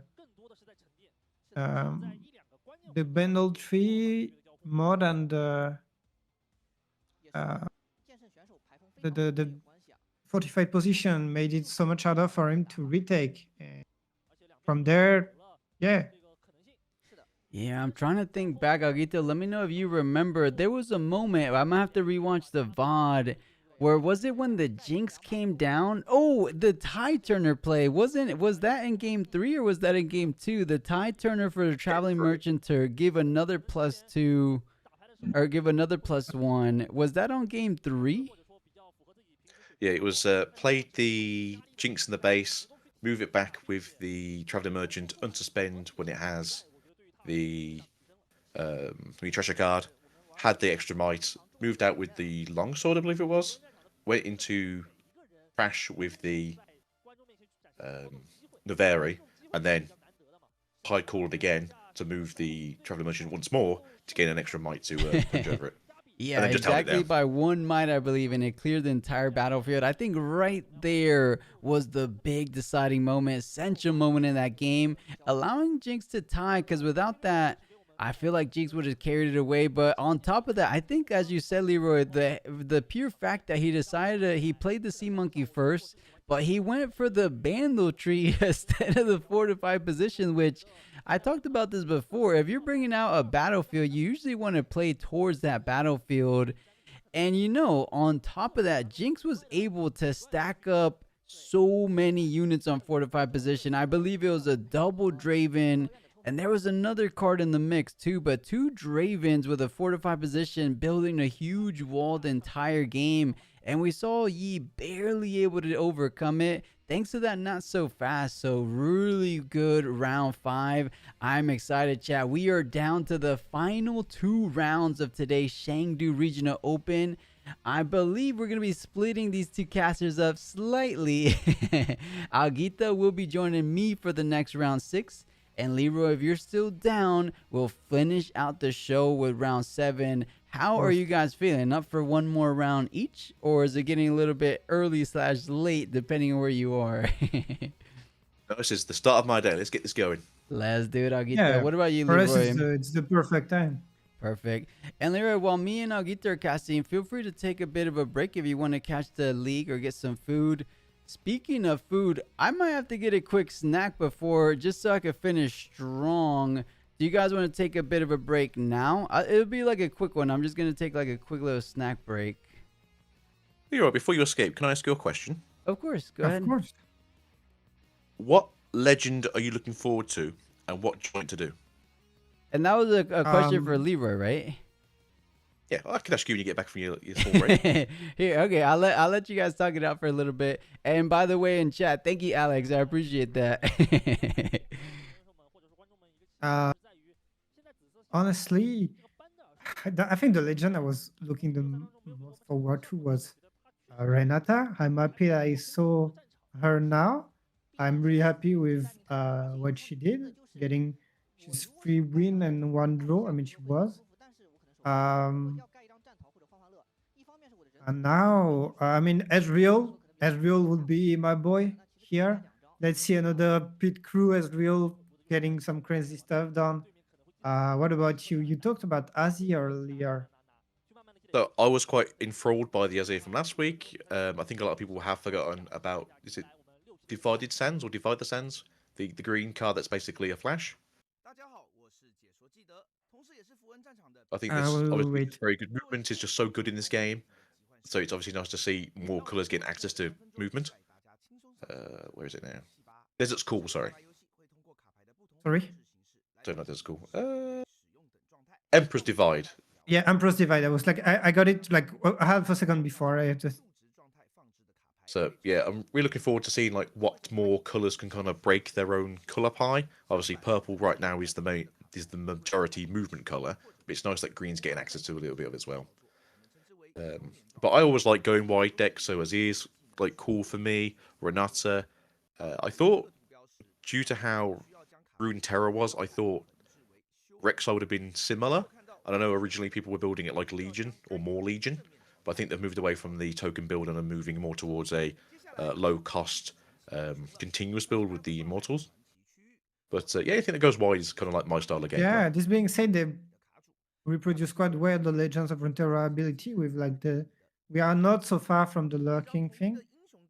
We're seeing the top deck. Lurking, but I do think we're getting Pike in set 3, so maybe we'll get lurking from Pike.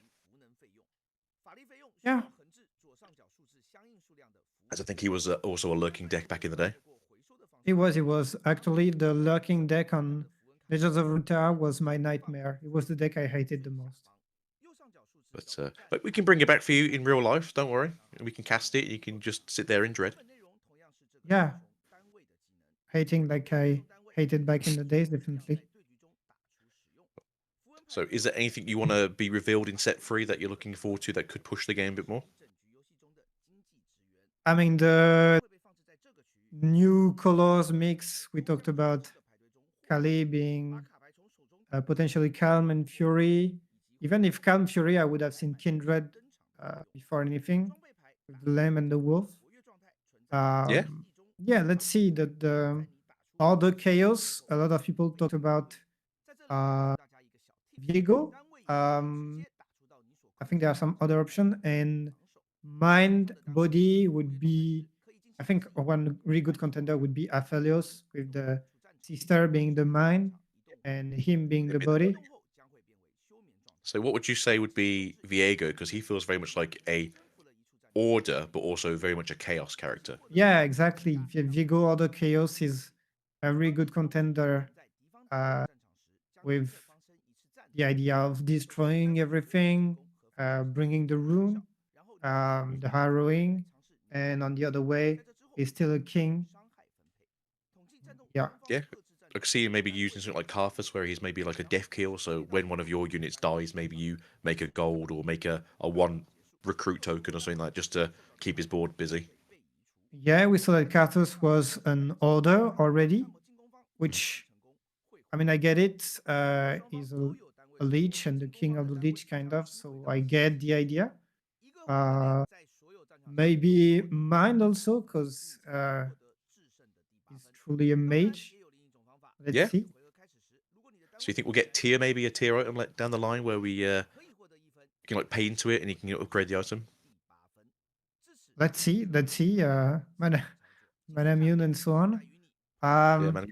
Of was it the crown now? What heals? Uh, yeah. One champ that I really want to see is Heimerdinger, because we already know it's mine. And I really like it could be like blue green. I really like blue green so far. I think it's my favorite combination. Yeah, it's And a good two colours. I love Heimerdinger as a champ in League of Legends. It's really goofy. Do you think he'd be blue green? You think he'd be blue like red maybe or blue yellow? Could be yellow, but I'm really seeing green right now. Heimerdinger is, especially if they base it on Arcane, it was really this calm, composed character. So yeah, I'm leaning toward blue green for him. What about you, Chad? Do you think he'd be like Rumble, where he'd be more like pointed towards like a archetype like mechs again? With the little turrets everywhere? Oh, that would be Yeah. fun. Yeah, that would be really Like, fun. his signature I card could see be that. like make free mech tokens at this a place where Heimerdinger is. And guys, I'm back. Got a good quick snack. Ready to finish out the final 2 rounds. To answer your question, Allah. Yep, there's just 2 more rounds left in today's regional. I am excited. And then over here, Viego Chaos Order. Yeah. That would Yeah. be crazy. I would want that color combination. It seems like a really cool color combination. I just don't know when they're gonna be mixing it, because I feel like what Dave was saying on that stream that he mentioned, how would you call those, like opposing domains, or just because what's the reason opposing, they don't do that? They're the opposing, right? Order, chaos, they're They're- kind of opposites. But they're also very strong together, which is the other issue. Yeah, I True, think one true. of the issues is that some of the interaction would be broken, and maybe they're waiting for the power creep of the other combination to catch up, so that it doesn't feel as broken as it would be right now. Especially with the like Also, yellow so and that so dangerous. yeah, because of course the more combination you get, the more complex the game is. So Mhm. maybe it's easier at the beginning to slowly dive in and get to know all the mechanics, and then add more and more. Yeah. Also, was- just it hypes people. No, what I was gonna say is I believe they're gonna be doing like one color combination or one opposing domain color combination like per set. Like I feel like that set 4 with Akali being red green, like we talked about, she's gonna be the only one of her kind. And then maybe set 5, there's gonna be like we said, the order chaos, and then set 6 is gonna be something like what the mine mine order, something along those lines. I don't think they're going to be giving us all the different color combinations in just a single set. They're probably going to delay it for a bit. At least that's what I would imagine. Yeah, I'd imagine Yeah. something similar. Want to just give us all the off pairings in the same set, to make it special then. Funny thing, Akali, when you think about it, could be any 3 color combination. Because Akali can be literally any color if you think about it. I thought she'd be purple because she's very movement orientated. Yeah, I get that idea. And she could be chaos, because Akali is like a bit of is the shadow fist and so on. And also imagine she's being from the really- order of Kinku, if I remember correctly also. So I'm that not would too be familiar.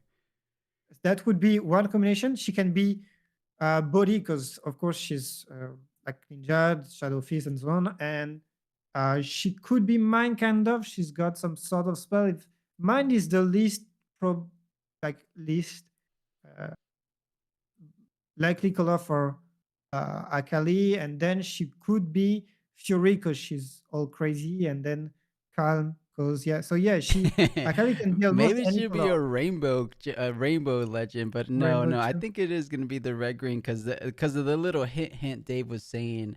Yeah, Um, I like your theory on that.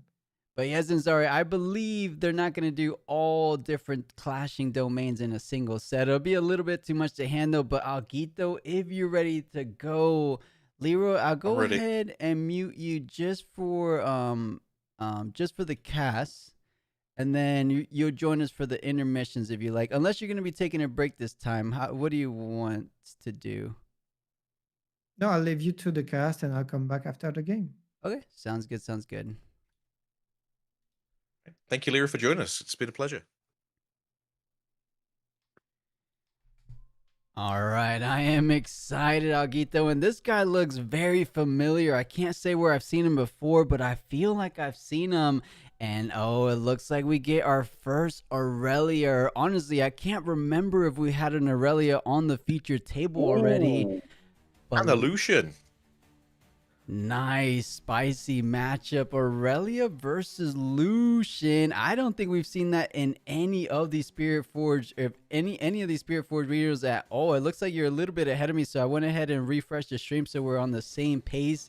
And Aguito, these guys are looking serious. They're not messing around. Look how much they're trying to meditate to try to lock in for this round number 6. Yeah, both of them look like they're trying to lock in now. I mean, if they are both undefeated at this point, you do want to be pushing for that top position to go into tomorrow. Try and get the better seeding.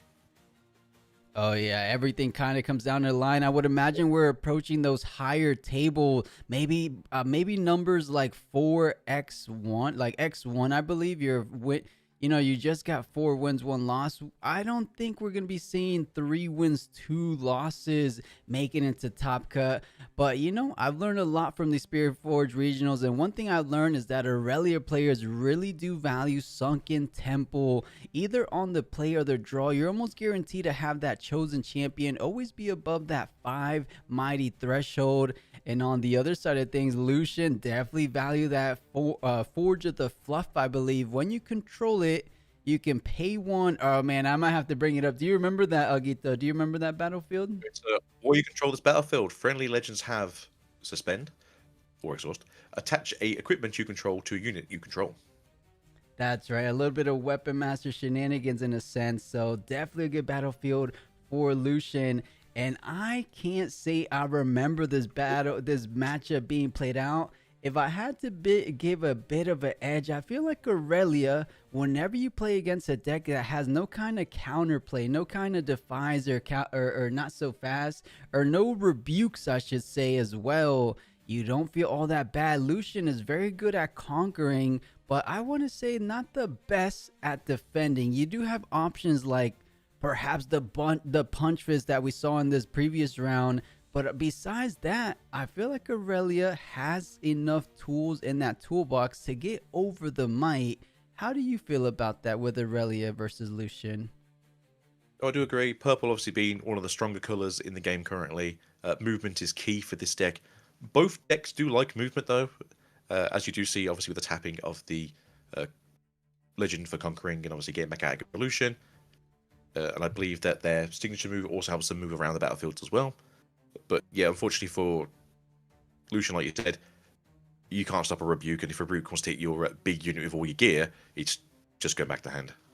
Yeah, you brought up a good point. That Relentless Pursuit, I believe, is called the signature spell for Lucian, allowing him to move things around and attaching equipment on top of that. But here we go, guys. Round number 6 for today's event is about to get things started. We didn't get to see who will be on the play, but the fist bumps are out and things are looking good. And for some reason, it wasn't lagging at all during the cast, but as soon as I hop on, it seems to be slight hiccups. But Aurelia will be on the play and getting out a nice little overzealous fan.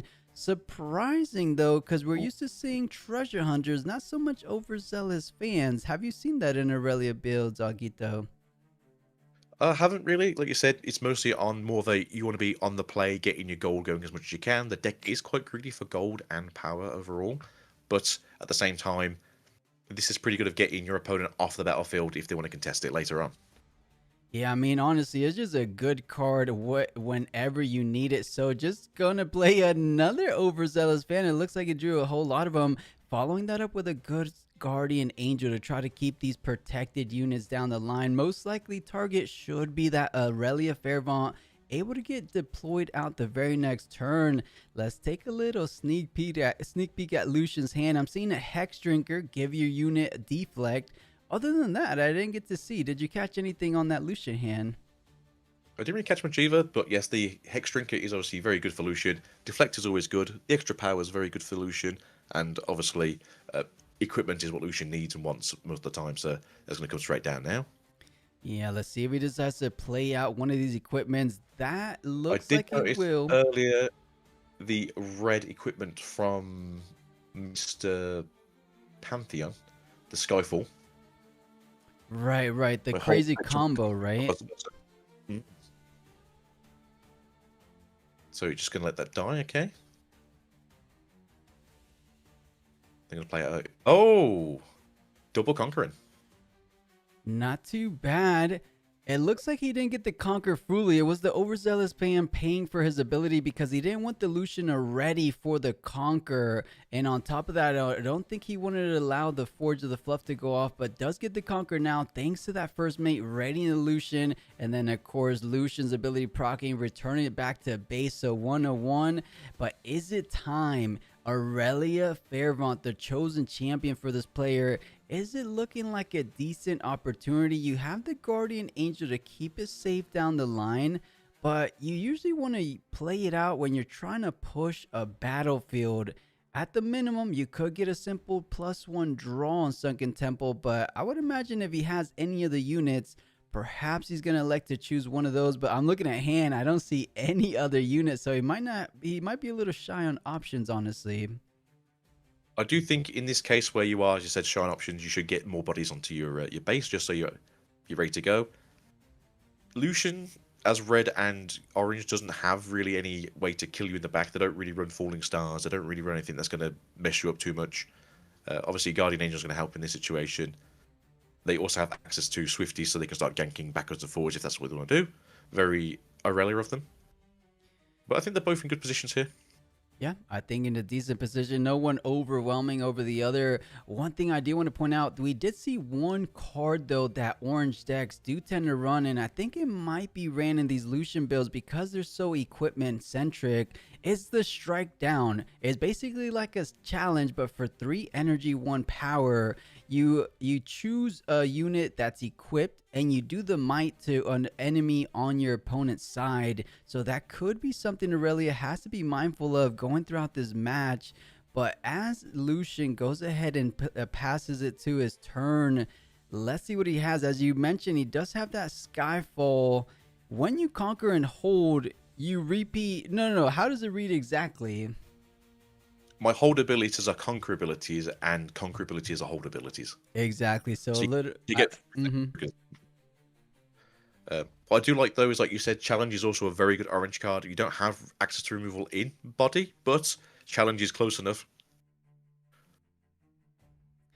Yeah, if you're able to get a unit with enough might, challenge is basically effective removal. So I was surprised I didn't put the Hex Drinker on the first turn to make them deflect twice. But, I mean, it does what it has to do. Yeah, basically floating on energy now, because I believe they just paid one for deflect, didn't they? Yeah. Okay. So... It looks like they did, right? Doran's Blade in a relentless pursuit. The signature spell we were talking about before this match in hand. But Doran's Blade... it would get attached, but nothing's going to be able to ready this Lucian like he had with the first mate. So this is a trickier play. It looks like the overzealous fan is used to slow the pace down. Usually we see Aurelia players elect to go something like Aspirant Climb to push the game into the late game. I believe Aspirant Climb is a little bit similar, but we're seeing the Relentless Pursuit going in, and it's going to be allowing Lucian to move and conquer the Sunken Temple, and he does have the Mighty Limit, so it's going to be able to allow him to pay 1 energy to draw 1. Does he choose to do so? It looks like he already readied the Lucian, and he does pay the energy, so great plays. Relentless Pursuit, I feel like a little bit better when you're pushing against a unit, but I think in this situation, because you're able to attach the Sky Dance on top of that, it feels rather decent, I want to say. I think overall that was a good play, because now you have ganking. Wait a second, what did I miss there? So it readies itself when it goes to the battlefield, but the final effect of Pursuit is to move it back to the base. Of course, so he kind of just switched around. Yeah, there's shortcutting it. He's saying, I moved back to base with Relentless Pursuit, and then I moved on forward. And he's saying, is that right, judges?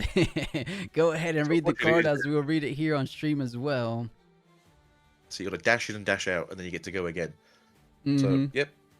Friendly unit, you may attach an equipment with the same controller to it. So obviously you attach the Skyfall this turn, and then the unit has, when I conquer, which you did, I may move me to my base again. But obviously, as we know, Lucian gets to ready itself. So yes, so essentially it just did what it wanted to do originally, which was get 2 points this turn. Absolutely, and going up to 3, but now Aurelia looks to be the one going up to 3, so tying things up. And does she have something to try to retreat this back? And as I say, she picks up the flash off the top, so feeling comfortable about that. Granted, she does have an attachment GA, so feeling safe either way. But I'm wondering, does she want to try to invest something like... Oh, I'm seeing a line. He has it on the top of his hand. He has the Boots of Swiftness. You're able to play it out for 3 energy. Attach it onto Aurelia and then ready it with your legend ability. It's a bit expensive, but how do you feel about that play, Aguito? Do you feel like it's worth it just to keep ahead on point tempo? I'll say you will be ahead then, so you're at 4 to their 3. Obviously, they need to conquer and get to go themselves. But you're also going to be a 7 might unit on their turn with a GA, so it's not as though it's the worst play to go through. And again, getting as many points you can early, dashing around is probably the best play for both of these players right now. I agree. It looks like he's going to forego it for now, perhaps valuing the rune economy as the game progresses, which makes total sense, of course. Aurelia is a legend that's a bit power hungry. They do tend to run things like those rebukes, so perhaps saving some runes, as we mentioned, leaves 2 key runes. Something to be very mindful for the Lucian player. That's a big... I mean, I guess it's not super telegraph. It could be a variety of cards, like we just mentioned, the rebukes, the fighter flights. But in this instance, I believe they left the 2 up for that flash that they picked up, allowing that Aurelia to come back to base and able to push forward on her turn. And Lucian, we said it before, there's no such thing as counter option, so he's just gonna have to let that play. But it's a bit of a mind game, isn't it? You're saying, I have 2 runes, what do you expect from me as a chaos deck? No? I mean, as a chaos deck, you're thinking, oh, they've left 2 up. That's probably going to be a rebuke, maybe, or it's going to be a fight or flight. I don't want to like move my only real big unit in to then just miss a turn.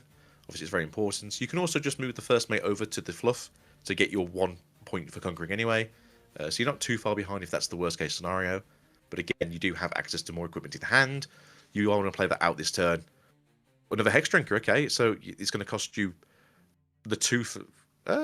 Yeah, he's probably thinking it's a fight or flight, so he's thinking, yeah, you can fight or flight me, but you have to cost you 2 runes to return. Obviously, we know it's going to be a flash, so it's not so bad. They do have the signature from Aurelia, though, so that's going to be more of a contentious piece of equipment.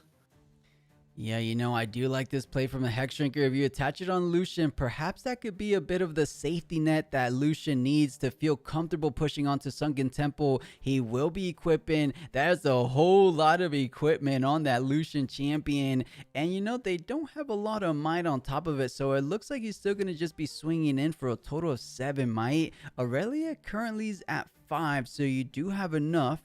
But man, anytime we're going against these comm decks, you do have to be mindful of those Defiant Dances that we're seeing one in hand. A Defiant Dance and an On Guard, giving Aurelia Fairvaunt +3, not just a simple +2. Every time you choose it, you do get that additional +1. So that alone should be able to take down the Lucian. that is something to consider. But does he want to go ahead and push on So don't forget forward? the ability of the illusion, though, because it is the assault per equipment you have. So you do have +5 equipment now, so that's assault 5. Mm-hmm. So assault 5, 3, 8, and then it's like +6 on the equipment, I think. Yeah, +2. I see at least 5 equipment, so at least +5 or not. But I'm seeing a nice little cheeky play, allowing you to conquer on your opponent's turn, and then the hold, the ride the win on Aurelia to ready and choose it. You get +2 might, and then there's only a first mate. Is there perhaps a relentless pursuit they're worried about? Because we just saw one. It's a bit unlikely. Of course, we have all knowing information. There's not a second relentless pursuit. So a ride the win would be so impactful in this moment. Do they go ahead and take the calculated risk? Because you go up to 4, like I mentioned, and then you hold to 5. Oh, I don't know if it's worth it. It looks like deciding to take the safer route and just going for the flash. I think it's best to be safe. Right now, you're not too far behind. You are 3 to 5, which isn't great, but you are in a deck that has more options on the play. So I do think for Aurelia, it's much better to just be safe for this turn. Next turn, you equip the boots. You're going to be 2 more, and then you can start contesting again with your very big Aurelia. Oh yeah, that's an understatement. That Aurelia can go insane levels of might. We'll probably see it go somewhere in that neighborhood on the following turn, but retrieving the Lucian as it gets ready from its ability, and you have 3 final rooms to work with. Does he decide to establish out that first mate to ready the Lucian? Or it's just going to be another one with Weapon Master, splitting the difference in a sense, allowing the Hex Drinker. So you got 2 Lucians with Deflect.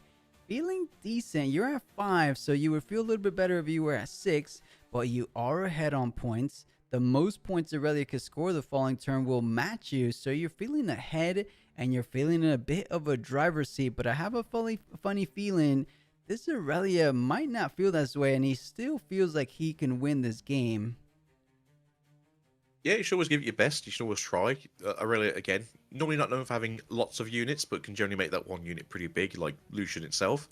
I thought I spied a challenge, though, in the hand of the Lucian, so I was expecting to try and pop the first GA. Yeah, that could be a good play. Your Lucian is in the range of just popping the Aurelia outright. Of course, you do have to be a little considerate of those counter spells. Things like a Defy can challenge could counter a challenge. Things like not so fast as well. But we'll go for the play we mentioned a previous couple turns ago. Goes for the Boots of Swiftness, chooses the target. A couple might increases. I don't think would make too much of a difference in this situation, but does ready it by exhausting your legend. And the judge is saying, wait a minute. Or I think as his opponent pointed out, but yeah, he's using Aurelian Legend. That is exactly how that works when you choose a unit like the gear. Or maybe he's asking the judge, does gear actually choose? And the answer is yes. We've seen it time and time again. Did they conquer first? Is that the issue? They've conquered before they got the equip on? Oh, is the judge not saying... Sequence, maybe? I don't know, Aguito. I'm a little confused because he did the good boots. He conquered. He went up to 4. He attached the boots of Swiftness, allowing him to choose the Aurelia Fervent. And then he triggered it on the chain. The legend procced, right? So then you're supposed to ready it by paying a rune. I don't know what's going on. If anyone in chat could enlighten us a little bit, because granted, he would have to float a rune if he didn't recycle one already. But the GA comes down. I'm wondering, what was that about? Because there was a bit of a point from the opponent, and then the judge agreed. Are they saying that gears don't choose a unit? I'm wondering if it was they missequenced it, so they gained the point too early and then didn't choose the target for the boots until after the chain was resolved, maybe? Yeah, but I mean, you can't quick draw boots, right? It had to clearly be after the conquer and after the combat resolve, because it was an equipment attachment. You can't do that during combat. Either way, it looks like a charm's coming out to take down one of these Lucians. It does come at a decent cost because of the Hex Drinker, but now Aurelia coming down. Oh, use legend to equip boots, so can't use it to wait, no. How do you use the legend to equip boots? There's For Forge of the Gotcha. Fluff makes sense. Okay, so we're taking into account the battlefield. So Aurelia Legend was already exhausted, hence you can't exhaust it again to ready it. So I completely mistook. Didn't take into account the Forge of the Fluff getting played out or getting into use, right? So 6-4, so still pretty good on the Luton side. But yeah, that's the issue with some like interaction like this where you think, oh, this seems to be the better version. I'll do it my way, and then you realize that you've missed the sequencing because you've had to do a different target first. Mm-hmm. I mean, still fairly good. It's just obviously it was not the way that the Aurelia wanted to happen. I agree. It would have been a decent play because you go up to 5 points trying to lower the margins on that point department. On top of that, you're just saving a simple power by using the Forge of the Fluff. You spend an energy, of course. But, I mean, we're getting into the range of the game where you're going to have a bit more resources than you need, especially when you think about the fact that you only have 2 cards in hand. So how much more can you really play out in the next couple of turns? So I do think it was a slight mishap trying to get full use of the Forge of the Fluff. But either way, not in a super down position, I should say. You are a little bit behind. Don't shift? No. Jammer? Ooh. Jammer? Give it ganking, yeah? Mm-hmm. Yep, so that makes sense because you're a pretty big Lucian right now. Want to go across and pop that GA from the Aurelia? Let's see if he decides to do just that. So Lucian getting thrown on the Forge of the Fluff. That's Lucian swinging in for bases 3. The Sky Dances 2. Hex Drinkers 1. I can't see exactly everything on there. How much might would you say is on that, Lucian? I can't tell. I think it's 5 from the equipment, 5 from the... Oh, is it 5 or 4? 4 from the assault, sorry. So... Lucian is 12? Okay.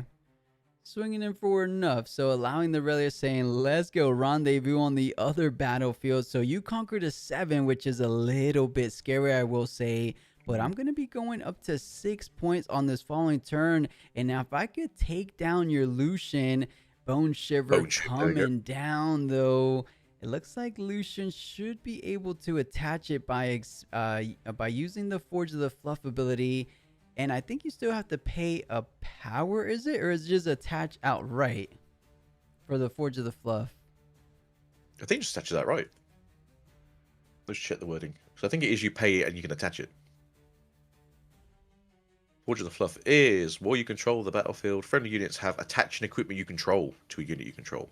Wow, So super powerful. You're absolutely right. You don't have to pay any additional cost. It just simply says attach.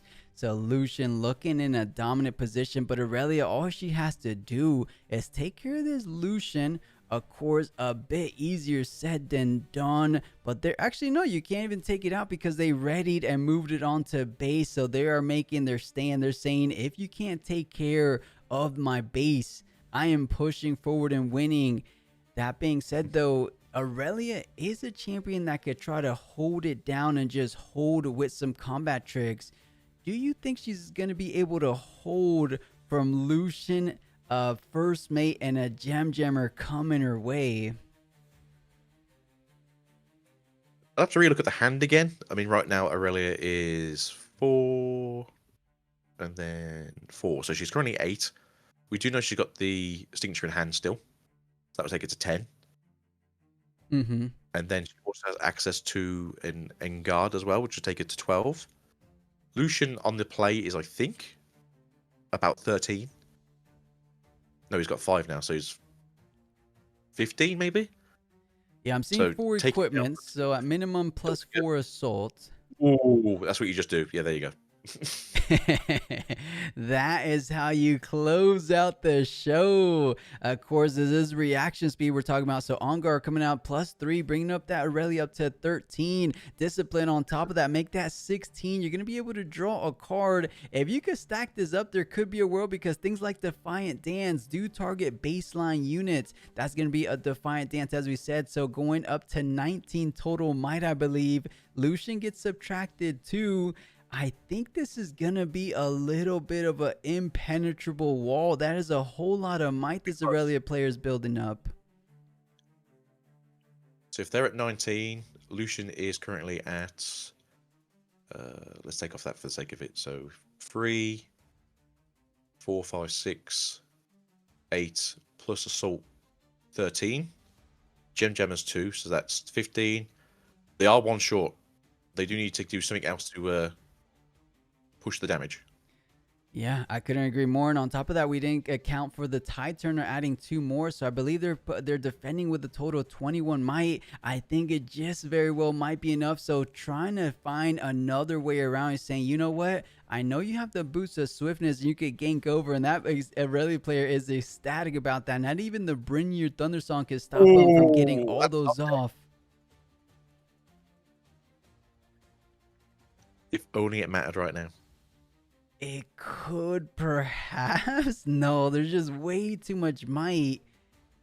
Because both players just need to hold. If Aurelia holds, they win. Lucian needed to push with the double conquer on their turn. So Aurelia, feeling like she was on the back foot the whole game, might have just squeezed it out. But a gank going over, is that going to be enough? You have to get over 21 might. He's like, wait a second. I thought I did the math. I thought I was safe. So he's got 5 equipment, so that's 5 assault. No, I think he's short by like 4 maybe, or 3. Yeah, because the -2, you got rid of it because of the clear combat damage. Actually, it was an empty battlefield, so you still have the -2. So that's going to be 2. Skyfall, Hex Drinker. I mean, we'll add the +5 first. So that goes up to 7. And then 2 Hex Drinkers, what is that? 9. Then 11, the Skyfall. A Doran's Blade at 13. A Bone Shiver. Bone Shiver is 2. 15, I want to say. 15, 16, 17, 18, 19, 20. They're either 19 or 20 might. Still, they're shy. They're super close, actually. But I think they might be short by a single 1 to 2 might on that battlefield, unless you're mistaken. Because I know we did the Aurelia side pretty good, but the other side is a little bit tricky because we don't get to see the full picture, the full equipment picture, if you will. So, yeah, Skyfall's 2. So look, where are we? Yeah, Skyfall's 2. Shiver's 2, so that's 4. 2 Hex Drinkers, so that's 6. 2 from the Dorans, so that's 8. Assault is 5, 13. Lucian is 3, so 16. Take away 2, 14. 3 from the what's his face? The first mate. First mate, so that's 19, and then 2 from the Jammer. Oh, it was perfect even trade. It looks like I did my math 1 off, so it ended up being 21 to 21. Unbelievable. This Lucian found the only out, because right now, of course, Aurelia got saved by the Guardian Angel, but they might not have enough combat tricks to take down the final sunken temple battlefield. They used everything. They threw the kitchen sink onto Aurelia, the on guard, the discipline, and the defiant dance. Do they have any little bit left in the hand? Because I think I'll get there. I'm only seeing a single card. So they're down to 1 now. I'm not too sure if this is a reactionary card, if this is going to... Oh, I don't want to go here. So I think they had... Not so fast, maybe, as their only card in hand. I didn't see what the draw was. It was a Gus and Ride the Wind. It might be all but over. You get 1 additional draw. It's a Defiant Dance. That could be a little glimmer of hope, because you get a +1, +2. And yeah, that is GG. Aurelia had it all along, even without the... Actually, they just used the Defiant Dance, didn't they? Yes, I think it was top draw. Nice. Unbelievable. So the funny thing was, if he had 1 extra rune open on the side of Lucian, he could have got his 8th point with that Jammer. With the Relentless Pursuit, right? Yeah. Yeah, so I close. saw the line. Yeah, what a close game, though, right? For a round 6 game 1, that might have been one of the best games we've witnessed in this entire Chengdu Regional. What an exciting match. It was truly back and forth. I'll head us back to the commentary booth. I don't think we had such a close game as we just saw um, in that game. How'd you feel about that? Did you feel like Lucian had it under control the whole time, or I couldn't tell I till the felt like very it was end. It was close. No, it did feel more like it was Lucian's game that game. He was going really well. I think when we saw the relentless pursuit go in, and he just basically ran down the Aurelia early, I think it was a good push for it. Mm-hmm. I think the only issue we did see though was even with all those swords, the 5-style Zorro sword of Lucian, he just couldn't push through anymore. But we both know that Aurelia does just go one pretty big unit when she wants to fight. Yeah, whenever the time is right. And it looked to be the perfect opportunity when he played out the Brynjar Thunder Song. Luckily for her, every single one of those spells are reaction speed, which is one of the reasons why Aurelia has been the most prominent choice as the calm decks, because you take full advantage of what decks like Ari, Master Yi in the past used to take full advantage of. Speaking of, discipline, the on guards, and to make it even sweeter, now they have access to their wonderful signature spell. In Fairvont's case, that's +3 on your side, -2 on your opponent's side. So making a world of difference, a pretty much game deciding difference right there. Because if you didn't have 3 combat tricks, we just saw it. They traded literally evenly. There was every unit on Lucian's side, every unit on Aurelia's side. Any one might off, and it would have been totally different, and Lucian probably would have ended up winning that game. I mean, good play for Lucian having as many of the hex drinkers as he physically could on that Lucian, just to make it a bit more of a awful trade for the Aurelia. But unfortunately, it didn't really come to much in the end. Yeah, you're right. And hey, Holy Chief, what do you mean coping for the 3 reactions to a Brynjar? Holy Chief, you think it wasn't worth it? You think you just let your Aurelia go? Proc the Guardian Angel and then use all those spells on the offense? Because I guess he still ended up. Actually, no, he didn't get the conquer, right? No, he had to survive. No, he had to survive that one. So I think what Holy Chief means, it just feels awful that you just had to lose to those 3 reactions coming in on the play of the Iceborne. But no, it's how green and purple works. You hold all your counter spells or all your buff spells in your hand, and then you just have to shotgun them at the last possible second. Yeah, because I'm willing to bet that Lucian player, once he said, "Oh, top deck Brynjar Thunder Song, that is GG, I win." But boy, did Aurelia have another thing in mind. Because usually when you play Thunder Song, you play it as that final closing piece. But I guess in this situation, couldn't close it out just yet. 7-7, but Aurelia inching it out at the very end. If that was game 1, I am excited for game 2. I know we're not the most familiar with either of these legends, but what are we thinking in terms of sideboard? Do you have perhaps any little insight on potential sideboard options? I think for both of these decks, they're just going to probably keep the same deck itself. I don't really think Lucian runs anything to deal with the Aurelia. They could maybe run a Thermal Beam as a destroy all the Guardians, or they could run the... Is it 2 cost removal in red? The Detonate? Oh, I'll have to look back. I don't think that's in red. I think that's there's one that puts it back to hand in chaos. So for 1 and a power Detonate in red, Killer Gear, the controller draws 2. Oh, okay. For 1, okay. I thought it was another one. Okay, maybe they could play it, but Thermal Beam, it does kill every gear, so you are kind of hindering yourself as well. So I'm willing to bet there might not be a Thermal Beam, but there could be something. We didn't see too much backline interaction. If they don't have things like Challenge, probably sideboard those in. If they don't have things like Strike Down, perhaps they could side those in. I'm thinking as well, something like a Ruin Runner might not feel all that bad, but granted, we didn't get to see too much rebukes or fight or flight, so perhaps something like Ruin Runner wouldn't really make too much of an impact either way. But starting things off, taking advantage of Obelisk of Power, starting things off with that chosen champ Lucian that did so much work in that game 1. Will it do a bit of a repeat of that game 1? Because it almost won in the game, so let's see how it plays out. Siren. I think the issue with Lucian is that Lucian is your card, and you have to just basically make Lucian the pilot of his own deck. Mm-hmm. Unlike with like Yi or Set, where you can kind of like pivot to the camel, I do think That's a handful of Lucian. I think it is Lucian or nothing in Lucian.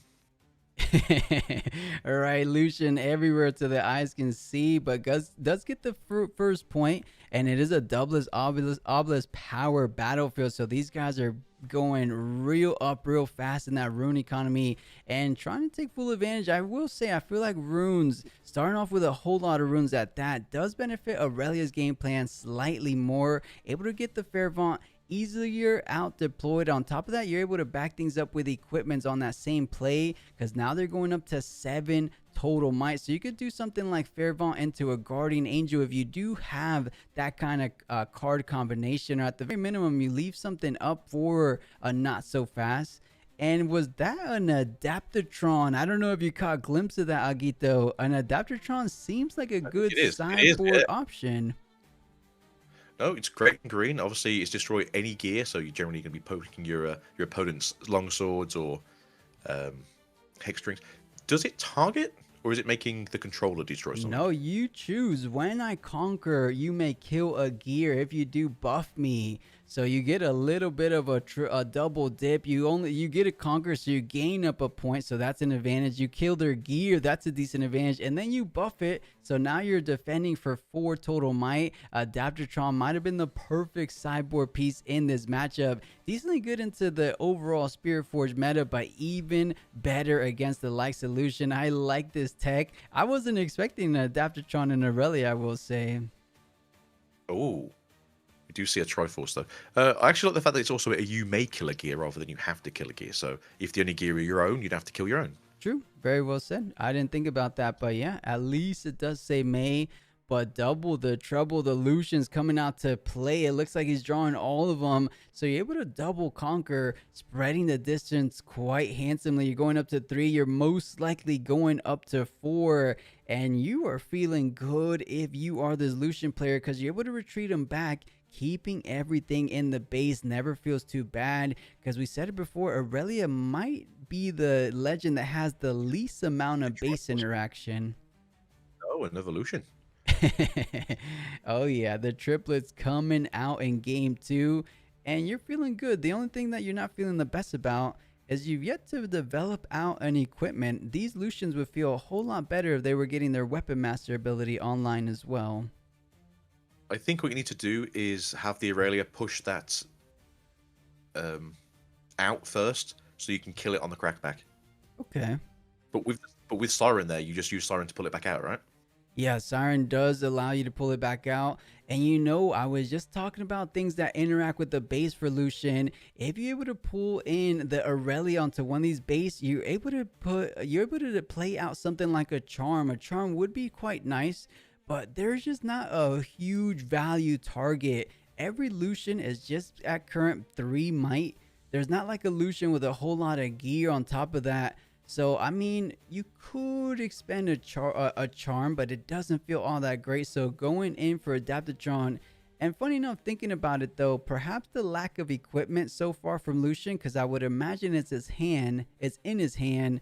Perhaps he's trying to play around Adaptatron now that it's played out on the opposing side. That's what I'm thinking as well, because you don't want to, as you may have saw, the top deck for the last turn was a Triforce. You don't really want to be spending all the ruins on a Triforce for it to be burnt the following turn. Right, it doesn't make sense, because you don't want to leave your Lucian on that battlefield, because Adaptatron does have 3 might. It does come with a little bit of a punching power. On top of that, we did see how easily Aurelia is able to buff up those units. And it is time, Aguito, the Fairvaunt champion, coming down, joining the Adaptatron on that left side, Obelisk of Power. I'm willing to bet those 4 runes might just stay at the ready for the opposing turn, because you want to keep things protected. You do have the Siren, but you just played it out on the battlefield for a reason. So yeah, that will be a pass. And kind of bluffing / not really bluffing, he should have a couple good options with those 4 runes. I suppose the issue as well for the Aurelia players, you don't want to charm Illusion over and then they quick draw a longsword onto you.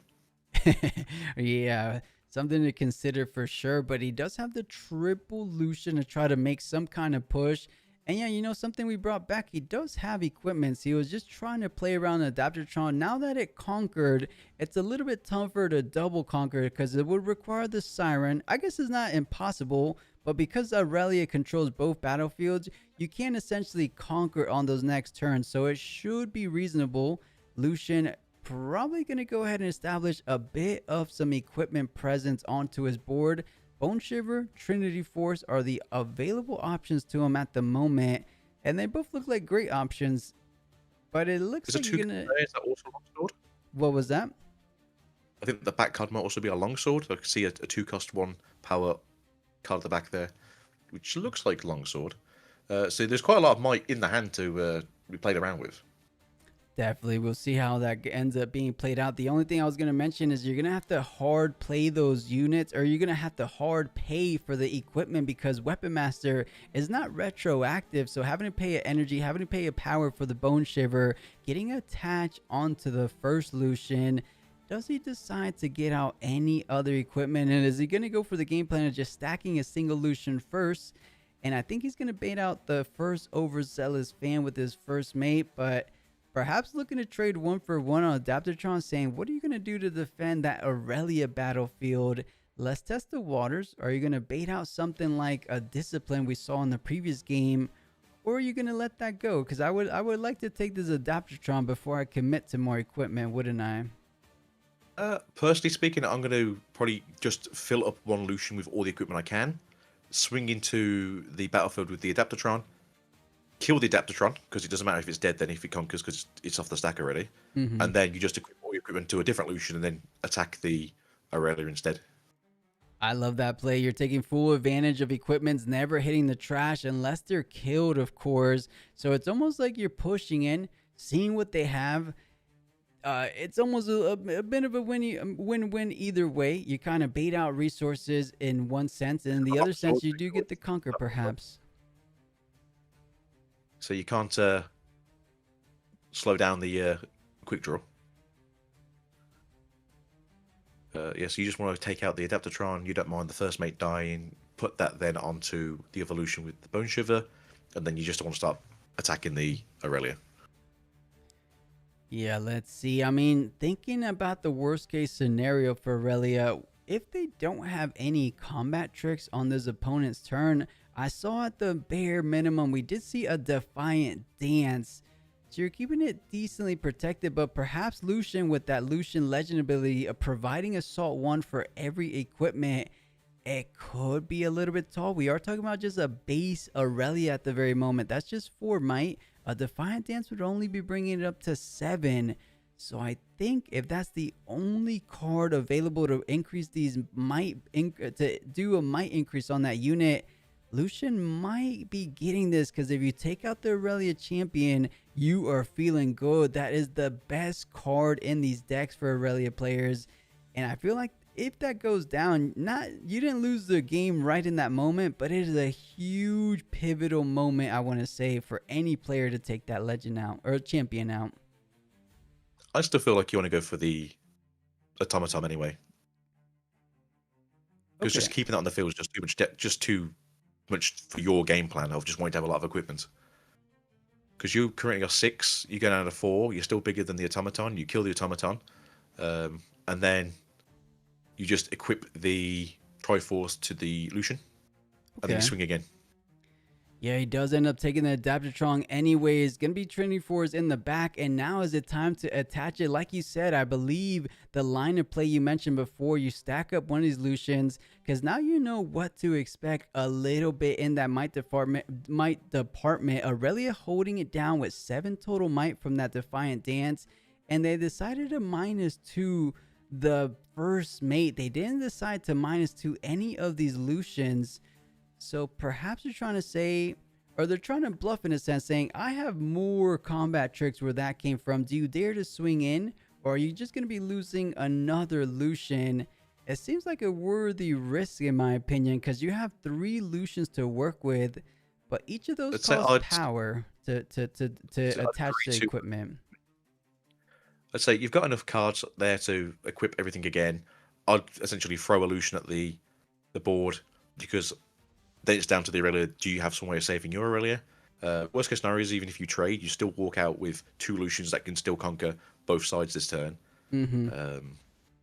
Technically, what's going to happen on the other one is the overzealous fan's just going to say, I'll pop myself so you can't conquer, but you still put yourself ahead. Right. No, I'm right there with Because you. I you're- agree. I think that is a more optimal play line. You send in 1 Lucian, see what other cards you kind of bait out, but going for the double Lucian, no, it's with the Trinity Force. So going in for overzealous fans saying, you know what, I will ignore the Fairvant for this turn, and I'm going for overzealous. Whether you kill it here with your ability or I kill it with combat damage, I would assume it's either way, it results in the same thing. The only thing that happens, actually no, it literally results in the same thing, because both of these Lucians would ready on the Conqueror, allowing them to come back to base. So whether the overzealous fan does it or the Lucians do it, I think it makes no difference here. Personally speaking, I probably would have done 2 naked Lucians to the overzealous, because you can only get rid of 1. Even if you want to buff, you can still only get rid of 1. And then I would have just double stacked the evolution and just crashed it into the Aurelia. Yeah, I don't know why they decided to push up. You know, it seems like an easy call for us, but what we just saw in that game 1 from the On Guard, another Defiant Dance in the Discipline, I think that kind of spooked the Lucian out from that Obelisk of Power Conquer on that top side, right? Because you do have 3 runes. That could have been another Defiant Dance, an On Guard, and who knows, perhaps even a double On Guard. So I think that's why he didn't want to decide to push. I don't think he's going to be trying to push. He's at 5, and yeah, look at that. He goes ahead and passes the turn. So really going to hold up to 4. And let's see if we could take a good look at the hand, because I think it was a bit of a bluff. He didn't have too much combat tricks. No, what was that? I rode the win there. So we could have moved over to the other battlefield, which is probably the best thing Aurelia could have done that turn.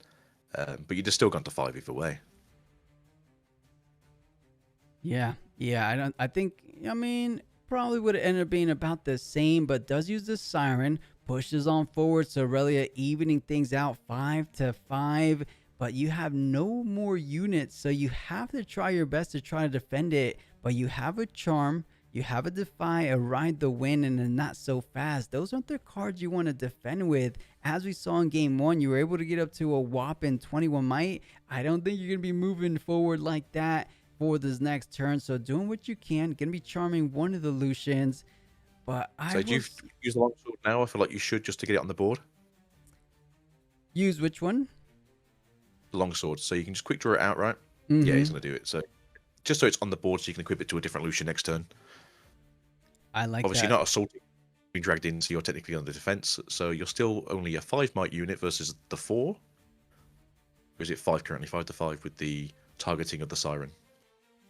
Yeah, it gets 1 for turn, so you go up to 5. Targeting Siren goes up to 6, and I think it's just swinging in for 6 at the moment. And Lucian's gonna be a 5 total might, because you don't get the assault on the defense. That longsword's gonna be going up to it's just 2, right? So as it stands, Aurelia does still win the combat, unless we're missing something here. No, because I don't think Charm considers it a fight, well, attack versus attack. I think he does consider it as a defense, as you're the attacking player. No, So you it are should the be a fault. attacking. I completely forgot it was Charm that allowed the Lucian to come in. So it is 6-6 as it stands. Of course, the Charm slightly biting you in the bum a bit, because you did want to get the clean, easy kill. But the quick draw, your play was excellent, coming in clutch.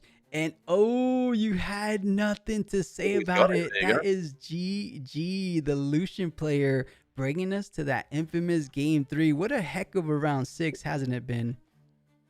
Yeah, that was surprising to say the least. But then again, it was 3 Lucians, so Yeah, pretty much a picture perfect opening, especially considering the fact there was an Obelisk of Power, so you could open with that 3 might or 3 cost unit, and then he just kept on applying the pressure, all gas, no brakes for this guy.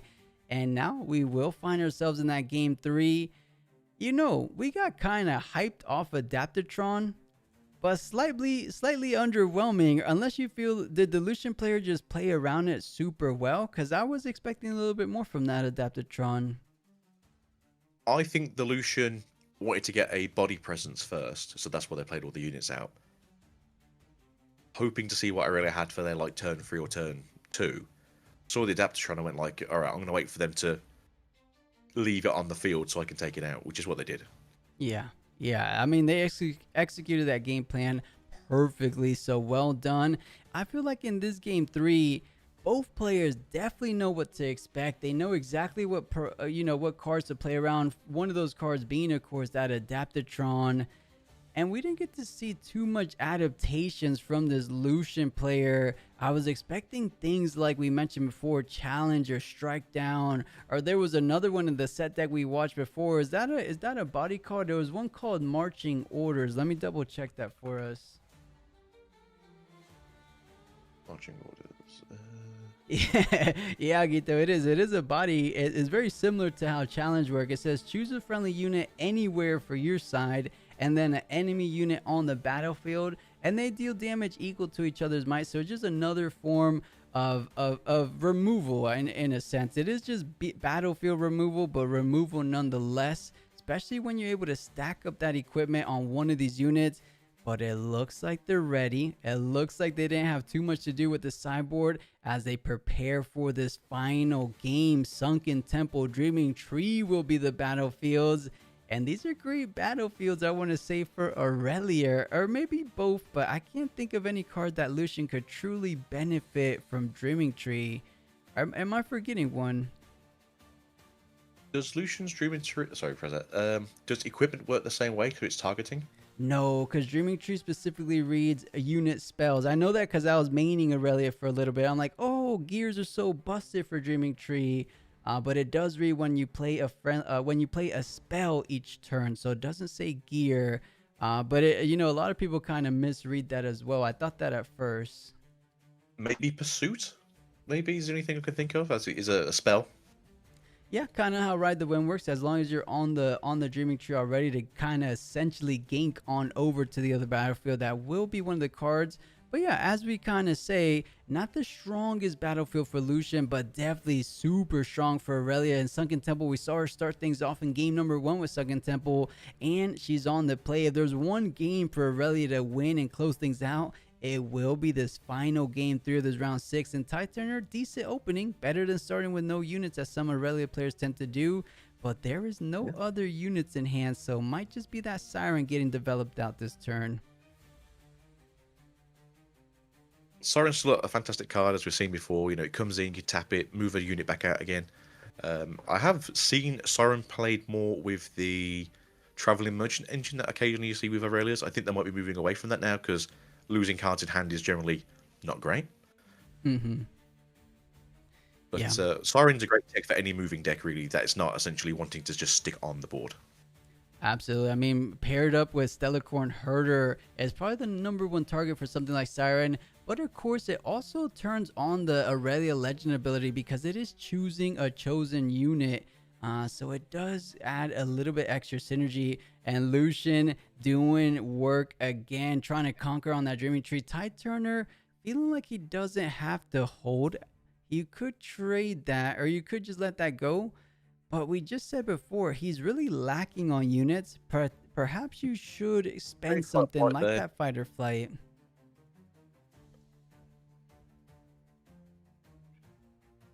I'd say, yeah, I wouldn't do the Discipline because you're still 1 might short. So, yeah, I'd look at probably just fighting and flighting just to keep yourself there. Lucian didn't conquer, so Lucian can't ready itself this turn. So there, a play behind as well. Yeah, and I almost want to say the Ride the Wind play could be quite nice because you're going to be able to conquer up to 2 and perhaps hold your way up to 3. But we're seeing there's 3 remaining runes available for Lucian. If they have something like a First Mate, and no, they said that Tide Turner is not worth my resources in hand, I'm going to go ahead and leave it for you because at the very least, I will have my chosen champion the next turn. But you have nothing to activate it.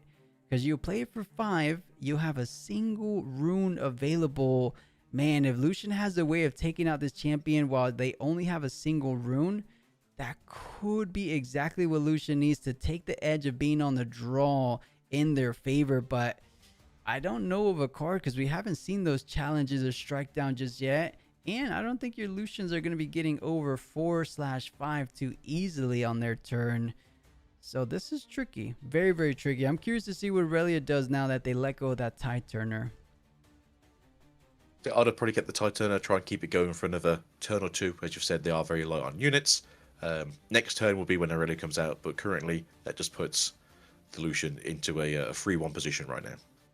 Oh yeah, gonna be able to double conquer with those. And man, is he a magnet to these Lucians or what? He's able to draw more than one every. I mean, of course, one is in your chosen champion, so you just need to effectively draw one, and it feels like they're making such an impact in each and every game. The Bone Shiver, one of the prizes for the top 32/top 8 for the Spiritforged Regionals. It looks a little bit better than that base card there, of course, but Bone Shiver nonetheless quite powerful. When you conquer, you're able to exhaust or channel an exhausted rune, and it looks like they don't want to give him too much easy points, so it does use the fight or flight now, interesting enough. I mean, still going 2-1 is still fairly good for Lucian. I don't know if Lucian's used the red Lucian, but I mean, it's a fairly good way of getting rid of smaller bodies on the field. But as you said, like, 3 body Lucians are just amazing cards, even just themselves. Yeah, they really are. Probably the MVPs of these decks, and decently good MVPs in a lot of body decks, as we see Fiora run it to good use as well.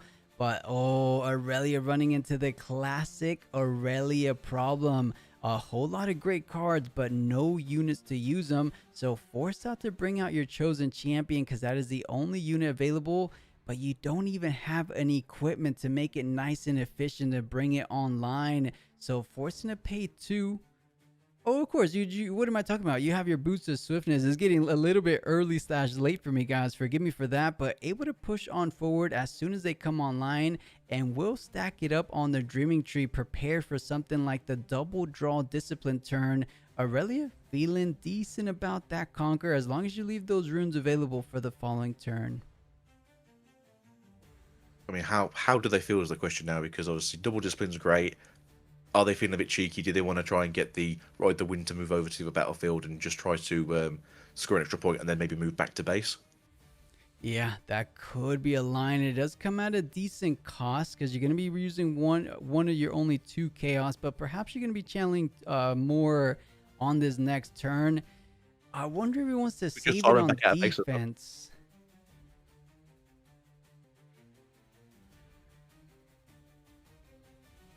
They can hear me. Yeah, it looks like they're taking your play line. Ride the Wind, ready it. You get the +2 might. It looks like it's not going to make too much of a difference in this situation, since it is on the offense and you do retreat. So trying to take that point edge in your favor. This is what Aurelia has in mind, 3-2. But I think that's not going to be staying around too much longer. The double Lucian allowing him to get up to that even points, which you love to be as a Fury body deck. Each conquer and then retreat it back. And if you could do that for the remaining of the game. Oh, and wait a second, Alguito, we are seeing the card in hand that could be a bit of that difference maker. The challenge is in hand. You just need to build a unit tall enough to take down the Aurelia, and that could be GG. She's already super low on units. She might not draw a unit for the next couple draws. So correct me if I'm wrong. Challenge is reactionary, right? Is action. So you couldn't move in with assault onto a battlefield and then challenge, could you, to give yourself extra might? I believe you can, because it's an action. Oh, maybe then. So give one of the Lucians an extra bone shiv, go to attack, challenge, and then just watch the Aurelia pop. Definitely. The only caveat I forgot to mention, assault only triggers on an occupied battlefield. Because both of these battlefields are empty, assault won't be designated an attacker status, I want to say. So in theory it should work. Once there's a unit there, you could do something like that, but it's essentially still just doing combat damage, right? If there's an occupied battlefield, you're going in for the might versus might anyways, unless you do challenge on another battlefield. So they can't, not so fast, they can't discipline. I mean, yeah, I'd say sod it. Chuck yourself as much equipment as you can and then challenge them. Yeah, you have to go for it. Aurelia's at 6 currently. And what is Lucian at right now? That's a Bone Shiver 2.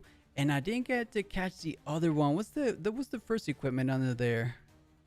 So 1. So is that a hex drinker? Probably. So we're gonna be conquering it with a total of 5.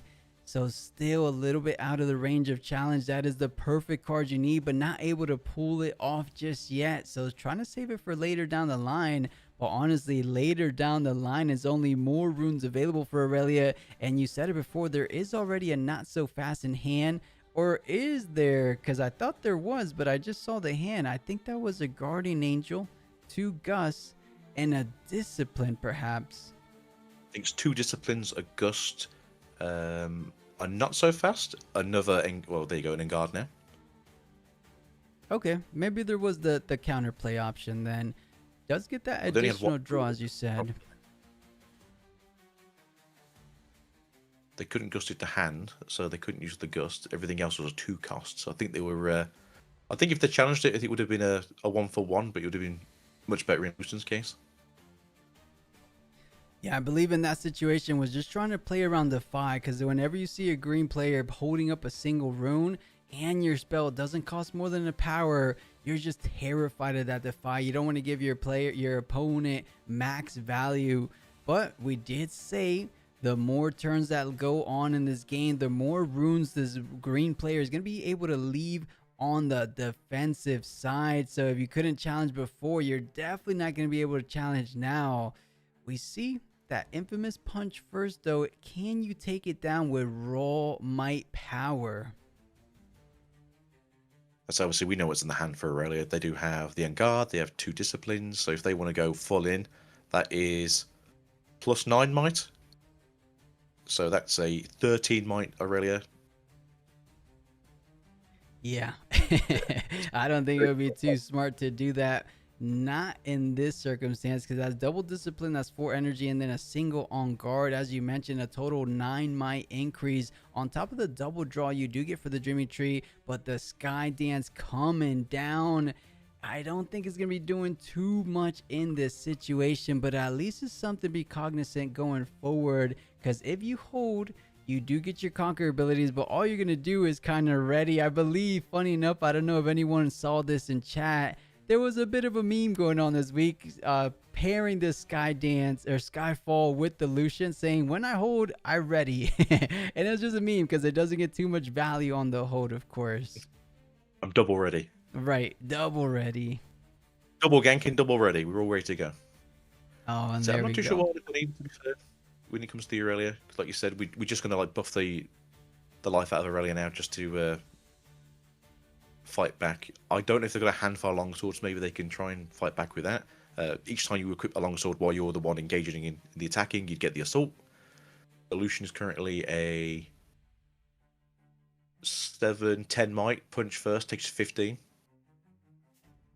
Yeah, bringing up to 15 plus the +1 on the Dreaming Tree. We were saying, what are good cards to activate Dreaming Tree on the Lucian side? Looks like Punch First will be an excellent card to do that. We didn't get to see what came off the top, of course, but their Flighter fight saying, what is all that might good for when it's just going to get pushed back because you don't have any counters? Ooh. But are you seeing the card in hand for the Lucian? I think if I got the runes for it, I think I might just say, let's go. Yeah, Aurelia's completely tapped out. That might be the perfect window of opportunity to get that Relentless Pursuit online and take down the Aurelia, because you do get to attach another equipment. You take it out from the other Lucian.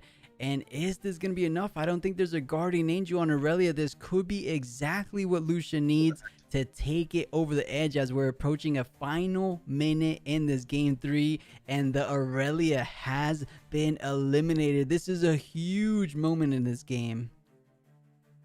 I say, did the Lucian conquer the other battlefield this turn? If they go to 6, they haven't. So yeah. There you go. So if they are going to 6, then it's... I just like concede, because you're not pulling anything out now. I am almost willing to. I was almost feeling like just leaving them on the battlefield doesn't feel all that bad. But of course, it's virtually the same if you're able to push Aurelia. Do you draw a unit? And no, that is a defiant dance. You can't even. You're gonna have to force to discipline on your opponent's units. And oh my goodness, Aguito, we just saw a bit of a quote unquote, if you will, off meta legend take down the likes of a top tier legend like Aurelia. Insanely well played on both sides, but it just came down to it. Aurelia just played basically a single unit, a Tide Turner and the Aurelia champion, and that made all the difference. If they had a little bit more units to put some kind of might increases on them, like those disciplines we saw in hand, perhaps it could have been a little bit different. I'm wondering now, was the Tide Turner let go worth it? Or wait, I hit the wrong button.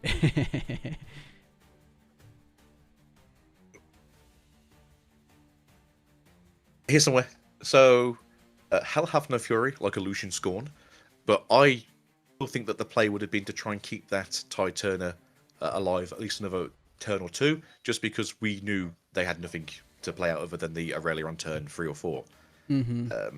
But Lucian is in body and fury, which is just very aggro colors anyway. So sometimes aggro can just beat out a control deck by just hoping they have any units. Yeah, and we said maybe Rek'Sai might be the most aggressive. Lucian could challenge Rek'Sai in that challenge for most aggressive decks. But I will go ahead and bring Leroy back in for a little bit intermission.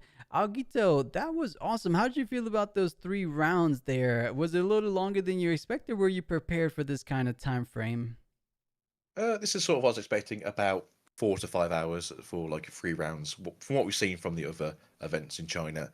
I'm happy to see 6 different decks as well, which is something you don't always get in other card games. Oh yeah, definitely a lot of exciting matchups. Yeah, I think you and Leroy casted some good ones, and then we casted this great match as well. So yeah, I was happy to have you. Did you want to stick around for this little intermission, or let me know if you because I know we had you in for these 3 rounds. What was that? No, I'm happy to stay till. I'm happy to stay till you guys start round 7. If the chat wants to yell at me and tell me I've done a terrible job, or come back tomorrow, then I'm here for the abuse. Let's do it. So feel free to stick around. Let's bring Leroy back in. Leroy, if you're in chat or if you can hear me, I don't want to bring your camera in just yet unless you're ready. I'll bring your camera in, but who's to say you took off your shirt because you got hot?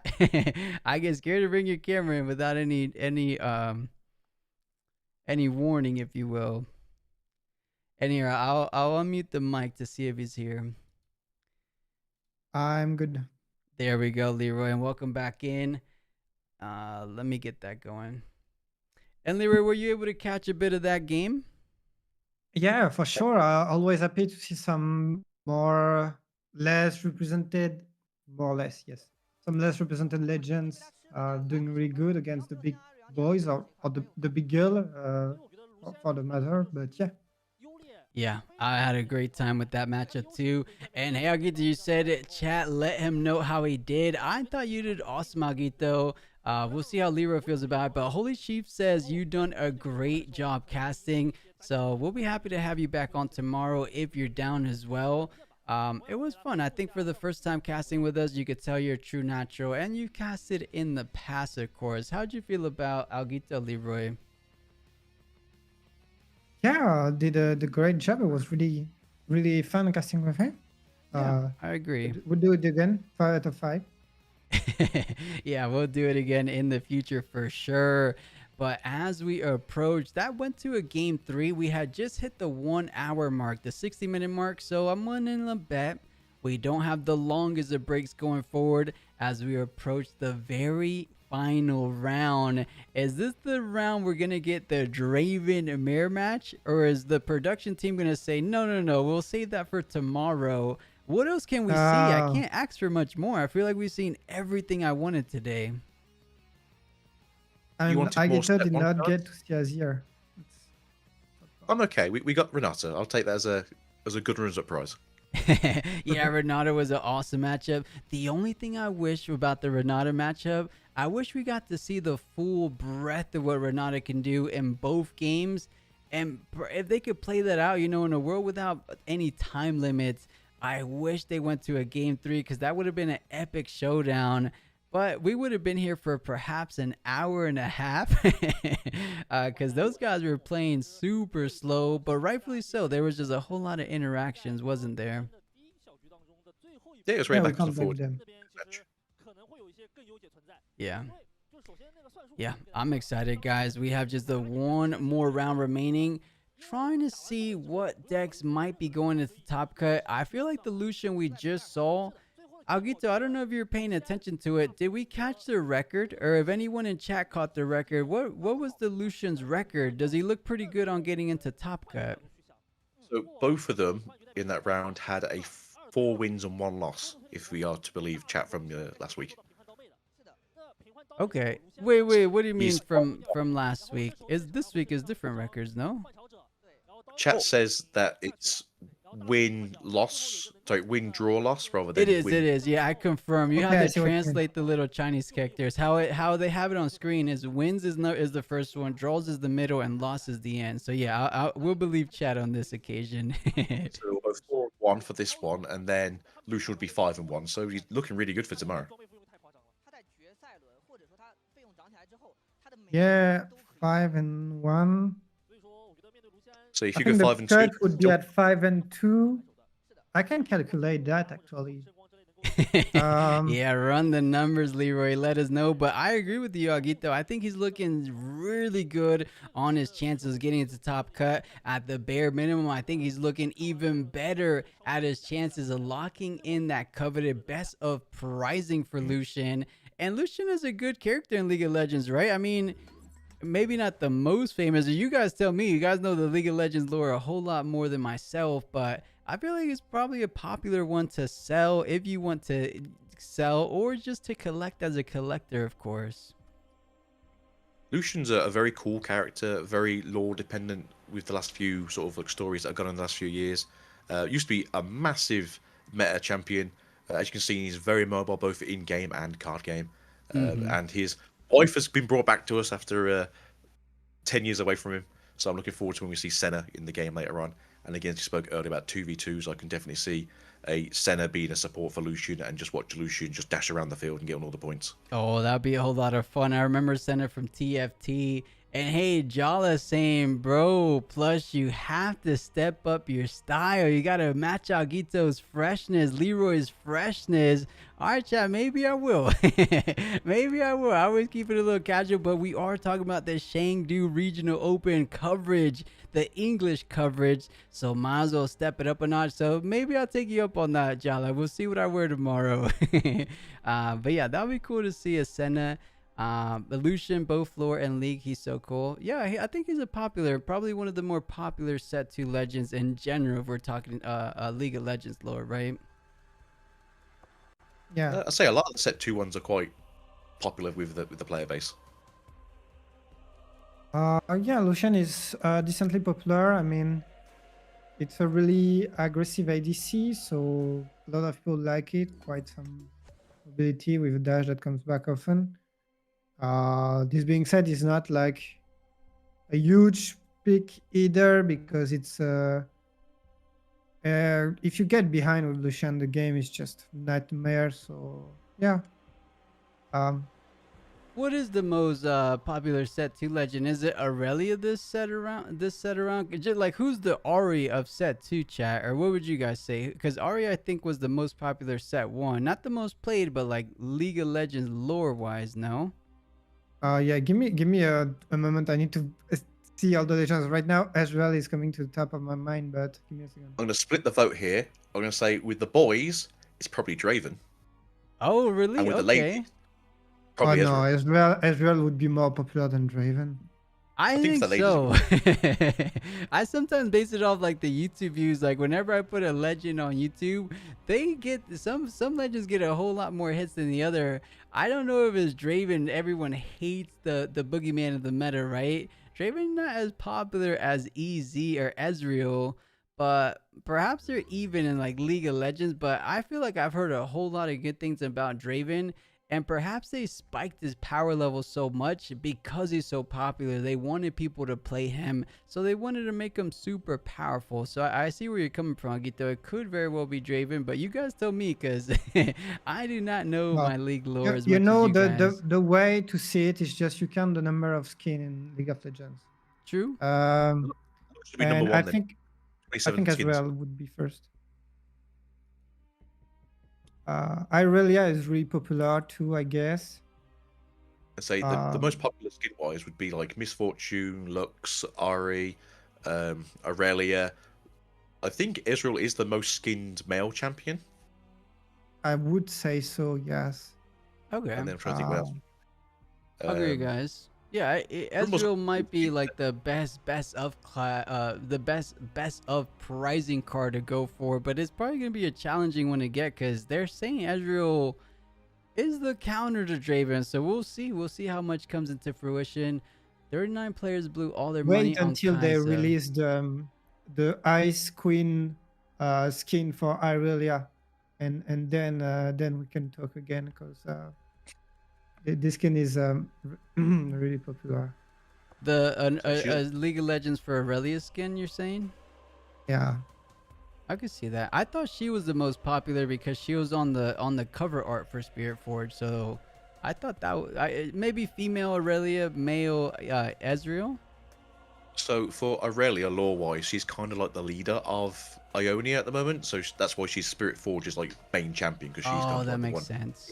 front for Aurelia, Ionia. Whereas Ori was the one for Origins, which makes sense because she's kind of like a long time known champion through like Faker, and I think she was in like the original like big League of Legends trailer where it was like her fighting with Katarina and Rengar, and There was another trailer before that, a really old one where there was Kat and Garen.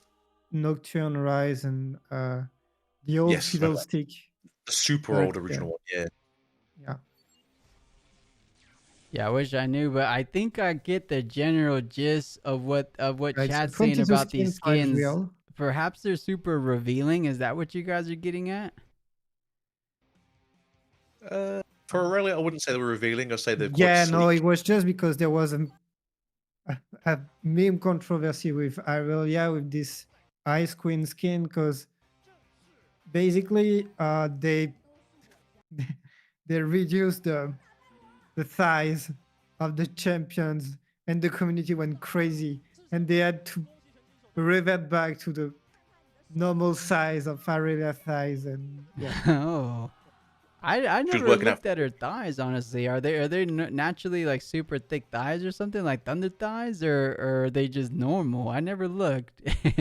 Yeah, I mean, it doesn't show up on the normal skin, but on that skin, it was supposed to show particularly. That's how everyone noticed. But yeah. Yeah, she just looked like she's hit the gym for that week. Nice. So skin. I see why, chat, you guys like Aurelia, huh? Nalfin saying Ari is the most popular female character thanks to Faker. Okay, makes sense. And Lux is really high up there too.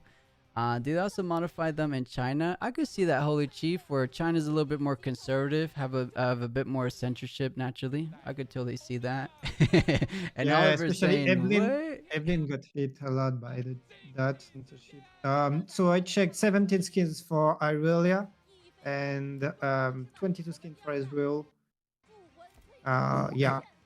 And I checked also, we will have 32 players out of 84 in 5-2 that will go to day 2, which means any I mean, not 5-2, but 5-win player. So any player that is 5-1-1 or 5-2-0 have quite a lot of odds, I would say, to go into day 2, which means this Lucian, it was 1 loss or 1 draw.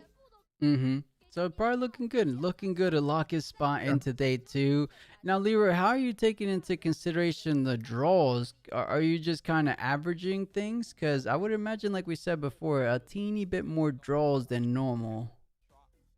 Yeah, no, I can't. I'm not really actually taking in consideration the draw. It's just there are 32 players out of 84 with um, uh, 5 wins We're going that would 5 go 6, yeah. in, and so from them you can just say, yeah, I mean the players that say they have 50% of players that are 5-1-1 or 5-2-0, and 50% of the players that are 5-0-2.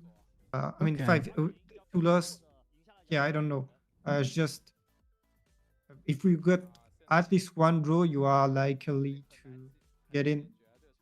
I gotcha. I gotcha. So okay, at the worst, you get only X2 to day two. Makes sense. So we'll see. I don't think they're gonna show us everyone that day two until we are in day two. But we'll go over the data as soon as we are. Everyone in here is in day two situation. So that should be cool to look over tomorrow. We could get a good little comparison with the data you brought. But for those who just joined us, we're seeing people saying back from work who won. Default is not Top Cut. We don't know who won. Unless you're saying who won the previous game, it was Lucian taking down Aurelia. Uh, and we didn't get to see any Orn today, but we did see him last week. And this weekend was more to showcase the legends we haven't seen. So as we said before, it was a Renata, it was a Rek'Sai, it was a. I always Lucian? forget what was the first ones. Jax. Jax, yeah, Jax, and there was one in the middle that it was way too many rounds ago. Way too. Let me double check. It It's wasn't. set in, I think, 2. No, yeah, it was a set, but no, it was Renata, Jax, Rumble. Rumble. That is right. Thank you. So yeah, Rumble was that number 2. So not too bad. I left when the Rex Guy game was happening. Didn't see whatever was after. Oh, the fall. You're gonna have to look back in the vault. There was a lot of good matches. Rek'Sai was round number 3.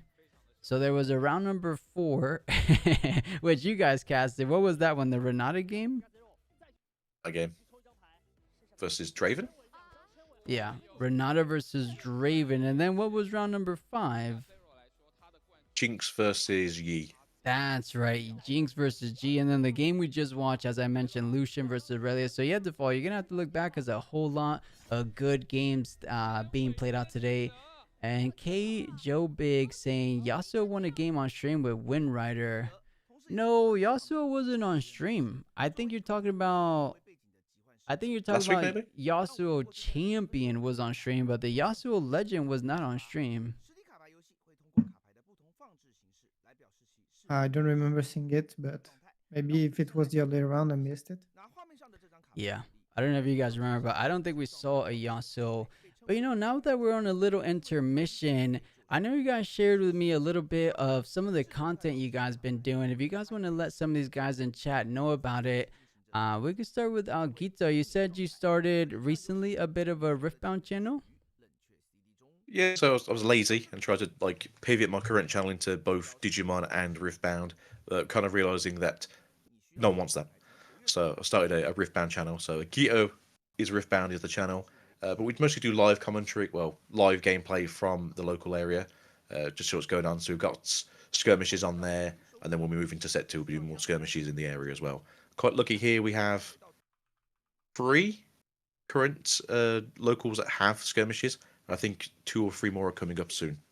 Nice. And are you talking about doing a little bit of casting for those scrimmages, or are you doing a bit like a vlog type thing? Are you competing in those scrimmages? How's that content?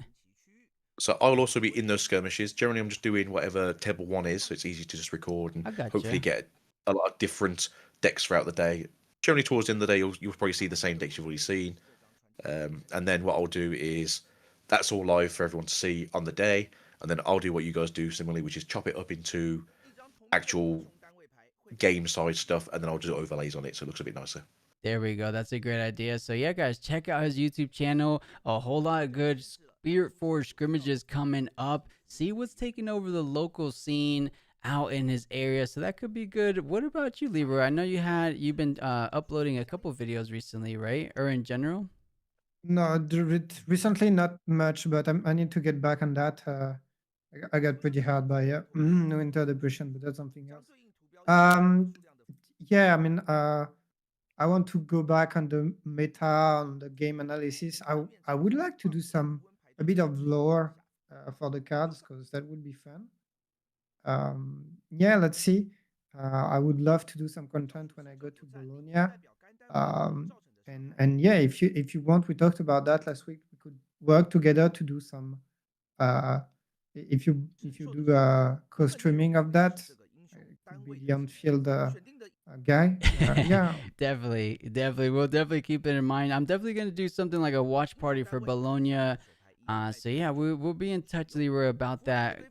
That could be cool. That seems like a great idea. Jala's saying I'm waiting for your lore channel. So yeah, Jala, join Leroy's channel right above your message. He could be uploading some kind of Riftbound lore coming soon. And I'll try to do some shorts with some lore about the cards at least or something like that. yeah, I know. should be real cool. Yeah. We got Oliver saying maybe Kai's price will drop after set two. I think prices have already started dropping for her. Even though she's decently good in Spiritforged, she's not the little bit of the queen of the meta as she was in set one. I think we saw a little bit of that already with the Kaiser survivors. Didn't they go from like $100 down to 60? Or am I mistaken? Does anyone know? I know Leroy's not a big price guy. Have you seen any prices like that, Algito? So for her regular art, up till I think the beginning of last week, she was like 70 to like 80 range for the basic art, 100 for the alt art, and then she's come down to about 50 now. As you've Okay. said, she's main deck in the format. She is kind of getting played still in Draven, but normally as a 2 of. But Draven itself is such a powerful card, you don't necessarily need to have her to accelerate you anymore. True, true. And I know Darius is weirdly enough started going up because of Draven builds. And hey, Agito, you got a fan in chat. Do you recognize Y'all the Gamer? I do. He's one of the Digimon casters and judges. Nice. Hey, y'all, what's going on? Welcome on in. And really, wait, no, Agito says they're $50 to fall. They're not $80. That's way too much Well, for a this is in Kaiser Europe. survivor. So this is in Europe. Oh, in Europe, so 50 euros, you're saying? So about 55, 58 euros. I think that's the conversion for pounds. So Okay. yeah, Okay, a little bit so cheaper than yeah, USD would be like 60 something. Okay, so still pricey, still a little bit pricey. But like you said, like they've come a little bit out of the meta now. Draven does it himself with his own champion. He does it himself with his own legend. You're not needing her to be your card drawer anymore. So I do think she'll start going down in price. It's also because set, wave 2 and 3 seem to be hitting shops as well. So people are obviously getting the stock, and that's helping with the prices. Yeah, speaking of locals out there, how is the product feeling? Are you talking to a couple local shops? Is it going to be a little tough? I'll ask you the same question, though. How's Spiritforged product looking to be on release date? Does it look to be plentiful or kind of dry like the set one dilemma we had to deal with? I don't know if I can mention this, but I've not been told I can't. I've been told for one of our locals they asked for 500 boxes because they can't order in cases, they can order in boxes, and they've been said they can have 284. Oh, so right about 50% of what they wanted to get. I wonder how that compares to their set one allocation. Did they manage to say any numbers for set one? Do you know? Set 1, I believe, on original print was 48, which is 6 boxes? No, 8 Oh, boxes. and guys, we're gonna have to cut it a teeny bit short. It looks like that final round of Swiss is here. So Alguito, we will be letting you go, but guys, please show some love to Alguito. He's gonna be joining us back at it again for tomorrow's cast. But to close things out, it will be me and Leroy. So guys, if you want to find Alguito a little bit more, exclamation point Alguito in chat. We'll be seeing a little bit more of him tomorrow. But for now, a little bit of good night from me, but good afternoon, I believe, as you're approaching the midday yourself. But pleasure to have you, Alguito. Thank you so much for joining us. Thank you for having me. You guys enjoy the last round. I'll be in chat, and I will see you guys tomorrow for some more. Sounds good. See you then. See you, Agito. All right, Leroy, you and me, let's head over to the tournament scene and getting things ready for this final round of Swiss. Are you excited, Leroy? Closing out the show together. Exactly. Let's see. I didn't catch exactly. We've got Draven on one side and what seems to be a Leona, right? Oh, you're right. The first Leona. We've been wondering where these set 2 or these set 1 legends have been. We saw a Jinx earlier on. It looks like we get none other than the Leona coming out. And that looks like an overnumber Leona at that. Super pretty overnumber. And it looks to be perhaps a Draven, is it? Because it looks like I see Fury. What's the other one? I didn't get to catch eye on that.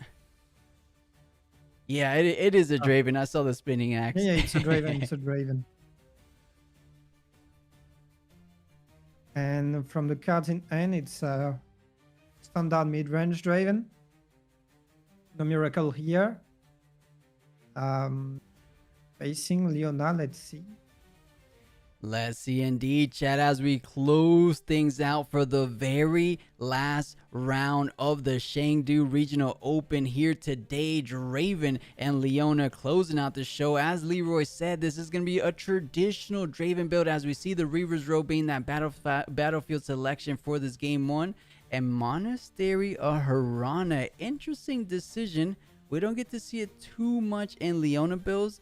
But it makes sense because Leona's legend ability, you get a buff per stun. So maybe I'm mistaken. Maybe we do see Monastery a lot on Leona. Do you remember from set 1? Yeah, I think I saw 1 or 2. It was not the most common, but it makes a lot of sense. Since Leona relies a lot on buffs. So and it lacks some draw. So I think it's a great opening battlefield for the legend. This being said, she does not have any turn 1 to play, which is a bit sad. We see the header, but she will elect to pick Leona.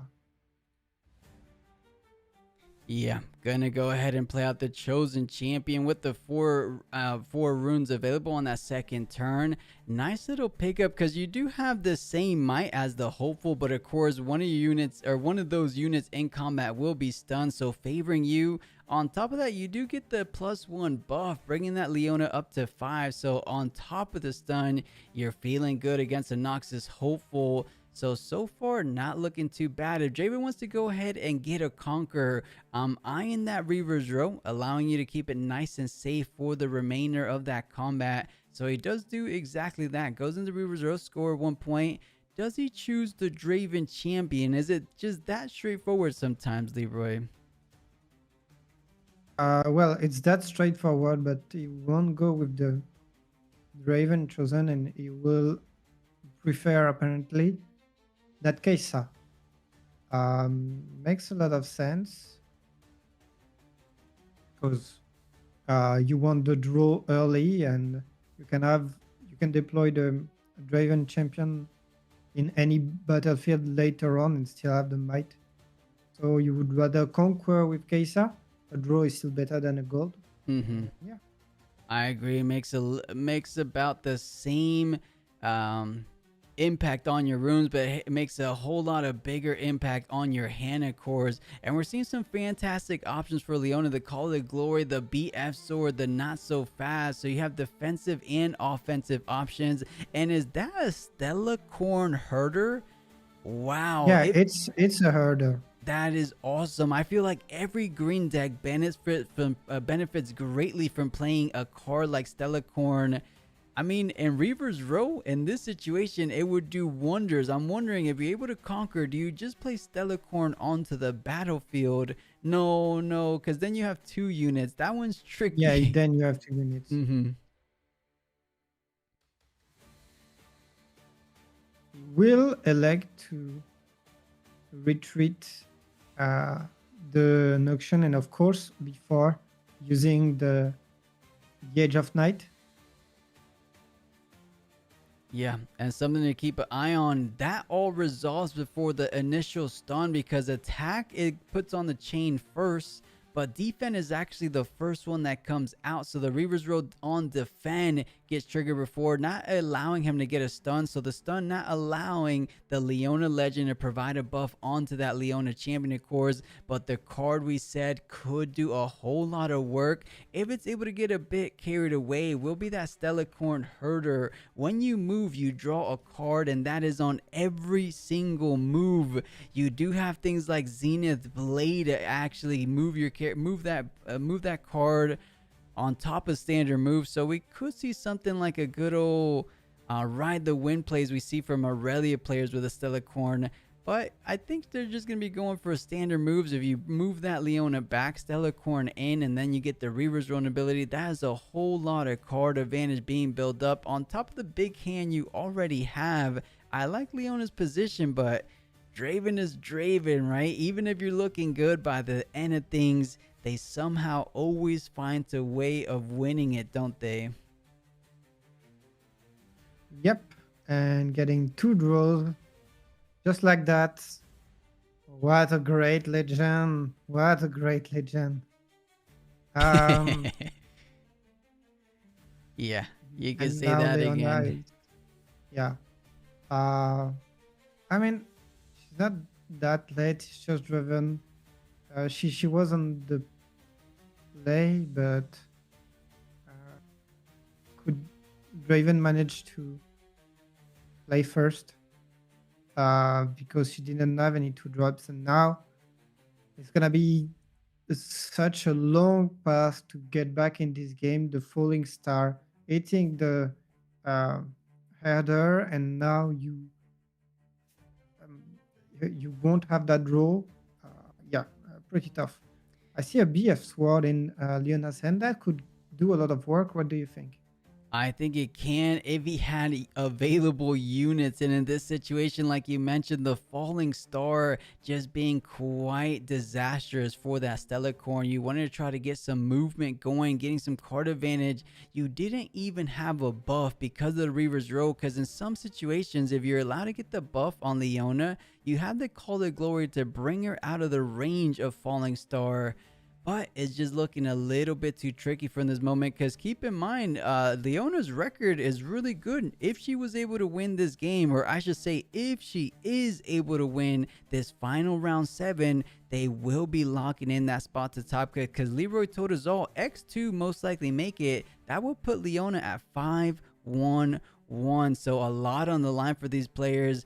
Virtually one might be going home, the other one will be moving forward. So quite the bubble match, but Draven building up a really strong battlefield presence, especially on that monastery.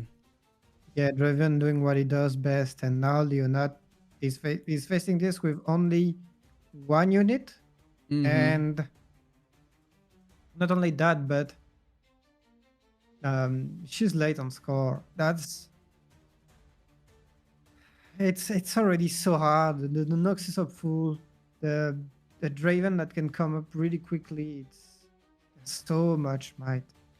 Yeah, an uphill climb to say the least. But you mentioned a BF Sword could be a bit of a impactful card going forward. It's a big, impressive 3 might increase on that Leona. So swinging in for 7. Once you stun, you're going to be swinging in for 8. So looking at that spinning axe, Nox is hopeful, trying to stun it. So the hopeful 7-7 as it stands, but once the stun goes off, the legend ability does get procced, and you're able to add a buff onto that unit. So here comes the buff. Stun is on the hopeful. You're going up to 8. And you're actually going to be conquering, or actually you're not going to conquer. But wait.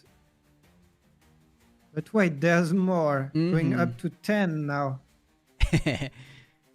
Yeah, you're still 1 short, right? 1 short, because the Noxus Hopeful is at 7 plus the 4 is 11. Yeah. So 10 to 11. Is there any little bit of might increase from Leona? On guard, a discipline, but the switcheroo will get not so fast. So quite literally not so fast. But now the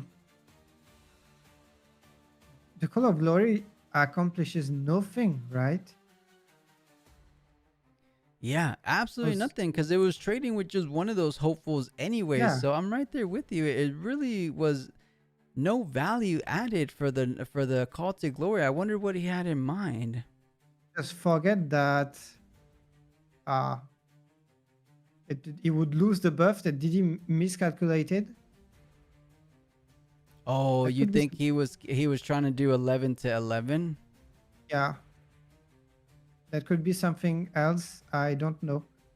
Is the stream lagging on your side? It is. I was just about to ask you. I don't think it's just a stream because chat, you see how flawless the stream can be.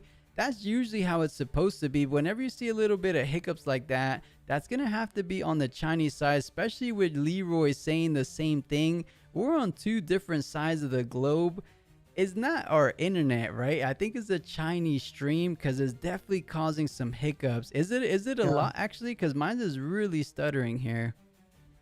Yeah, same. Yeah, so hopefully he gets it together for this final round to close it out And I the see best we several can. question mark in the Chinese chat. So yeah, it's probably the stream. Yeah, there we go. Don't blame us, chat. Technical difficulties on the Chinese side of things, or on the Chinese stream side of things. But we should he be able to get concurred? the overall picture, of Wait, course, wait, of wait, this wait. How did he match. conquer? Did he use another? Did we? 5, 7, 8, 9, 10? Unless that wasn't a spinning axe, but it looked like a spinning axe, no? That was a sword. That was a sword, probably. That's the only explanation that I have. That had to be. You're totally right. It wasn't a spinning axe. We added an additional might, so it was 10 to 10. Had to be a long sword. That's why I used. Mm-hmm. And we were 'Cause getting what 11, would be- answering chat real quick with the spinning axe. It was 4 plus 3, 7, and then plus the additional 4, bringing it up to 11. But if it was indeed the long sword, and ooh la la, Leroy, we see the Sona coming out, readying 4 runes at the end of the turn. Yeah, We that barely can do ever get to see Sona played. so much work, guys. For those who don't know Sona, once you're up on a battlefield, it can be really, really tough to remove.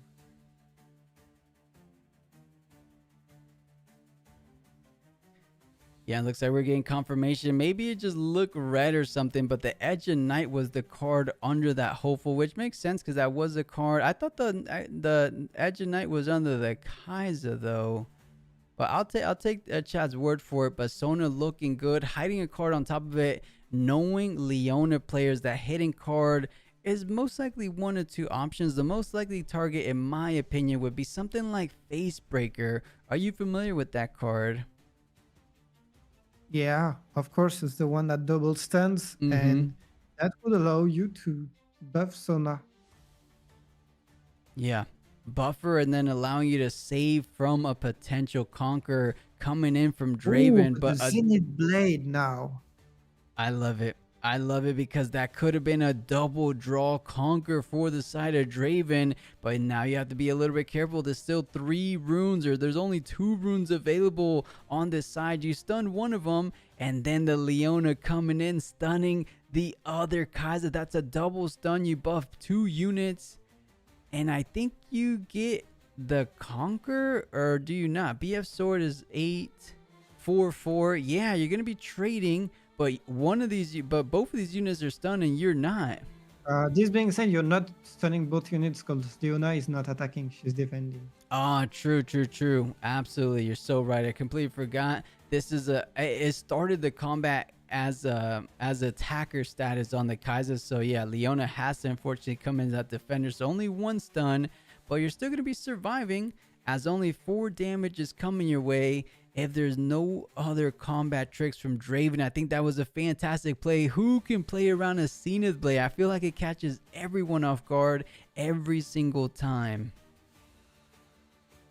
Yeah, I mean, you're so not used to playing against Leona. That's the kind of cards that can totally change the course of the game. And with Sona, you can reliably play these cards.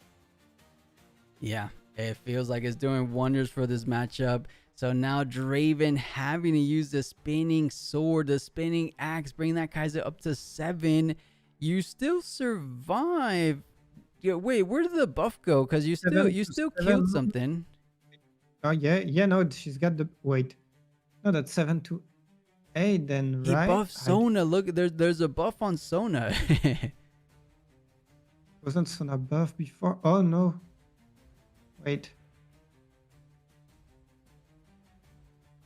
Because there was only one stun to come out. The That Zenith Blade was the only stun so far.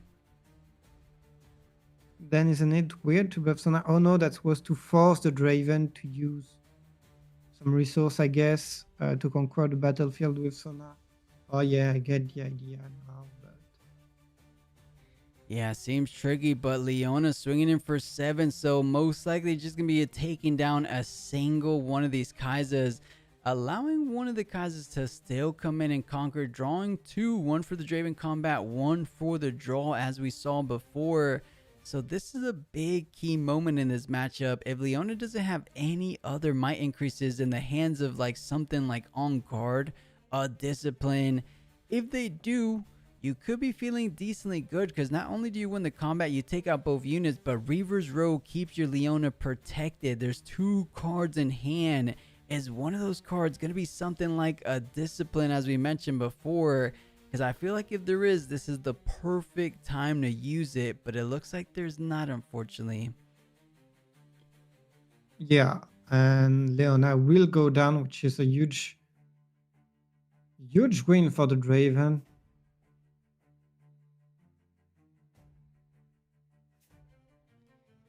What? It was 7-7, was it not? 4 plus 3. 4 plus 3. Oh, shield. Shield, of course. Leona reads shield on the defense, so you didn't get the stun on the attacker status, but shield won, and now bringing it up to used the 8, of spring axe course. for nothing. I mean, he can re-equip now, but oh yeah, we got confused because yeah, we forgot the. I thought about the first part about the oh no constant cause defense, but then I forgot the shield. We all forgot. Well, it looks like chat didn't forget. It looks like we weren't taking into account the shield 1, so you do kill the Kaiser, and then the stun Kaiser can't complete the conqueror. Nice little play coming out from the Zenith Blade. It would have worked even better if you did have attacker status, but nonetheless, even on the defense with that shield bearing fruits. Now it's up to the Draven where he wants to attack. Does he take the risk for that hidden card, or do you just try to win a combat on Reaver's Row? Because it looks like you're going to be having more than enough might to push on forward, and if Reaver's Row activate, at the very minimum you're going to be able to draw a single card. It looks like the likely play line for this Draven, at least that's what I'm thinking.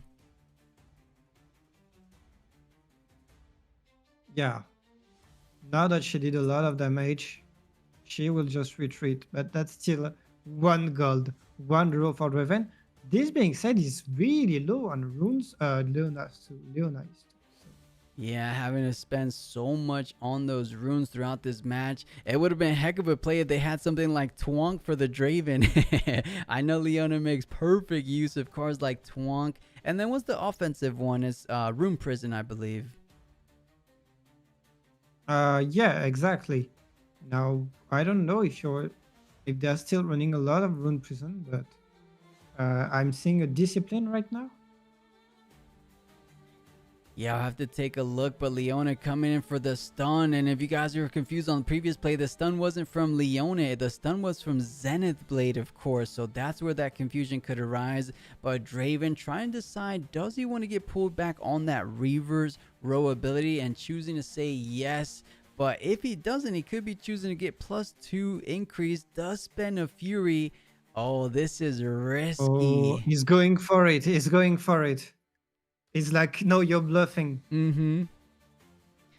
Let's see if he calls the bluff. It could be a huge moment. Does the Draven go down? Because that's a spinning axe that has temporary status. 9, 11. Leona is at 7 right now. Can she go up to 11? We saw a Discipline, and I'm not sure that she has enough or something. You know what? I love this play coming out from Ray. He's saying, I don't believe you.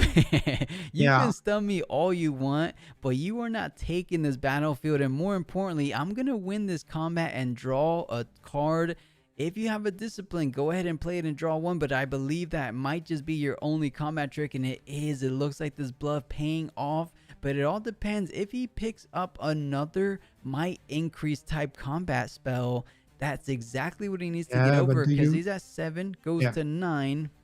Oh, doesn't even try to go What? for it. Yeah, but didn't he stun the Draven?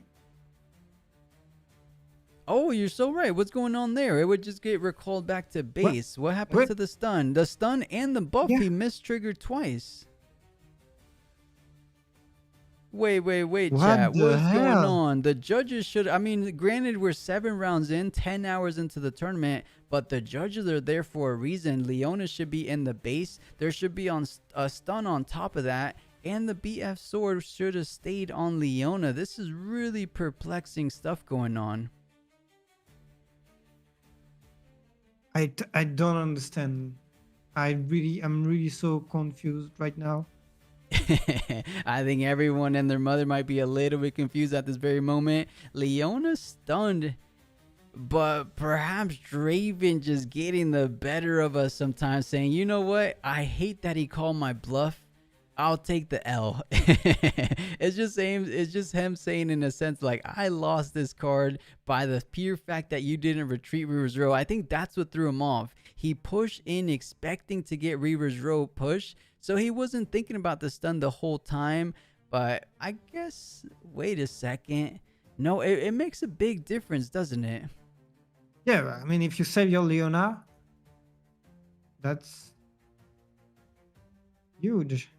Oh yeah, super huge, because every single time you attack you get a stun, every time you stun you get a buff, so it's a huge synergistic type play for the Leona- remaining of the match. No, Is Leona a May? And did he forget to pull the trigger? I could pull it up again. I could see if it's a May. When I attack, stun an enemy unit here is not even a May trigger, Leroy. Yeah, so that's really weird. I don't get it. Yeah, it's almost a game-ending type mistake, because if you leave the Leona, you're still in this game. The Falling Star wouldn't completely destroy all your units, because right now 3 damage on both those units. You know, a bit of a saving grace could be the hidden card we mentioned before. There's only 1 unit in the base currently for Ray, so if they push in that Kai'Sa, the Face Breaker / Hidden Blade could save her from the Conqueror, allowing you to stay up to 6. But as you said, if Leona stayed in the base, you could be pushing into 7, and now just 1 battlefield needs to be held.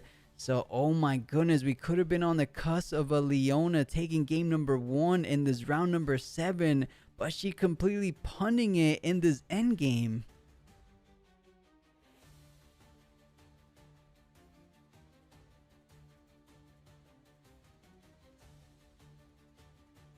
Yeah. You know, and With perhaps 6 the judges damage. didn't miss it. They just said you missed it. Like, you didn't Yeah. call it, so we're just going to continue on with the game. Is he going to go with Kai'Sa and try to raid everything?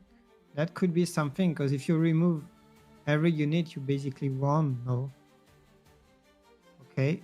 This is the assault. The cliff gets defied. Not too bad. Looking like a great Defy target. If I remember right, there might just be a secondary Defy in hand, but that hand size is looking rather low. Even on both sides, Draven, you rarely see him with just lonely 3 cards in hand. But if we thought Draven's was low, Leona even lower, down to her last card, the last hope for her to try to win out and close game 1. But things are not looking too good as they miss that stun trigger we keep going back to.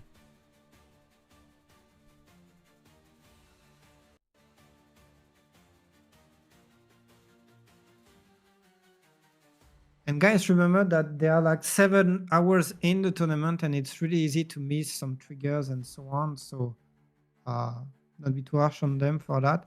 Oh, a Call of Glory, that's a good option.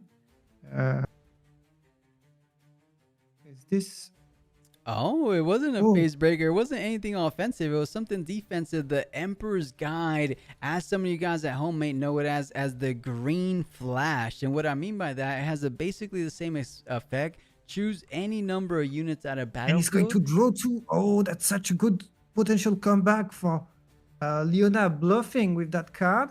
Then going in. 7 with the. And Driven is at 5, so you can potentially just. And there's an Irelia now.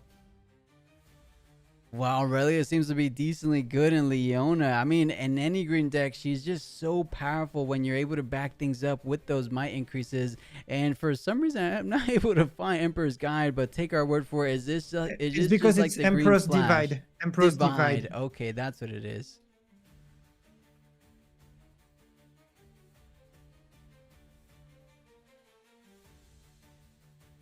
Yeah, just like we see, it is a hidden action. Move any number of units out of battlefield back to base, allowing that Stellar Corn to get a good amount of card draw, one for the retreat and one for the push forward on the reverse row. And Aurelia Fairmont might just be the exact unit you need to stand your ground and hold for dear life. You have 2 cards remaining. That's a perfect card to get +3 most likely with things like Discipline. But make that 3 cards. One of them is a Discipline. No, or what did he have in hand? Have you been able to check it out? I think I remember seeing a buff, but I'm not sure. Oh, but the Brainier. Oh I mean, it yeah. won't change anything because you can use the reaction, except if there are some action speed card like a Hidden Blade or something. But what? And if he chooses this to play Brinier, it doesn't have any mana left. And so I don't think you play Brinier but you do, because your opponent can react. And see, he's just going to use the troll and the Call of Glory, not the troll Chen, the Call of Glory. Mm-hmm. So that's gonna be an impressive 4 might increase on Aurelia. Wait, is +3? Four. Yeah, come on, Stop it's missing the +4. trigger, Please don't miss that. He missed it. I mean, this one is mandatory, right? So yeah, I mean, perhaps just not too familiar with the Aurelia Fairmont, but every time you get a Discipline, you get +3. Still has it. Yes, Leona wins. Whatever.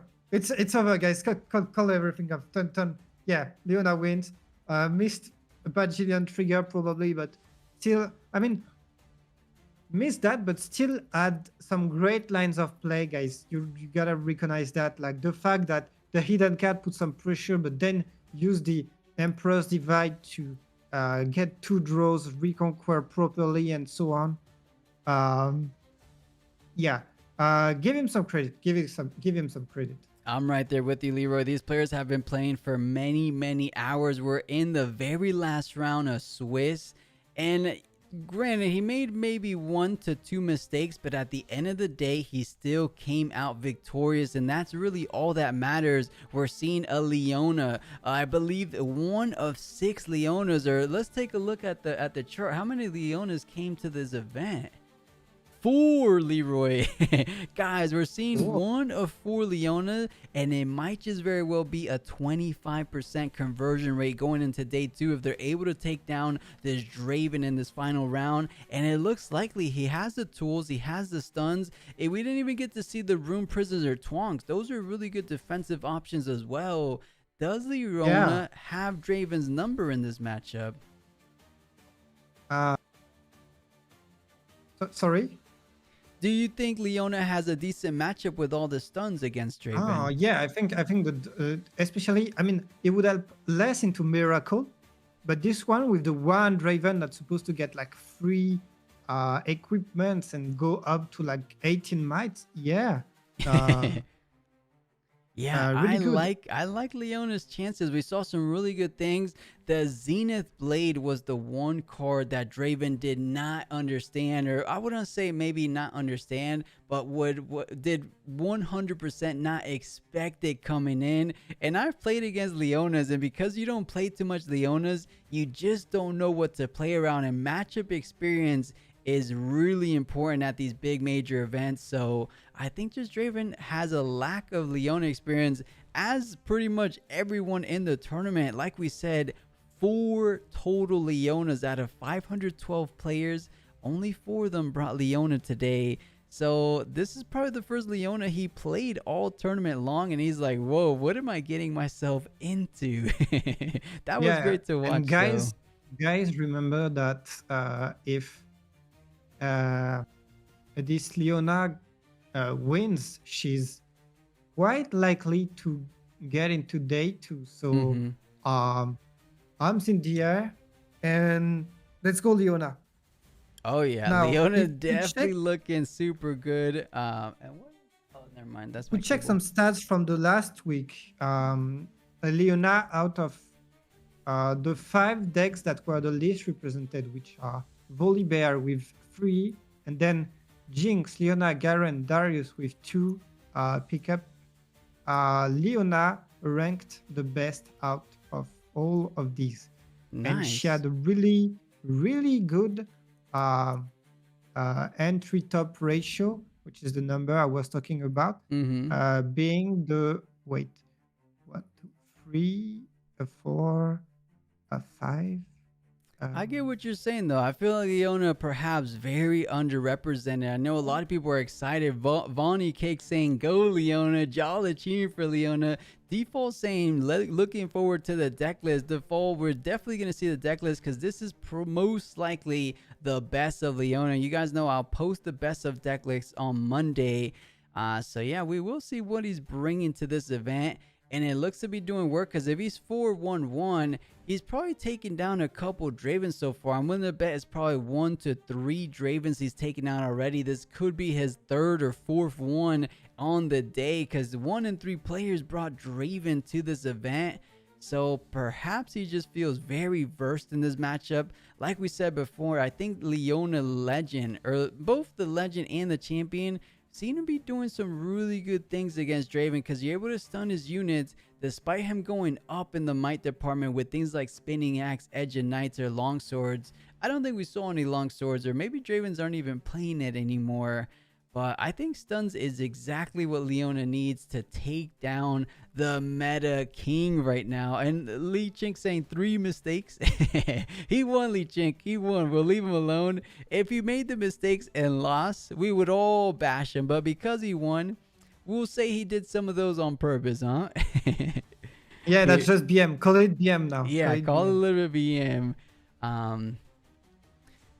And all right, guys, we'll get back to the matchup. We are heading ourselves into a game 2. Leona going up a single game in this best of 3, and it looks like a good amount or good battlefield selection, especially for Leona. We saw Sona doing so good with readying 4 rooms, mind you. So Targon's Peak always feel great when you're talking about calm decks, right? So calm decks benefit from leaving runes available, and then Dreaming Tree does too. So I like both of these battlefields for both of these players, funny enough. Yeah, makes a lot of sense on both sides. And let's see. Yeah, let's see indeed. I think another big deciding moment was that Sona that came down readying 4 runes, right? I don't think anyone was expecting that.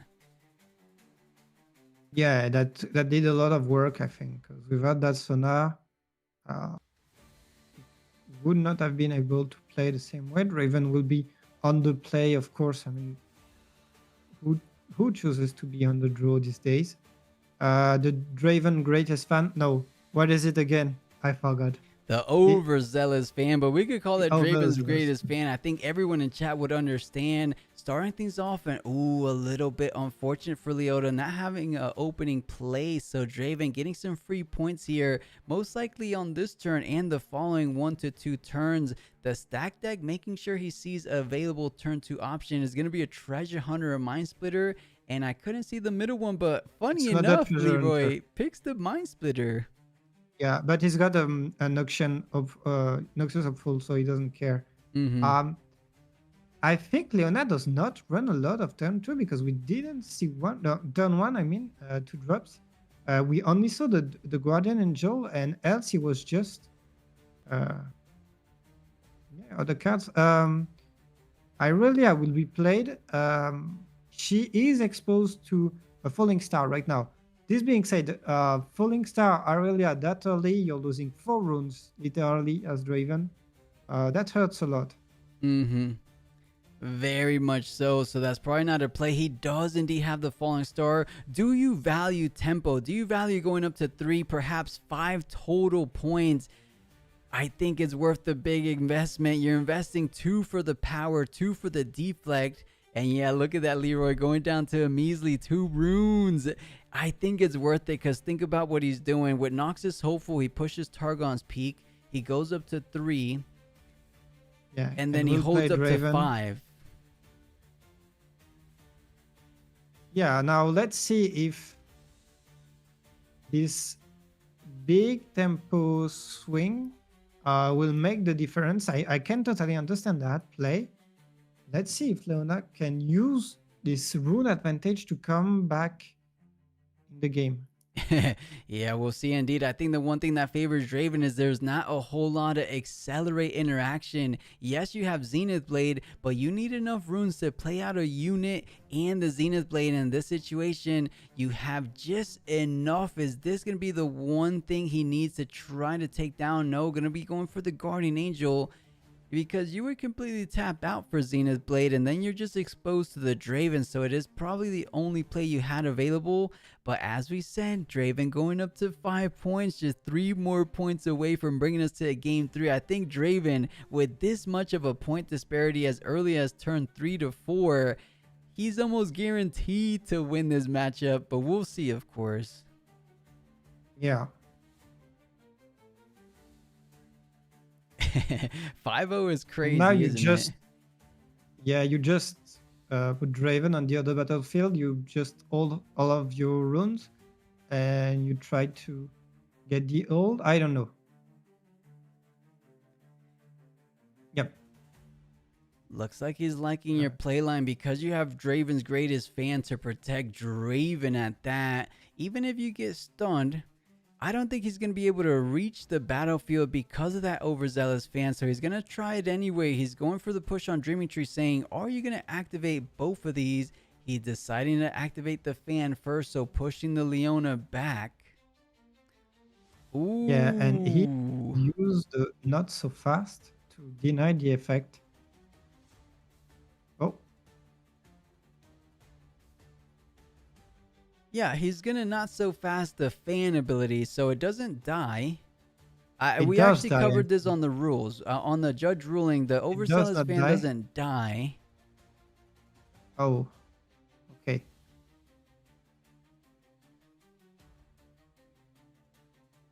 I hope it shows this time to stun the Draven. Yeah, and you know something as well. He Yeah, was asking the sure. opponent, are you activating What? Draven? Oh no, no, don't tell me he forgot again. No, no, come on. Wait, you sure he forgot, or they're just not, they just haven't resolved everything?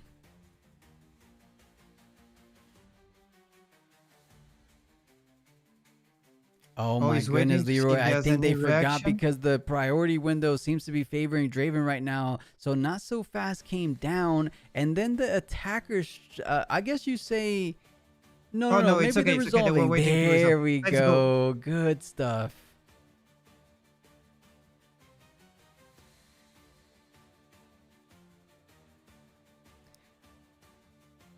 You know, that could have been exactly a way of bringing back. Who would have expected a not so fast on the one protection point you had on Dreaming Tree? You thought Overzealous Fan would keep that Draven nice and protected, so much so that you didn't even proc the +2 might increase from the Draven ability. So swinging in for a total of 6 might on the offense, that's going to be enough to Oh, clear. and now he has to use that defensive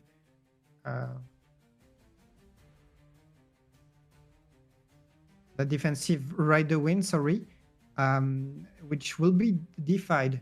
I think it's a good defy because you cannot let Draven get 2 more points right now.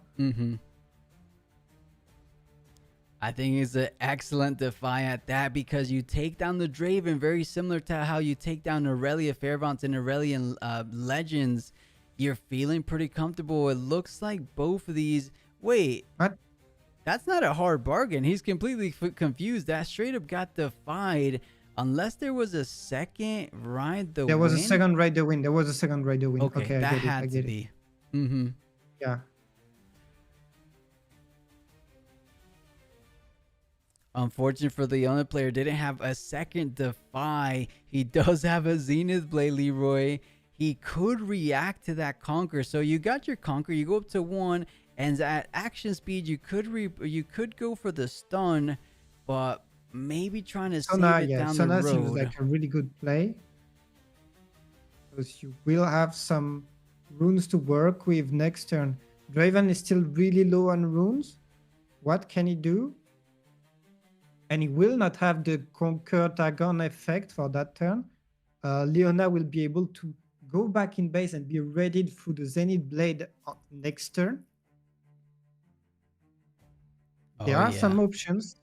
There are some options. There is. It's not looking, despite being 7-1, you would never say the player at one point feels to be in somewhat of a controlling position. But weirdly enough, Leona doesn't look completely out of this. I think the one thing early on, the Falling Star bringing him down to just 2 runes early on, kind of biting him here. He can't even play out something like a Darius. He just has 4 little runes, and there is a Zenith Blade. There is a Stella Corn, and I can't make way. Is that a Guardian? Yeah, a Guardian Angel looks to be the final thing. So he's just setting up the fortress, saying, I'm at 7. Come at me if you dare. I'm going to try to hold for dear life my final point. Can he accomplish just that? Or will Leona slowly but surely make her climb and try to come back from this impressive deficit? 7-1. Leroy, if Leona does this, I'm switching my main. I'm going Leona for Vegas. Oh, and that's the card that could turn things up. Because you can buff the Sona through the stun, and then instantly... is it move a unit or is it ready a unit? Move a unit, yeah. Yeah, it's moved, so it's fine. And she's still ready in case she gets fight or flight. And so yeah, you can... It comes down to what's behind that hidden cards. Is it a fight or flight?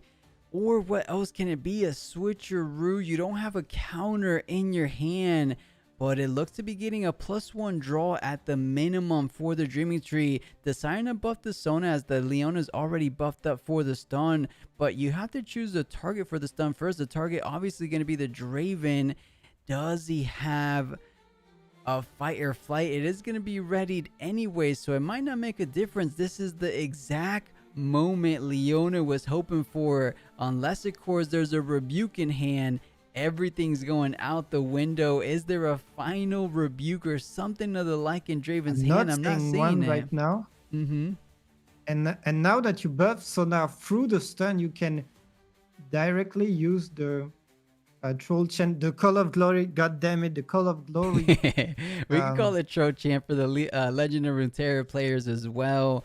But I'm seeing chat, we mentioned it before, you do get the Dreaming Tree trigger. It looks like we caught it, but the player at the table did not. It could have been the exact negate or the exact counter he needed for that hidden card.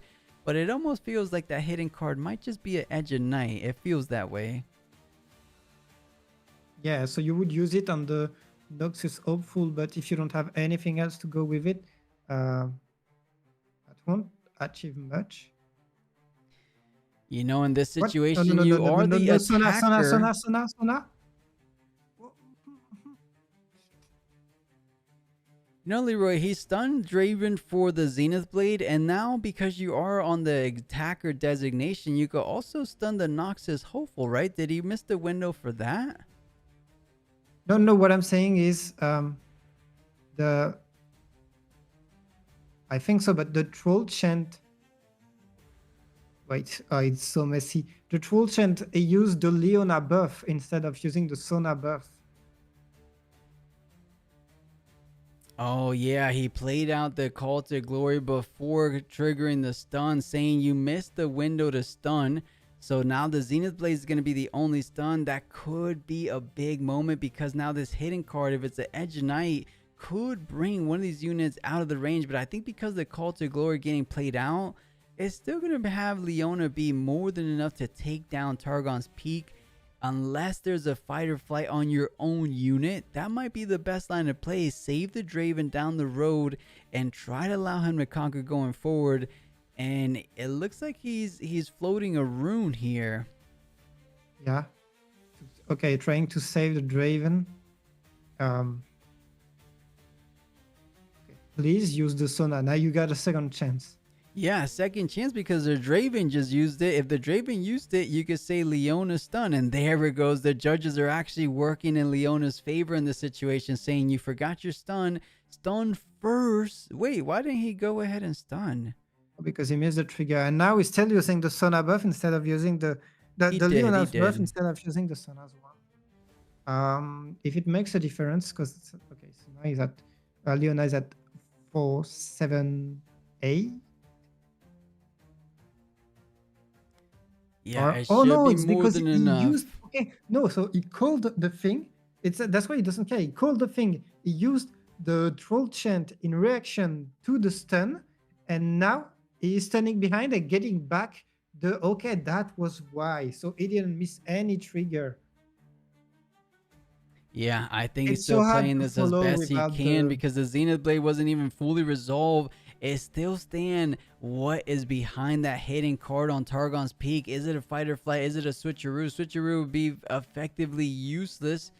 You do get recalled back to basic cores, but I think you recall in the ready. But no, I think the switcheroo. Yeah, you're ready. Yeah, you're ready. But switcheroo for combat for the turn. I have to read it again.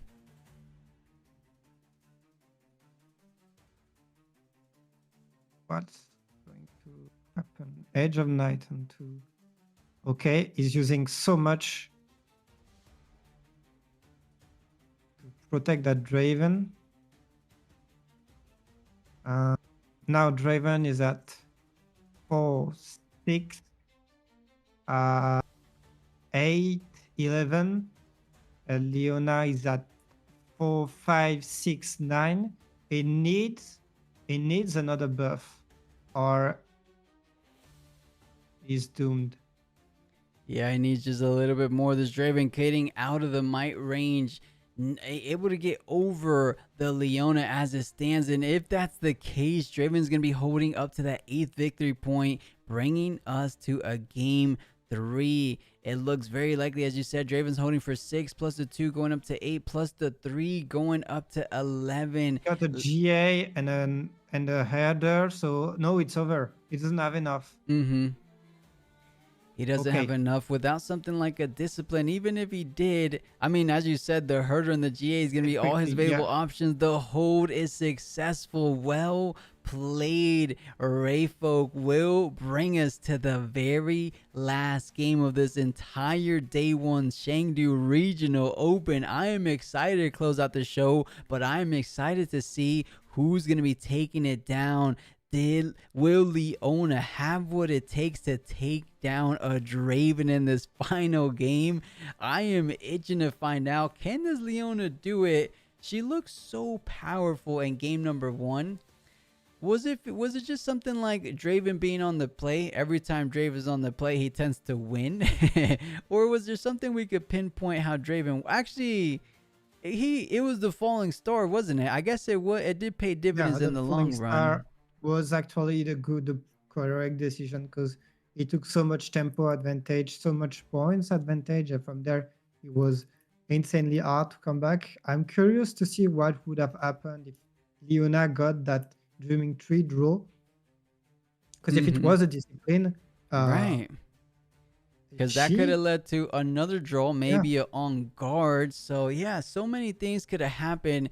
Chat, are you always? I mean, well, you said it this whole time. They're 9 rounds in, 7 rounds in, 9 hours in. Sometimes you just simply forget to get the final +1 draw of Dreaming Tree. But I'm seeing a couple confusion in chat. Hit us with some questions in this intermission, guys. What are we confused about? Did you guys settle it out in chat, or is anyone confused about anything? We'll try our best to answer you guys.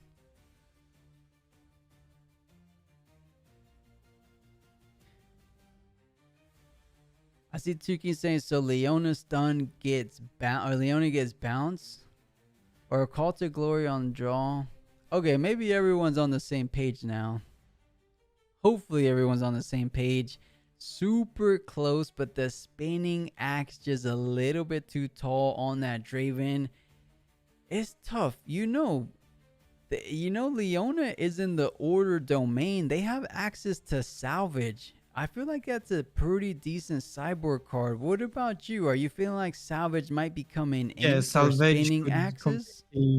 completely switch the game. I think if it's if Fiona has it in the sideboard, she should add it definitely. I think so, right? You get rid of those edges of night, those spinning axe, and in that moment, imagine you did have a savage at the very end. But it looks like we got some new people join us. Peter, did I wake up to my favorite legend in the finals? Peter Nor, I wish this was the finals, but it's actually just the final round of Swiss in day one for Chengdu. So it's not the finals just yet. The finals will be tomorrow. But if you're talking about Leona in the very last round of Swiss, it is indeed a Leona going head to head and against a Draven. And interesting enough, guys, we are finding ourselves in the last game. The last game being game number 3, Raven Bloom Conservatory versus the Obelisk of Power, since you most likely will be on the draw. You said it before, though, in the past, though, right? Do you want to give Draven the draw? Or do you just say, you know what, I'll be on the draw and play my Leona chosen champion first? I think especially since it doesn't have a lot of turn 2, turn 3, being on the draw for Leona could be really good. If you can get a herder on turn 1, that's insane. But no, he will choose to be on the play. No, don't miss that rune. Oh, god damn it. There And he too late. goes. Not trying to mess up in this very impactful, essential game. Game 3. You don't want to miss any triggers, of course. And it looks like because he has Obelisk of Power as his battlefield, Draven going to be playing out as that turn 1. But no, it's still going to be the 1-2 play, the overzealous fan with the Noxus Hopeful on top of that. Quite the impactful play because you're able to split your attacks and conquer 2 battlefields instead of just 1. I like that play versus this more standard play line of the Draven. Leona, my poor guy. Come on. I feel like this Draven kind of caught wind of what this Leona's bringing to this event, because he's saying if I play a bit more aggressive than typical Draven style, I'm just going to have the upper hand. This Leona doesn't have the lowest to the ground units. They're all a bit later games. So this chosen champion might be the lowest drop unit they have, being at 4. The other ones seem a little bit more expensive, but Overzealous gets the first point on Conservatory, of course. I'm willing to bet we will see a secondary conquer on that Obelisk. Ooh, I like this play. We saw it not work out too well, but it's early enough to do decent because there's only 3 runes. Actually, what happened to the runes? 1 for Leona and No, 1 for the Guardian 1 for Angel. the Wow. GA. Yeah, and you would be at 3 runes if you come on. And now, I mean, she could choose to go on the obelisk of power, that's an option. And I think she will choose to do that. Yeah, that is a really tough position. There's a hidden card on top of that. We've seen it be Edge of Knights in game 1 and game number 2. So most likely, if I'm a betting person, most likely going to be Edge of Knight again. But there's just so much available options when we're talking about Chaos and Fury decks. As we mentioned in the past, could be something like the Fight or Flight. And man, not a whole lot of units as we expected. A whole lot of gas in terms of counters, in terms of might increase with the Call to Glory, in terms of stun on the defense with the Twonk that we haven't seen come into play at all in this best of 3 series. Can it make a difference in this game 3? Because you have some good cards, but all those cards just for a single unit sometimes doesn't feel the best. But he's sending it, Leroy. Let's see what goes down. Of course, going to stun Draven. And you want to start to... So Conservatory triggers first, I believe. It's going to be a rebuke. Huge pickup for the Draven player. And now the defensive triggers are online. You trigger the Leona first, but the first ones to resolve will be the Overzealous fan and the Draven. Let's see which ones he decides to resolve first. Does the Overzealous fan push back the Leona and perhaps eat something like the Not So Fast we saw in game 2? Or does he just hold it down and use all the might? I think he got scared. He got conditioned by the last play, and yeah, I mean, he's right. Did he use Draven also? I think he's going to use it after this because one could trigger first, so it's a sequencing thing. You will still remove a lot of might from that battlefield, so that's a good option. Because he's going to save his Draven, but Draven will still be stunned. Yeah, does indeed a stun. So effectively only defending for 6 total might. The Leona is going to be receiving a buff thanks to the Leona Legend, and you still have the Call to Glory allowing you to come up all the way to 8 total might. So you're able to take down the Draven, or you're able to take out the Noxus and the Overzealous. But I want to feel like the more valuable target might just very well be that Draven champion. So you're up to 8 thanks to the GA and the Call to Glory. What units are you taking out here, Leroy? Do you feel like Draven is the best option, or would you rather take out 2 units in one? I mean, no, you're at... Actually, you could take out 2 units, the Draven and you're the at Overzealous. 8, so you remove the Draven and... Oh, that's a weird pick, because you could have saved either the Draven Grace's fan, and now it's just... Yeah, maybe realizing the other 2 were going to die and just trying to save the one that most likely was going to stay on the battlefield. But I agree. It could have saved. I would have maybe done Edge of Night on Overzealous, and then he could only kill one thing. Or just on the Draven, right? Yeah, that was a misplay from Draven.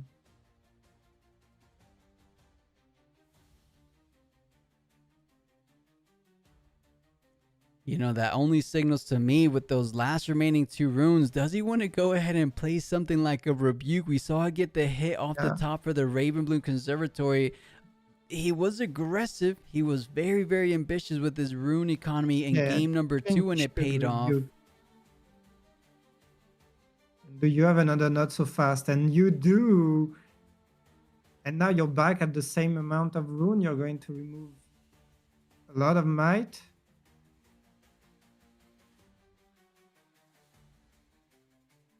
Yeah, decides to take out both units. The Guardian Angel plus the 4 plus the 3, bringing up to 8. So the 6 and the 2 get eliminated. The Guardian Angel will allow the Leona to be kept safe and saved from death. So good value trade, especially because the Rebuke was played out.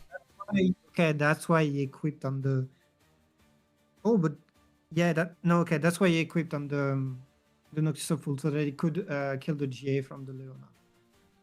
Oh, that does make sense to do 5 damage. But wait, wasn't he already 4 plus 2? And that's because he had a Falling Star. Oh, and he got super lucky. The double fury. He had no more. I mean, Yeah. I think he had the fury already, but the falling star to make matters worse. And he's playing fast. He knows there's only 2 minutes left in the round. He has a whole lot more path to pay going up to his eighth point, or only third point, but There's heading nothing to yet. the eighth. Oh, it's over. No, he got so lucky with the double fury. Oh, That's just how it goes down sometimes in TCGs. He had the falling star in hand, eliminating the Leona and holding from 3 to 5. Things are not looking too good. he If he, had if Leona day 2. God damn it, guys. Yeah, it It's doesn't look over. too likely. If it might just be a unit off the top, you can't play it and play Zenith Blade. If you can, you're just gonna be conquering one battlefield. Rayfolk goes up to Now he's 6. playing time. Oh, come on. Oh, it's disgusting. Honestly, really, Leroy, I hate to say it. I think Draven wins. I think Draven is looking in a very commanding position with this double battlefield hold. And looking at the bigger picture with the remaining cards in hand, there is 0 units. That's a twonk, a divide, a call to glory, a defy, Yeah, passing on Leona's got forward, nothing. going up It's to over. 7. And guys, Leona wasn't even able to score a single point in game 3. This is very disheartening. Yeah, that shows, I mean, the League of Draven versus uh, not that mid tier, bottom tier set 1 legend. The difference is You know, that ridiculous. game 1 was phenomenal. We'll give him that. That Yeah, Leona game I 1 will was as remember good that. as it can get. So at least he took down Draven. But when it came down to game 2 and especially game number 3, it looks like he still hasn't hit a unit off the top that should be 100% GG. You can't even draw into more cards. You don't have a discipline. You don't have anything to draw.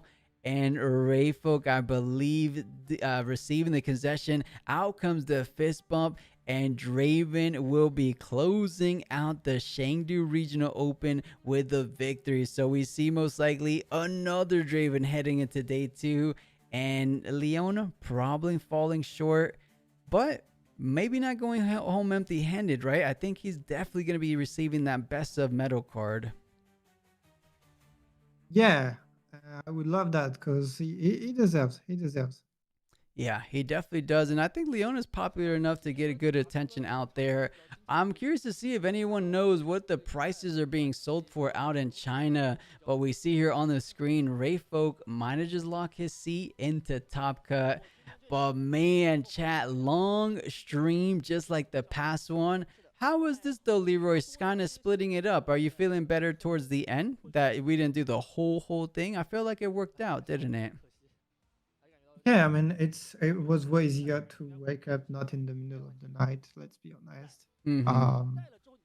And yeah, they're still doing 3-4 rounds was really cool. Yeah, it was awesome. I'll see what we're doing tomorrow. At the very minimum, I would still like you to join us for how we're doing here, like the lounge, just to talk about the game and do some analysis on the conversion and stuff. Because we might have a full cast, but like I said, maybe me and you knock out the finals. If they don't do a second semis like they did last week, okay?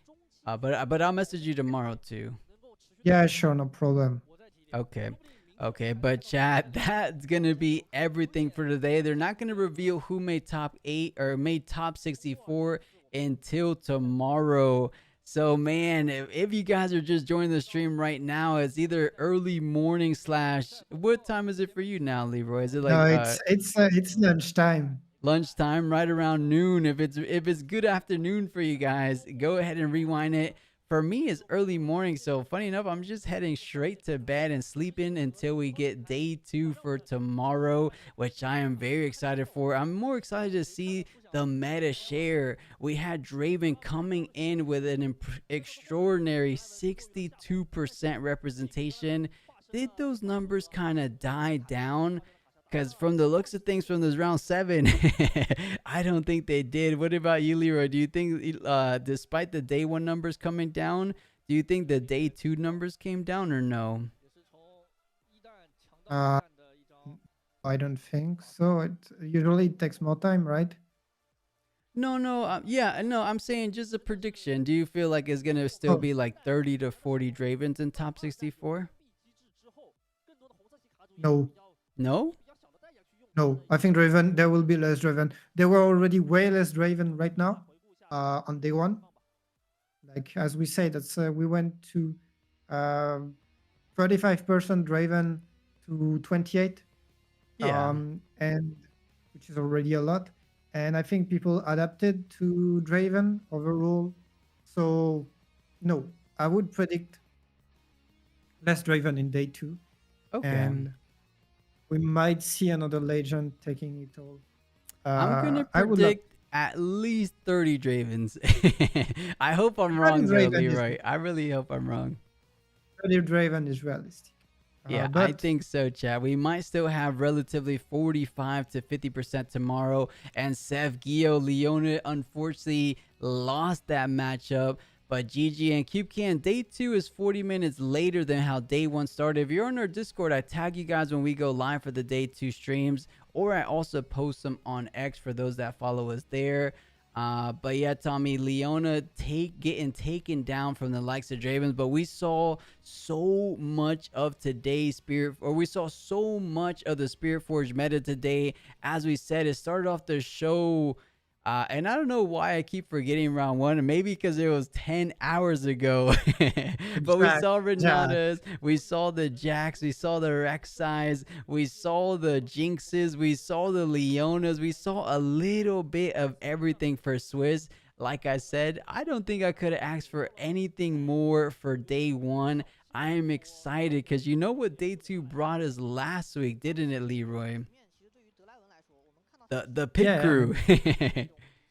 Yeah, exactly. The pit crew was my goat. Oh Was yeah, my they go goat, for guys. a lot of people. You know, day 2 not only gave us the pit crew, it gave us that crazy Annie build that made 5th place going into the only Annie in top 8. It gave Yeah, us a that mind Flora splitter that went to the Draven. final. Yeah, yeah. So we had a lot of good surprises last Yeah, time. it almost feels like day 2 is the spice, but in the good way. Day 1 is like the spice sometimes that doesn't make it far. The day 2 is the spice that actually converted and making real results. So I am beyond excited to see what decks are being brought to the table. Did Fiora and Ezreal squeeze their way on too? Because those guys definitely saw a big meta share increase in day 1 representation.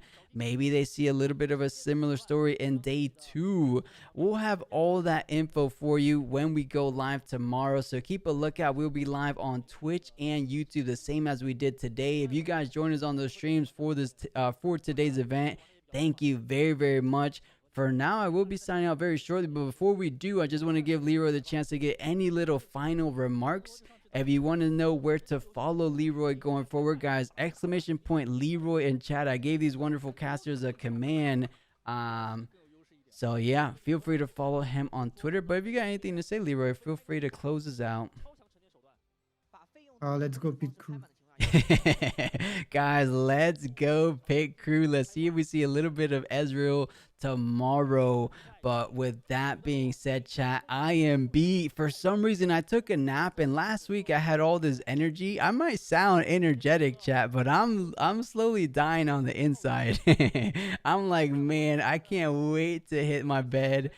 So yeah, guys, let's go ahead and close things out.